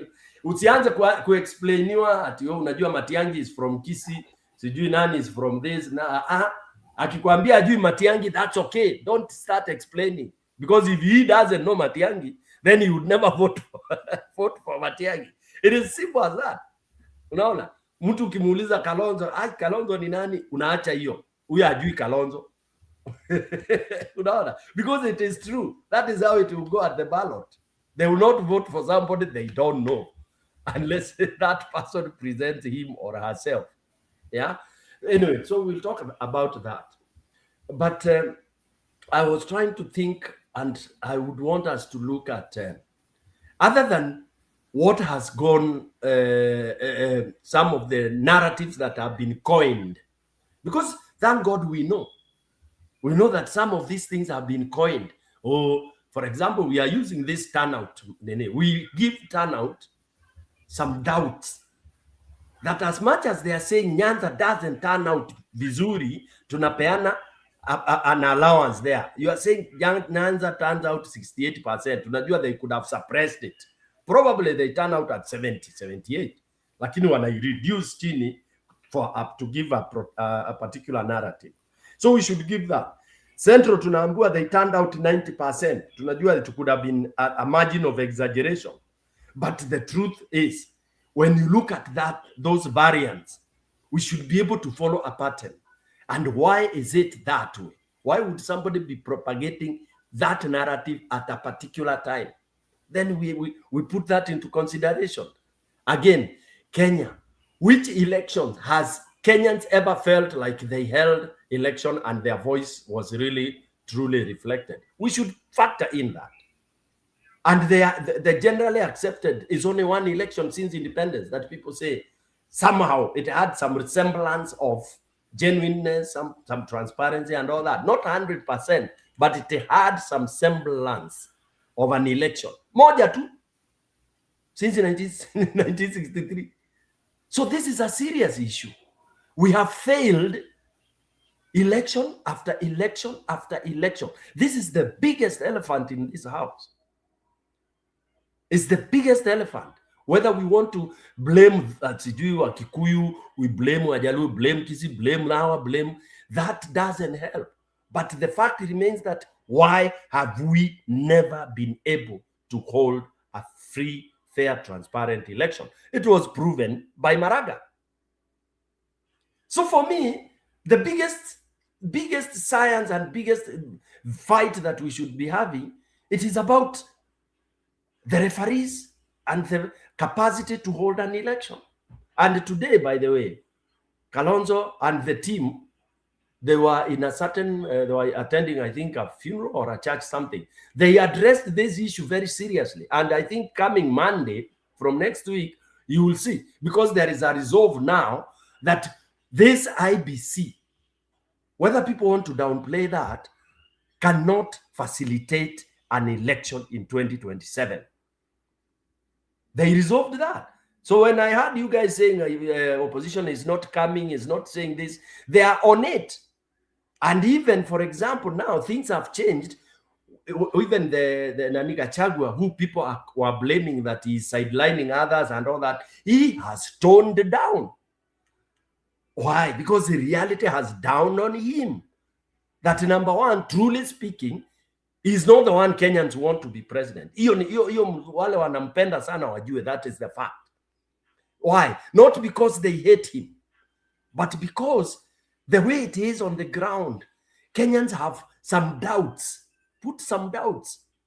And now, ni kama when you are sponsoring a team, you are putting up a team. You know, Stone PK can play number 11 well, but Robert can do better. You know, the Stone PK can play this, but Robert, you know, somebody can take advantage of Stone, but, you know, then you put the best candidate. Today, people know who Kenyans can vote without a doubt. And it's not one person. Kenya wako na sample ya 1, 2, 3 up to 4, up to 5 people. That's the beauty of this time around. So hiyo tuweke kando. But the IBC is the biggest problem that we have. Saa hii Wakenya wanasema hata wakipewa Kalonzo na Sifuna is a go. Wakipewa Matiang'i na Sifuna, it's a go. Wakipewa Matiang'i na Martha, it's a go. Wakipewa Sifuna, Sifuna is being placed number 2, by the way. Why people are doing that? Because they know he is a no-nonsense person, but he still needs time to grow the muscle and the force and all that. I mean, that's, for me, is where we have sampled. I have sampled and discussed with a few people, okay? Because I'm also doing my own background check and listening to people. That I'm just floating, not for debate, but I'm showing what people are thinking. They are able to pair all these people so well, and they are comfortable. But so Stone BK, before you proceed, on Sifuna, in fact, you are right. EPC should be their attacking dog. Because the other candidates, if you see them, they lack that kind of capability. They are not capable of like driving that thing home. Sifuna can just hit it home. And I think you are right on that. Fantastic. Yes. And those are Kenyans, not to be. They know that Stone PK is a soft guy, but he's assertive. But he needs an attacking dog. So that when Stone PK says this as president, Sifuna comes and tells you, hapa tunataka Wakenya wapate hivi. Because he has proved it. This is a guy who would call a spade in front of his boss. That is what Kenyans want. And he says, kama nimeongea uongo, uliza Baba. And Baba is present. Who does that? I would love that guy until I die. Because, which means whatever he's saying, he's sure and he's fighting for the right thing. It's only I put him on top of my ticket and the Tidinyor to the, that's where I am. That's my ticket. Now, unfortunately, because we've been also searching, Ndindi Nyoro, unfortunately, is being categorized together with Maina Wanjigi. This now I'm giving you some insight.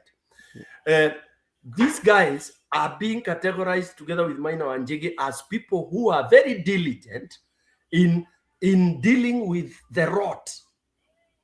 And in short, the word is technical. They are very technical. Okay? And they know how to deal with that, but they are businessmen. So, Stone PK, at this point, the country needs somebody, the economy part of it. The economy is the big problem, and it should be the big factor come 2027 election. Look at this guy. I was not a fan of him, how he talks about some of these things. In fact, perfect fit. Perfect fit. I'm telling you, if I'm not saying because I'm just saying it because you put Suna there and him, I'm telling you, Kenya will change, and as long as they follow what they have done, they have a kind of a record to show. But if that one comes in, it's gone. But who knows? Who knows? Just go ahead. I'm sorry for cutting you off. Just go ahead. No, that's cool. It's good, to cut in before you lose your whatever point. So I was trying to demonstrate that if miracle can happen, alafu tupige tu kura na ihesabiwe Roba and Njiru na Njeru, this country will jump. Yani tutakuwa tukisema once upon a time tulikuwa tumelaliwa in less than 5 years. It will be like Botswana. We choose whoever we choose, I pronounce you, whoever it is among those guys, because by the way they are good, but the combination is what we want, the right combination to open the padlock. Unajua unaweza kuwa na padlock but you don't have the combination, so unajaribu hii inakata. But if we get the right combination, my friend, unaona hii mambo ya ukabila hiyo itaisha kama jana. And it's still big. That's why I think if it's, let's say, Matiang'i and Sifuna, hey, can you imagine that? The way Matiang'i wants things, just like there. Exactly. Like, remember what he said? Hey, I liked the one thing I said now when I was doing research. Now, there's a time I read a police station now, this is what you have in here and the money we pay you. Is this supposed to be a police station? Exactly what some of us we have been asking. There are some things, by the way, at this point, we can get whatever we get as long as it's not Kasongo. I will take anybody. Because these guys are failure, total failure. And somebody has to tell him that. But the problem is, in his head, he has done a lot of things for Kenya. He feels that, and he feels that he's smart. That's why, I don't know who advise him. Sometimes you keep on asking yourself, hey, Mr. Ruto, did you know you told us about bottom up? Ni anakuja kusema bottom up imefanya kazi. So how?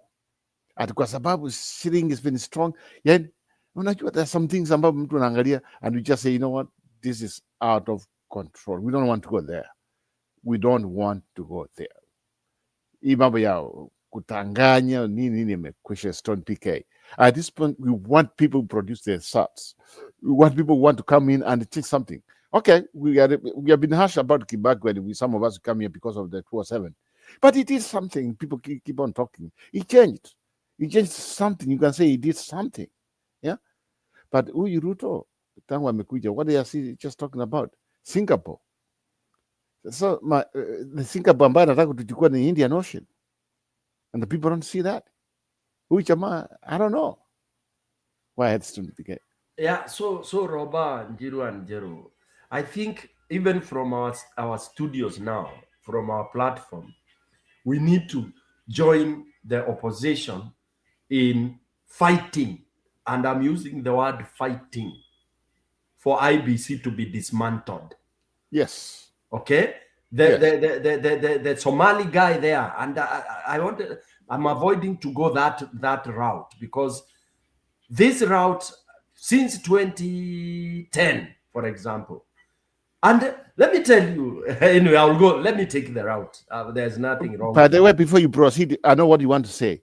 Remember, there's also this guy was still there from the last gap.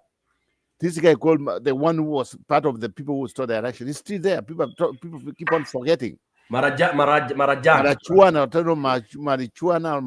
I don't know his name is. Yeah. Yes. Yeah. So the route I want to take is, when we got this constitution, these guys, let me use the word smart. They are smarter. I don't want to name them. You'll know who I'm talking about.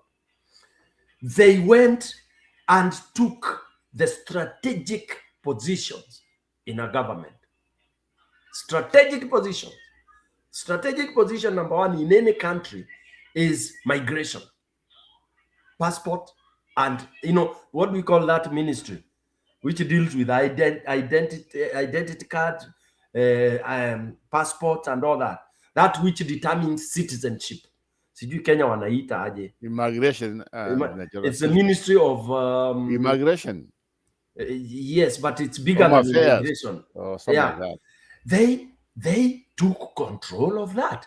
That is when we started having people buying diplomatic passports, Kenyan passports, identity cards. That is when that exploded. And when that exploded, people walikuwa me physically, I would visit Nyayo house, and then every office I find the same people. Me being very conscious, then I would say, because I know even during Moi's time, when I would go to an office, I would even find that people are now discussing in one language. That tells you something. And I'm not saying it is wrong, but professionally and ethically, it is wrong when you're in a public office that you are communicating in that language that our country has not defined as national language. In our country, we have two languages, official languages. National language, Kiswahili, and English. So I expect you in any public office and space. And for me, if I became president today, that would be a violation. Yes. You are caught speaking in your mother tongue. You would be subject to jail, like it is in Rwanda. There are things, and I think that's what you need for people to come back to ethos. Unazungumuza na lugha yako kwa ofisi, wewe ni head of section, you're addressing a meeting na lugha yako. You just say you get fired, especially from you are working for public. Exactly, whichever fired, because God, you might not win because of the constitution. You get fired. You are out of the job. Yeah, it has to be managed. Okay. So what I would do, I would make that very, very, very strict, and then people would be able pole. You pick it up. Okay.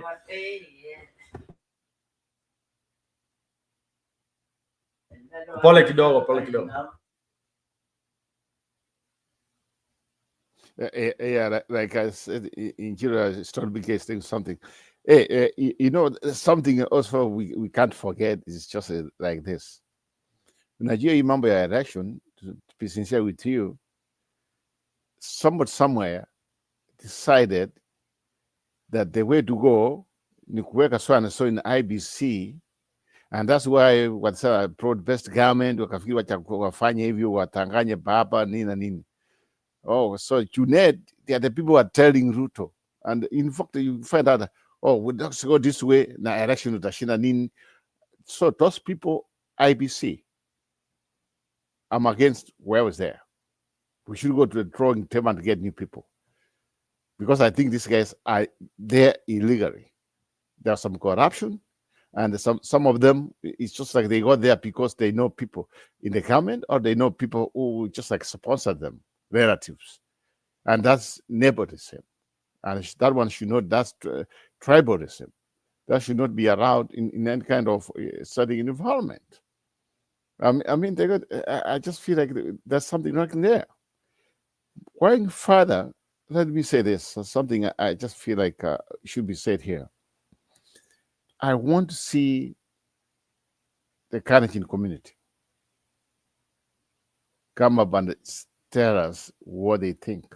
And I would like to see the post from Kalenjin community. How are they feeling when it comes to economics, when it comes to the skilled in the country, when it comes overall performance of their so-called Kasongo, because it comes from there. That's something you cannot deny. So at this point, Nigeria, I have a big problem the way we are headed to. It's just like if opposition are not careful, hii itakulia kwetu, kwa sababu those who are just want change, it might not happen. If we have this kind of people in the government or people in the IBC right now, who last minute, it might be against us. None of them in the room who might just like those people. I just feel like they are compromised. To be sincere with you, I just feel that way. More especially the chairman. More especially that's guy who's a brother in the road to Nate, and there are some of them they are maybe related. We don't know because it looks like these people that somebody has like they are allowed to marry 5 wives. They have kids and whatever. That relationship is just like nobody will ever tell us what's going on. We are not against them. I'm not against anybody. I'm not against any kind of community. But what happened was there's this corruption which has come from Minnesota, USA. Imefika Isiri uko Nairobi. Ruto is involved. There are some people from the Somali community who are involved. Hii pesa ambayo walikuwa wanachukua sote. But something within the week happened. And that's what we have been discussing here. And somebody has to tell me. Compare and contrast the development in the northern part of the country, northeastern, or whatever you can just call it. Compare it to other parts of the country. When such a thing was, Gachagua said something, the same people who came up and saying, Gachagua ni mtu wa ukabila. But like now, what I think and what I like and what I'm seeing from most people, and more especially from the northeastern part of it, when some Gachagua was right. These people that have been taking advantage of manipulation, lies. I mean, at this point, that's the worst place to be. It's less developed. But look how much money they have received from the county government, from the national government. A lot of money. What have they done? Nothing. Then if that's the case, why do we let them to be there up now? If that's the case, you know what it tells me? The so-called Senate is a failure. So they are the people in charge of devolution. You know that the Senate. How many people have they convicted from Northeastern governors and that? Nothing. MCS, nothing. And this man is being stolen day in, day out. Every year, every 2 years, 3 years, 4 years, 5 years, and they go to the cycle again. After they get a power pack. And this is the same money Ruto has been using to do the campaigns, buying people. And nobody's going to accuse him in the court of law. And nobody's investigating to find out what happened on these funds, on this money which was taken from this our money.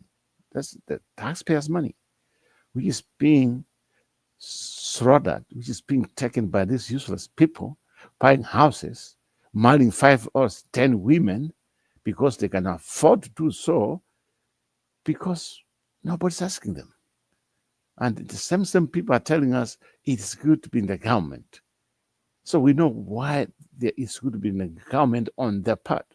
It's because that government they are talking about protects them from the corruption they're doing, protects them so that they can continue earning or expanding their empire, expanding their territories using people's money. Yeah, adding wives on them, adding whatever. And yet, people from the northeast or northeastern, you are doing nothing about it. Nobody has come to protest. Nobody has come demanding these people to be prosecuted, or they quit office. They are there. So, what else do you want? What evidence do you want to see? Show me schools in Northeastern. Compare and contrast. Show me hospitals in Northeastern. Compare and contrast the other parts of the country. And show me the population there and the population of the other country. They are the same people fighting for national schools. National schools, my what? Yeah? These people should get out of office. They should be prosecuted, them and the Kasongo. They should be hanged today, not even a second from now, because what they have done, imagine how many people have died because of them on the road accidents and other things, because they were supposed to build the roads. But they're taking that money. If the factory makes that money, they took it. And they're using that money to do all these things. And we let them go with it. And we are being told that's the money Kasongo was using to do the campaign. That's the money. That's the money is buying people. That's the money they used in Mbeere North. They used in Kakamega. That's the same money we are being told hundreds and hundreds. And now he's protecting them. Why? Look, when he came in, remember the two MPs who defected just immediately, they said they want to work with the government, where they came from, the same part of the country. Because they knew if they don't go there, they will not be protected. The same people now, they are bribing the national government to start issuing fake ID cards in notices so that they can do the election. And we are watching. We have to do something about it. We have to do something about it. We want to know who have been given ID cards, because at the end of the day, the people accused in Minnesota of pulling money, some of them, they are in fact the other Somali part of the other part of the country, outside Kenya, the other Somalis, but they have Kenyan IDs and everything. Walikuja Kenya like refugees and other, but how do they get all these Kenyan IDs and everything? They wamekuja sasa kutuharibia. And the same people that have been given IDs. He cannot care about the country, or he cares about himself to win an election, even if it means bringing fake people in the country. We cannot allow it to continue. Thank you. Okay, sawa. Thank you for that. Because nataka kuondoka kidogo alafu nitarudi kwa show. Nataka kucheza video moja for reaction. I know we are usually taking Gachagua as a mad dog. Many people, I'm not saying all, some people are taking Gachagua as a mad dog. But history yake ya shule nataka kuicheza hapa with the reaction from some other places na muniambie this Gachagua orthogonal thinking, what was he thinking about when alisema kila mtu asomee kwao? It began quietly in a short viral clips shared across X, but within hours, the message had exploded into one of the most sensitive political debates Kenya has faced in months. Rigathi Gachagua, the former deputy president and now leader of the Democracy for Citizens Party, DCP, was on record accusing leaders from Kenya's northeastern region of looting billions in devolved funds. His claims was blunt. Money meant for development, especially schools, has allegedly been misused, leaving the region lagging behind while students are sent to learn far from home. Let leaders from northern Kenya not lecture us about affirmative action. Devolution has been in place since 2013, and leaders from those regions deliberately have refused to develop institutions. Yet they want their children to enjoy the facilities of institutions that have been put by other leaders in other counties. In the clips, Gachagua questioned why counties like Garissa, Mandera, and Wajir still lack quality infrastructure despite years of devolution funding. He pointed specifically to allocations such as the National Government Constituency Development Fund, CDF, and other devolved resources, arguing that if these funds were properly used, students will not need to seek education in regions like Mount Kenya. His message was summarized online with a phrase that quickly caught fire: Watu wasome kwao, let the people study in their own regions. Since 2013, Wajir County has received 99.6 billion Kenya shillings. Marsabit County has received 76.83 billion. Garissa County has received 81.7 billion shillings. Mandera County has received 119 Kenya billion shillings. They have the opportunity to develop institutions of the highest standards possible in Kenya, not just for the children of those areas, but for the children of Kenya. I traveled as deputy president of those areas, and I don't see any institutions, despite the massive funding that taxpayers have channeled to those counties. Yet in counties that have received less money, in Western Kenya, in Rift Valley, here in the mountain, when you go around, you see beautiful institutions. According to Rigathi Gachagua, leaders should focus less on Nairobi and Eastleigh politics and more on building schools and opportunities at home. To his supporters, these sounded like a call for accountability. To critics, it sounded like targeted ethnic blame. The timing made the remarks even more explosive. They came just days after Rigathi Gachagua had already sparked controversy over learner selection under the new competency-based curriculum system. During the heated national debate on grade 10 placements, especially into elite national schools like Alliance and Mangu, he argued that local students should be prioritized. Sasa hapa kwetu shule zetu Alliance, Mangu, wapi? Watoto wetu hapa wamepelekwa shule iko chini na maksi yao iko juu. Watu wengine wameletwa kwa mashule zetu hapa. That position drew sharp criticism, with some leaders, including President William Ruto and several members of parliament, warning against ethnic interpretations of education policy. Brainless, bankrupt politicians who want to create barriers, who want to erect roadblocks. I want to tell them the reason why we have national schools is because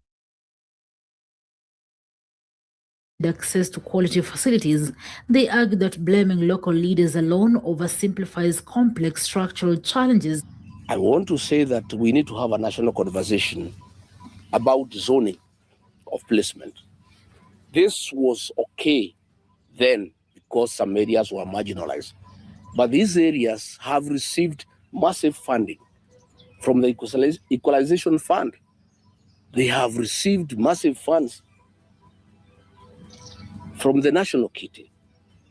CDF funds are shared equally among the 290 constituencies. Yet when you go to these areas where the leaders are making a lot of noise, there is nothing on the ground. Online, the country split into two familiar directions.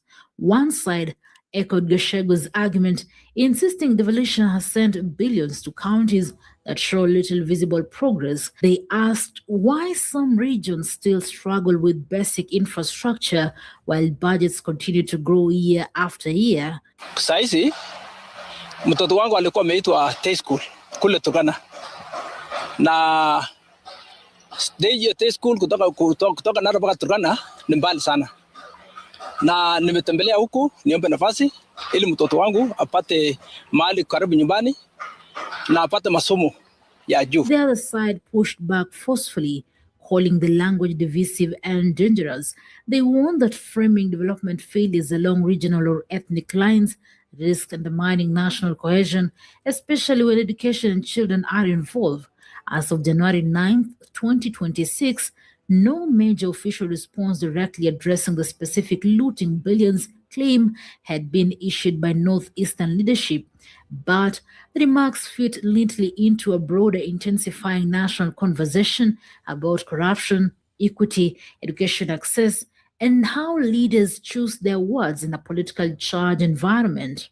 Mtu kama hana agenda atauza ukabila. Mtu kama hana mpango anauza chuki. You know? Mpaka wanafikia watoto wetu shuleni. Unataka kwenda kugawanya watoto shuleni.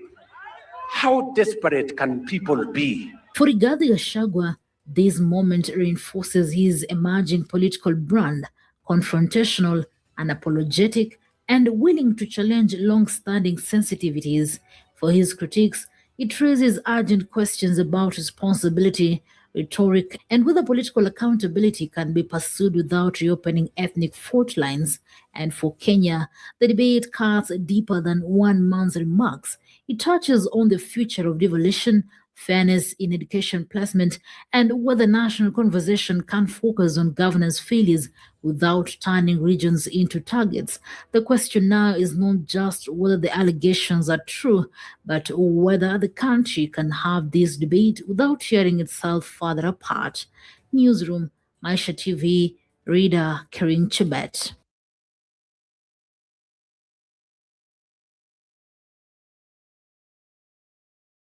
Hapo niko na swali. the information which is packaged there. Unajua, I think even as people claim Gachagua is a tribal bigot, he overthinks. I think on some issues and solutions. I think he overthinks, and he is an active man in every.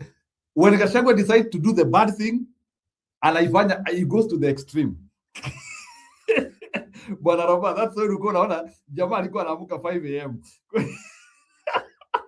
That time when I think this is Gachagua. Gachagua ni wale watu ambao they overwork in whatever they are doing. If he is working for the devil, he overworks. If he is working for good, he overworks.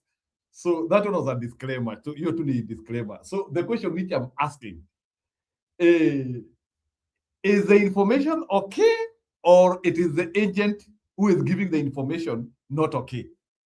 What is what there? Because it is something which like Kenyans are not willing to talk about it, or it is some Kenyans are like, hey, by the way, no jamani kama ako na point, including even citizens wa Garissa venye nimeanzia kusikia leo wanaanzia kusema hata kama huyu jamani, let me say ni vile watu wanasema huko Garissa, hata kama huyu jamani Mukabila, kuna venye kama huyu jamaa anaongea.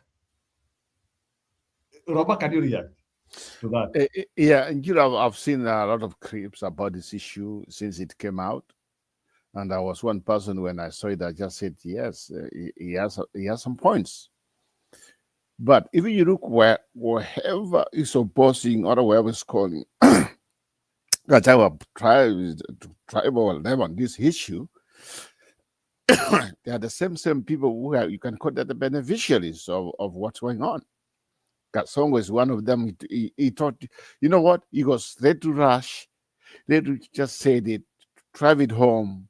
At the end of the day, it backfired on him. You can just see how people are reacting. Okay, let's put the facts on the table. Yeah? Give me a school in Northeastern and give me a school in Central. Since 2013, how everything's looking. So, Gachagua went as far as saying, when he was the vice president, walikuwa wanaenda nao watu, tena hata wabaki nyuma, wanarudi na wao. Guess what? Weka hii, na perhaps what's happening from Minnesota to Kenya. These two things, they add up. And now, hii mambo ya ID, ambao Ruto was involved, na mambo IBC, this is a circle. So remember what I have been saying here. Why is it that the people of Northeastern Kenya wanatuambia kukua government ndio kitu kizuri? Kumbe tumekuja kujua it's because they want to be protected from the corruption they're doing. What I was expecting Mr. Ruto to say, or at least to come up and say, just like, is there facts on this? Can we investigate? What from that region wakuja waseme, hey, we are being accused here, kuja angalia shule yetu, tupatie video tape, aenda asimame kwa hiyo shule, angalia what I've done, ABC. Well, it's just, by the way, what's funny, there's compare and contrast between some schools in Northeastern and the Tindi Nyoro's constituents. That's how I came to know this guy. It is there. You can see how the schools are. In fact, he came to tell us up. Even he has some like competition, like where the best schools performing. They have tickets going to somewhere in somewhere whatever they call it in Qatar or so, I don't know, AB or whatever they call the other countries. They take them there. They go on vacation.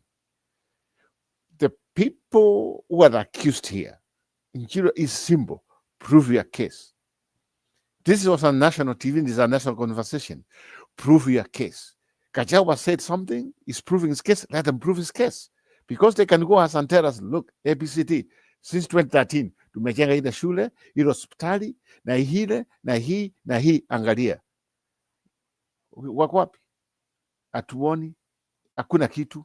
Sasa unajua nini? They have one disappearing. You cannot even hear from them. Wameenda, wamejiwekea, they have sealed themselves. You cannot argue anything. But I'm very, very pleased to see some of people, some clips and everything from northeastern Kenya. Watu wanasema najua nini? Hii ni ukweli. Tumekuwa tunachukuliwa kama mafara. That's what people are talking about, and which is true. Yeah, these people, unajua vile wanafanya, ati wakiweka huko government, wanaenda kwa government, wanaenda huko, au watu 2 or 3 people wana decide tupigia nani kura, ndio kila mtu anaenda na pigia kura. So these people, because they have the money power, the money they have been taking, and now they are the same people who have been in power since I don't know what. These are the same people who keep on talking about Ruto, 2-term. The same people. Kama ningekuwa people from there, from Northeastern, I would demand them watupatie our money. We can even just feast them in Nairobi. We take them whatever they have. We make them their life miserable. They are con men and con women who have been just representing Uchinga to Mafara. But what I'm asking, where the institutions, the DCI, the ICC, I don't know, IBC or whatever, AAC, the AAC, where are they? What's going on here? Kama ungejua, if it was UK, the Scotland detectives, or USA, the FPS, sahii ungejua watu wangekuwa menaso. Sasa Kenya tukaje bwana? These people, they have been, hey, the same money now Kasongo is using? Guys, this is not the way to go. But what I want them, let them prove their case. If it's Gachagua is wrong, let them prove. Kwa sababu sahii hata kesho wataenda watupigie pictures mahali wamefanya kazi hiyo, wamechenga nini na nini, watatuambia. Then from there we can just say Gachagua is wrong, ni kwa sababu hiyo na hiyo. Yeah, I mean, what else can you say? What else can you say? Let them prove their case.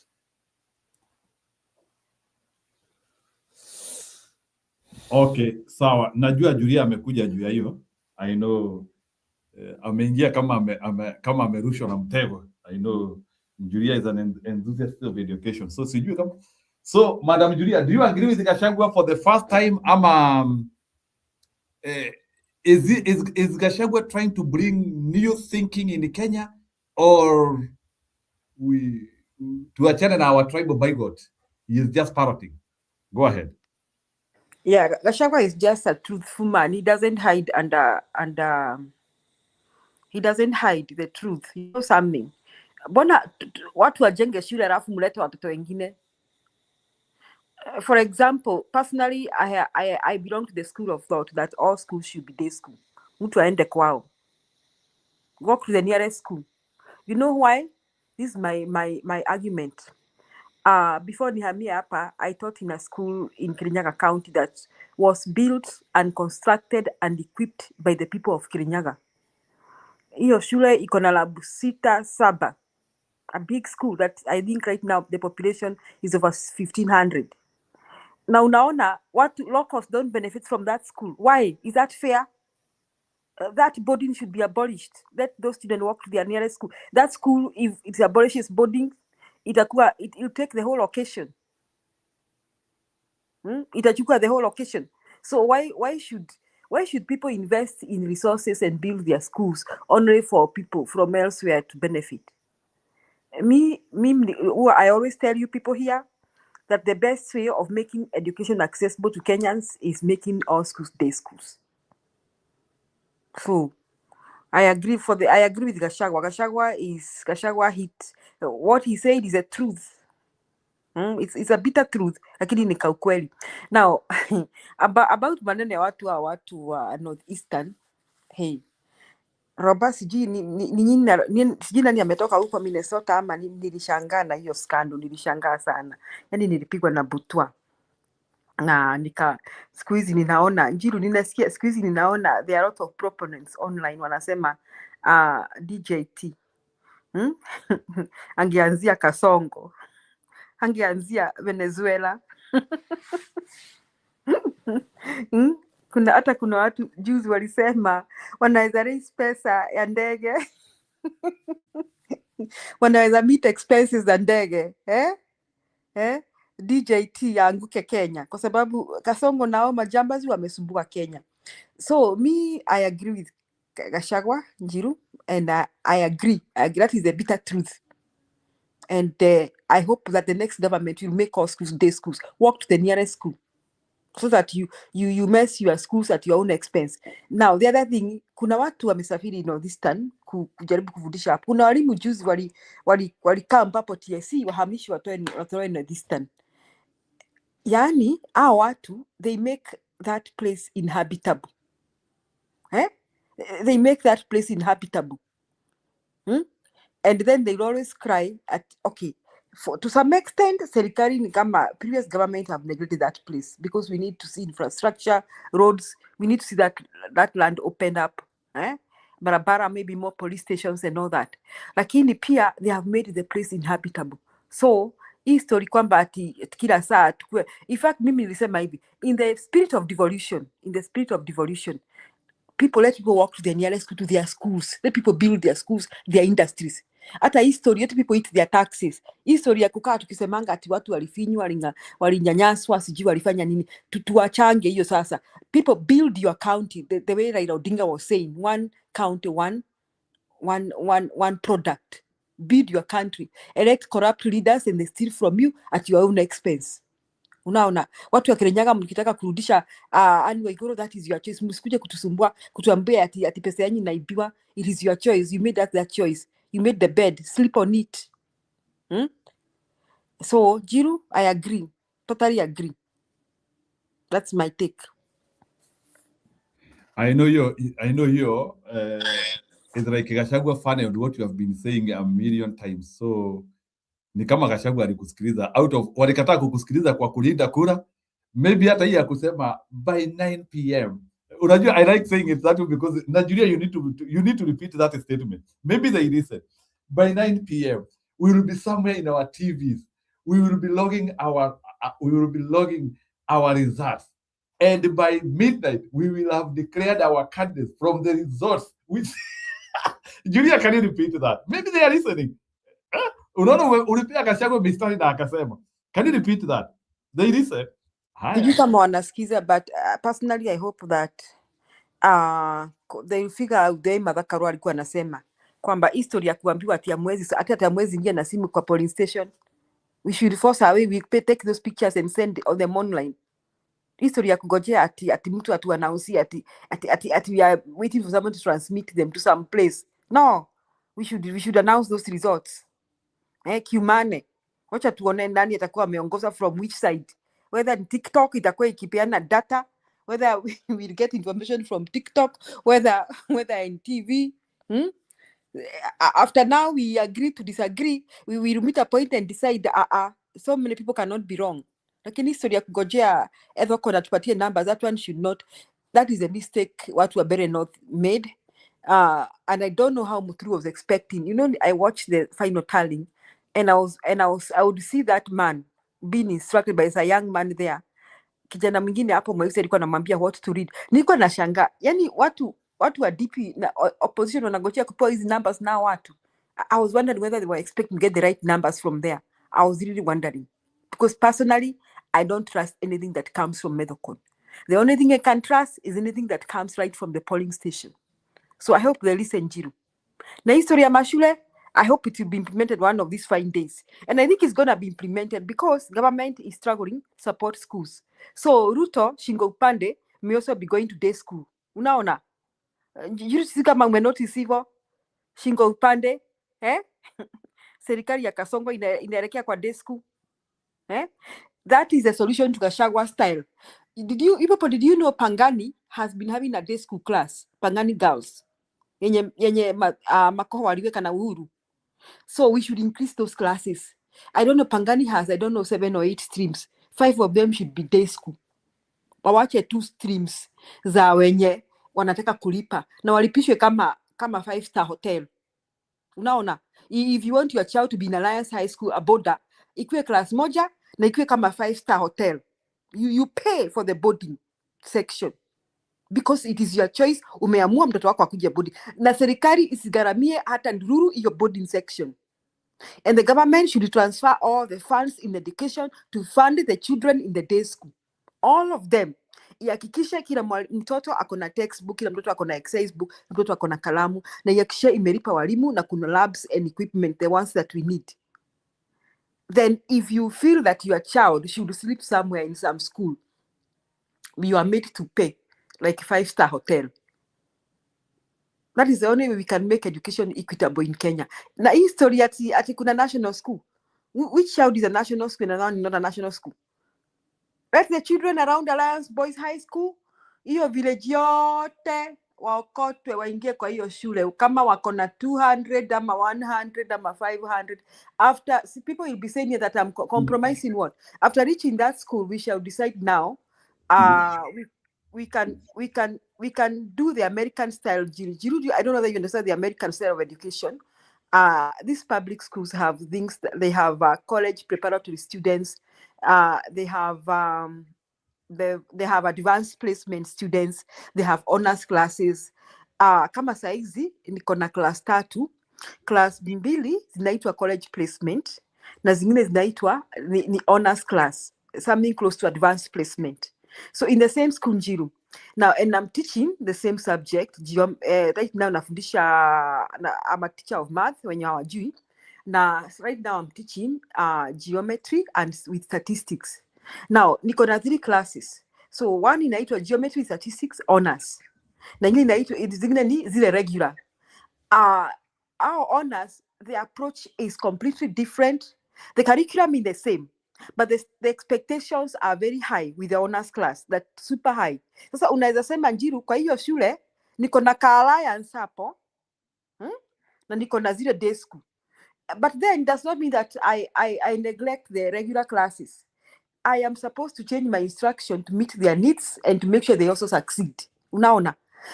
Haya, hiyo shule yetu iko na besides such kind of groupings, the curriculum is very wide, such that we have another section of the school inaitwa technology center. Unaona, your technology center, the children learn mechanics, the children learn construction, the children learn hizi kazi za mkono, the children learn catering, they learn housekeeping and all that. Jiru, watoto wa catering wa shule yetu, they can host a 5-star dinner. And watoto, they can cook and prepare a 5-star dinner. They can, because they are trained to the perfection. Our watoto, they are placed in the regular classes of math. Now, later on, they are not given things like calculus or pre-calc. Pre-calc unapea hiyo class ya honors. Our watoto, they are just given basic maths kama algebra 1, wanapewa geometry lazima wafanye, lakini wakifika hapo mbele, course zao they are made easier and simpler. The next 2 math courses, they are given simpler ones. Now, they are being tuned to kazi za mkono. Some of my students, Jiru, can service your car, can change tire, can do all those basic things kwa gari yako, can do a lot of, can literally repair your car, Jiru. Na wako grade 10. So personally, that is the kind of education I would like Kenyan to embrace, like adjust and reform, so that we, hata kama tuko na Alliance High School, isikuwe ati ni ya shule ya mabwenyenye, hapana. It should be a school that accommodates everybody and gives access to everybody equitably according to their needs.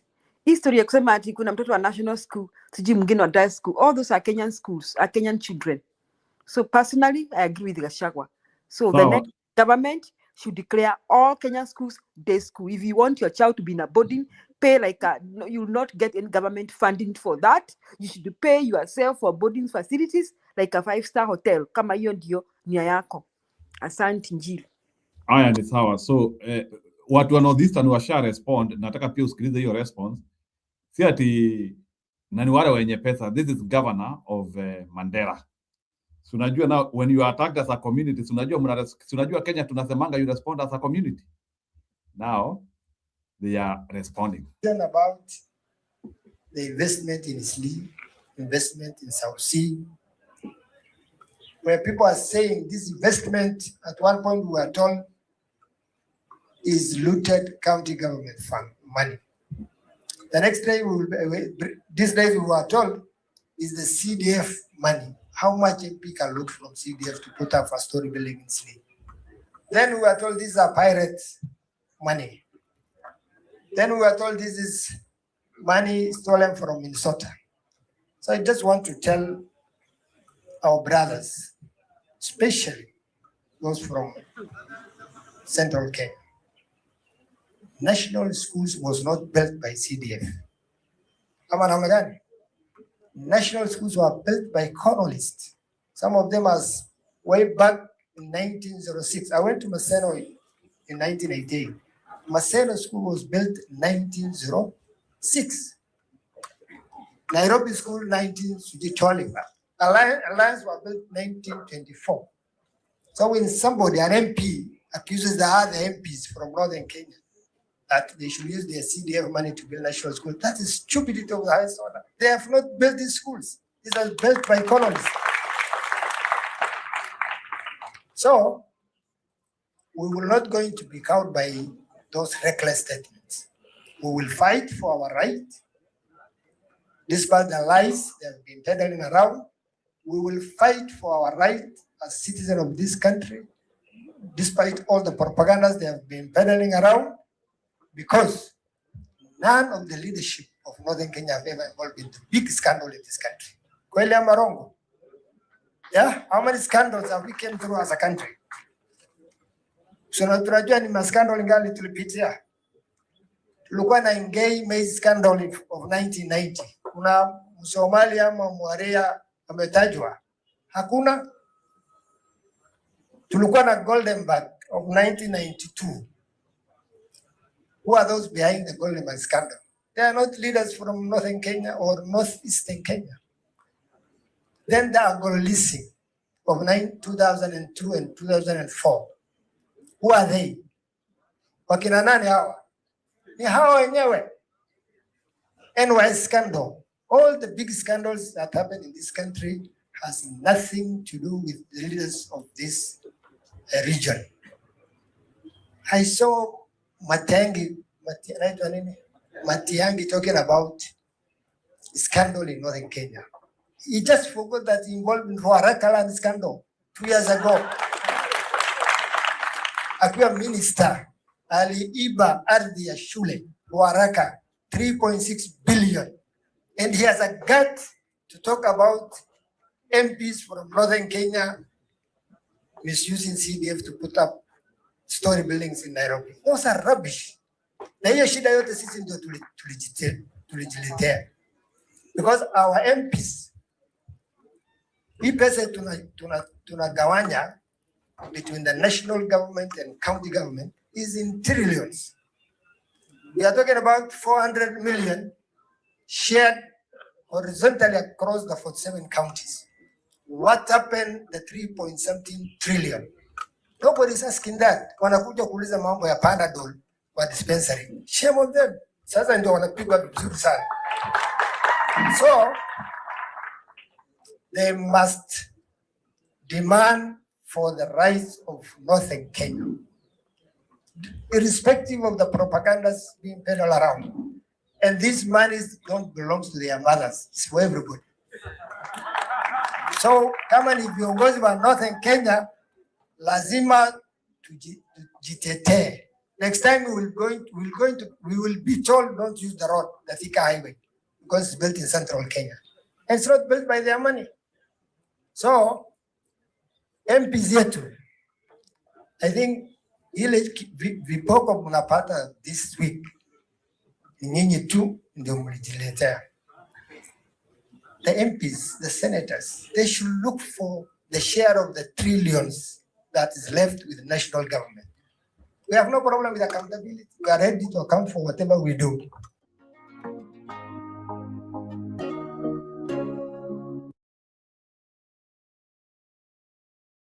Hao wazito wanatafutwa na Trump au pia Kenya kimeanzia kuumana. Kimeanzia kuumana, unaona? Nowhere to run. Sijui kama kuna movie ya nani ya Van Damme inaitwa Nowhere to Run. Yeah, naonanga hiyo Njiru, unaona, nikwambie, unaona Trump cannot be wrong and Kenyans cannot be wrong. You know, Trump hata hajui hao watu. Ameshtuka tu vile wamepora Minnesota, sivyo? So Trump cannot be so wrong na Wakenya can be wrong too. There must be a point somewhere. Wasituletea ati wanaonewa kitu gani? Hii nyumba iko South C. Kuna mtu amecomment hapo ati they have really rubbish South C and South B. It's no longer what it used to be. In fact, these people, it is high time we need a government that will hold everybody accountable in Kenya. Na history ya boarding schools iishe. Tuone sasa mtu apotelee kwao. Na history kwamba they make their land so inhabitable. At kila saa sijui. They have lived with shifter war forever. Teachers cannot even go there and teach their children because they make the place so inhabitable. Wasitulete. I'm not being tribal. I'm just stating the facts. Kama Gachagua. And if that's why I even said, if Kenyaga people decide to keep Anne Waiguru, hiyo shida yao wamejiletea, it will be their choice. So it is high time. No, Anne Waiguru amemaliza term yake. Don't be worried of Anne Waiguru. If they pick another Anne Waiguru, sinaonanga ati kuna Girishi. You know, is the one that my mother used to say, jumping from the frying pan into the fire. Ama in Kikuyu tunasanga wairigina waithiorora. As if those are the only people who are available in Kirinyaga. Dogo, Julia sasa, I want to show you what Kenyans were unable to do, and it's like Iranians are managing to do. Now, Iranians are in day 13 of protest. Let me show you.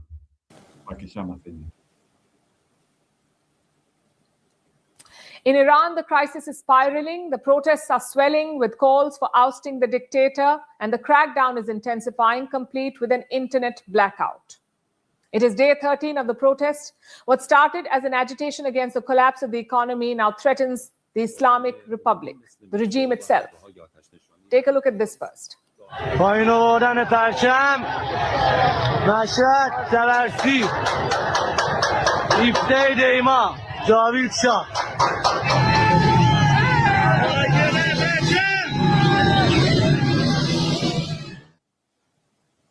This happened on Thursday. Protesters ripped apart the flag of Iran. First, they brought it down, then they tore it apart.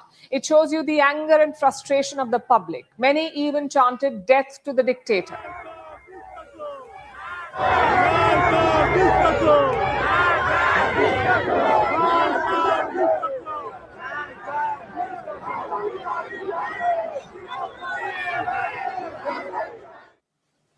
Then the same night, Iran went offline. The country plunged into an internet blackout. There was no official reason why, but it's not so hard to figure out because Iran has seen this before.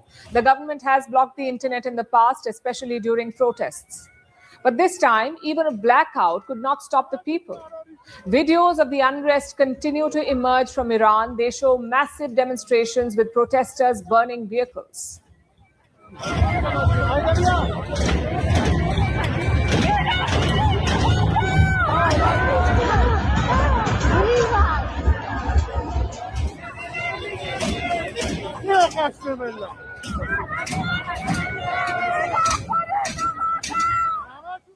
According to the state TV, the shrine of a religious leader was vandalized. Protesters even toppled the statue of Qasem Soleimani.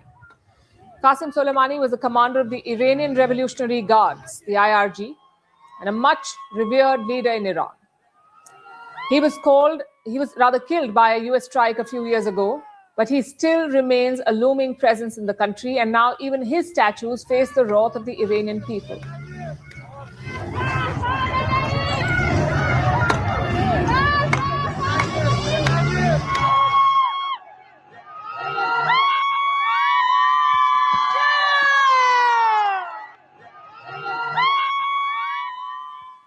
So is this shaking the regime?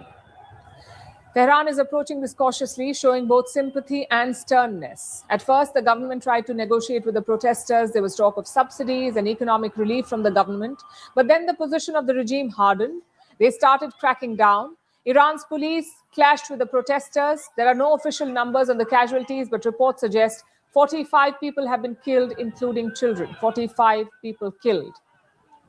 Iran's supreme leader has slammed the protests. That is Ayatollah Ali Khamenei. Just hours ago, he delivered a speech on state TV. He slammed the so-called vandals, and he said the regime won't back down.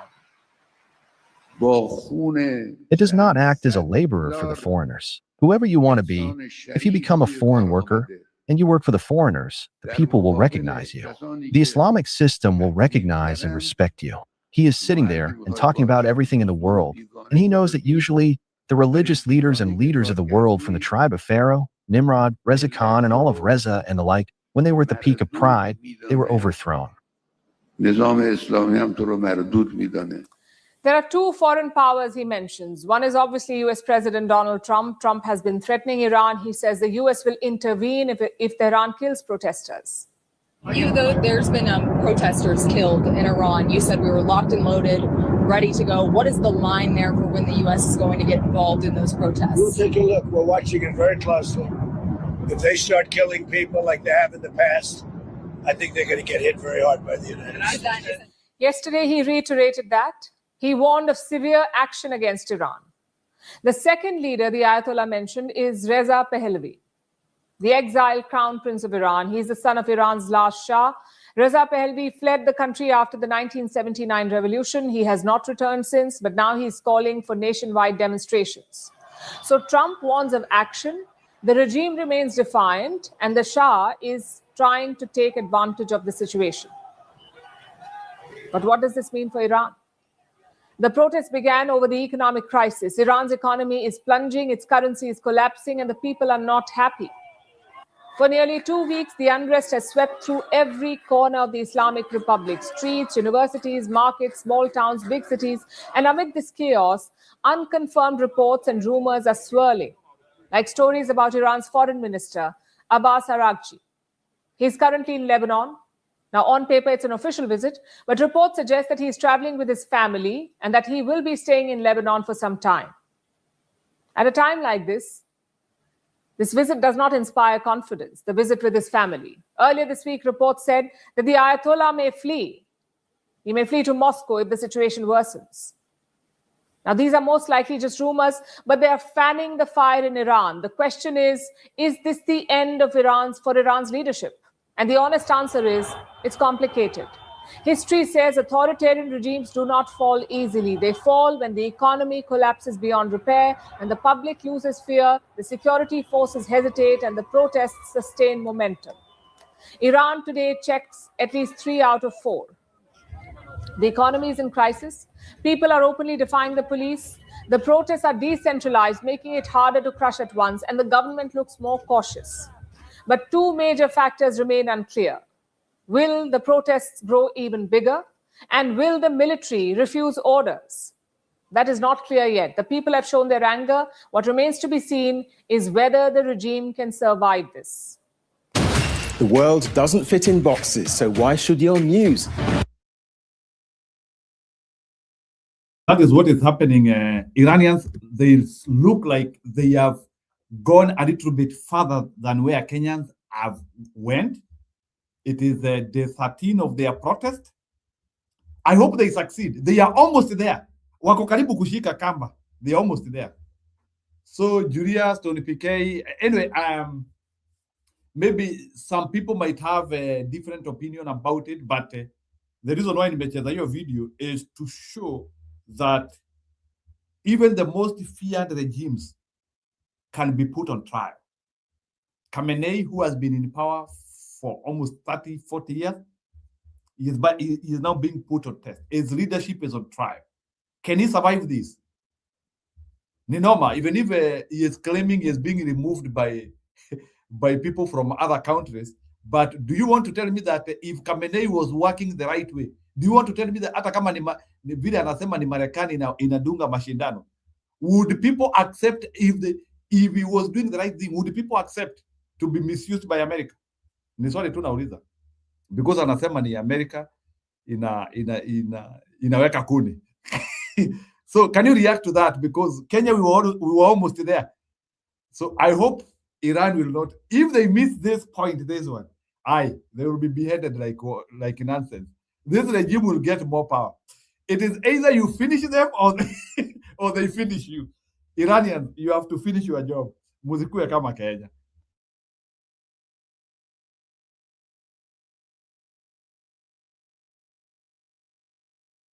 Yes, Julius, Tony PK, Jerome, whoever is ready, please. Story ya Iran, sina reaction zero. Hey, it is the biggest hot news of revolution in the world. Hiyo story lazima ukuwe na. So please, in your free time, go and follow their maandamano.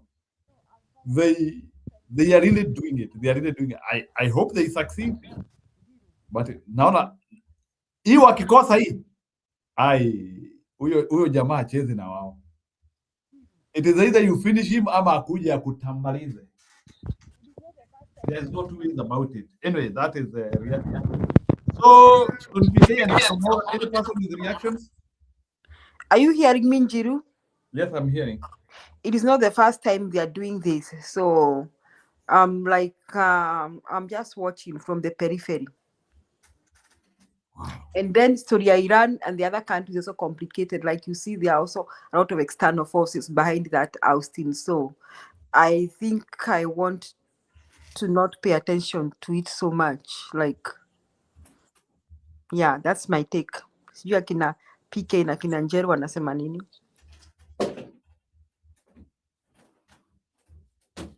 Yeah, they can react. They can react. Jeromora, are you there? Tumenyamaza sana ama ulikuja ukalala studio? Jeromora? Stone PK?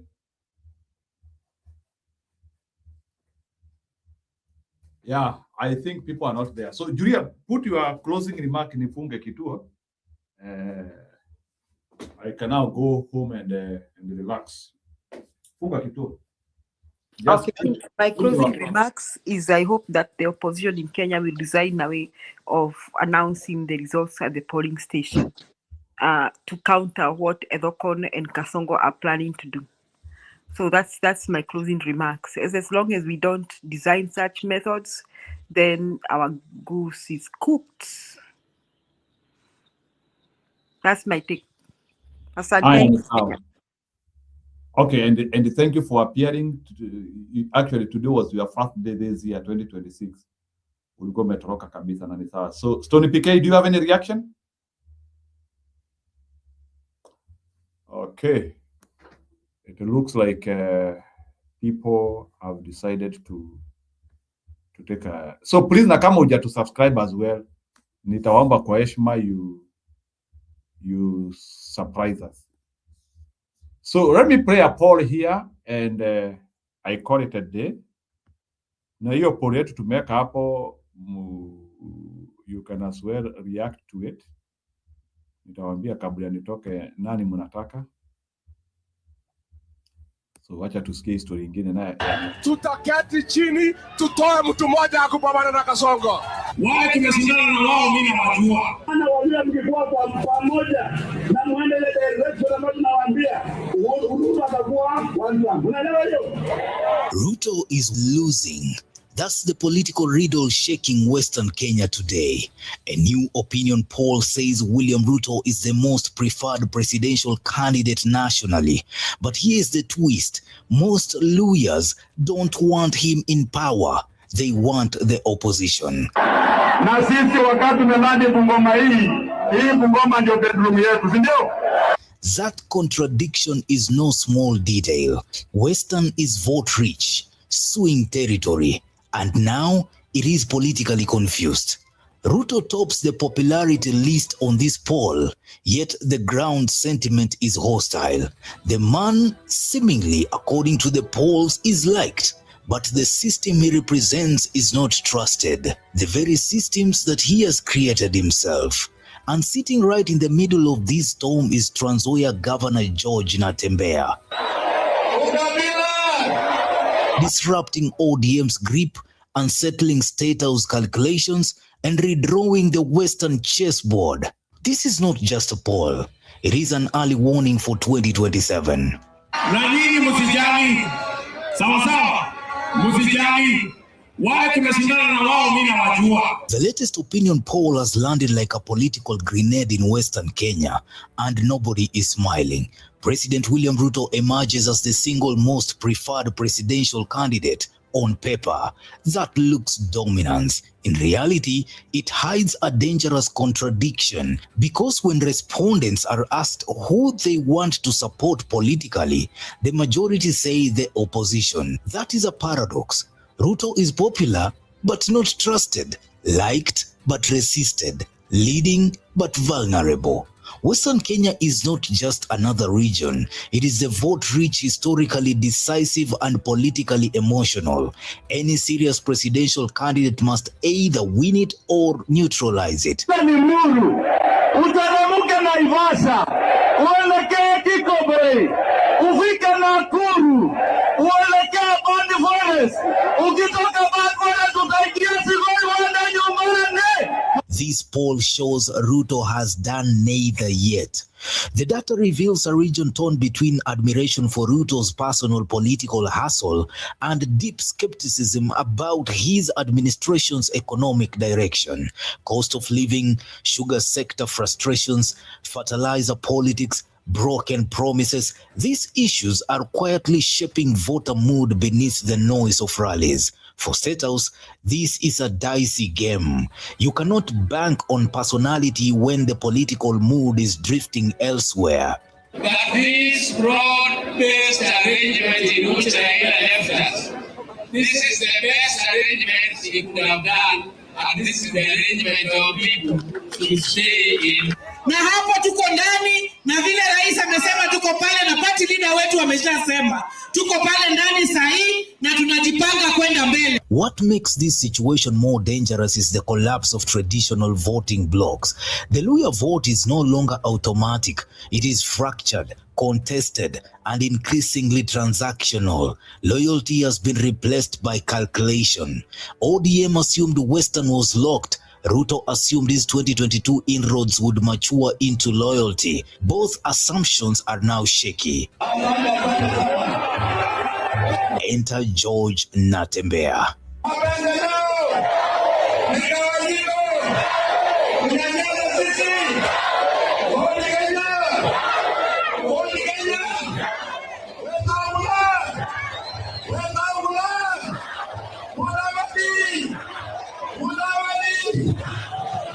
The Trans Nzoia governor has become the unexpected disruptor in this equation. Once dismissed as a regional actor, Natembeya is now rattling both ODM and Kenya Kwanza. His aggressive posture, anti-establishment rhetoric, and law and order image are resonating with the frustrated electorate. Vile mwana wa Mungu Yesu Kristo alijitolea mara moja, akaja akafa ili watu wake waokoke, si ndio? Mimi niko kule mbele na mimi sitawacha mpaka ile siku Mluhya atatoka kwa matatizo. Haiwezi kuwa kwamba jamii ambayo watu wamesoma hata wakienda kwa serikali hakuna kazi. Wakiajiri polisi, wengine wanabebwa na malori, wengine wanabebwa na boda boda. Natembeya is not just shaking Ruto's support, he's also loosening ODM's historical grip on the Luhya vote. That alone makes him politically dangerous. ODM's problem is silence, bickering, collapse. Raila Odinga's absence has left a vacuum. That space is being filled by regional figures who are no longer waiting for instructions from Nairobi. Ruto's problem is trust. His development. So ile swali nauliza, do you think if Ruto thinks like he is losing, because now it looks like Natembeya is like holding the grip. For me, I think Natembeya could actually be I could be wrong, but from this analysis, and if it holds the truth, I can bet, because angels with him, and maybe because sioni mtu mwingine kwa show to react to this, angels with Natembeya, I can move the video, angels with Natembeya, and so many factors are with Natembeya. I think Natembeya could be the easiest Luhya to become a president. And I hope Ruto cannot hoodwink him to go into his side, aendelee kucheza upinzani vile anacheza. This is a president in the making. We have less than 10 years to see Natembeya presidency akishikilia hapo. That is my parting shot tonight. Unless kama kuna mtu wako kwa studio and want to react beyond. Hapo nimefikisha. Iko mwingine? Iko mwingine nisifungilie watu. Stony PK, are you there? Okay, then sinipate reaction kutoka kwa watu. Do you think Natembeya is a president in waiting in the next 5 or so years, 10 years? I've just said we have less than 10 years to actualize Matiang'i, no, not Matiang'i, this Natembeya. Huyu Natembeya huyu, he seems, na I hope sio media inajaribu kumheighten, but I don't know. Natembeya looks serious. Anyway, thank you very much for joining us. Kama hujatu subscribe, tunaomba kwa upole na unyenyekevu subscribe us. Those who also want to thank us, you can do a super chat hapo. You can like us, and also those who want to become members, become a member. And I want to thank Janet. Janet became a member. Janet is our new member. So Janet joined early. So right now we have 2 members in our show. So there is Janet and Ellie. So, and we appreciate that. So wacha niende ili nifanye shughuli zingine. I also go and have a weekend now. We have been here for the last 9 hours. So that I can also go and prepare a meal. Then I also, on weekends, I want to be starting the show early. So ndio mliona leo nilianza almost at 7. So on weekends I will be starting the show early kabisa. So mkuange mnakuja mapema. So that is my plan. Weekend, because sina story mingi, so weekend naanza show mapema kabisa.